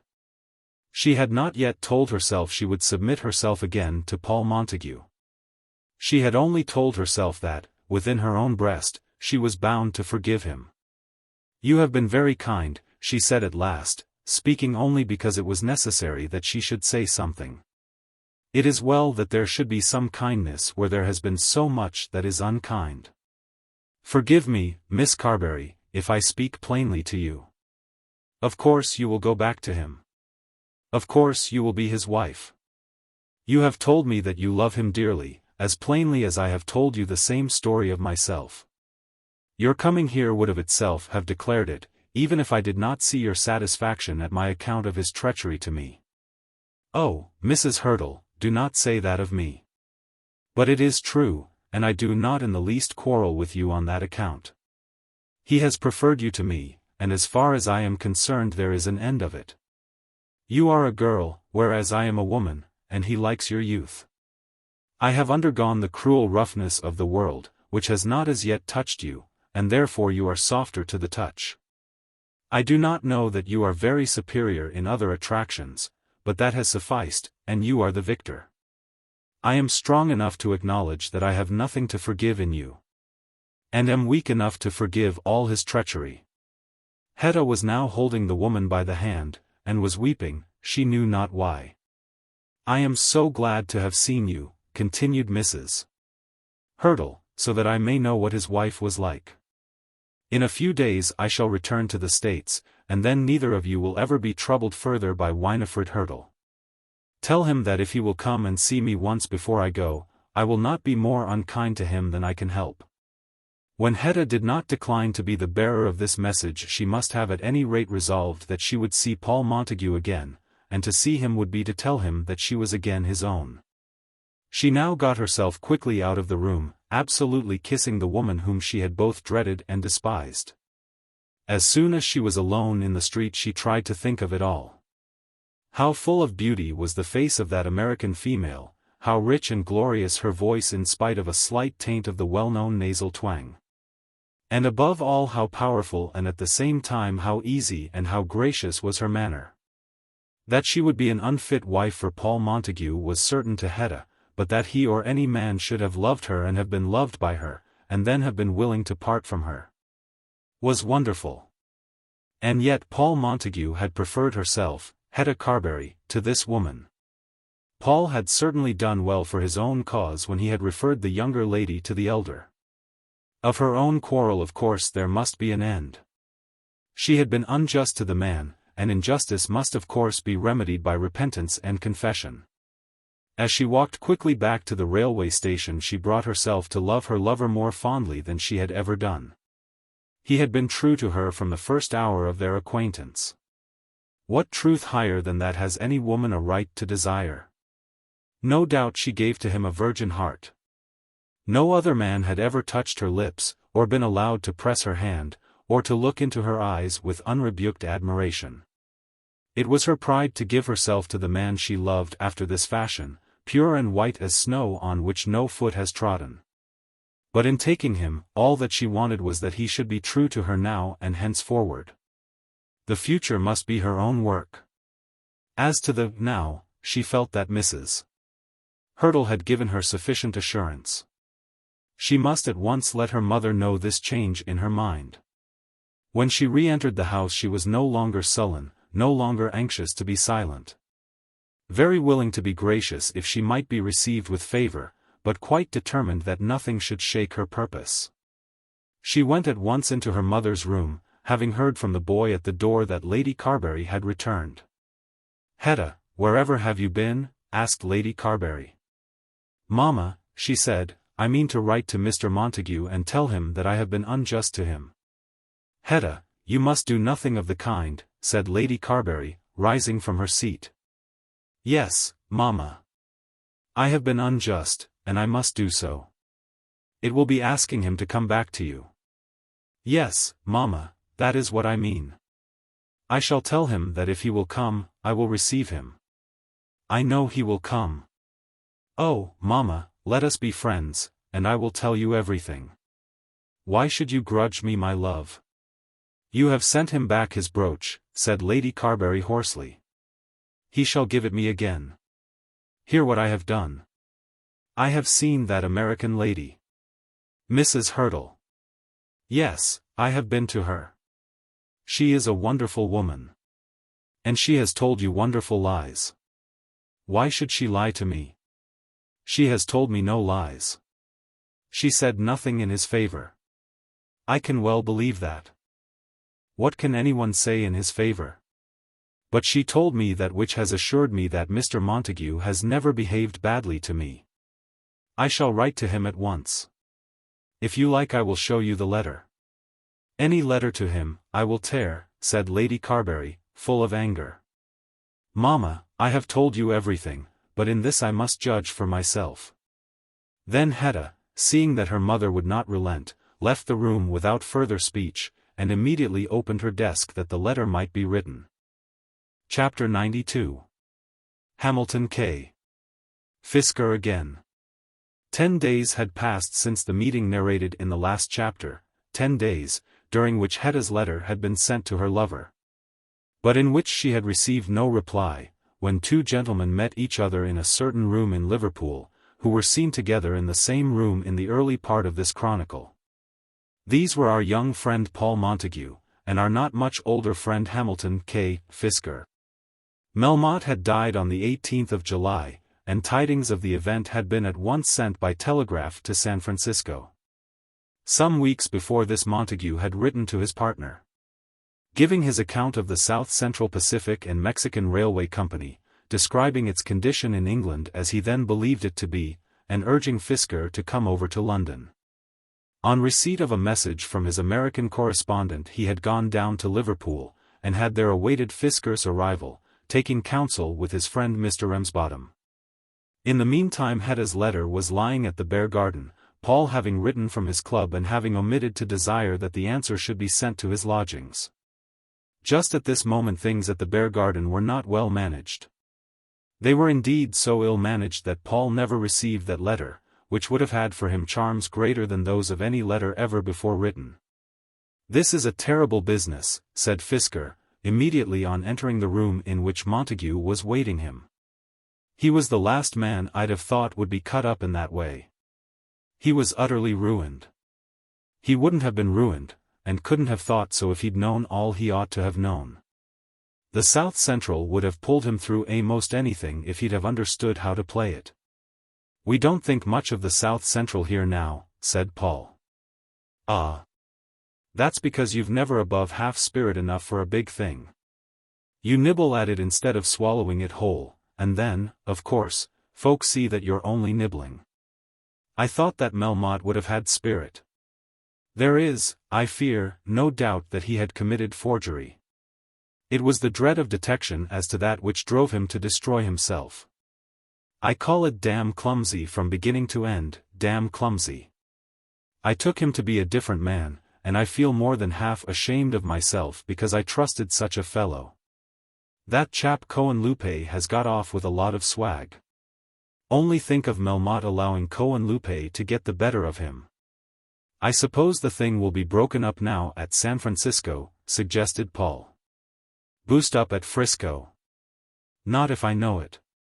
"Why should it be used up?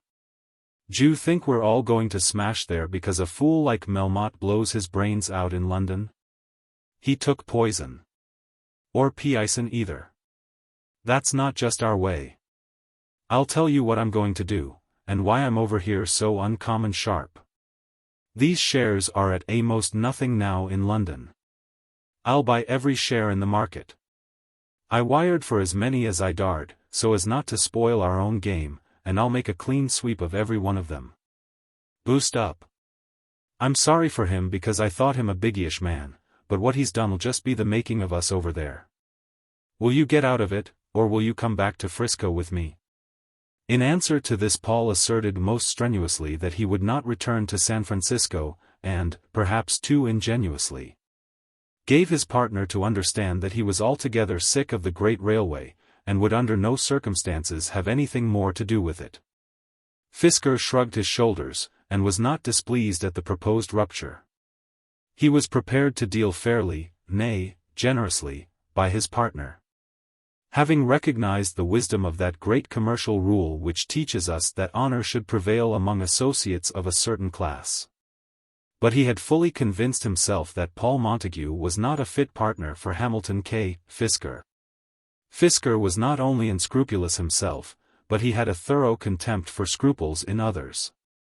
According to his theory of life, 999 men were obscure because of their scruples, whilst the 1000th man predominated and cropped up into the splendor of commercial wealth because he was free from such bondage.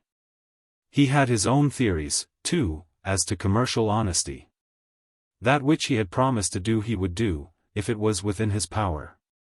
He was anxious that his bond should be good, and his word equally so. But the work of robbing mankind in gross by magnificently false representations, was not only the duty, but also the delight and the ambition of his life. How could a man so great endure a partnership with one so small as Paul Montague? And now what about Winifred Hurdle? Asked Fisker. What makes you ask? She's in London.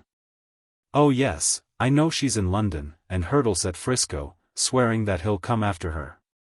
He would, only he hasn't got the dollars. He's not dead then, muttered Paul. Dead? No, nor likely to die. She'll have a bad time of it with him yet. But she divorced him.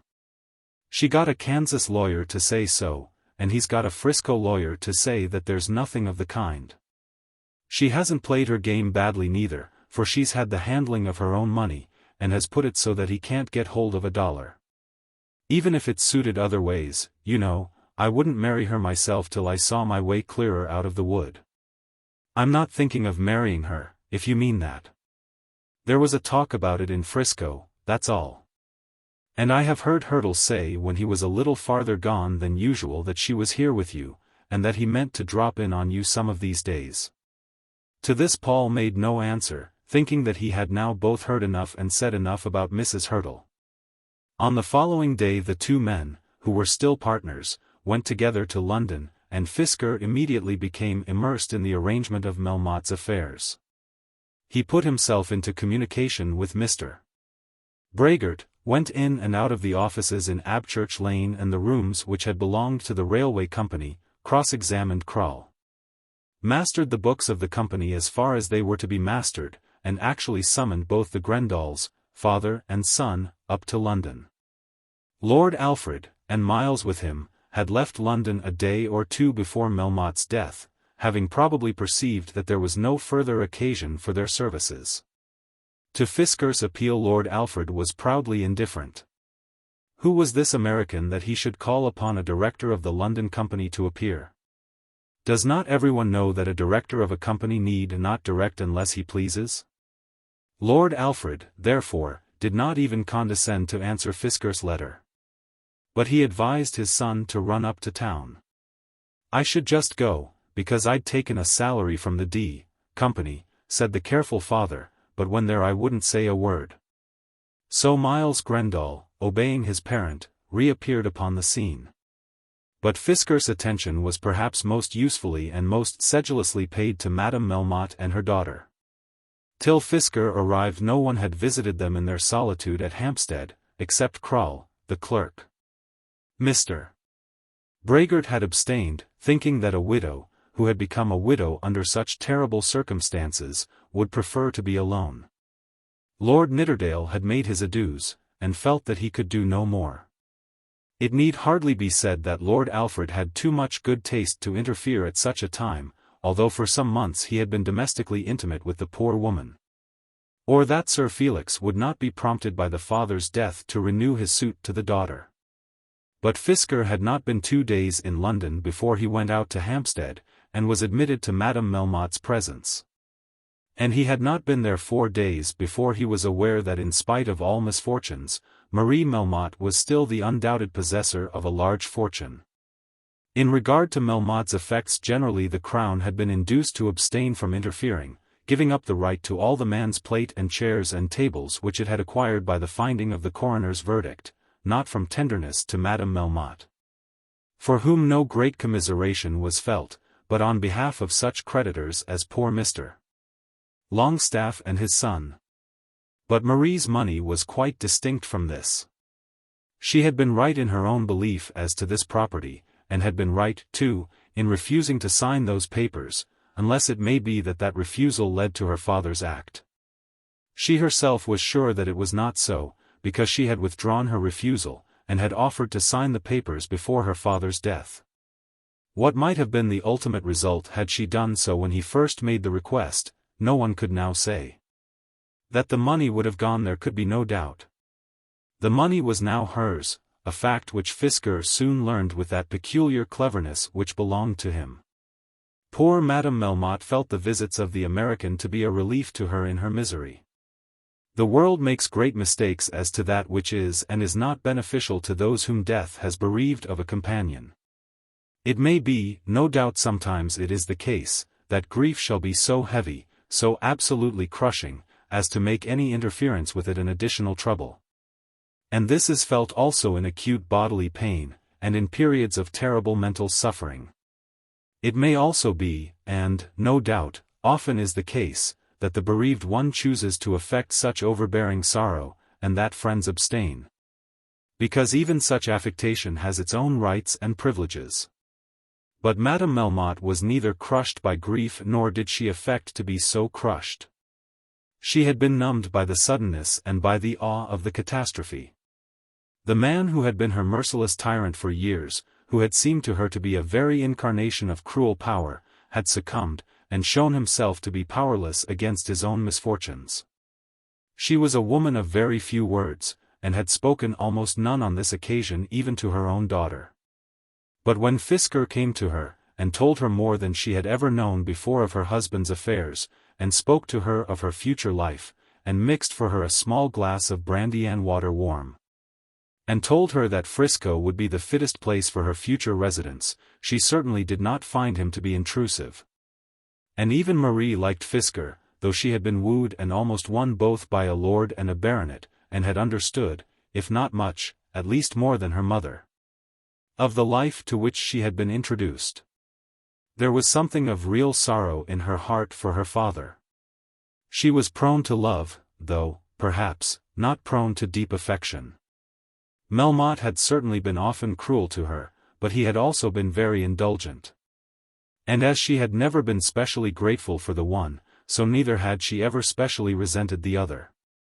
Tenderness, care, real solicitude for her well-being, she had never known, and had come to regard the unevenness of her life, vacillating between knocks and knickknacks, with a blow one day and a jewel the next, as the condition of things which was natural to her.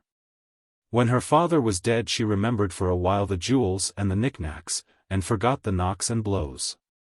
But she was not beyond consolation, and she also found consolation in Mr. Fisker's visits. "I used to sign a paper every quarter," she said to Fisker, as they were walking together one evening in the lanes round Hampstead. "You'll have to do the same now, only instead of giving the paper to anyone you'll have to leave it in a banker's hands to draw the money for yourself." "And can that be done over in California?" "Just the same as here. Your bankers will manage it all for you without the slightest trouble. For the matter of that I'll do it, if you'll trust me. There's only one thing against it all, Miss Melmotte." "And what's that?" "After the sort of society you've been used to here, I don't know how you'll get on among us Americans. We're a pretty rough lot, I guess. Though, perhaps, what you lose in the look of the fruit, you'll make up in the flavor." This Fisker said in a somewhat plaintive tone, as though fearing that the manifest substantial advantages of Frisco would not suffice to atone for the loss of that fashion to which Miss Melmotte had been used. "I hate swells," said Marie, flashing round upon him. "Do you now? Like poison. What's the use of them? They never mean a word that they say, and they don't say so many words either. They're never more than half awake, and don't care the least about anybody. I hate London. Do you now? Oh, don't I? I wonder whether you'd hate Frisco? I rather think it would be a jolly sort of place. Very jolly, I find it. And I wonder whether you'd hate me?" "Mr. Fisker, that's nonsense. Why should I hate anybody?" But you do. I've found out one or two that you don't love. If you do come to Frisco, I hope you won't just hate me, you know." Then he took her gently by the arm. But she, whisking herself away rapidly, bade him behave himself. Then they returned to their lodgings, and Mr. Fisker, before he went back to London, mixed a little warm brandy and water for Madame Melmotte. I think that upon the whole Madame Melmotte was more comfortable at Hampstead than she had been either in Grosvenor Square or Bruton Street. Although she was certainly not a thing beautiful to look at in her widow's weeds. "I don't think much of you as a bookkeeper, you know," Fisker said to Miles Grendall in the now almost deserted boardroom of the South Central Pacific and Mexican Railway. Miles, remembering his father's advice, answered not a word, but merely looked with assumed amazement at the impertinent stranger who dared thus to censure his performances. Fisker had made 3 or 4 remarks previous to this, and had appealed both to Paul Montague and to Crowle, who were present. He had invited also the attendance of Sir Felix Carbury, Lord Nidderdale, and Mr. Longestaffe, who were all directors, but none of them had come. Sir Felix had paid no attention to Fisker's letter. Lord Nidderdale had written a short but characteristic reply. "Dear Mr. Fisker, I really don't know anything about it. Yours, Nidderdale." Mr. Longestaffe, with laborious zeal, had closely covered 4 pages with his reasons for non-attendance, with which the reader shall not be troubled. And which it may be doubted whether even Fisker perused to the end. "Upon my word," continued Fisker, "it's astonishing to me that Melmotte should have put up with this kind of thing. I suppose you understand something of business, Mr. Crowle?" "It vas not my department, Mr. Fisker," said the German. "Nor anybody else's either," said the domineering American. "Of course it's on the cards, Mr. Grendall, that we shall have to put you into a witness box, because there are certain things we must get at." Miles was silent as the grave, but at once made up his mind that he would pass his autumn at some pleasant but economical German retreat. And that his autumnal retirement should be commenced within a very few days. Or perhaps hours might suffice. But Fisker was not in earnest in his threat. In truth, the greater the confusion in the London office, the better, he thought, were the prospects of the company at San Francisco. Miles underwent purgatory on this occasion for 3 or 4 hours, and when dismissed had certainly revealed none of Melmotte's secrets. He did, however, go to Germany, finding that a temporary absence from England would be comfortable to him in more respects than one, and need not be heard of again in these pages. When Melmotte's affairs were ultimately wound up, there was found to be nearly enough of property to satisfy all his proved liabilities. Very many men started up with huge claims, asserting that they had been robbed, and in the confusion it was hard to ascertain who had been robbed, or who had simply been unsuccessful in their attempts to rob others. Some, no doubt, as was the case with poor Mr. Brehgert, had speculated in dependence on Melmotte's sagacity, and had lost heavily without dishonesty. But of those who, like the Longestaffes, were able to prove direct debts, the condition at last was not very sad. Our excellent friend Dolly got his money early in the day, and was able, under Mr. Squercum's guidance, to start himself on a new career. Having paid his debts, and with still a large balance at his banker's, he assured his friend Nidderdale that he meant to turn over an entirely new leaf. "I shall just make Squercum allow me so much a month, and I shall have all the bills and that kind of thing sent to him, and he will do everything, and pull me up if I'm getting wrong. I like Squercum." "Won't he rob you, old fellow?" suggested Nidderdale.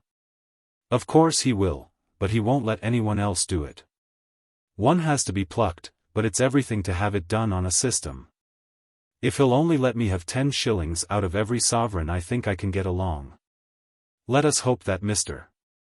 Squercum was merciful, and that Dolly was enabled to live in accordance with his virtuous resolutions." But these things did not arrange themselves till late in the winter, long after Mr. Fisker's departure for California.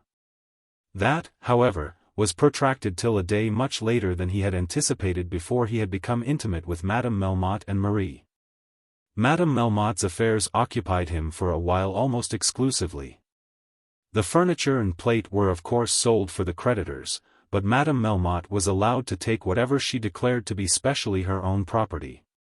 And, though much was said about the jewels, no attempt was made to recover them. Marie advised Madame Melmotte to give them up, assuring the old woman that she should have whatever she wanted for her maintenance. But it was not likely that Melmotte's widow would willingly abandon any property, and she did not abandon her jewels. It was agreed between her and Fisker that they were to be taken to New York. "You'll get as much there as in London, if you like to part with them, and nobody'll say anything about it there. You couldn't sell a locket or a chain here without all the world talking about it." In all these things Madame Melmotte put herself into Fisker's hands with the most absolute confidence, and, indeed, with a confidence that was justified by its results. It was not by robbing an old woman that Fisker intended to make himself great. To Madame Melmotte's thinking, Fisker was the finest gentleman she had ever met, so infinitely pleasanter in his manner than Lord Alfred, even when Lord Alfred had been most gracious. With so much more to say for himself than Miles Grendall. Understanding her so much better than any man had ever done, especially when he supplied her with those small warm beakers of sweet brandy and water. "I shall do whatever he tells me," she said to Marie. "I'm sure I've nothing to keep me here in this country." "I'm willing to go," said Marie. "I don't want to stay in London." "I suppose you'll take him if he asks you?" "I don't know anything about that," said Marie. "A man may be very well without one's wanting to marry him." "I don't think I'll marry anybody." "What's the use? It's only money. Nobody cares for anything else. Fisker's all very well, but he only wants the money. Do you think Fisker'd ask me to marry him if I hadn't got anything? Not he. He ain't slow enough for that." "I think he's a very nice young man," said Madame Melmotte. Chapter 93. A True Lover. Hetta Carbury, out of the fullness of her heart, having made up her mind that she had been unjust to her lover, wrote to him a letter full of penitence, full of love. Telling him at great length all the details of her meeting with Mrs. Hurtle, and bidding him come back to her, and bring the brooch with him. But this letter she had unfortunately addressed to the Bear Garden, as he had written to her from that club. And partly through his own fault, and partly through the demoralization of that once perfect establishment, the letter never reached his hands.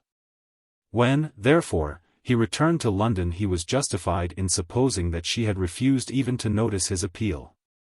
He was, however, determined that he would still make further struggles. He had, he felt, to contend with many difficulties. Mrs. Hurtle, Roger Carbury, and Hetta's mother were, he thought, all inimical to him. Mrs. Hurtle, though she had declared that she would not rage as a lioness, could hardly be his friend in the matter. Roger had repeatedly declared his determination to regard him as a traitor. And Lady Carbury, as he well knew, had always been and always would be opposed to the match. But Hetta had owned that she loved him, had submitted to his caresses, and had been proud of his admiration. And Paul, though he did not probably analyze very carefully the character of his beloved, still felt instinctively that, having so far prevailed with such a girl, his prospects could not be altogether hopeless. And yet how should he continue the struggle? With what weapons should he carry on the fight? The writing of letters is but a one-sided, troublesome proceeding, when the person to whom they are written will not answer them.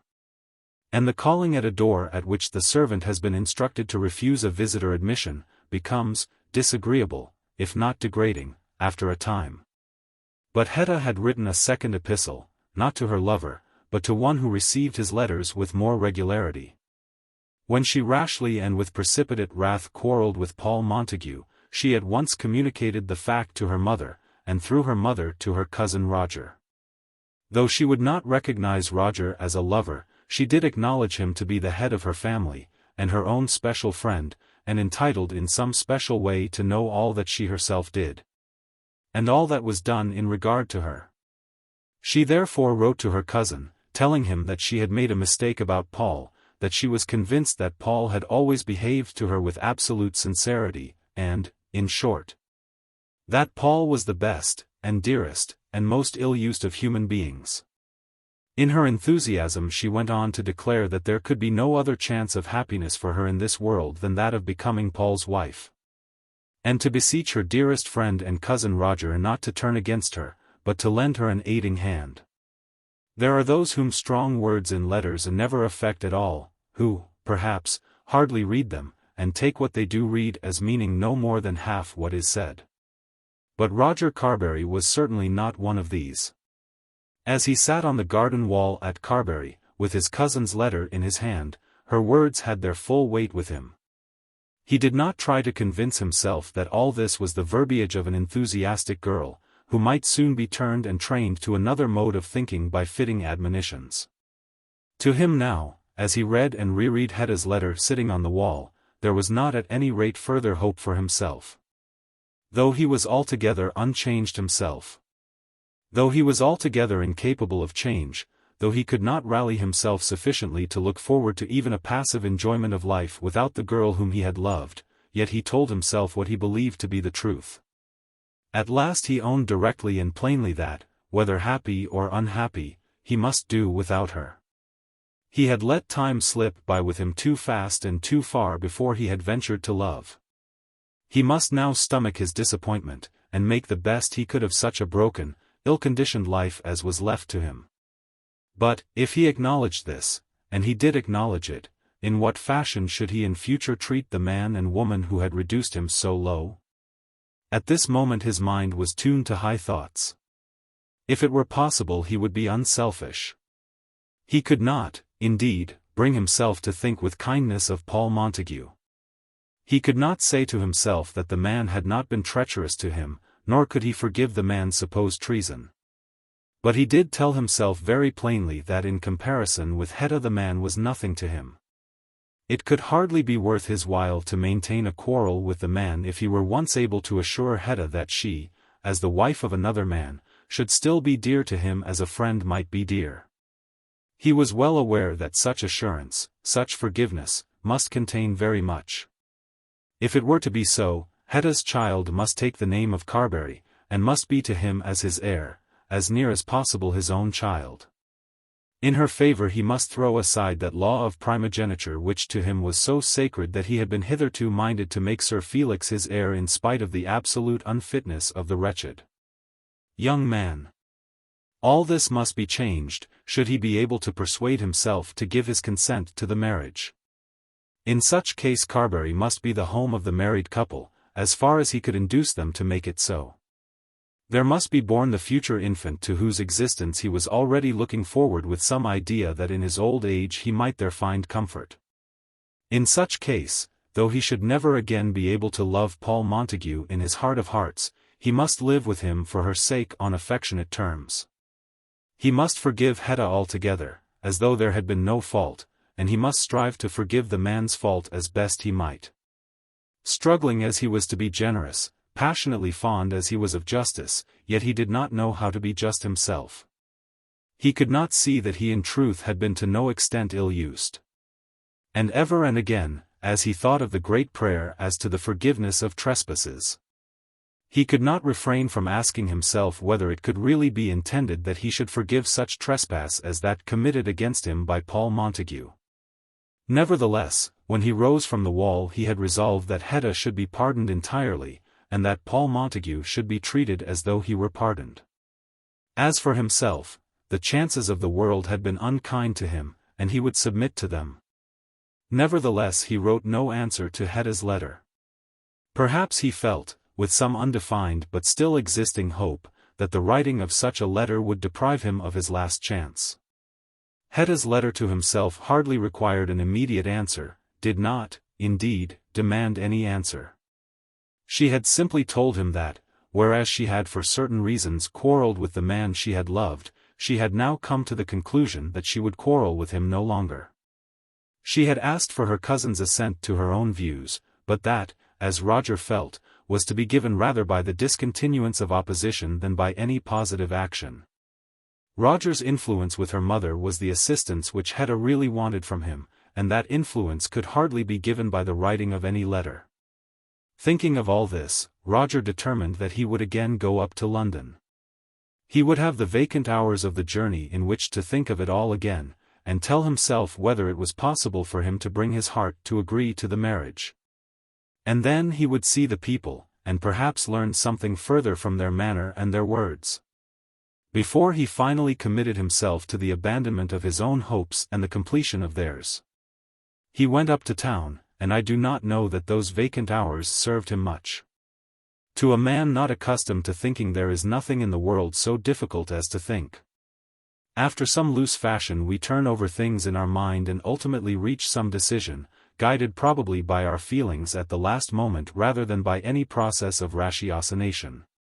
And then we think that we have thought.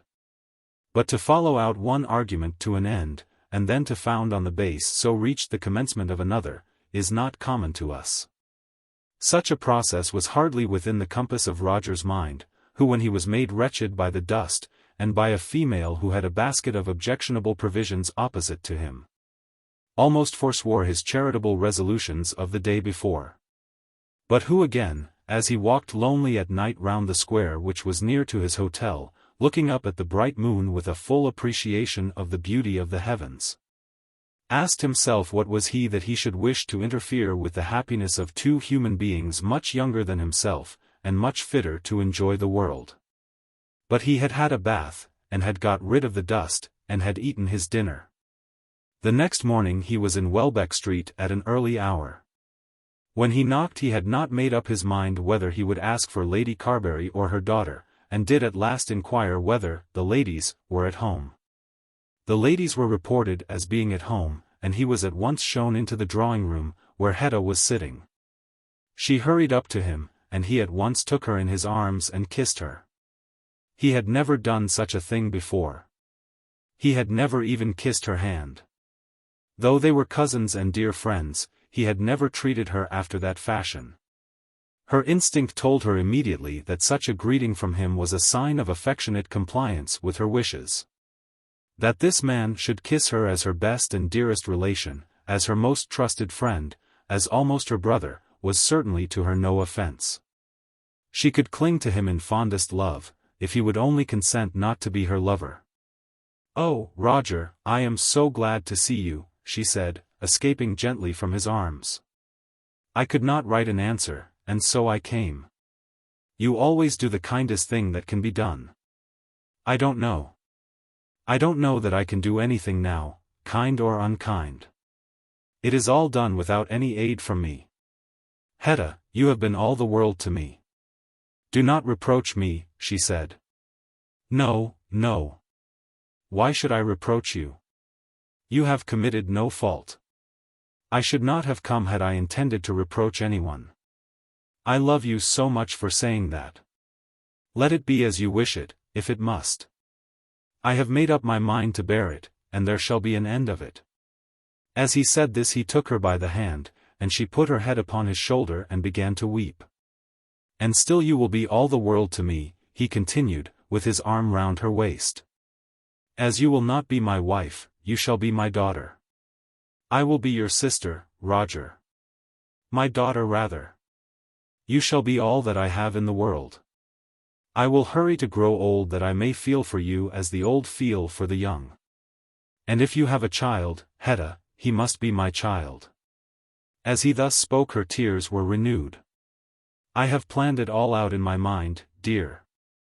There. If there be anything that I can do to add to your happiness, I will do it. You must believe this of me, that to make you happy shall be the only enjoyment of my life." It had been hardly possible for her to tell him as yet that the man to whom he was thus consenting to surrender her had not even condescended to answer the letter in which she had told him to come back to her. And now, sobbing as she was, overcome by the tenderness of her cousin's affection, anxious to express her intense gratitude, she did not know how first to mention the name of Paul Montague. "Have you seen him?" she said in a whisper. "Seen whom?" "Mr. Montague." "No, why should I have seen him? It is not for his sake that I am here." "But you will be his friend?" "Your husband shall certainly be my friend, or, if not, the fault shall not be mine. It shall all be forgotten, Hetta, as nearly as such things may be forgotten. But I had nothing to say to him till I had seen you. At that moment the door was opened and Lady Carbury entered the room, and, after her greeting with her cousin, looked first at her daughter and then at Roger. "I have come up," said he, "to signify my adhesion to this marriage." Lady Carbury's face fell very low. "I need not speak again of what were my own wishes. I have learned at last that it could not have been so." "Why should you say so?" exclaimed Lady Carbury. Pray, mamma," Hetta began, but was unable to find words with which to go on with her prayer. "I do not know that it need be so at all," continued Lady Carbury. "I think it is very much in your own hands. Of course it is not for me to press such an arrangement, if it be not in accord with your own wishes." "I look upon her as engaged to marry Paul Montague," said Roger. "Not at all," said Lady Carbury. "Yes, mamma, yes," cried Hetta boldly. "It is so. I am engaged to him. I beg to let your cousin know that it is not so with my consent, nor, as far as I can understand at present, with the consent of Mr. Montague himself." "Mamma! Paul Montague!" ejaculated Roger Carbury. "The consent of Paul Montague. I think I may take upon myself to say that there can be no doubt as to that." "There has been a quarrel," said Lady Carbury. "Surely he has not quarrelled with you, Hetta?" "I wrote to him, and he has not answered me," said Hetta piteously. Then Lady Carbury gave a full and somewhat coloured account of what had taken place, while Roger listened with admirable patience. "The marriage is on every account objectionable," she said at last. "His means are precarious. His conduct with regard to that woman has been very bad. He has been sadly mixed up with that wretched man who destroyed himself. And now, when Henrietta has written to him without my sanction, in opposition to my express commands, he takes no notice of her. She, very properly, sent him back a present that he made her, and no doubt he has resented her doing so. I trust that his resentment may be continued." Hetta was now seated on a sofa hiding her face and weeping. Roger stood perfectly still, listening with respectful silence till Lady Carbury had spoken her last word. And even then he was slow to answer, considering what he might best say. "I think I had better see him," he replied. "If, as I imagine, he has not received my cousin's letter, that matter will be set at rest. We must not take advantage of such an accident as that. As to his income, that I think may be managed. His connection with Mr. Melmotte was unfortunate, but was due to no fault of his." At this moment he could not but remember Lady Carbury's great anxiety to be closely connected with Melmotte, but he was too generous to say a word on that head. "I will see him, Lady Carbury, and then I will come to you again." Lady Carbury did not dare to tell him that she did not wish him to see Paul Montague. She knew that if he really threw himself into the scale against her, her opposition would weigh nothing. He was too powerful in his honesty and greatness of character, and had been too often admitted by herself to be the guardian angel of the family, for her to stand against him. But she still thought that had he persevered, Hetta would have become his wife. It was late that evening before Roger found Paul Montague, who had only then returned from Liverpool with Fisker, whose subsequent doings have been recorded somewhat out of their turn. "I don't know what letter you mean," said Paul. "You wrote to her?" "Certainly I wrote to her. I wrote to her twice. My last letter was one which I think she ought to have answered. She had accepted me, and had given me a right to tell my own story when she unfortunately heard from other sources the story of my journey to Lowestoft with Mrs. Hurtle." Paul pleaded his own case with indignant heat, not understanding at first that Roger had come to him on a friendly mission. "She did answer your letter." "I have not had a line from her." "Not a word." "She did answer your letter." "What did she say to me?" "Nay, you must ask her that." "But if she will not see me?" "She will see you. I can tell you that.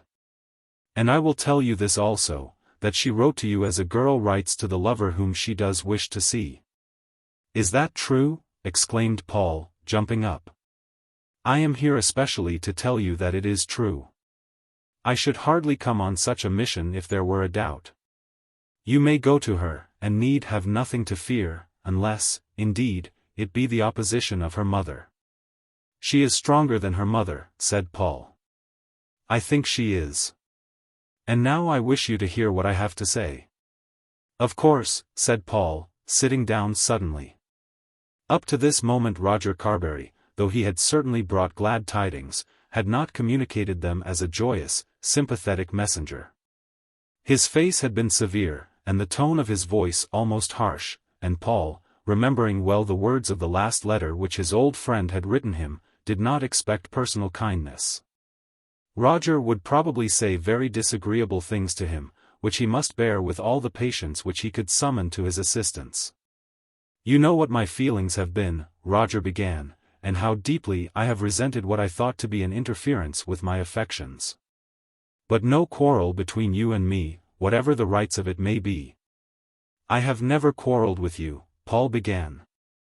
"If you will listen to me for a moment it will be better. No anger between you and me, let it arise as it might, should be allowed to interfere with the happiness of her whom I suppose we both love better than all the rest of the world put together." "I do," said Paul. "And so do I, and so I always shall. But she is to be your wife. She shall be my daughter.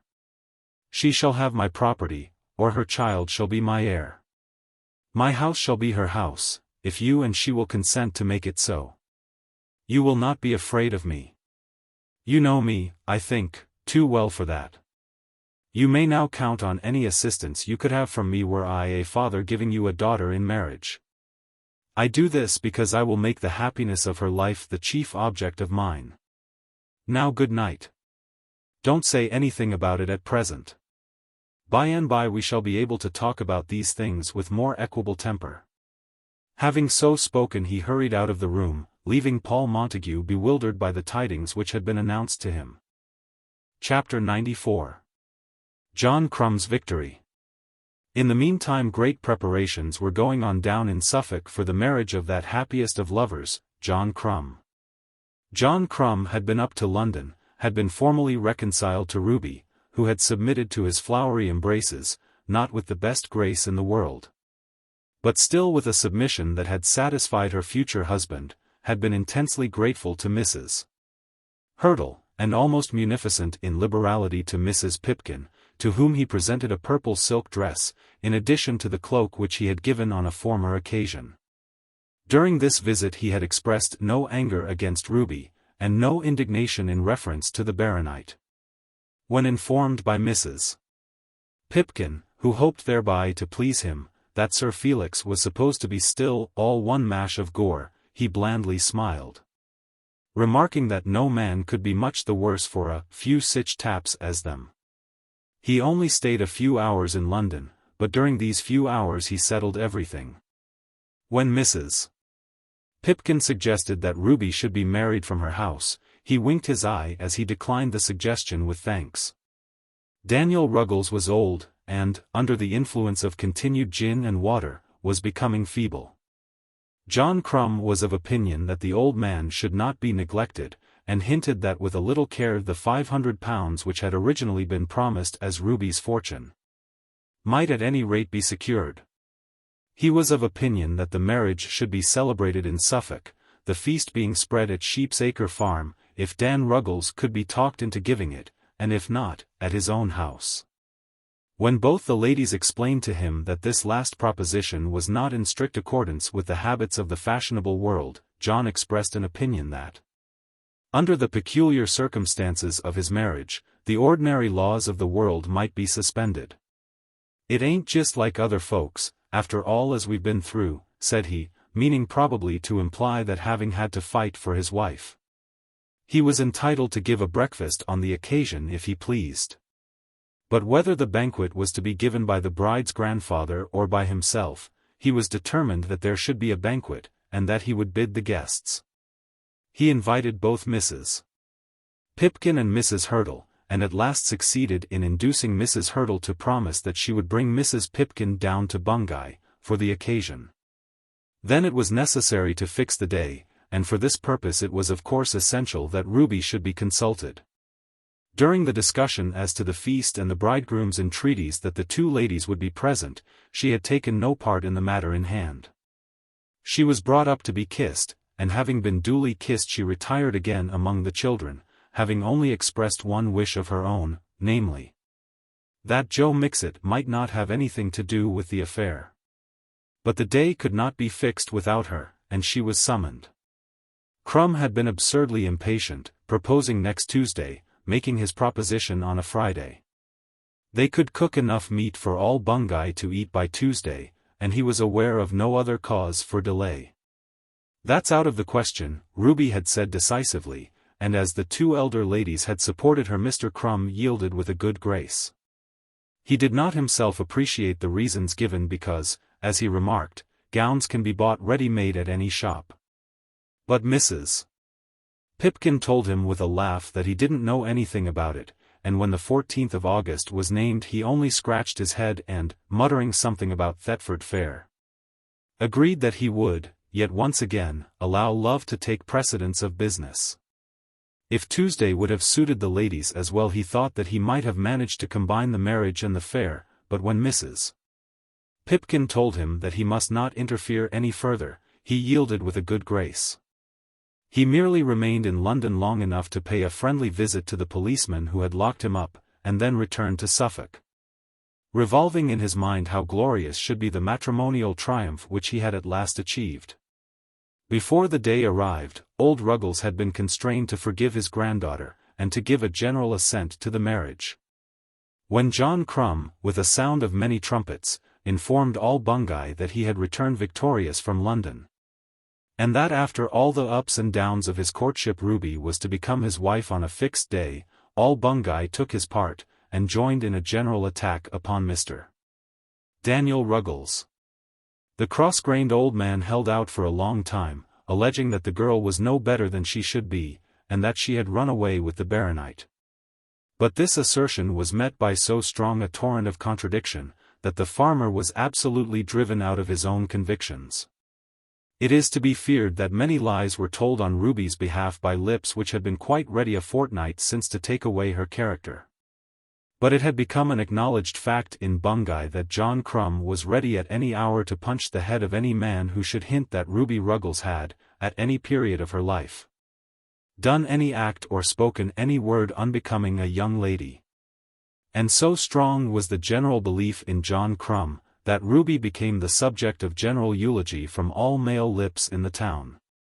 And though perhaps some slight suspicion of irregular behavior up in London might be whispered by the Bungay ladies among themselves, still the feeling in favor of Mr. Crumb was so general, and his constancy was so popular, that the grandfather could not stand against it. "I don't see why I ain't to do as I likes with my own," he said to Joe Mixet, the baker, who went out to Sheepsacre Farm as one of many deputations sent by the municipality of Bungay. "She's your own flesh and blood, Mr. Ruggles," said the baker. "No, she ain't, no more than she's a Pipkin. She's taken up with Mrs. Pipkin just because I hate the Pipkinses. Let Mrs. Pipkin give them a breakfast. She is your own flesh and blood, and your name, too, Mr. Ruggles. And she's going to be the respectable wife of a respectable man, Mr. Ruggles. I won't give em no breakfast, that's flat," said the farmer. But he had yielded in the main when he allowed himself to base his opposition on one immaterial detail. The breakfast was to be given at the King's Head, and, though it was acknowledged on all sides that no authority could be found for such a practice, it was known that the bill was to be paid by the bridegroom. Nor would Mr. Ruggles pay the £500 down as in early days he had promised to do. He was very clear in his mind that his undertaking on that head was altogether cancelled by Ruby's departure from Sheepsacre. When he was reminded that he had nearly pulled his granddaughter's hair out of her head, and had thus justified her act of rebellion, he did not contradict the assertion, but implied that if Ruby did not choose to earn her fortune on such terms as those, that was her fault. It was not to be supposed that he was to give a girl, who was after all as much a Pipkin as a Ruggles, £500 for nothing. But, in return for that night's somewhat harsh treatment of Ruby, he did at last consent to have the money settled upon John Crumb at his death, an arrangement which both the lawyer and Joe Mixet thought to be almost as good as a free gift, being both of them aware that the consumption of gin and water was on the increase. And he, moreover, was persuaded to receive Mrs. Pipkin and Ruby at the farm for the night previous to the marriage. This very necessary arrangement was made by Mr. Mixet's mother, a most respectable old lady, who went out in a fly from the inn attired in her best black silk gown and an overpowering bonnet. An old lady from whom her son had inherited his eloquence, who absolutely shamed the old man into compliance, not, however, till she had promised to send out the tea and white sugar and box of biscuits which were thought to be necessary for Mrs. Pipkin on the evening preceding the marriage. A private sitting room at the inn was secured for the special accommodation of Mrs. Hurdle, who was supposed to be a lady of too high standing to be properly entertained at Sheepsacre Farm. On the day preceding the wedding one trouble for a moment clouded the bridegroom's brow. Ruby had demanded that Joe Mixet should not be among the performers, and John Crumb, with the urbanity of a lover, had assented to her demand, as far, at least, as silence can give consent. And yet he felt himself unable to answer such interrogatories as the parson might put to him without the assistance of his friend, although he devoted much study to the matter. "You could come in behind like, Joe, just as if I knew nothin' about it," suggested Crumb. "Don't you say a word of me, and she won't say nothing, you may be sure. You ain't going to give in to all her cantraps that way, John?" John shook his head and rubbed the meal about on his forehead. "It was only just something for her to say. What have I done that she should object to me? You didn't ever go for to kiss her, did you, Joe? What a oner you are. That wouldn't set her again me.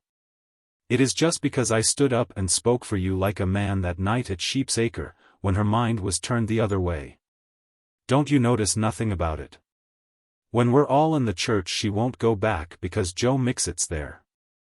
I'll bet you a gallon, old fellow, she and I are the best friends in Bungay before 6 months are gone. Nay, nay.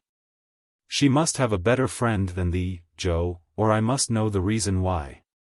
But John Crumb's heart was too big for jealousy, and he agreed at last that Joe Mixet should be his best man, undertaking to square it all with Ruby after the ceremony.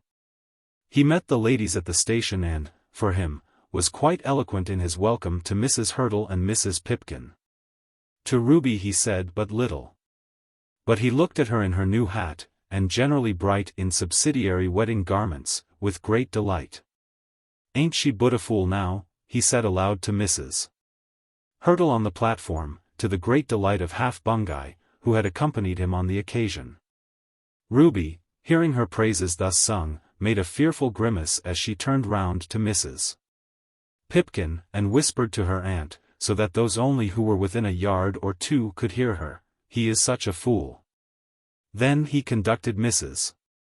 Hurdle in an omnibus up to the inn, and afterwards himself drove Mrs. Pipkin and Ruby out to Sheepsacre. In the performance of all which duties he was dressed in the green cutaway coat with brass buttons which had been expressly made for his marriage. "Thou art come back then, Ruby," said the old man. "I ain't going to trouble you long, grandfather," said the girl.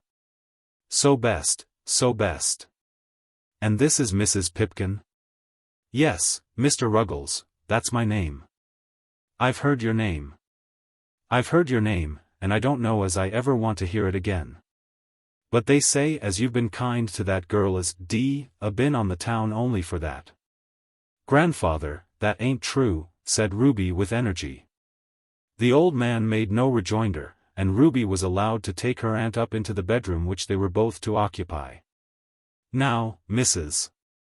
Pipkin, just you say," pleaded Ruby, "how was it possible for any girl to live with an old man like that?" "But, Ruby, you might always have gone to live with the young man instead when you pleased." "You mean John Crumb." Of course I mean John Crumb, Ruby. There ain't much to choose between them. What one says is all spite, and the other man says nothing at all. Oh Ruby, Ruby, said Mrs. Pipkin, with solemnly persuasive voice, I hope you'll come to learn some day, that a loving heart is better nor a fickle tongue, specially with victuals certain. On the following morning the Bungay church bells rang merrily, and half its population was present to see John Crumb made a happy man. He himself went out to the farm and drove the bride and Mrs. Pipkin into the town, expressing an opinion that no hired charioteer would bring them so safely as he would do himself. Nor did he think it any disgrace to be seen performing this task before his marriage. He smiled and nodded at everyone, now and then pointing back with his whip to Ruby when he met any of his specially intimate friends, as though he would have said, "See, I've got her at last in spite of all difficulties."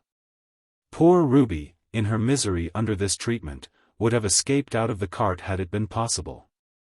But now she was altogether in the man's hands and no escape was within her reach.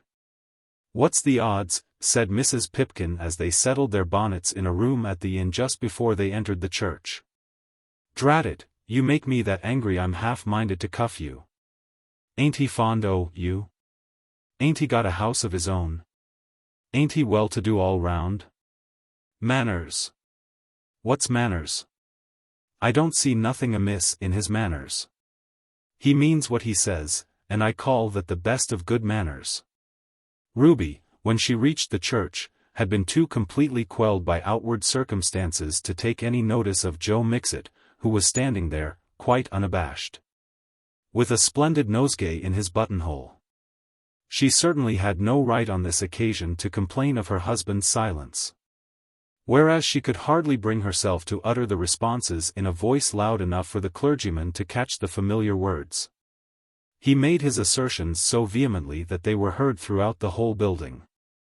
"I, John, take thee Ruby, to my wedded wife, to Ave and to old, from this day forward, for better nor worser, for richer nor poorer, and so on to the end." And when he came to the worldly goods, with which he endowed his Ruby, he was very emphatic indeed. Since the day had been fixed he had employed all his leisure hours in learning the words by heart, and would now hardly allow the clergyman to say them before him. He thoroughly enjoyed the ceremony, and would have liked to be married over and over again, every day for a week, had it been possible.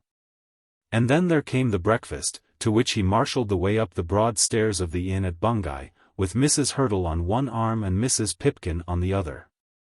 He had been told that he ought to take his wife's arm on this occasion, but he remarked that he meant to see a good deal of her in future, and that his opportunities of being civil to Mrs. Hurtle and Mrs. Pipkin would be rare. Thus it came to pass that, in spite of all that poor Ruby had said, she was conducted to the marriage feast by Joe Mixet himself. Ruby, I think, had forgotten the order which she had given in reference to the baker. When desiring that she might see nothing more of Joe Mixet, she had been in her pride. But now she was so tamed and quelled by the outward circumstances of her position, that she was glad to have someone near her who knew how to behave himself. "Mrs. Crumb, you have my best wishes for your continued health and happiness," said Joe Mixet in a whisper. "It's very good of you to say so, Mr. Mixet. He's a good un, is he?" "Oh, I dare say. You just be fond of him and stroke him down, and make much of him, and I'm blessed if you mayn't do a'most anything with him, all's one as a babby." "A man shouldn't be all's one as a babby, Mr. Mixet. And he don't drink hard, but he works hard, and go where he will he can hold his own." Ruby said no more, and soon found herself seated by her husband's side.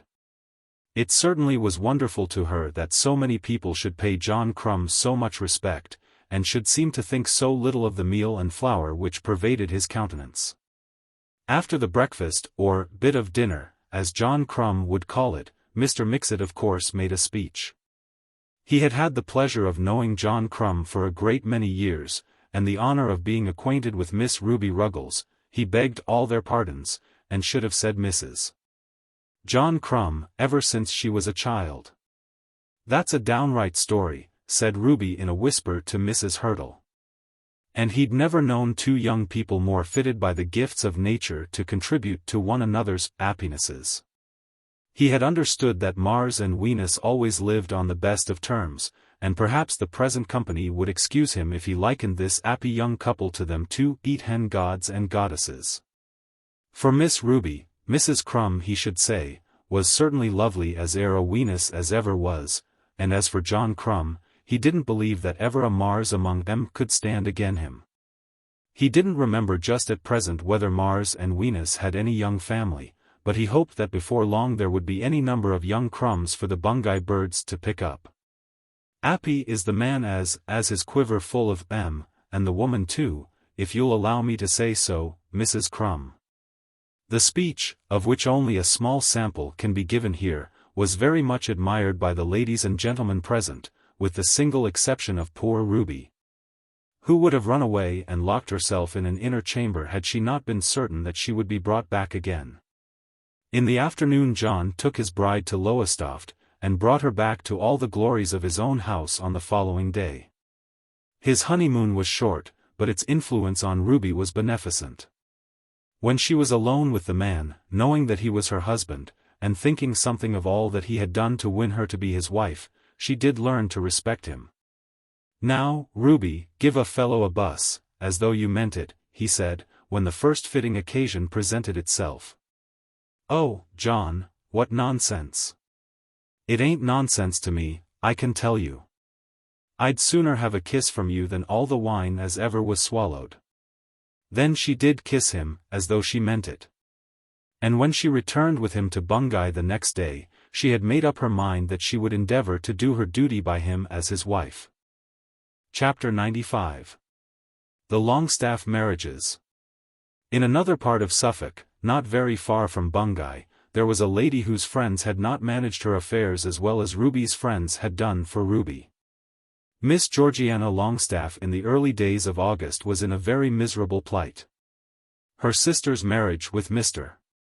George Whitstable was fixed for the 1st of September, a day which in Suffolk is of all days the most sacred. And the combined energies of the houses of Caversham and Toodlam were being devoted to that happy event. Poor Georgie's position was in every respect wretched, but its misery was infinitely increased by the triumph of those hymeneals. It was but the other day that she had looked down from a very great height on her elder sister, and had utterly despised the squire of Toodlam. And at that time, still so recent, this contempt from her had been accepted as being almost reasonable. Sophia had hardly ventured to rebel against it, and Mr. Whitstable himself had been always afraid to encounter the shafts of irony with which his fashionable future sister-in-law attacked him. But all that was now changed. Sophia in her pride of place had become a tyrant, and George Whitstable, petted in the house with those sweetmeats which are always showered on embryo bridegrooms, absolutely gave himself airs. At this time Mr. Longestaffe was never at home. Having assured himself that there was no longer any danger of the Brehgert alliance, he had remained in London, thinking his presence to be necessary for the winding up of Melmotte's affairs, and leaving poor Lady Pomona to bear her daughter's ill humour. The family at Caversham consisted therefore of the three ladies, and was enlivened by daily visits from Toodlam. It will be owned that in this state of things there was very little consolation for Georgiana. It was not long before she quarrelled altogether with her sister, to the point of absolutely refusing to act as bridesmaid. The reader may remember that there had been a watch and chain, and that two of the ladies of the family had expressed an opinion that these trinkets should be returned to Mr. Brehgert, who had bestowed them. But Georgiana had not sent them back when a week had elapsed since the receipt of Mr. Brehgert's last letter. The matter had perhaps escaped Lady Pomona's memory, but Sophia was happily alive to the honour of her family. "Georgie," she said one morning in their mother's presence, "don't you think Mr. Brehgert's watch ought to go back to him without any more delay?" "What have you got to do with anybody's watch? The watch wasn't given to you." "I think it ought to go back. When Papa finds that it has been kept I'm sure he'll be very angry." "It's no business of yours whether he's angry or not. If it isn't sent George will tell Dolly." You know what would happen then. This was unbearable. That George Whitstable should interfere in her affairs, that he should talk about her watch and chain. I never will speak to George Whitstable again the longest day that ever I live, she said, getting up from her chair. My dear, don't say anything so horrible as that, exclaimed the unhappy mother. I do say it. What has George Whitstable to do with me? A miserably stupid fellow. Because you've landed him, you think he's to ride over the whole family. I think Mr. Brehgert ought to have his watch and chain back, said Sophia. Certainly he ought, said Lady Pomona. Georgiana, it must be sent back. It really must, or I shall tell your papa. Subsequently, on the same day, Georgiana brought the watch and chain to her mother, protesting that she had never thought of keeping them, and explaining that she had intended to hand them over to her papa as soon as he should have returned to Caversham. Lady Pomona was now empowered to return them, and they were absolutely confided to the hands of the odious George Whitstable, who about this time made a journey to London in reference to certain garments which he required. But Georgiana, though she was so far beaten, kept up her quarrel with her sister. She would not be bridesmaid. She would never speak to George Whitstable. And she would shut herself up on the day of the marriage. She did think herself to be very hardly used. What was there left in the world that she could do in furtherance of her future cause? And what did her father and mother expect would become of her? Marriage had ever been so clearly placed before her eyes as a condition of things to be achieved by her own efforts, that she could not endure the idea of remaining tranquil in her father's house and waiting till some fitting suitor might find her out. She had struggled and struggled, struggling still in vain, till every effort of her mind, every thought of her daily life, was pervaded by a conviction that as she grew older from year to year, the struggle should be more intense. The swimmer, when first he finds himself in the water, conscious of his skill and confident in his strength, can make his way through the water with the full command of all his powers.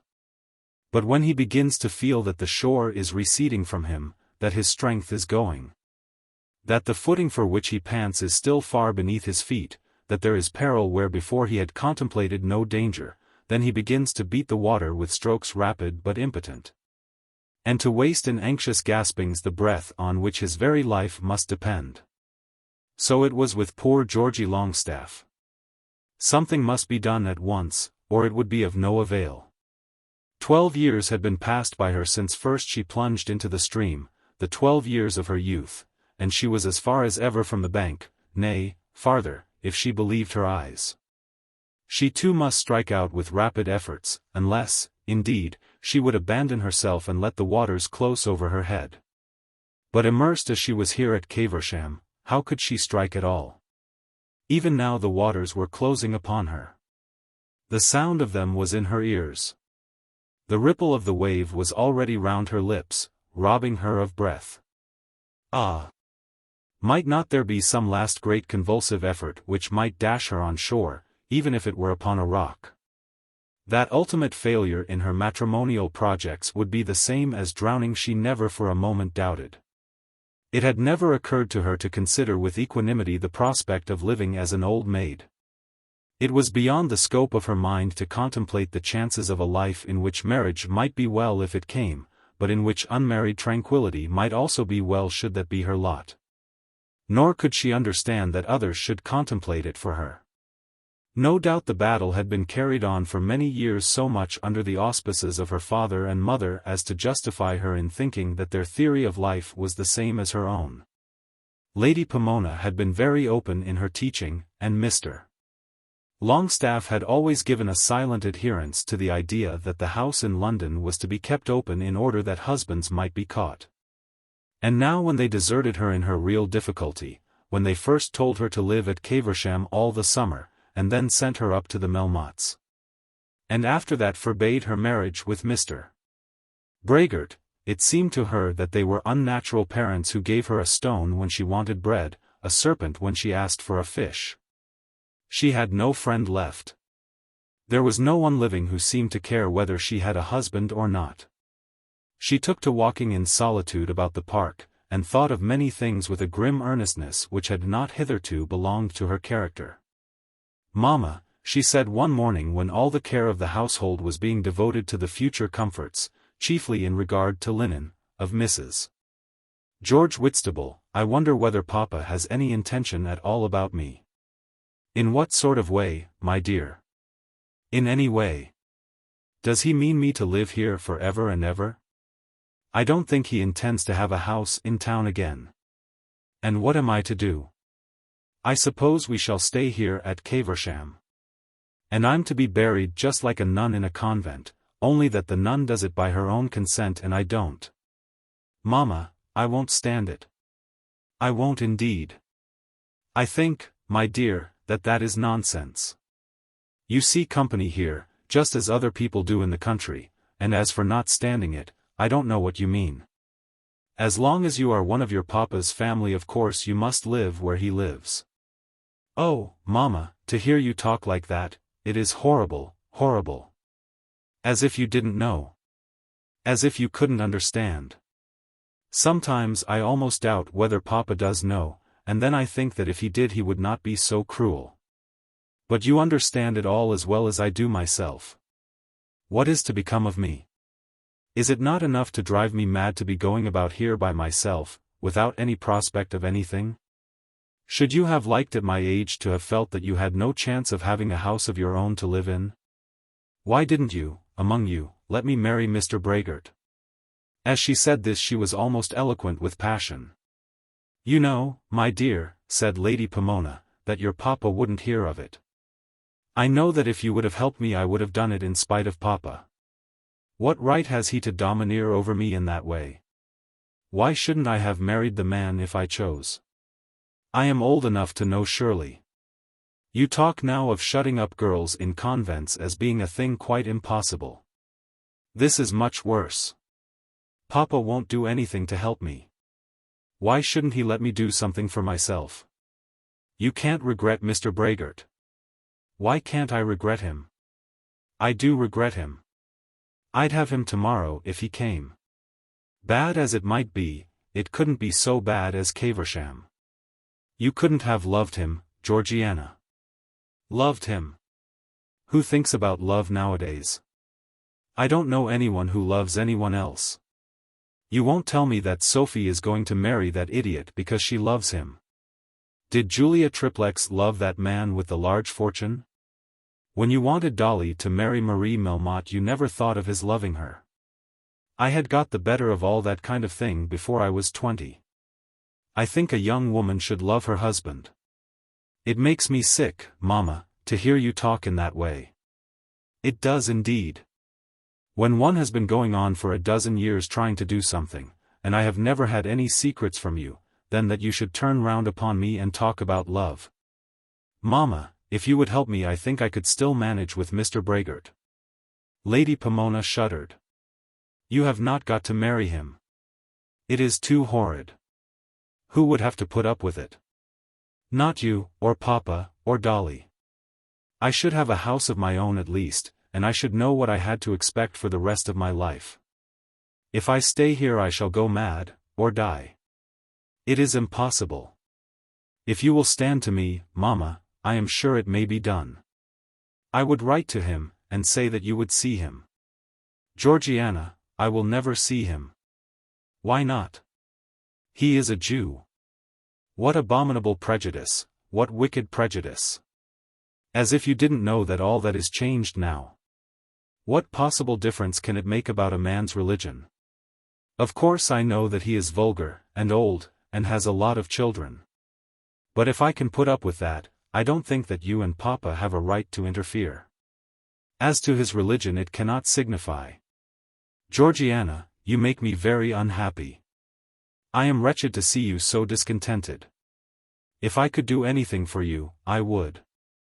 But I will not meddle about Mr. Brehgert. I shouldn't dare to do so.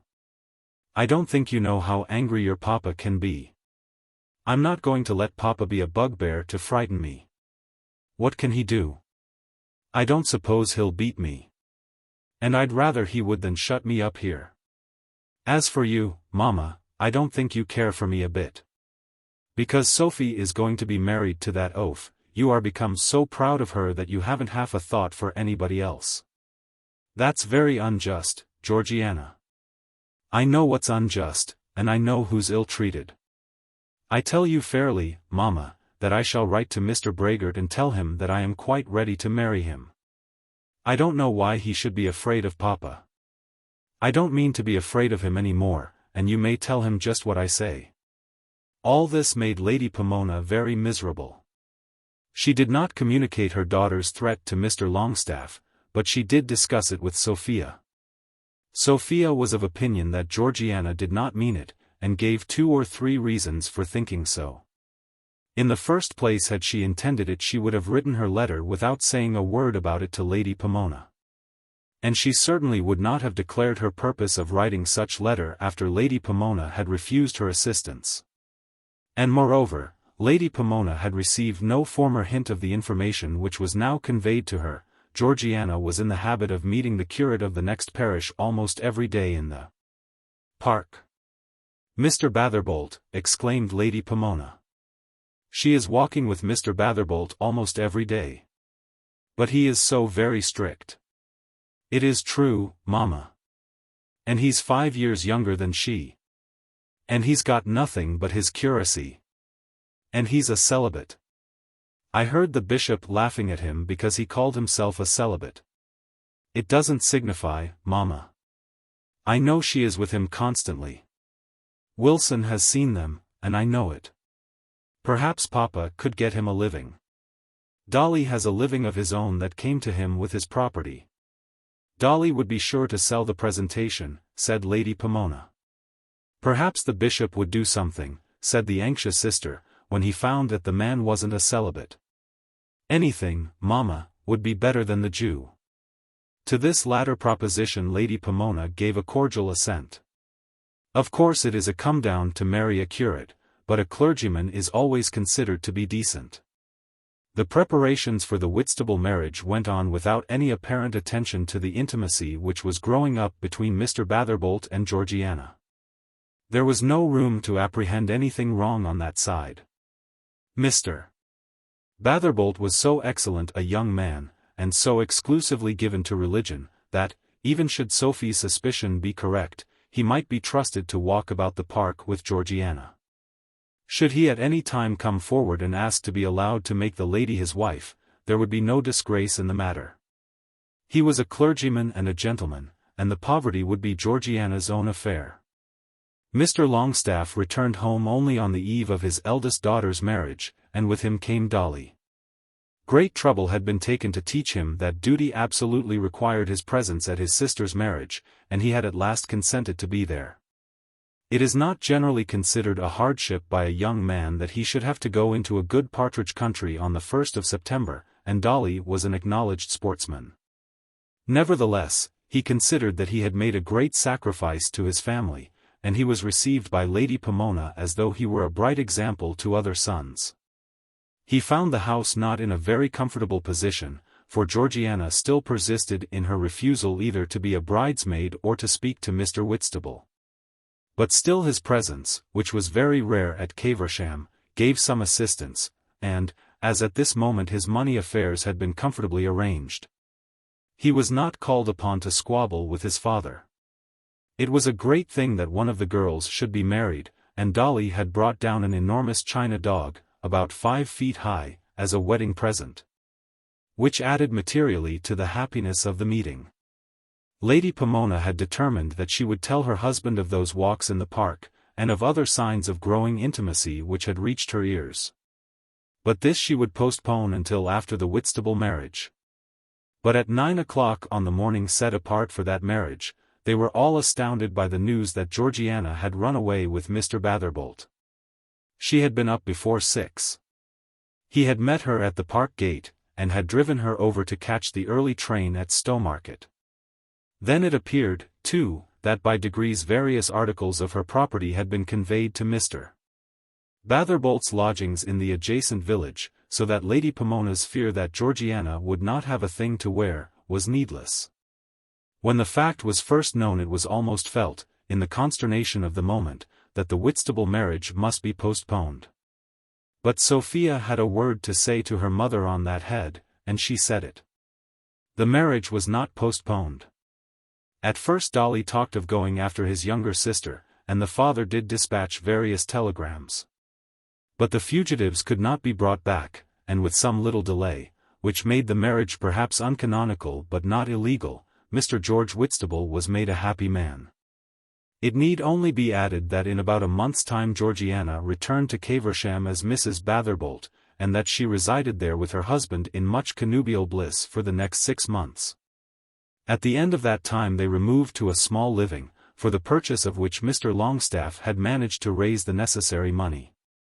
Chapter 96. Where the wild asses quenched their thirst. We must now go back a little in our story, about 3 weeks, in order that the reader may be told how affairs were progressing at the Bear Garden. That establishment had received a terrible blow in the defection of Herr. It was not only that he had robbed the club, and robbed every member of the club who had ventured to have personal dealings with him. Although a bad feeling in regard to him was no doubt engendered in the minds of those who had suffered deeply, it was not that alone which cast an almost funereal gloom over the club. The sorrow was in this, that with Herr all their comforts had gone. Of course Herr had been a thief. That no doubt had been known to them from the beginning. A man does not consent to be called out of bed at all hours in the morning to arrange the gambling accounts of young gentlemen without being a thief. No one concerned with Herr had supposed him to be an honest man. But then as a thief he had been so comfortable that his absence was regretted with a tenderness almost amounting to love even by those who had suffered most severely from his rapacity. Dolly Longestaffe had been robbed more outrageously than any other member of the club. And yet Dolly Longestaffe had said since the departure of the purveyor that London was not worth living in now that Herr was gone. In a week the Bear Garden collapsed, as Germany would collapse for a period if Herr great compatriot were suddenly to remove himself from the scene. But as Germany would strive to live even without Bismarck, so did the club make its new efforts. But here the parallel must cease. Germany no doubt would at last succeed, but the Bear Garden had received a blow from which it seemed that there was no recovery. At first it was proposed that 3 men should be appointed as trustees for paying Vossner's debts, trustees for borrowing more money, trustees for the satisfaction of the landlord who was beginning to be anxious as to his future rent. At a certain very triumphant general meeting of the club it was determined that such a plan should be arranged, and the members assembled were unanimous. It was at first thought that there might be a little jealousy as to the trusteeship. The club was so popular and the authority conveyed by the position would be so great, that A, B, and C might feel aggrieved at seeing so much power conferred on D, E, and F. When at the meeting above mentioned 1 or 2 names were suggested, the final choice was postponed, as a matter of detail to be arranged privately. Rather from this consideration than with any idea that there might be a difficulty in finding adequate persons. But even the leading members of the Bear Garden hesitated when the proposition was submitted to them with all its honors and all its responsibilities. Lord Nidderdale declared from the beginning that he would have nothing to do with it, pleading his poverty openly. Beauchamp Beauclerk was of opinion that he himself did not frequent the club often enough. Mr. Lupton professed his inability as a man of business. Lord Groslow pleaded his father. The club from the first had been sure of Dolly Longestaffe's services. For were not Dolly's pecuniary affairs now in process of satisfactory arrangement, and was it not known by all men that his courage never failed him in regard to money? But even he declined. "I have spoken to Squercum," he said to the committee, "and Squercum won't hear of it. Squercum has made inquiries and he thinks the club very shaky." When one of the committee made a remark as to Mr. Squercum which was not complimentary, insinuated indeed that Squercum without injustice might be consigned to the infernal deities, Dolly took the matter up warmly. "That's all very well for you, Groslow, but if you knew the comfort of having a fellow who could keep you straight without preaching sermons at you, you wouldn't despise Squercum. I've tried to go alone and I find that does not answer. Squercum's my coach, and I mean to stick pretty close to him." Then it came to pass that the triumphant project as to the trustees fell to the ground. Although Squercum himself advised that the difficulty might be lessened if 3 gentlemen could be selected who lived well before the world and yet had nothing to lose. Whereupon Dolly suggested Miles Grendall. But the committee shook its heads, not thinking it possible that the club could be re-established on a basis of 3 Miles Grendalls. Then dreadful rumors were heard. The Bear Garden must surely be abandoned. "It is such a pity," said Nidderdale, "because there never has been anything like it." "Smoke all over the house," said Dolly. "No horrid nonsense about closing," said Grosloux, "and no infernal old fogies wearing out the carpets and paying for nothing. Not a vestige of propriety, or any beastly rules to be kept." "That's what I liked," said Nidderdale. "It's an old story," said Mr. Lupton, "that if you put a man into paradise he'll make it too hot to hold him. That's what you've done here." "What we ought to do," said Dolly, who was pervaded by a sense of his own good fortune in regard to Squercum, "is to get some fellow like Vossner. And make him tell us how much he wants to steal above his regular pay. Then we could subscribe that among us. I really think that might be done. Squercum would find a fellow, no doubt." But Mr. Lupton was of opinion that the new Vossner might perhaps not know, when thus consulted, the extent of his own cupidity. One day, before the Whitstable marriage, when it was understood that the club would actually be closed on the August 12th unless some new heaven-inspired idea might be forthcoming for its salvation, Nidderdale, Grosloux, and Dolly were hanging about the hall and the steps, and drinking sherry and bitters preparatory to dinner, when Sir Felix Carbury came round the neighbouring corner and, in a creeping, hesitating fashion, entered the hall door. He had nearly recovered from his wounds, though he still wore a bit of court plaster on his upper lip, and had not yet learned to look or to speak as though he had not had 2 of his front teeth knocked out. He had heard little or nothing of what had been done at the Bear Garden since Vossner's defection. It was now a month since he had been seen at the club. His thrashing had been the wonder of perhaps half 9 days, but latterly his existence had been almost forgotten. Now, with difficulty, he had summoned courage to go down to his old haunt, so completely had he been cowed by the latter circumstances of his life. But he had determined that he would pluck up his courage, and talk to his old associates as though no evil thing had befallen him. He had still money enough to pay for his dinner and to begin a small rubber of whist. If fortune should go against him he might glide into I.O.U.S., as others had done before, so much to his cost. "By George, here's Carbury," said Dolly. Lord Grosloux whistled, turned his back, and walked upstairs, but Nidderdale and Dolly consented to have their hands shaken by the stranger. "Thought you were out of town," said Nidderdale. "Haven't seen you for the last ever so long."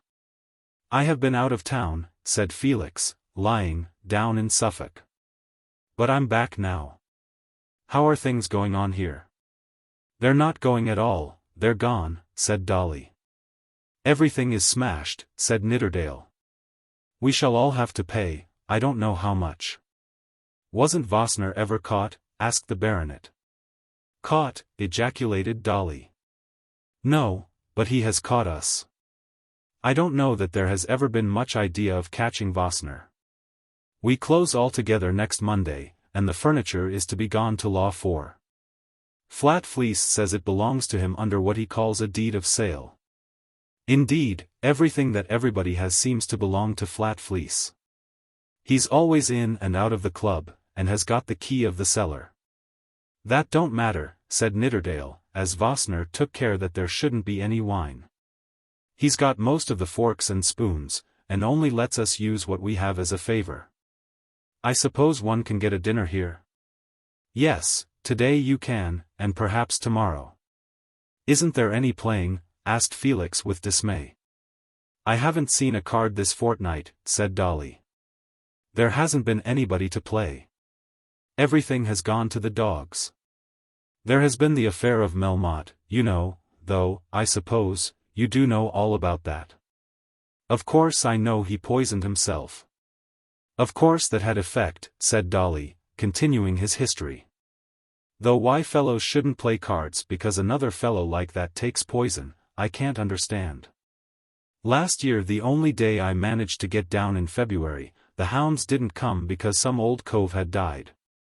What harm could our hunting have done him? I call that rot. Melmotte's death was rather awful, said Nidderdale. Not half so awful as having nothing to amuse one. And now they say the girl is going to be married to Fisker. I don't know how you and Nidderdale like that. I never went in for her myself. Squircum never seemed to see it.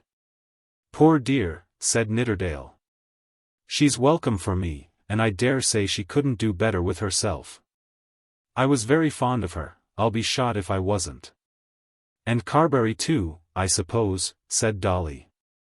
No, I wasn't.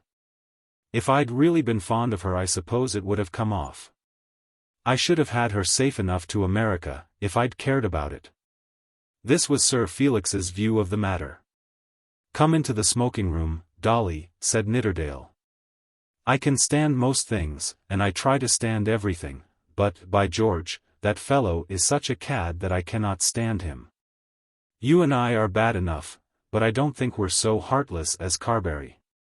I don't think I'm heartless at all, said Dolly. I'm good-natured to everybody that is good-natured to me, and to a great many people who ain't. I'm going all the way down to Caversham next week to see my sister married, though I hate the place and hate marriages. And if I was to be hung for it I couldn't say a word to the fellow who is going to be my brother-in-law. But I do agree about Carbury. It's very hard to be good-natured to him. But, in the teeth of these adverse opinions Sir Felix managed to get his dinner table close to theirs and to tell them at dinner something of his future prospects. He was going to travel and see the world.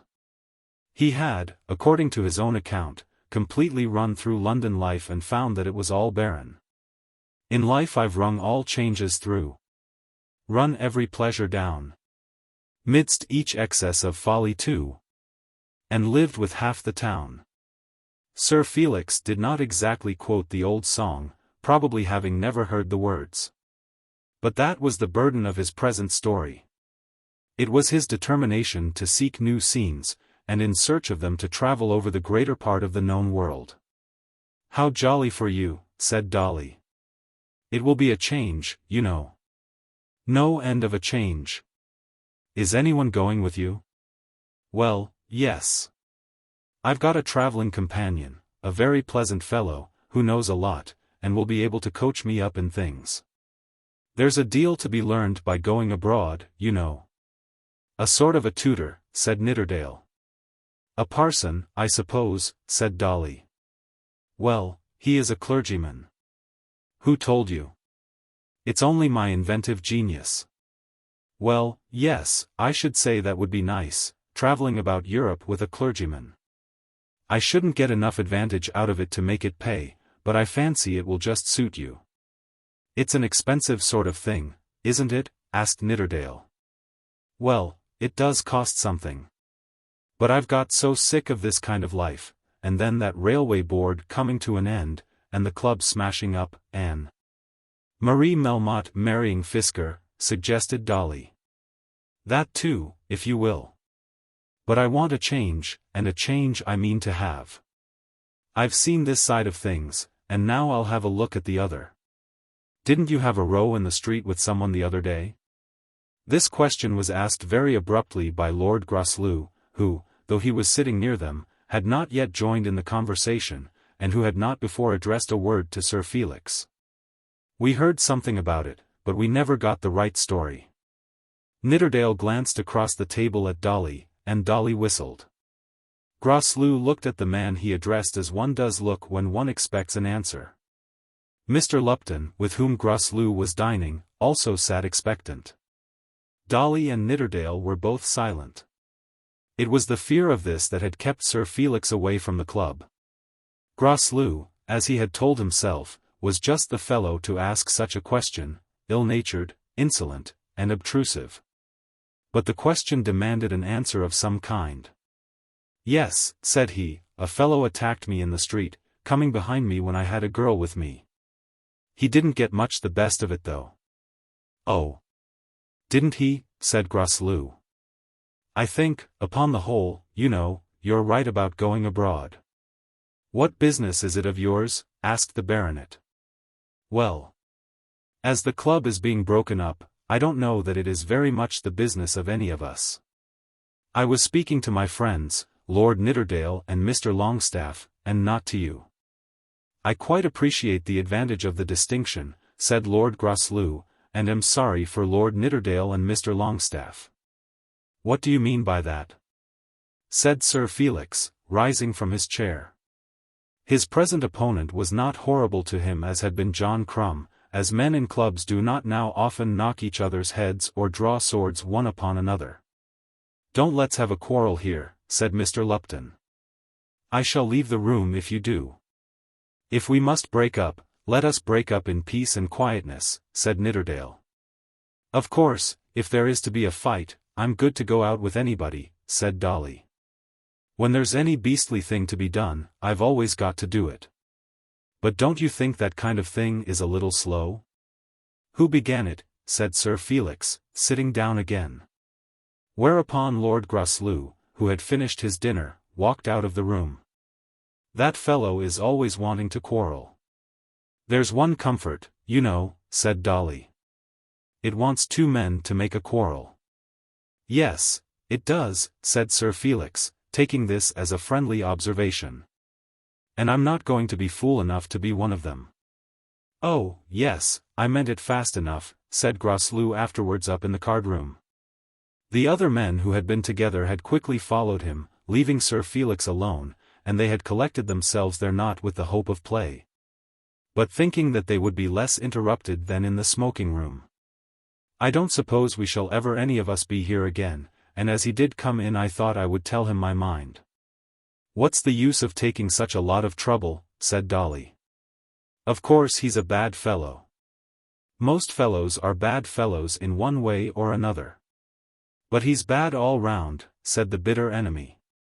And so this is to be the end of the Bear Garden, said Lord Nidderdale with a peculiar melancholy.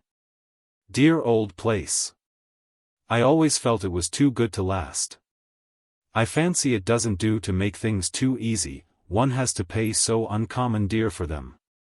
And then, when you've got things easy, then they get rowdy. And, by George, before you know where you are, you find yourself among a lot of blackguards. If one wants to keep oneself straight, one has to work hard at it, one way or the other. I suppose it all comes from the fall of Adam. If Solomon, Solon, and the Archbishop of Canterbury were rolled into one, they couldn't have spoken with more wisdom, said Mr. Lupton.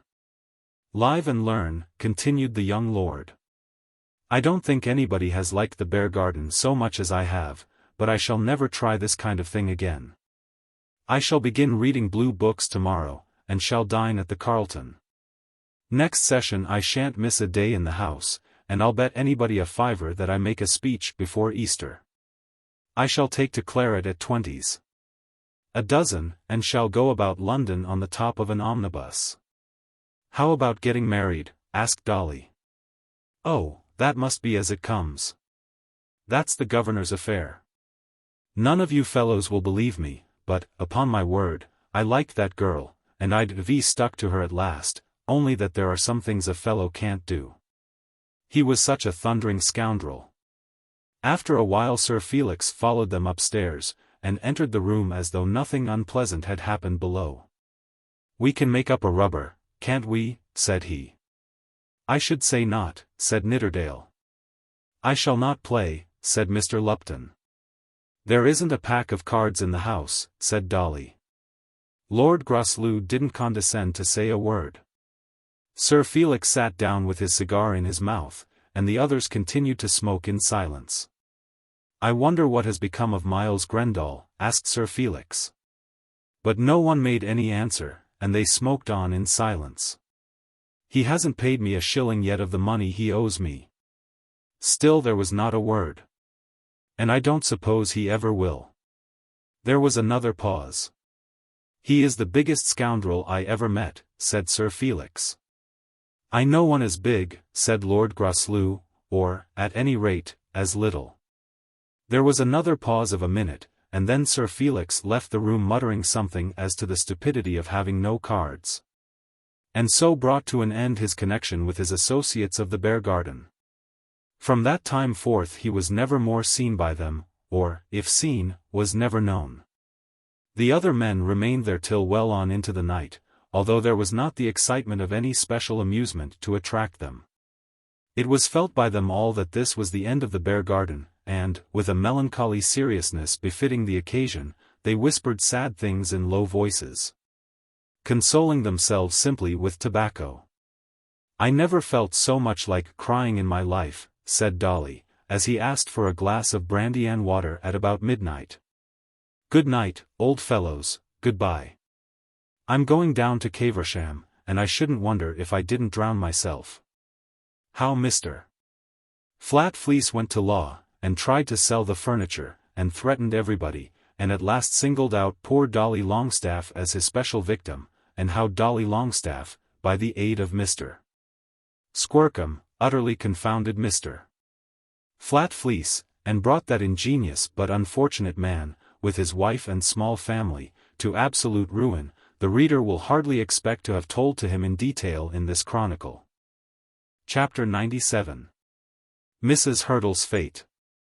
Mrs. Hurtle had consented at the joint request of Mrs. Pipkin and John Crumb to postpone her journey to New York and to go down to Bungay and grace the marriage of Ruby Ruggles, not so much from any love for the persons concerned, not so much even from any desire to witness a phase of English life, as from an irresistible tenderness towards Paul Montague. She not only longed to see him once again, but she could with difficulty bring herself to leave the land in which he was living. There was no hope for her. She was sure of that. She had consented to relinquish him.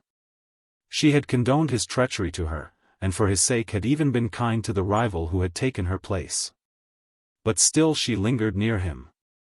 And then, though, in all her very restricted intercourse with such English people as she met, she never ceased to ridicule things English, yet she dreaded a return to her own country. In her heart of hearts she liked the somewhat stupid tranquility of the life she saw, comparing it with the rough tempests of her past days. Mrs. Pipkin, she thought, was less intellectual than any American woman she had ever known. And she was quite sure that no human being so heavy, so slow, and so incapable of two concurrent ideas as John Crumb had ever been produced in the United States, but, nevertheless, she liked Mrs. Pipkin, and almost loved John Crumb. How different would her life have been could she have met a man who would have been as true to her as John Crumb was to his Ruby. She loved Paul Montague with all her heart, and she despised herself for loving him. How weak he was, how inefficient, how unable to seize glorious opportunities. How swathed and swaddled by scruples and prejudices, how unlike her own countrymen in quickness of apprehension and readiness of action. But yet she loved him for his very faults, telling herself that there was something sweeter in his English manners than in all the smart intelligence of her own land. The man had been false to her, false as hell, had sworn to her and had broken his oath, had ruined her whole life, had made everything blank before her by his treachery. But then she also had not been quite true with him. She had not at first meant to deceive, nor had he. They had played a game against each other. And he, with all the inferiority of his intellect to weigh him down, had won, because he was a man. She had much time for thinking, and she thought much about these things. He could change his love as often as he pleased, and be as good a lover at the end as ever, whereas she was ruined by his defection. He could look about for a fresh flower and boldly seek his honey, whereas she could only sit and mourn for the sweets of which she had been rifled. She was not quite sure that such mourning would not be more bitter to her in California than in Mrs. Pipkin's solitary lodgings at Islington. So he was Mr. Montague's partner, was he now? Asked Mrs. Pipkin a day or two after their return from the Crumb marriage. For Mr. Fisker had called on Mrs. Hurtle, and Mrs. Hurtle had told Mrs. Pipkin so much. To my thinking now he's a nicer man than Mr. Montague. Mrs. Pipkin perhaps thought that as her lodger had lost one partner she might be anxious to secure the other. Perhaps felt, too, that it might be well to praise an American at the expense of an Englishman. There's no accounting for tastes, Mrs. Pipkin. And that's true, too, Mrs. Hurtle. Mr. Montague is a gentleman. I always did say that of him, Mrs. Hurtle. And Mr. Fisker is an American citizen.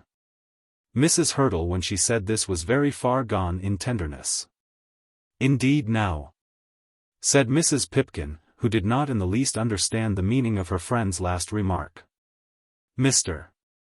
Fisker came to me with tidings from San Francisco which I had not heard before, and has offered to take me back with him. Mrs. Pipkin's apron was immediately at her eyes. I must go some day, you know. I suppose you must. I couldn't hope as you'd stay here always. I wish I could. I never shall forget the comfort it's been. There hasn't been a week without everything settled, and most ladylike, most ladylike. You seem to me, Mrs. Hurtle, just as though you had the bank in your pocket. All this the poor woman said, moved by her sorrow to speak the absolute truth. Mr. Fisker isn't in any way a special friend of mine. But I hear that he will be taking other ladies with him, and I fancy I might as well join the party. It will be less dull for me, and I shall prefer company just at present for many reasons. We shall start on the 1st of September. As this was said about the middle of August, there was still some remnant of comfort for poor Mrs. Pipkin. A fortnight gained was something, and as Mr. Fisker had come to England on business, and as business is always uncertain, there might possibly be further delay. Then Mrs. Hurtle made a further communication to Mrs. Pipkin, which, though not spoken till the latter lady had her hand on the door, was, perhaps, the one thing which Mrs. Hurtle had desired to say. By the by, Mrs. Pipkin, I expect Mr. Montague to call tomorrow at 11. Just show him up when he comes. She had feared that unless some such instructions were given, there might be a little scene at the door when the gentleman came. Mr. Montague, oh. Of course, Mrs. Hurtle, of course. I'll see to it myself. Then Mrs. Pipkin went away abashed, feeling that she had made a great mistake in preferring any other man to Mr. Montague, if, after all, recent difficulties were to be adjusted. On the following morning Mrs. Hurtle dressed herself with almost more than her usual simplicity, but certainly with not less than her usual care, and immediately after breakfast seated herself at her desk, nursing an idea that she would work as steadily for the next hour as though she expected no special visitor. Of course she did not write a word of the task which she had prescribed to herself. Of course she was disturbed in her mind, though she had dictated to herself absolute quiescence. She almost knew that she had been wrong even to desire to see him. She had forgiven him, and what more was there to be said? She had seen the girl, and had in some fashion approved of her. Her curiosity had been satisfied, and her love of revenge had been sacrificed. She had no plan arranged as to what she would now say to him, nor did she at this moment attempt to make a plan. She could tell him that she was about to return to San Francisco with Fisker, but she did not know that she had anything else to say. Then came the knock at the door. Her heart leaped within her, and she made a last great effort to be tranquil. She heard the steps on the stairs, and then the door was opened and Mr. Montague was announced by Mrs. Pipkin herself. Mrs. Pipkin, however, quite conquered by a feeling of gratitude to her lodger, did not once look in through the door, nor did she pause a moment to listen at the keyhole. "I thought you would come and see me once again before I went," said Mrs. Hurtle, not rising from her sofa, but putting out her hand to greet him. "Sit there opposite, so that we can look at one another. I hope it has not been a trouble to you. Of course I came when you left word for me to do so. I certainly should not have expected it from any wish of your own. I should not have dared to come, had you not bade me. You know that. I know nothing of the kind. But as you are here we will not quarrel as to your motives. Has Miss Carbury pardoned you as yet? Has she forgiven your sins? We are friends, if you mean that. Of course you are friends. She only wanted to have somebody to tell her that somebody had maligned you. It mattered not much who it was. She was ready to believe anyone who would say a good word for you. Perhaps I wasn't just the person to do it, but I believe even I was sufficient to serve the turn. Did you say a good word for me? Well, no, replied Mrs. Hurtle. I will not boast that I did. I do not want to tell you fibs at our last meeting. I said nothing good of you. What could I say of good? But I told her what was quite as serviceable to you as though I had sung your virtues by the hour without ceasing. I explained to her how very badly you had behaved to me. I let her know that from the moment you had seen her, you had thrown me to the winds. It was not so, my friend. What did that matter? One does not scruple a lie for a friend, you know. I could not go into all the little details of your perfidies. I could not make her understand during one short and rather agonizing interview how you had allowed yourself to be talked out of your love for me by English propriety even before you had seen her. Beautiful eyes. There was no reason why I should tell her all my disgrace, anxious as I was to be of service. Besides, as I put it, she was sure to be better pleased. But I did tell her how unwillingly you had spared me an hour of your company, what a trouble I had been to you, how you would have shirked me if you could. Winifred, that is untrue. That wretched journey to Longestaffe was the great crime. Mr. Roger Carbury, who I own is poison to me. You do not know him. Knowing him or not, I choose to have my own opinion, sir. I say that he is poison to me, and I say that he had so stuffed her mind with the flagrant sin of that journey, with the peculiar wickedness of our having lived for 2 nights under the same roof, with the awful fact that we had travelled together in the same carriage, till that had become the one stumbling block on your path to happiness. He never said a word to her of our being there. Who did then? But what matters? She knew it. And, as the only means of whitewashing you in her eyes, I did tell her how cruel and how heartless you had been to me. I did explain how the return of friendship which you had begun to show me, had been frozen, harder than venom ice, by the appearance of Mr. Carbury on the sands. Perhaps I went a little farther and hinted that the meeting had been arranged as affording you the easiest means of escape from me. You do not believe that. You see, I had your welfare to look after, and the baser your conduct had been to me, the truer you were in her eyes. Do I not deserve some thanks for what I did? Surely you would not have had me tell her that your conduct to me had been that of a loyal, loving gentleman. I confessed to her my utter despair. I abased myself in the dust, as a woman is abased who has been treacherously ill-used, and has failed to avenge herself. I knew that when she was sure that I was prostrate and hopeless she would be triumphant and contented. I told her on your behalf how I had been ground to pieces under your chariot wheels. And now you have not a word of thanks to give me. Every word you say is a dagger. You know where to go for salve for such skin-deep scratches as I make. Where am I to find a surgeon who can put together my crushed bones? Daggers, indeed. Do you not suppose that in thinking of you I have often thought of daggers? Why have I not thrust one into your heart, so that I might rescue you from the arms of this puny, spiritless English girl?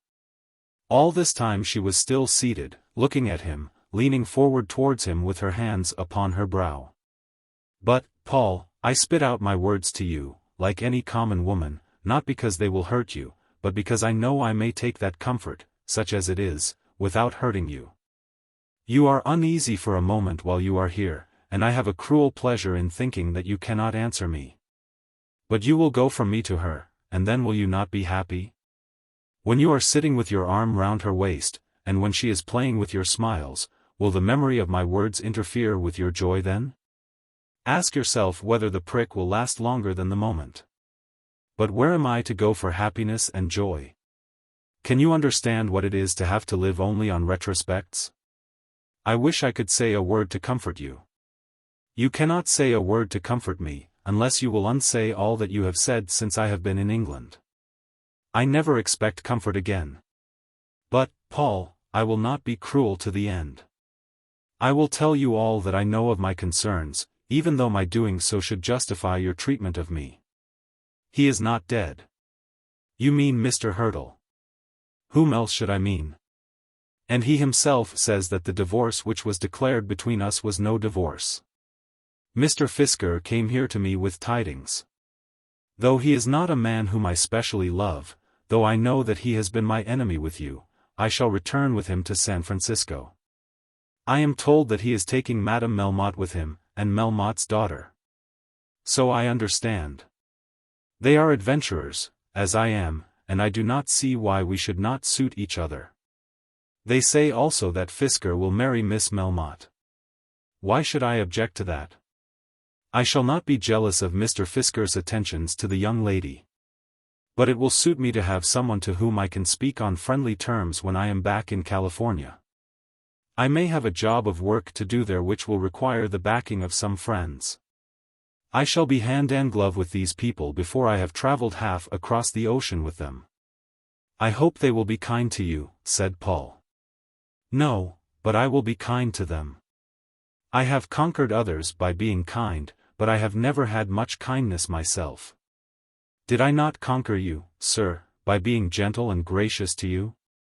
Ah, how kind I was to that poor wretch, till he lost himself in drink. And then, Paul, I used to think of better people, perhaps of softer people, of things that should be clean and sweet and gentle, of things that should smell of lavender instead of wild garlic. I would dream of fair, feminine women, of women who would be scared by seeing what I saw, who would die rather than do what I did. And then I met you, Paul, and I said that my dreams should come true. I ought to have known that it could not be so. I did not dare quite to tell you all the truth. I know I was wrong, and now the punishment has come upon me. Well, I suppose you had better say goodbye to me. What is the good of putting it off? Then she rose from her chair and stood before him with her arms hanging listlessly by her side. God bless you, Winifred, he said, putting out his hand to her. But he won't. Why should he, if we are right in supposing that they who do good will be blessed for their good, and those who do evil cursed for their evil? I cannot do good. I cannot bring myself now not to wish that you would return to me. If you would come I should care nothing for the misery of that girl, nothing, at least nothing now, for the misery I should certainly bring upon you. Look here, will you have this back? As she asked this she took from out her bosom a small miniature portrait of himself which he had given her in New York, and held it towards him. If you wish it I will, of course, he said. I would not part with it for all the gold in California. Nothing on earth shall ever part me from it. Should I ever marry another man, as I may do, he must take me and this together. While I live it shall be next my heart. As you know, I have but little respect for the proprieties of life. I do not see why I am to abandon the picture of the man I love because he becomes the husband of another woman. Having once said that I love you I shall not contradict myself because you have deserted me. Paul, I have loved you, and do love you, oh, with my very heart of hearts. So speaking she threw herself into his arms and covered his face with kisses. For one moment you shall not banish me. For one short minute I will be here. Oh, Paul, my love, my love. All this to him was simply agony, though as she had truly said it was an agony he would soon forget. But to be told by a woman of her love, without being able even to promise love in return, to be so told while you are in the very act of acknowledging your love for another woman, carries with it but little of the joy of triumph. He did not want to see her raging like a tigress, as he had once thought might be his fate, but he would have preferred the continuance of moderate resentment to this flood of tenderness. Of course he stood with his arm round her waist, and of course he returned her caresses, but he did it with such stiff constraint that she at once felt how chill they were. There, she said, smiling through her bitter tears, there, you are released now, and not even my fingers shall ever be laid upon you again. If I have annoyed you, at this our last meeting, you must forgive me. No, but you cut me to the heart. That we can hardly help, can we? When two persons have made fools of themselves as we have, there must I suppose be some punishment. Yours will never be heavy after I am gone. I do not start till the 1st of next month because that is the day fixed by our friend, Mr. Fisker, and I shall remain here till then because my presence is convenient to Mrs. Pipkin. But I need not trouble you to come to me again. Indeed it will be better that you should not. Goodbye.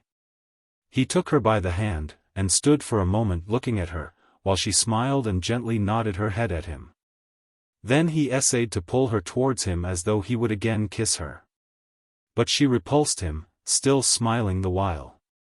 No, sir, no, not again, never again, never, never, never again. By that time she had recovered her hand and stood apart from him. Goodbye, Paul. And now go. Then he turned round and left the room without uttering a word. She stood still, without moving a limb, as she listened to his step down the stairs and to the opening and the closing of the door. Then hiding herself at the window with the scanty drapery of the curtain she watched him as he went along the street. When he had turned the corner she came back to the center of the room, stood for a moment with her arms stretched out towards the walls, and then fell prone upon the floor. She had spoken the very truth when she said that she had loved him with all her heart. But that evening she bade Mrs. Pipkin drink tea with her and was more gracious to the poor woman than ever. When the obsequious but still curious landlady asked some question about Mr. Montague, Mrs. Hurtle seemed to speak very freely on the subject of her late lover, and to speak without any great pain. They had put their heads together, she said, and had found that the marriage would not be suitable. Each of them preferred their own country, and so they had agreed to part. On that evening Mrs. Hurtle made herself more than usually pleasant, having the children up into her room, and giving them jam and bread and butter. During the whole of the next fortnight she seemed to take a delight in doing all in her power for Mrs. Pipkin and her family. She gave toys to the children, and absolutely bestowed upon Mrs. Pipkin a new carpet for the drawing-room. Then Mr. Fisker came and took her away with him to America, and Mrs. Pipkin was left, a desolate but grateful woman. They do tell bad things about them Americans, she said to a friend in the street, and I don't pretend to know. But for a lodger, I only wish Providence would send me another just like the one I have lost. She had that good nature about her she liked to see the bairns eating pudding just as if they was her own. I think Mrs. Pipkin was right, and that Mrs. Hurtle, with all her faults, was a good-natured woman. Chapter 98. Marie Melmotte's Fate. In the meantime Marie Melmotte was living with Madame Melmotte in their lodgings up at Hampstead, and was taking quite a new look out into the world.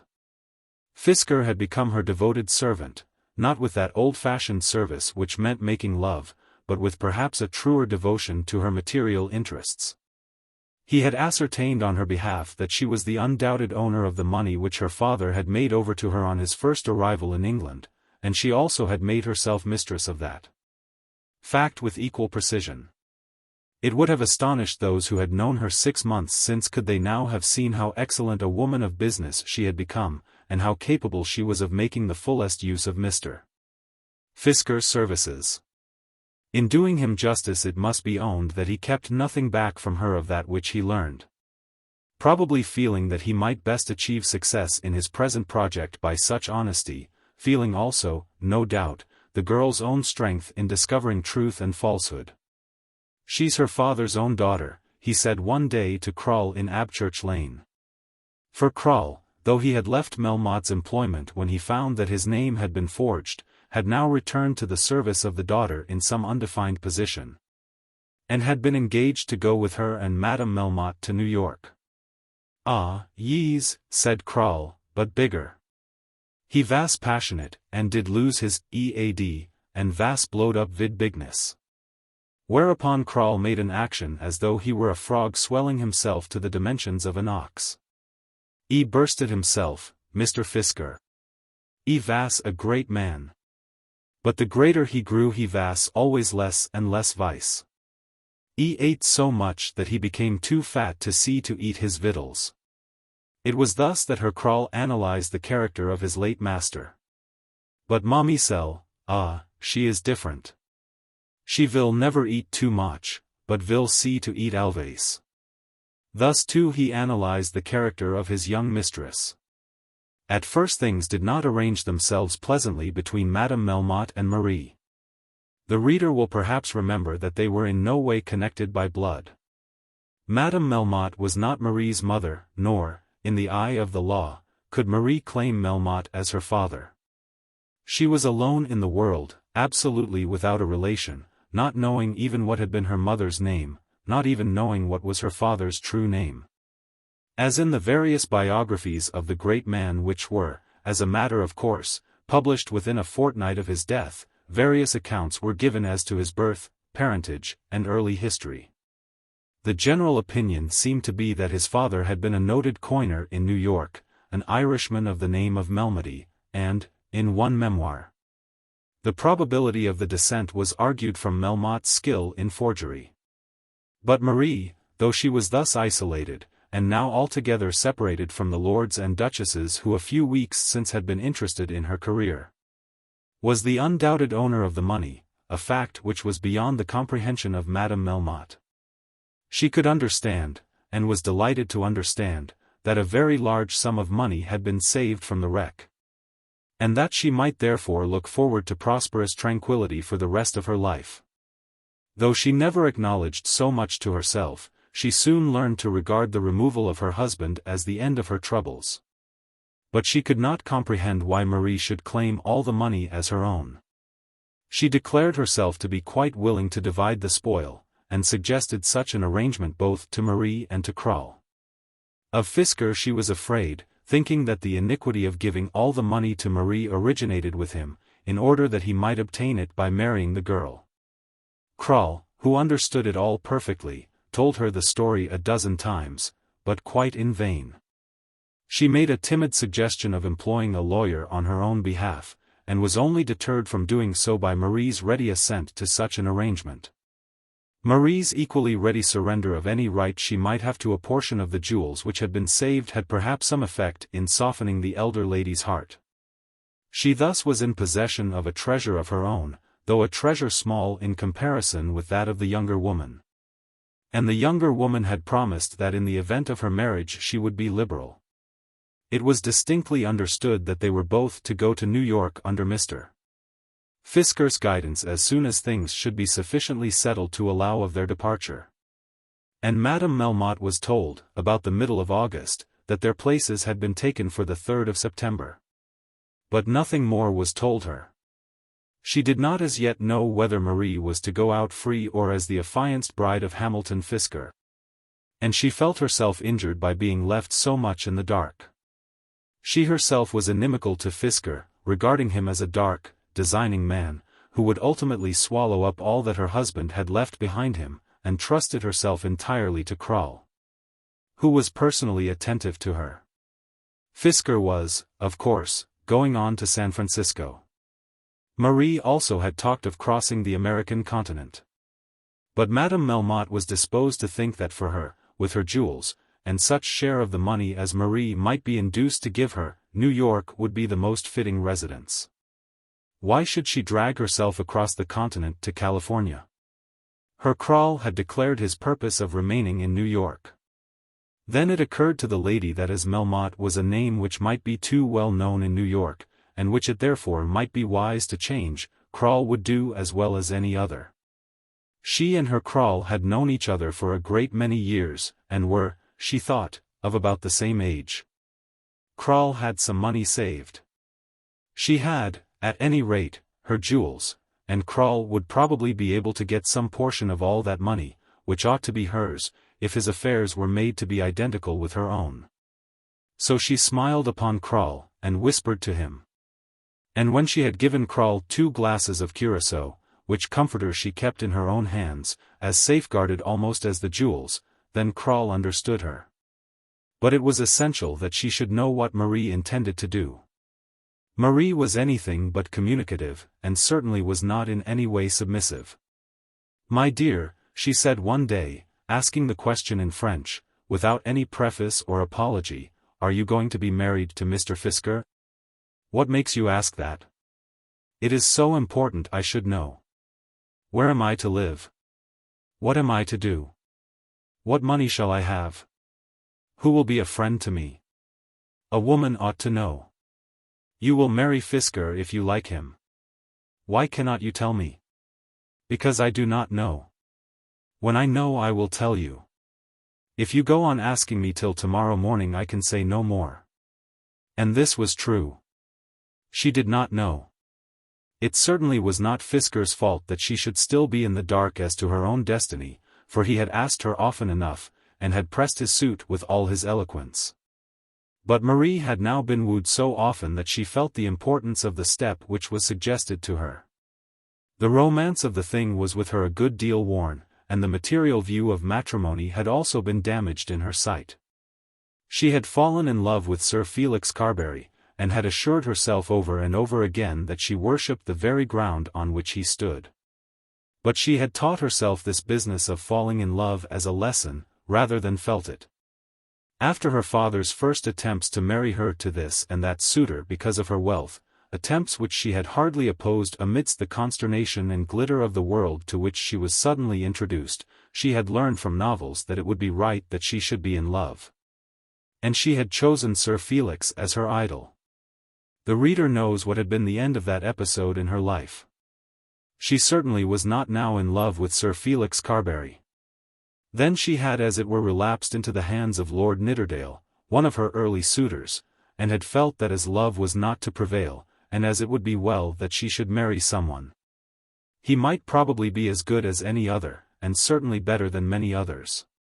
She had almost learned to like Lord Nidderdale and to believe that he liked her, when the tragedy came. Lord Nidderdale had been very good-natured, but he had deserted her at last. She had never allowed herself to be angry with him for a moment. It had been a matter of course that he should do so. Her fortune was still large, but not so large as the sum named in the bargain made. And it was moreover weighted with her father's blood. From the moment of her father's death she had never dreamed that he would marry her. Why should he? Her thoughts in reference to Sir Felix were bitter enough. But as against Nidderdale they were not at all bitter. Should she ever meet him again she would shake hands with him and smile, if not pleasantly as she thought of the things which were past, at any rate with good humor.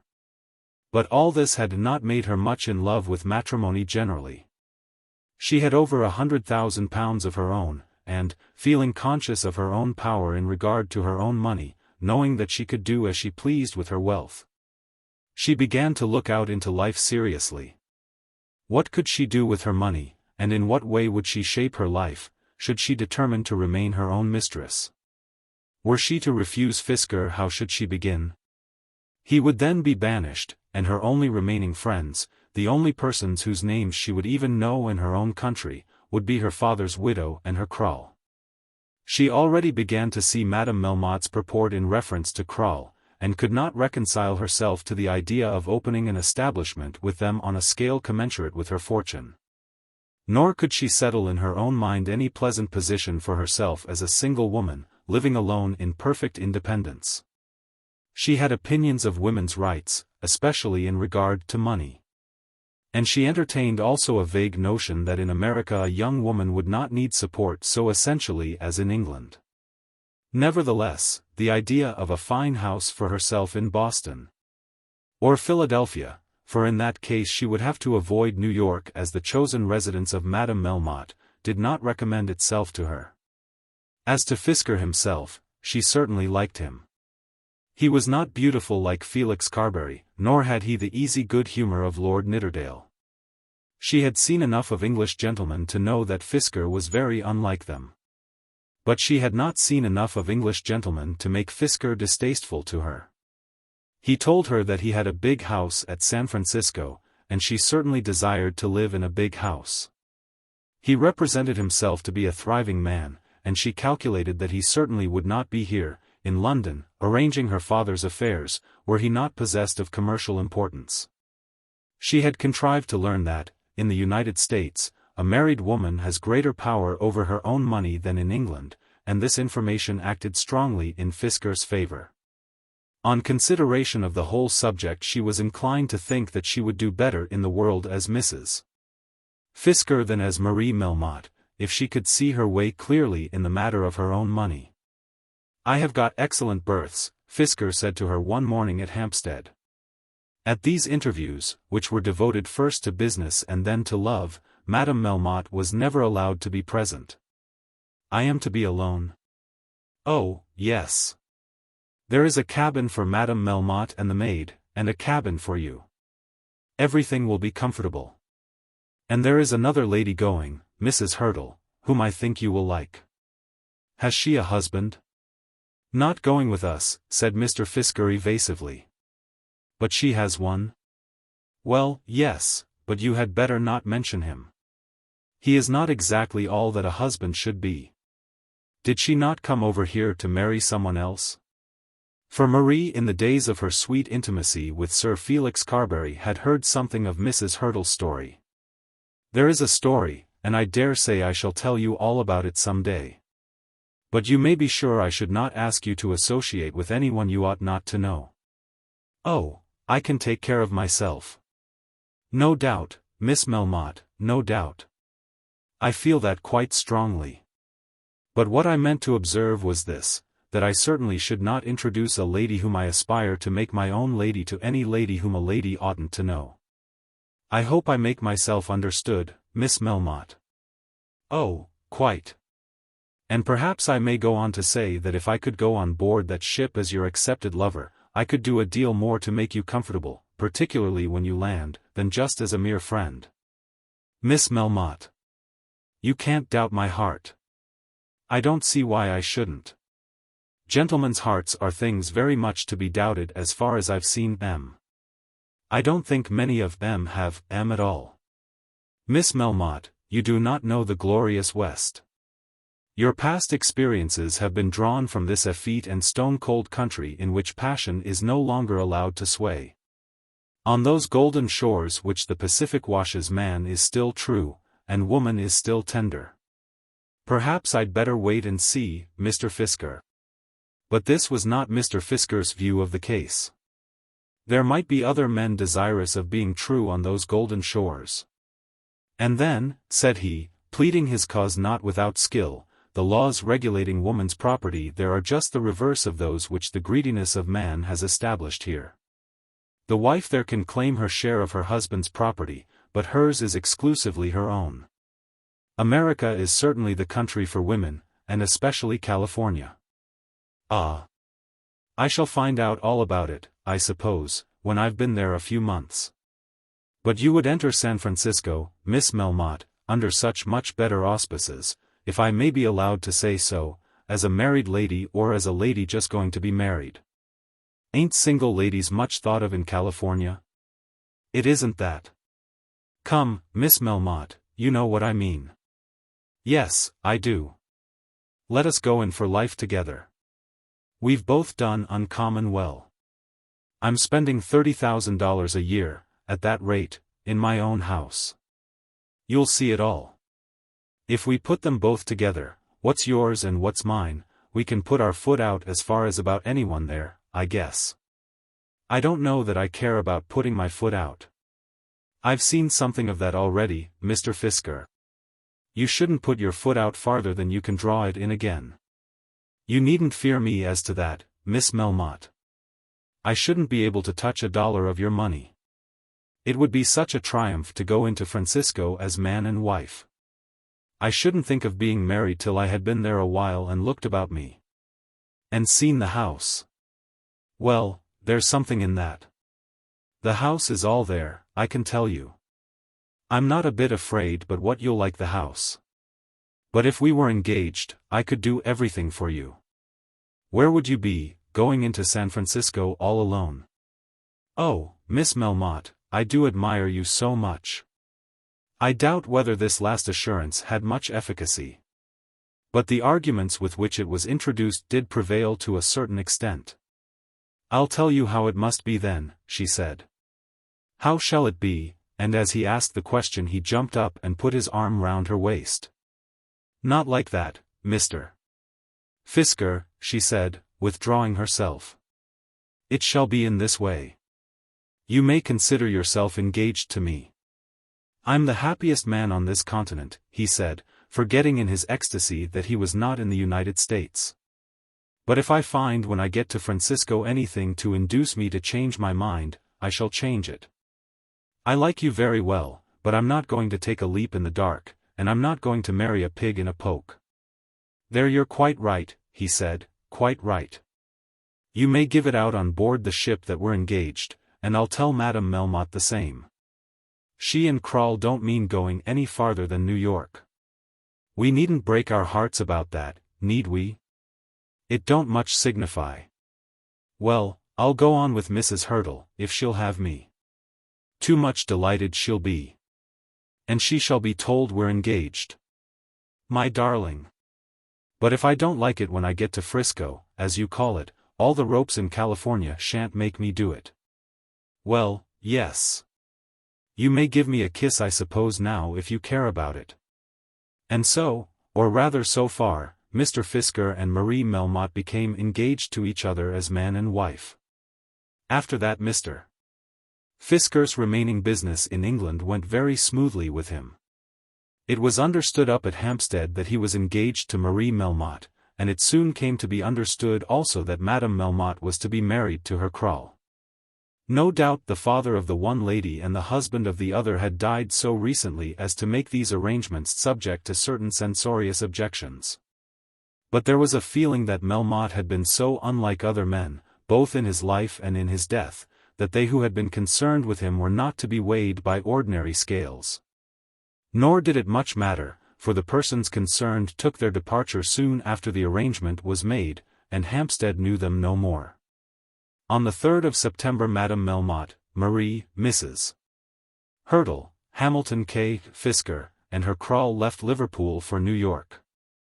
And the three ladies were determined that they never would revisit a country of which their reminiscences certainly were not happy. The writer of the present chronicle may so far look forward, carrying his reader with him, as to declare that Marie Melmotte did become Mrs. Fisker very soon after her arrival at San Francisco. Chapter 99. Lady Carbury and Mr. Bruton.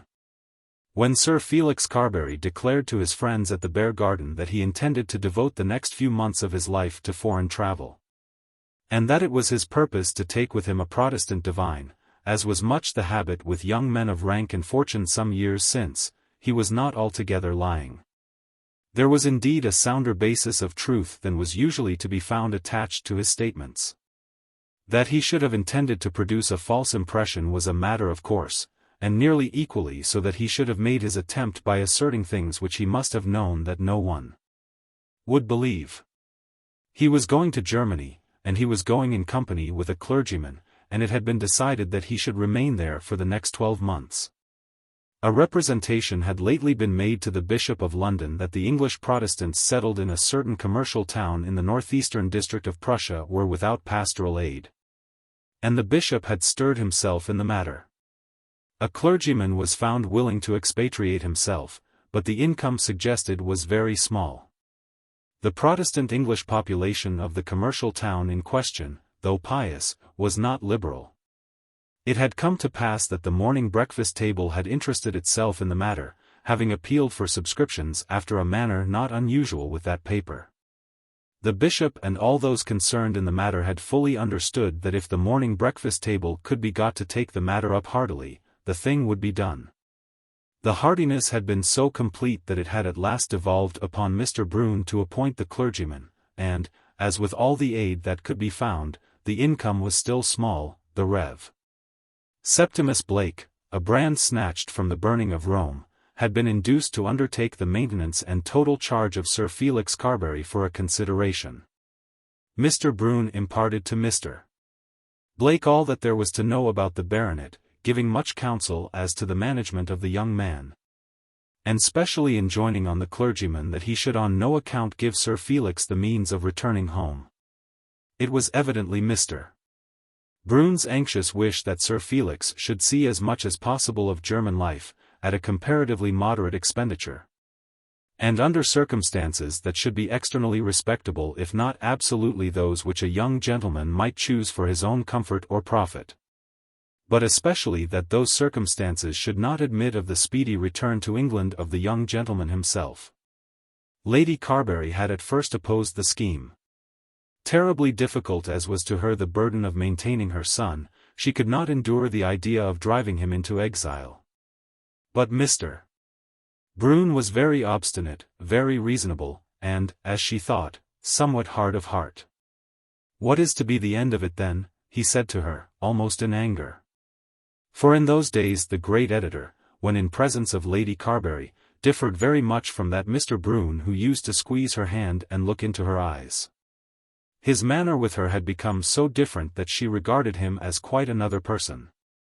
She hardly dared to contradict him, and found herself almost compelled to tell him what she really felt and thought. "Do you mean to let him eat up everything you have to your last shilling, and then go to the workhouse with him? Oh, my friend, you know how I am struggling. Do not say such horrid things.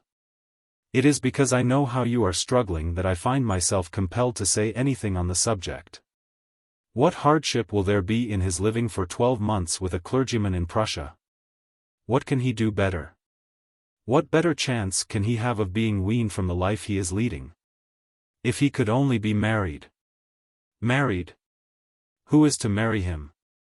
Why should any girl with money throw herself away upon him? He is so handsome. What has his beauty brought him to? Lady Carbury, you must let me tell you that all that is not only foolish but wrong. If you keep him here you will help to ruin him, and will certainly ruin yourself. He has agreed to go. Let him go." She was forced to yield. Indeed, as Sir Felix had himself assented, it was almost impossible that she should not do so. Perhaps Mr. Bruton's greatest triumph was due to the talent and firmness with which he persuaded Sir Felix to start upon his travels. "Your mother," said Mr. Bruton, "has made up her mind that she will not absolutely beggar your sister and herself in order that your indulgence may be prolonged for a few months. She cannot make you go to Germany of course. But she can turn you out of her house, and, unless you go, she will do so." "I don't think she ever said that, Mr. Bruton." "No, she has not said so. But I have said it for her in her presence. And she has acknowledged that it must necessarily be so. You may take my word as a gentleman that it will be so. If you take her advice £175 a year will be paid for your maintenance. But if you remain in England not a shilling further will be paid." He had no money. His last sovereign was all but gone. Not a tradesman would give him credit for a coat or a pair of boots. The key of the door had been taken away from him. The very page treated him with contumely. His clothes were becoming rusty. There was no prospect of amusement for him during the coming autumn or winter. He did not anticipate much excitement in Eastern Prussia, but he thought that any change must be a change for the better. He assented, therefore, to the proposition made by Mr. Bruton, was duly introduced to the Rev. Septimus Blake, and, as he spent his last sovereign on a last dinner at the Bear Garden, explained his intentions for the immediate future to those friends at his club who would no doubt mourn his departure. Mr. Blake and Mr. Bruton between them did not allow the grass to grow under their feet. Before the end of August Sir Felix, with Mr. and Mrs.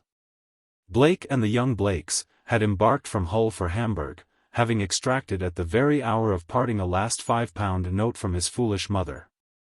"It will be just enough to bring him home," said Mr. Bruton with angry energy when he was told of this. But Lady Carbury, who knew her son well, assured him that Felix would be restrained in his expenditure by no such prudence as such a purpose would indicate. "It will be gone," she said, long before they reached their destination. "Then why the deuce should you give it him?" said Mr. Bruton. Mr. Bruton's anxiety had been so intense that he had paid half a year's allowance in advance to Mr. Blake out of his own pocket. Indeed, he had paid various sums for Lady Carbury, so that that unfortunate woman would often tell herself that she was becoming subject to the great editor, almost like a slave. He came to her, 3 or 4 times a week, at about 9 o'clock in the evening, and gave her instructions as to all that she should do. "I wouldn't write another novel if I were you," he said. This was hard, as the writing of novels was her great ambition, and she had flattered herself that the one novel which she had written was good. Mr. Bruton's own critic had declared it to be very good in glowing language. The Evening Pulpit had of course abused it, because it is the nature of the evening pulpit to abuse. So she had argued with herself, telling herself that the praise was all true, whereas the censure had come from malice. After that article in the breakfast table, it did seem hard that Mr. Bruton should tell her to write no more novels. She looked up at him piteously but said nothing. "I don't think you'd find it answer. Of course you can do it as well as a great many others. But then that is saying so little. I thought I could make some money. I don't think Mr. Leadham would hold out to you very high hopes, I don't, indeed. I think I would turn to something else. It is so very hard to get paid for what one does." To this Mr. Bruton made no immediate answer, but, after sitting for a while, almost in silence, he took his leave. On that very morning Lady Carbury had parted from her son. She was soon about to part from her daughter, and she was very sad. She felt that she could hardly keep up that house in Welbeck Street for herself, even if her means permitted it. What should she do with herself? Whither should she take herself? Perhaps the bitterest drop in her cup had come from those words of Mr. Bruton forbidding her to write more novels. After all, then, she was not a clever woman, not more clever than other women around her. That very morning she had prided herself on her coming success as a novelist, basing all her hopes on that review in the breakfast table. Now, with that reaction of spirits which is so common to all of us, she was more than equally despondent. He would not thus have crushed her without a reason. Though he was hard to her now, he who used to be so soft, he was very good. It did not occur to her to rebel against him. After what he had said, of course there would be no more praise in the breakfast table, and, equally of course, no novel of hers could succeed without that. The more she thought of him, the more omnipotent he seemed to be. The more she thought of herself, the more absolutely prostrate she seemed to have fallen from those high hopes with which she had begun her literary career not much more than 12 months ago. On the next day he did not come to her at all, and she sat idle, wretched, and alone. She could not interest herself in Hetta's coming marriage, as that marriage was in direct opposition to one of her broken schemes. She had not ventured to confess so much to Mr. Bruton, but she had in truth written the first pages of the first chapter of a second novel. It was impossible now that she should even look at what she had written. All this made her very sad. She spent the evening quite alone, for Hetta was staying down in Suffolk, with her cousin's friend, Mrs. Yeld, the bishop's wife. And as she thought of her life past and her life to come, she did, perhaps, with a broken light, see something of the error of her ways, and did, after a fashion, repent. It was all leather or prunello, as she said to herself, it was all vanity, and vanity, and vanity. What real enjoyment had she found in anything? She had only taught herself to believe that some day something would come which she would like, but she had never as yet in truth found anything to like. It had all been in anticipation, but now even her anticipations were at an end. Mr. Bruton had sent her son away, had forbidden her to write any more novels, and had been refused when he had asked her to marry him. The next day he came to her as usual, and found her still very wretched. "I shall give up this house," she said. "I can't afford to keep it, and in truth I shall not want it. I don't in the least know where to go, but I don't think that it much signifies. Any place will be the same to me now. I don't see why you should say that. What does it matter? You wouldn't think of going out of London. Why not? I suppose I had better go wherever I can live cheapest. I should be sorry that you should be settled where I could not see you," said Mr. Bruton plaintively. "So shall I, very. You have been more kind to me than anybody. But what am I to do? If I stay in London I can live only in some miserable lodgings. I know you will laugh at me, and tell me that I am wrong, but my idea is that I shall follow Felix wherever he goes, so that I may be near him and help him when he needs help. Hetta doesn't want me. There is nobody else that I can do any good to. I want you, said Mr. Bruton, very quietly. Ah, that is so kind of you. There is nothing makes one so good as goodness. Nothing binds your friend to you so firmly as the acceptance from him of friendly actions. You say you want me, because I have so sadly wanted you. When I go you will simply miss an almost daily trouble, but where shall I find a friend? When I said I wanted you, I meant more than that, Lady Carbury. 2 or 3 months ago I asked you to be my wife. You declined, chiefly, if I understood you rightly, because of your son's position. That has been altered, and therefore I ask you again. I have quite convinced myself, not without some doubts, for you shall know all, but, still, I have quite convinced myself, that such a marriage will best contribute to my own happiness. I do not think, dearest, that it would mar yours. This was said with so quiet a voice and so placid a demeanor, that the words, though they were too plain to be misunderstood, hardly at first brought themselves home to her.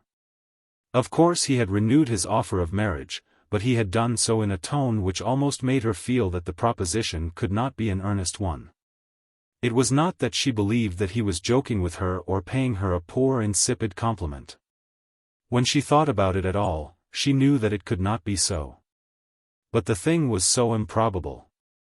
Her opinion of herself was so poor, she had become so sick of her own vanities and littlenesses and pretenses, that she could not understand that such a man as this should in truth want to make her his wife. At this moment she thought less of herself and more of Mr. Bruton than either perhaps deserved.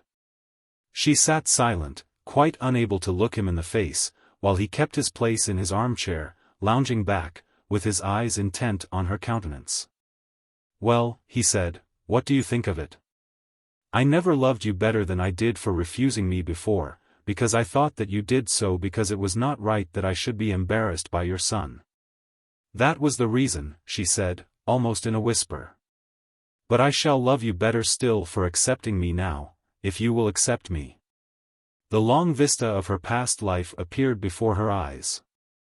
The ambition of her youth which had been taught to look only to a handsome maintenance, the cruelty of her husband which had driven her to run from him.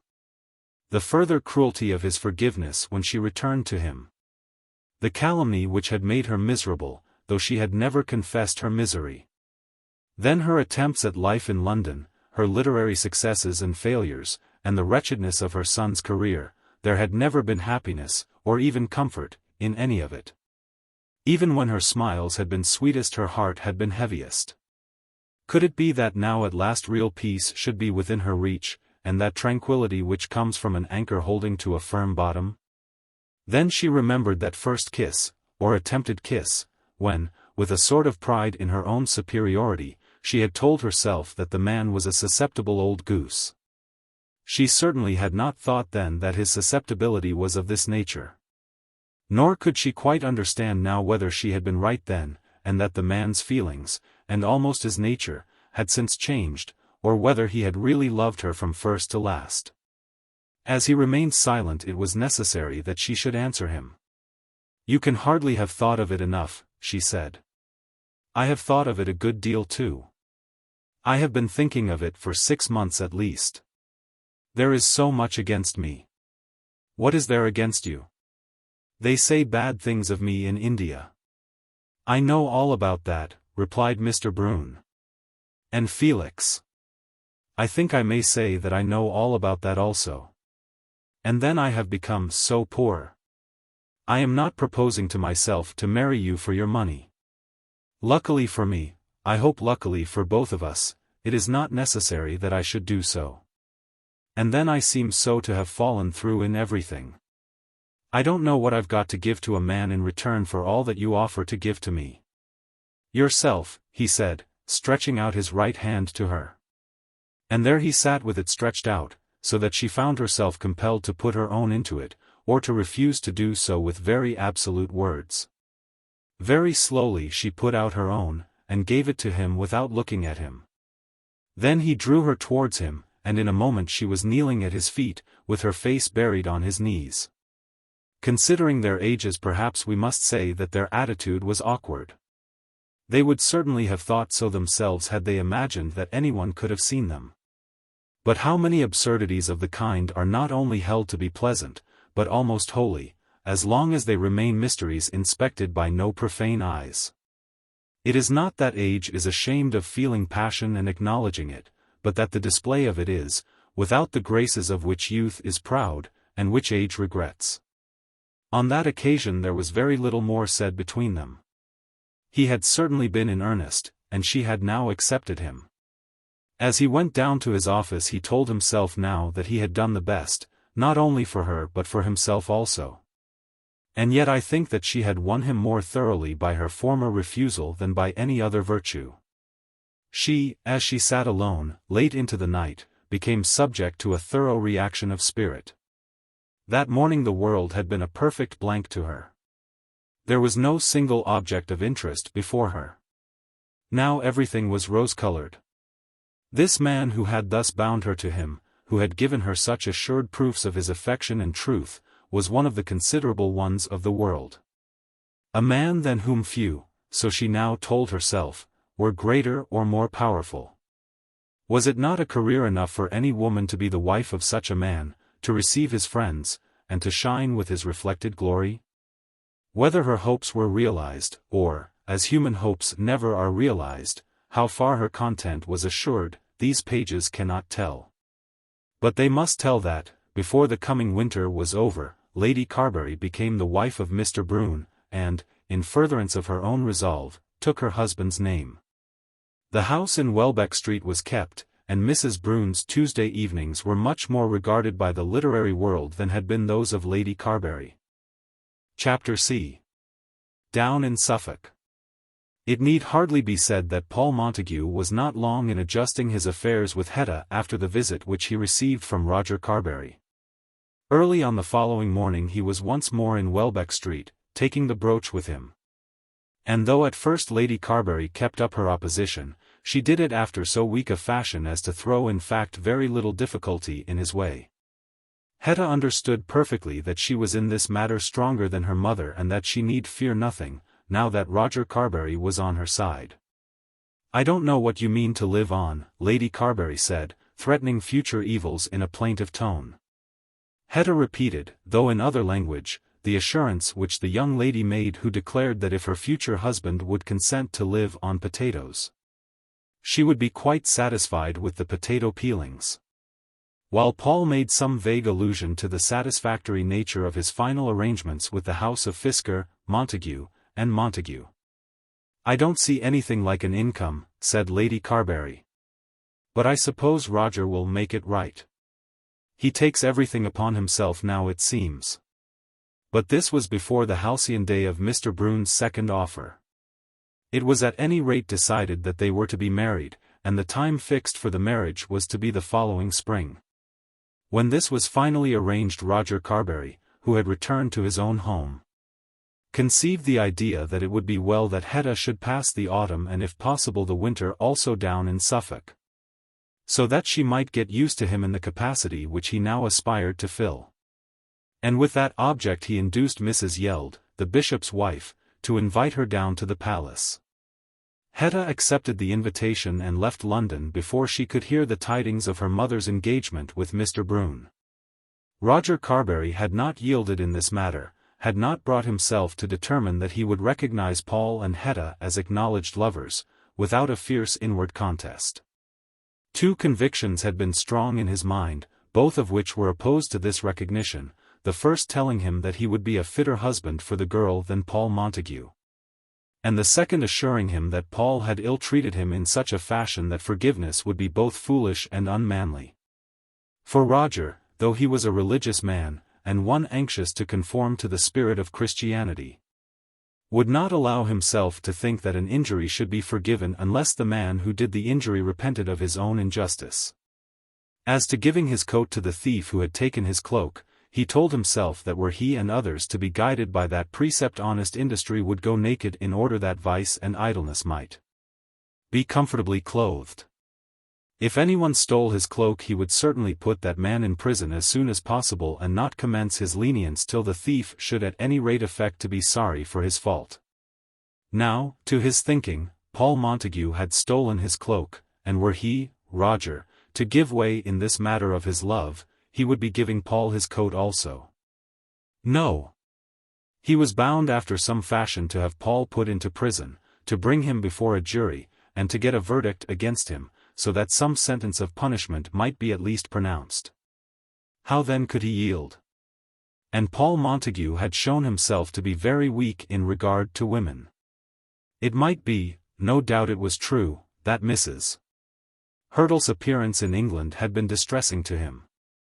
But still he had gone down with her to Longestaffe as her lover, and, to Roger's thinking, a man who could do that was quite unfit to be the husband of Hetta Carbury. He would himself tell no tales against Montague on that head. Even when pressed to do so he had told no tale. But not the less was his conviction strong that Hetta ought to know the truth, and to be induced by that knowledge to reject her younger lover. But then over these convictions there came a third, equally strong, which told him that the girl loved the younger man and did not love him. And that if he loved the girl it was his duty as a man to prove his love by doing what he could to make her happy. As he walked up and down the walk by the moat, with his hands clasped behind his back, stopping every now and again to sit on the terrace wall, walking there, mile after mile, with his mind intent on the one idea, he schooled himself to feel that, and that only, could be his duty. What did love mean if not that? What could be the devotion which men so often affect to feel if it did not tend to self-sacrifice on behalf of the beloved one? A man would incur any danger for a woman, would subject himself to any toil, would even die for her. But if this were done simply with the object of winning her, where was that real love of which sacrifice of self on behalf of another is the truest proof? So, by degrees, he resolved that the thing must be done. The man, though he had been bad to his friend, was not all bad. He was one who might become good in good hands. He, Roger, was too firm of purpose and too honest of heart to buoy himself up into new hopes by assurances of the man's unfitness. What right had he to think that he could judge of that better than the girl herself? And so, when many miles had been walked, he succeeded in conquering his own heart, though in conquering it he crushed it, and in bringing himself to the resolve that the energies of his life should be devoted to the task of making Mrs. Paul Montague a happy woman. We have seen how he acted up to this resolve when last in London, withdrawing at any rate all signs of anger from Paul Montague and behaving with the utmost tenderness to Hetta. When he had accomplished that task of conquering his own heart and of assuring himself thoroughly that Hetta was to become his rival's wife, he was, I think, more at ease and less troubled in his spirit than he had been during those months in which there had still been doubt. The sort of happiness which he had once pictured to himself could certainly never be his. That he would never marry he was quite sure. Indeed, he was prepared to settle Carbury on Hetta's eldest boy on condition that such boy should take the old name. He would never have a child whom he could in truth call his own. But if he could induce these people to live at Carbury, or to live there for at least a part of the year, so that there should be some life in the place, he thought that he could awaken himself again, and again take an interest in the property.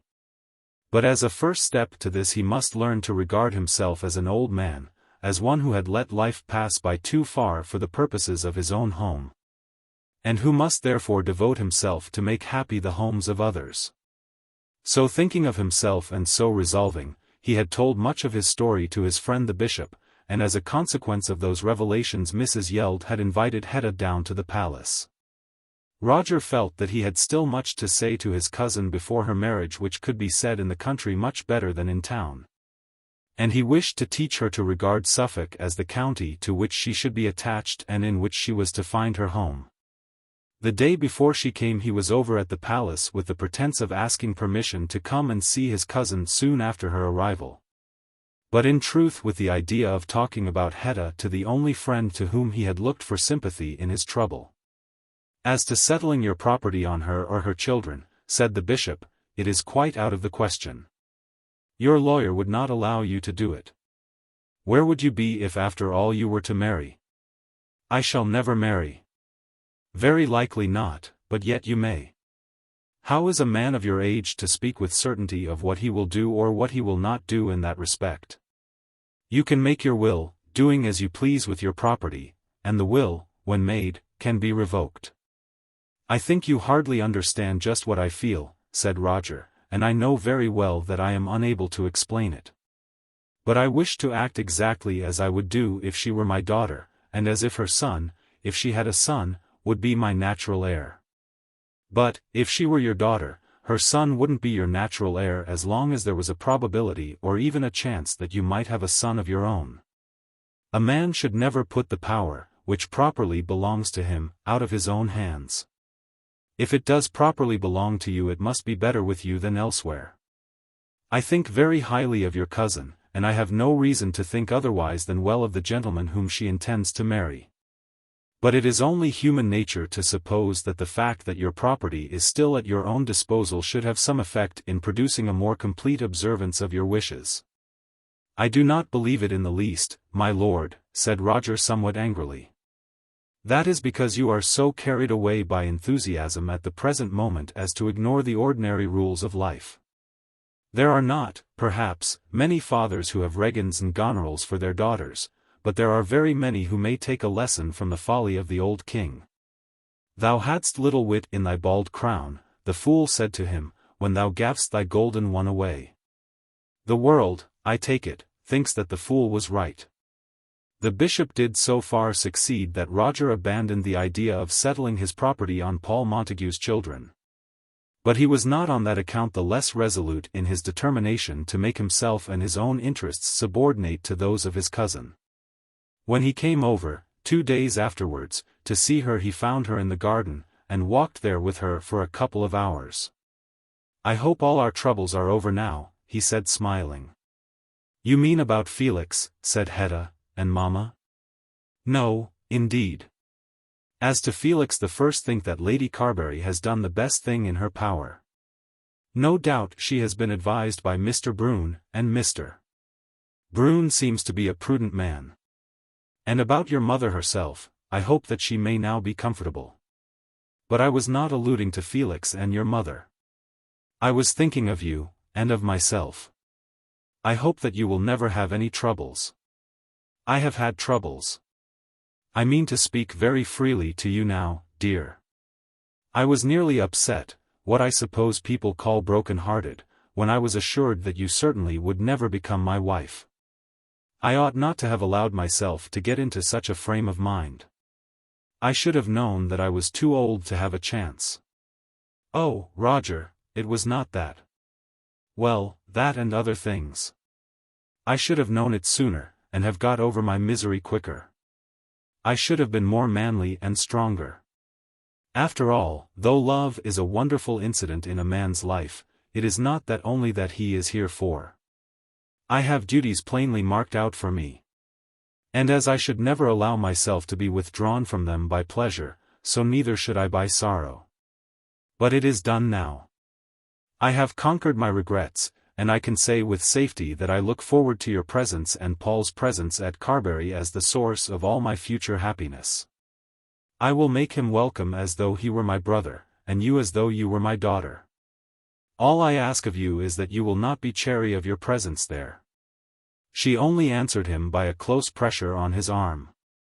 That is what I wanted to say to you. You will teach yourself to regard me as your best and closest friend, as he on whom you have the strongest right to depend, of all, except your husband. There is no teaching necessary for that, she said. As a daughter leans on a father, I would have you lean on me, Hetta. You will soon come to find that I am very old. I grow old quickly, and already feel myself to be removed from everything that is young and foolish. You never were foolish. Nor young either, I sometimes think. But now you must promise me this. You will do all that you can to induce him to make Carbury his residence. We have no plans as yet at all, Roger. Then it will be certainly so much the easier for you to fall into my plan. Of course you will be married at Carbury? What will Mamma say? She will come here, and I am sure will enjoy it. That I regard as settled. Then, after that, let this be your home, so that you should learn really to care about and to love the place. It will be your home really, you know, some of these days. You will have to be squire of Carbury yourself when I am gone, till you have a son old enough to fill that exalted position. With all his love to her and his goodwill to them both, he could not bring himself to say that Paul Montague should be squire of Carbury. Oh, Roger, please do not talk like that. But it is necessary, my dear. I want you to know what my wishes are, and, if it be possible, I would learn what are yours. My mind is quite made up as to my future life. Of course, I do not wish to dictate to you, and if I did, I could not dictate to Mr. Montague. Pray do not call him Mr. Montague. Well, I will not, to Paul then. There goes the last of my anger. He threw his hands up as though he were scattering his indignation to the air. I would not dictate either to you or to him, but it is right that you should know that I hold my property as steward for those who are to come after me. And that the satisfaction of my stewardship will be infinitely increased if I find that those for whom I act share the interest which I shall take in the matter. It is the only payment which you and he can make me for my trouble. But Felix, Roger. His brow became a little black as he answered her. To a sister, he said very solemnly, I will not say a word against her brother, but on that subject I claim a right to come to a decision on my own judgment. It is a matter in which I have thought much, and, I may say, suffered much. I have ideas, old-fashioned ideas, on the matter, which I need not pause to explain to you now. If we are as much together as I hope we shall be, you will, no doubt, come to understand them. The disposition of a family property, even though it be one so small as mine, is, to my thinking, a matter which a man should not make in accordance with his own caprices, or even with his own affections. He owes a duty to those who live on his land, and he owes a duty to his country. And, though it may seem fantastic to say so, I think he owes a duty to those who have been before him, and who have manifestly wished that the property should be continued in the hands of their descendants. These things are to me very holy. In what I am doing I am in some respects departing from the theory of my life, but I do so under a perfect conviction that by the course I am taking I shall best perform the duties to which I have alluded. I do not think, Hetta, that we need say any more about that. He had spoken so seriously, that, though she did not quite understand all that he had said, she did not venture to dispute his will any further. He did not endeavor to exact from her any promise, but having explained his purposes, kissed her as he would have kissed a daughter, and then left her and rode home without going into the house. Soon after that, Paul Montague came down to Carbury, and the same thing was said to him, though in a much less solemn manner. Paul was received quite in the old way. Having declared that he would throw all anger behind him, and that Paul should be again Paul, he rigidly kept his promise, whatever might be the cost to his own feelings. As to his love for Hetta, and his old hopes, and the disappointment which had so nearly unmanned him, he said not another word to his fortunate rival. Montague knew it all, but there was now no necessity that any allusion should be made to past misfortunes. Roger indeed made a solemn resolution that to Paul he would never again speak of Hetta as the girl whom he himself had loved, though he looked forward to a time, probably many years hence, when he might perhaps remind her of his fidelity. But he spoke much of the land and of the tenants and the laborers, of his own farm, of the amount of the income, and of the necessity of so living that the income might always be more than sufficient for the wants of the household. When the spring came round, Hetta and Paul were married by the bishop at the parish church of Carbury, and Roger Carbury gave away the bride. All those who saw the ceremony declared that the squire had not seemed to be so happy for many a long year. John Crumb, who was there with his wife, himself now one of Roger's tenants. Having occupied the land which had become vacant by the death of old Daniel Ruggles, declared that the wedding was almost as good fun as his own. "John, what a fool you are!" Ruby said to her spouse, when this opinion was expressed with rather a loud voice. "Yes, I be," said John, "but not such a fool as to miss to having you." "No, John, it was I was the fool then," said Ruby. "We'll see about that when the bairn's born," said John, equally aloud. Then Ruby held her tongue. Mrs. Bruton and Mr. Bruton were also at Carbury, thus doing great honor to Mr. and Mrs. Paul Montague, and showing by their presence that all family feuds were at an end. Sir Felix was not there. Happily up to this time Mr. Septimus Blake had continued to keep that gentleman as one of his Protestant population in the German town, no doubt not without considerable trouble to himself.